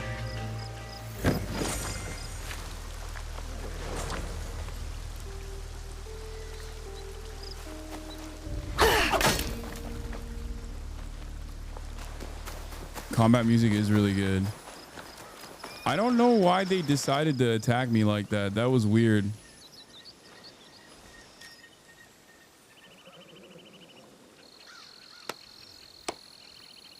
Itadakimasu.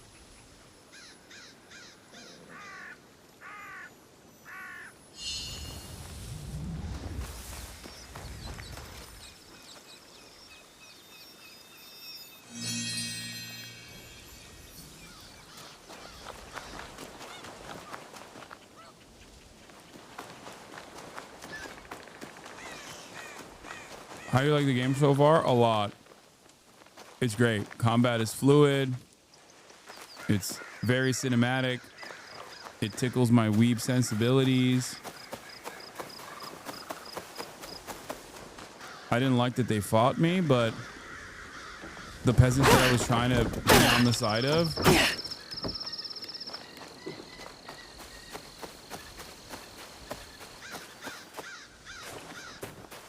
the kill animation is a little over the top. Okay, you're wrong, but you can have wrong opinions. It's all right.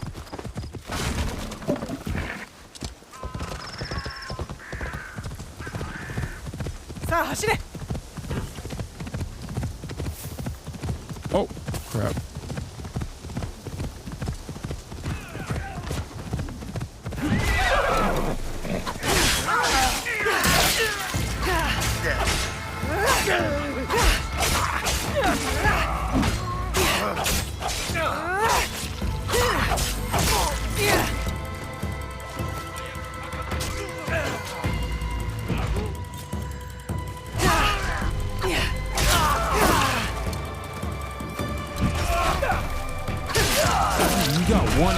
Why are you trying to fight me?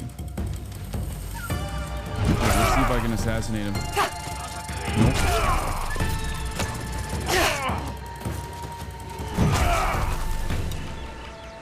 Kill him instead, not me.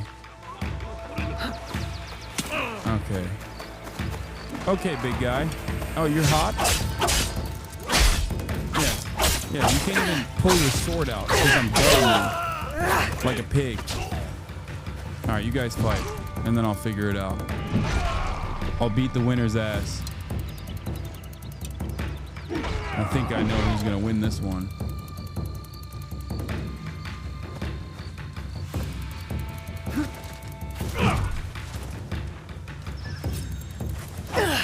Ooh.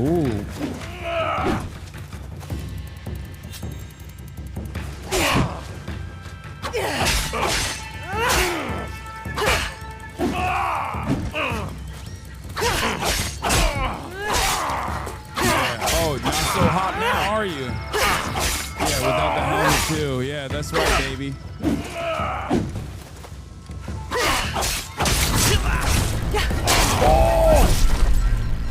Put the whole thing in him. God damn. Come on, tell me you got loot. Yeah, I revealed his weakness, that he is bald. That's what happened.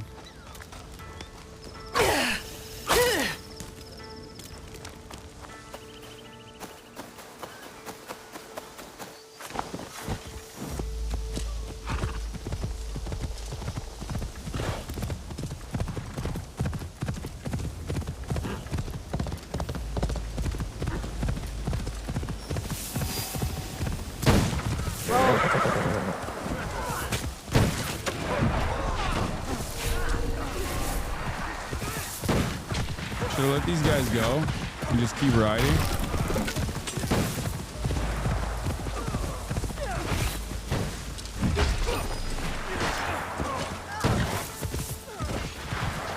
I'm not supposed to fight every single person, right? Is it good to Sigma grind set and evolve?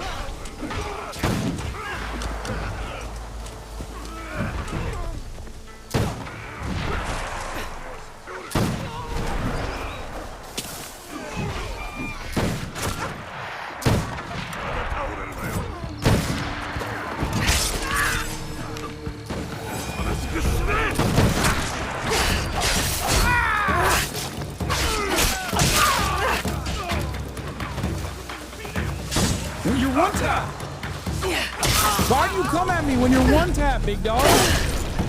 And you're bald.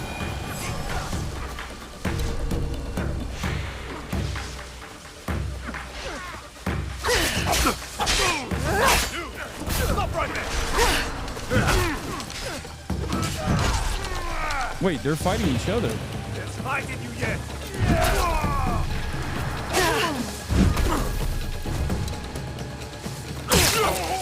All these dudes. Oh, crap. Oh.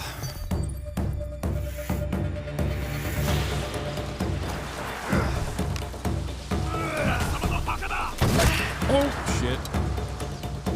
Why don't you have bigger fish to fry, dude. Worry about your own ass.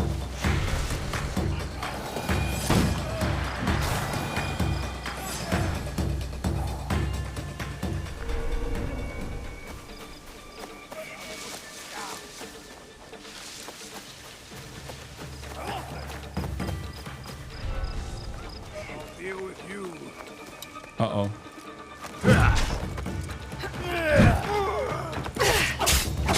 I do like killing these guys. They're very enjoyable to kill.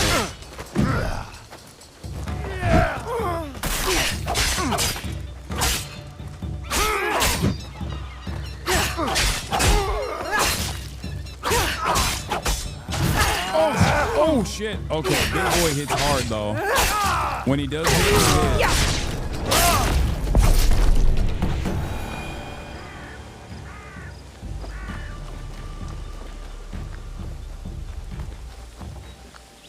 Oh, loot. Let's go. Finally. Crops.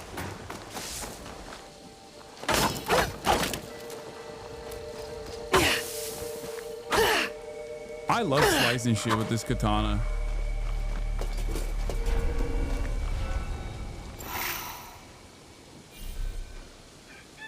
Impossible to call your mount? Wait, why?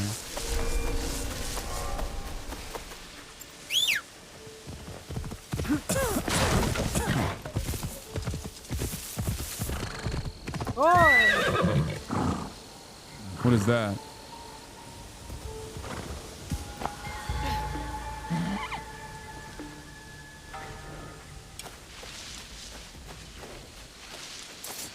Nice try. Oh shit. Okay, respect. Oh shit. Bro, the big boys hit hard. The big boys hit hard officially.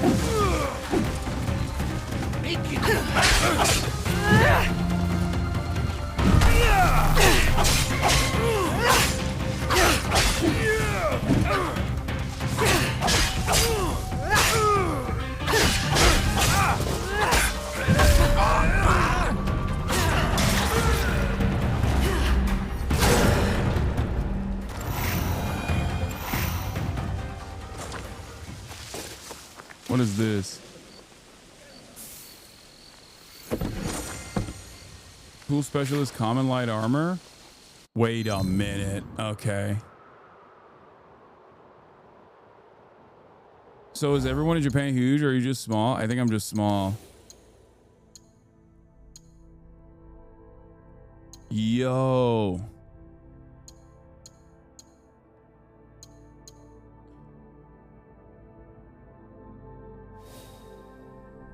Okay, we dripped out. We dripped out. We drip. We drip. We drip. It's not a big deal. This is nothing to me. Drip is drip or drown time, baby.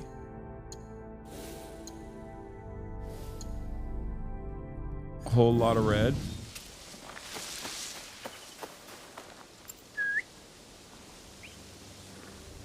Yeah, we dripping.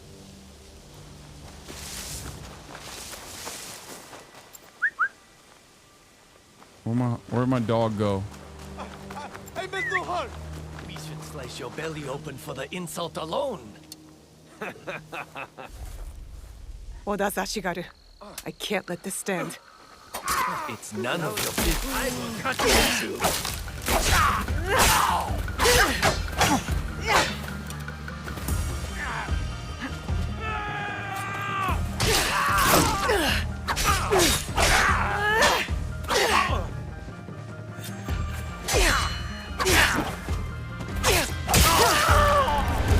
Dude, this guy traumatized the fuck out of this villager, dude. Hey, what's up, villager? Thank you. The soldiers' cruelty knows no bounds. This isn't the first time they've harassed you? Oda's men grow vicious under their leader's power. Who am I to resist? I'm nothing but fodder for them. I'll be on the lookout. For you and others like you. Thank you, stranger.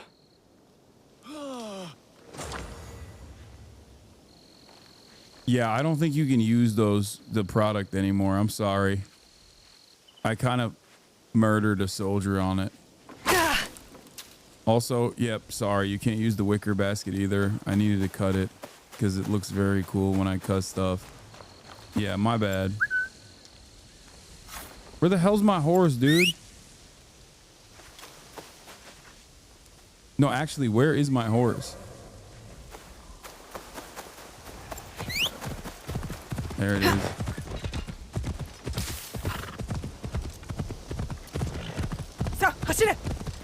My bad, peasant.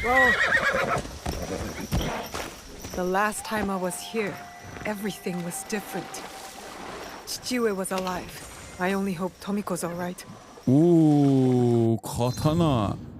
Bro, we're already getting katanas all around the world and shit. Like, what's that about, you know? What? This one has...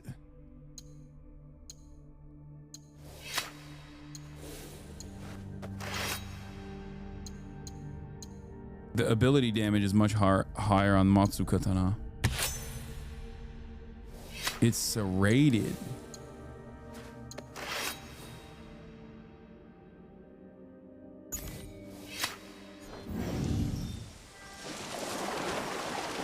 I feel like serrated blades are bad guy drip. You know what I mean? Like, bad guys have serrated knives, but it's all good.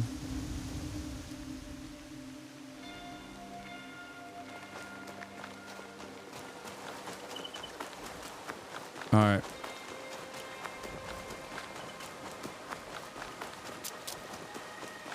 The serrated one is higher damage, but it has lower ability damage than the... Tomiko. How come she's fine? Didn't they like burn this village? What happened? No. And Nagato?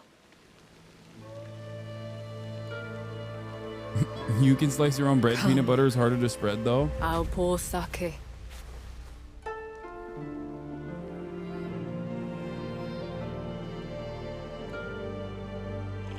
May his spirit find peace. Why is she looking sus? Tomiko's giving me sus vibes. I'm sorry.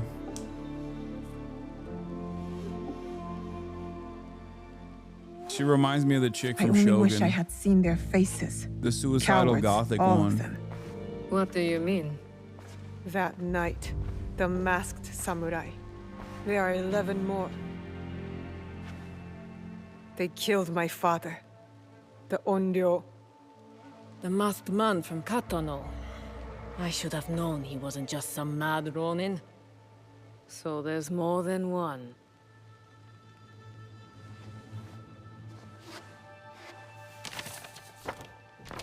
Many more. No, Mariko wasn't sus. Mariko was a goth suicidal chick though. They killed Nagato. If you didn't think that Mariko wasn't goth, you're just wrong. By the way, you've never been more wrong in your life. Yes, Mariko 100% from Shogun was 100% goth. She was suicidal and she was goth as fuck. She was goth as shit, dude. A lot of people think that she was not.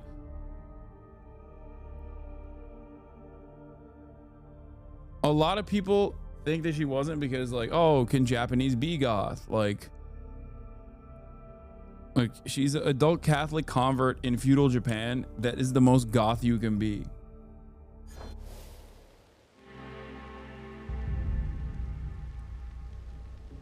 You'll have to kill them all. Do you understand? Not just those that wear masks, but the people that surround them. The power that commands them. Okay, this is a very different signal that I'm getting from her than I did from the previous pacifist monk guy. I will not hesitate. Good. It's the only way to set things right. Blood for blood. Blood for blood. You will need much then. Allies, supplies. And a place to put them.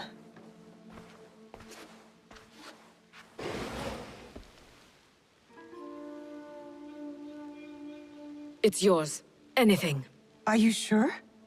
Did your father ever tell you why my bones ache in the weather? Why my strength fades so quickly? No. War. Years ago. Between daimyo whose faces I'd never seen.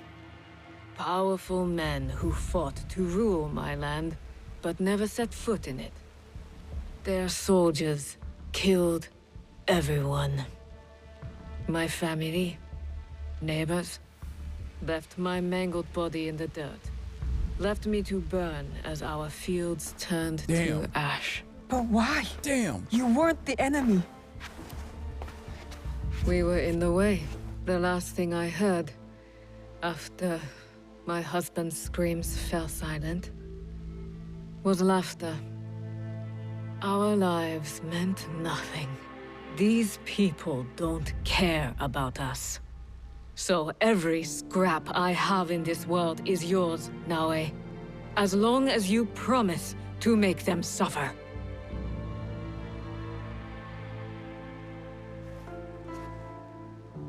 I'll have to make changes to the place. And it is time to start gathering supplies.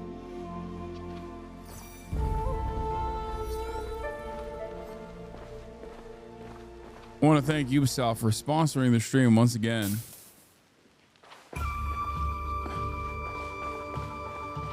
As our time with this hashtag ad is coming to a close.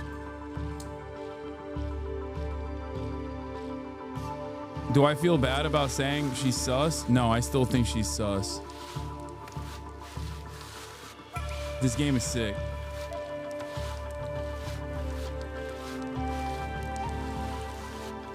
Finish the entire game, I will die. I will perish.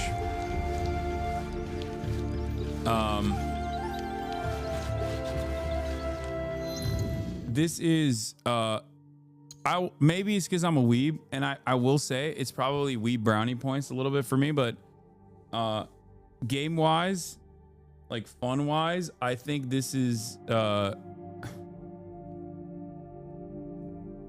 probably the most fun Assassin's Creed game I've played in a very long time. The combat's cool, it's fun. I enjoyed it. It's visually very stimulating. The music is amazing. I'm excited to see the enemies.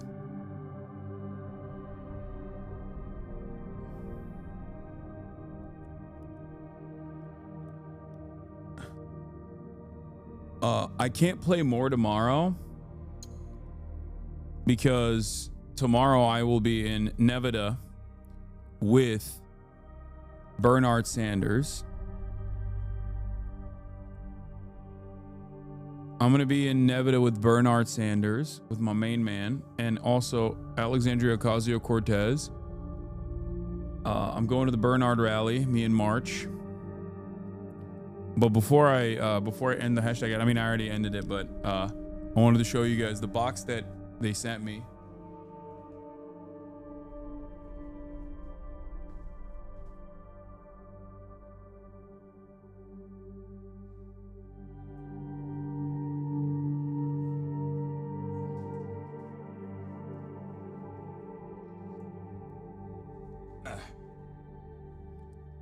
Collector's Edition, Assassin's Creed.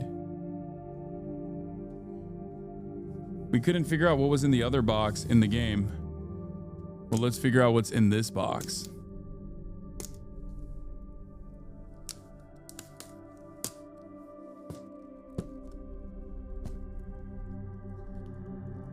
I don't know why it says Xbox Series X on it, but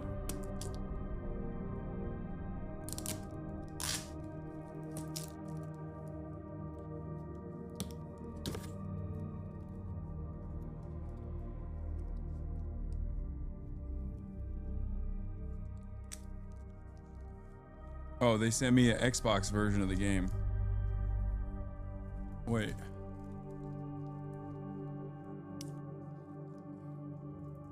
No, it's not an Xbox, chat. It's too light to be an Xbox.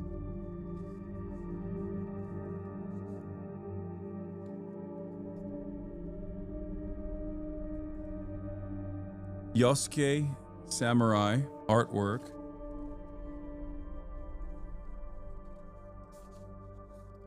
Artwork of all the characters. Naoe Shinobi. A little art book in there too.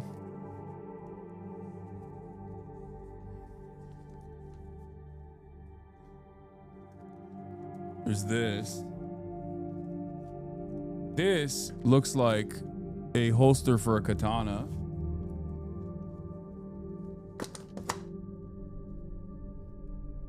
Don't know what this is. This is propping something up, I think. Hayır anne.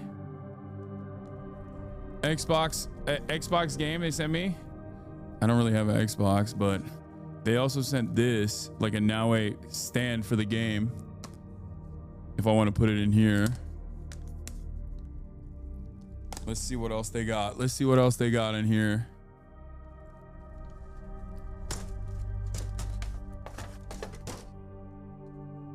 What the hell is this? Hey, yo.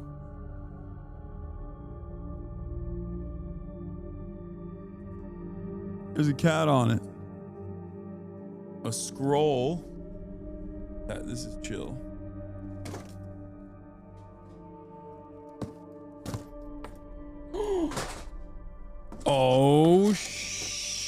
What the bro.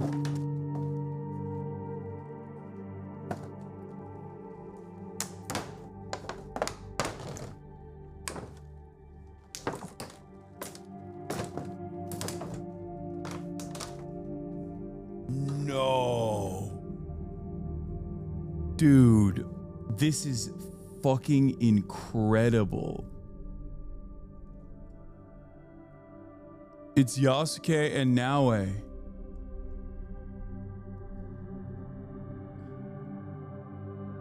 I think you put her here. Hold on.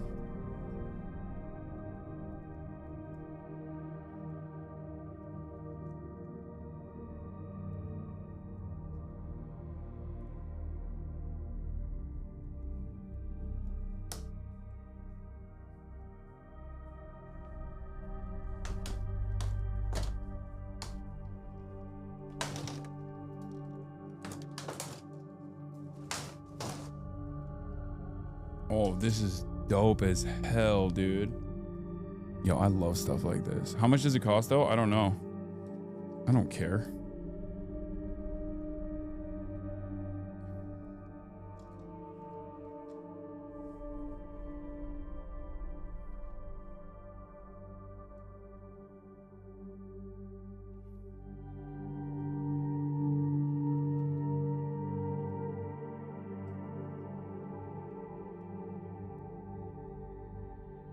I guess this is supposed to be bent, but I don't know in which direction.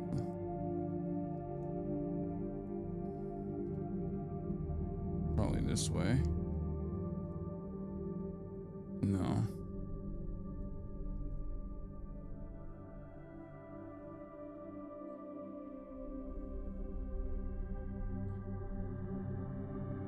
Are there instructions on the box? Probably. Hold on. I'll look at it in a second. I'll look at the final product in the back of the box.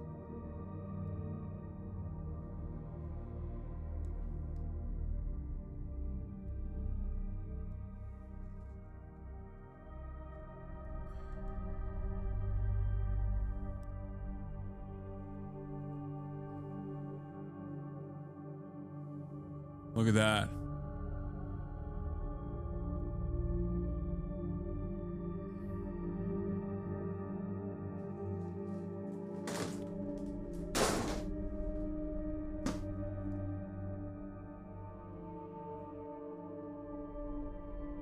Naue's Katana Suba, life-sized, collector's art book, 2 Sumi e-lithographs, a world map, and a Creed wall scroll, and a unique steelbook case with a base game.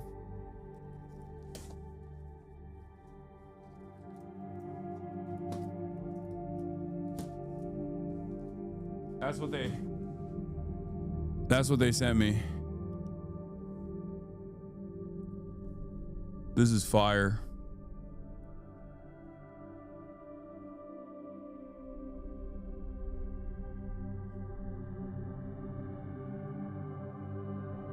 All right. That's dope.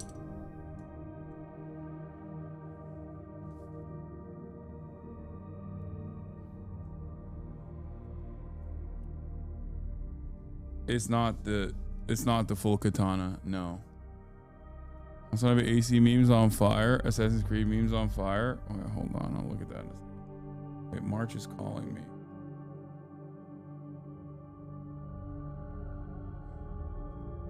Anyway, all right, let me turn this off. Let me save this real quick. How do I save and quit? Do I just quit the desktop and it saves? Holy crap. Imagine I didn't save and then I just quit.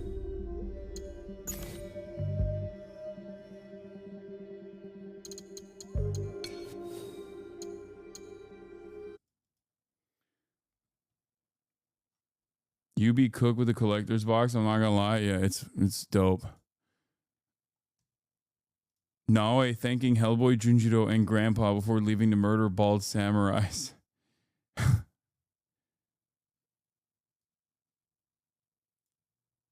All right, well. Anyway, like I said, ladies and gentlemen, special stream tomorrow, live from Vegas with the boy Bernard Sanders. I'm going to have a sit-down interview with him and AOC. And then after that, we'll go to the rally. Maybe some of the Vegas Hasanabi heads will show up and we'll see them out there in the real world. And yeah, I'm going to try to do a sit-down proportion as well of my regular stream tomorrow somewhere in Vegas. Hopefully. We'll see. But that'll be all for today. Once again, shouts out to Ubisoft. And yeah, interview is going to be at 12 p.m. I will be live at the same time, but Bernard interview will be at 12 p.m. Rally's at 1 p.m. That'll be all. See you tomorrow. Bye-bye. There is again, Hasan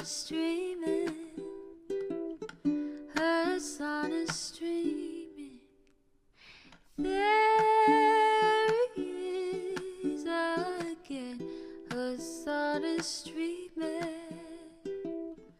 Hasan is streaming, reviewing the P.O. box, Uncle Uger's face. Sat in Discord at your prop. Great names take embrace. Tiny Bernie Sanders, LGBTQ Air Force. The whole left at your fingertips, Ane at your door. H3 crowded debate, the Young Turks online show. 3 full fucking years of this, plenty more to go.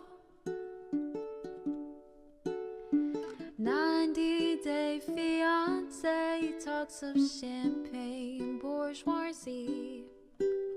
A Trump rally live reaction, a mass riot at DC.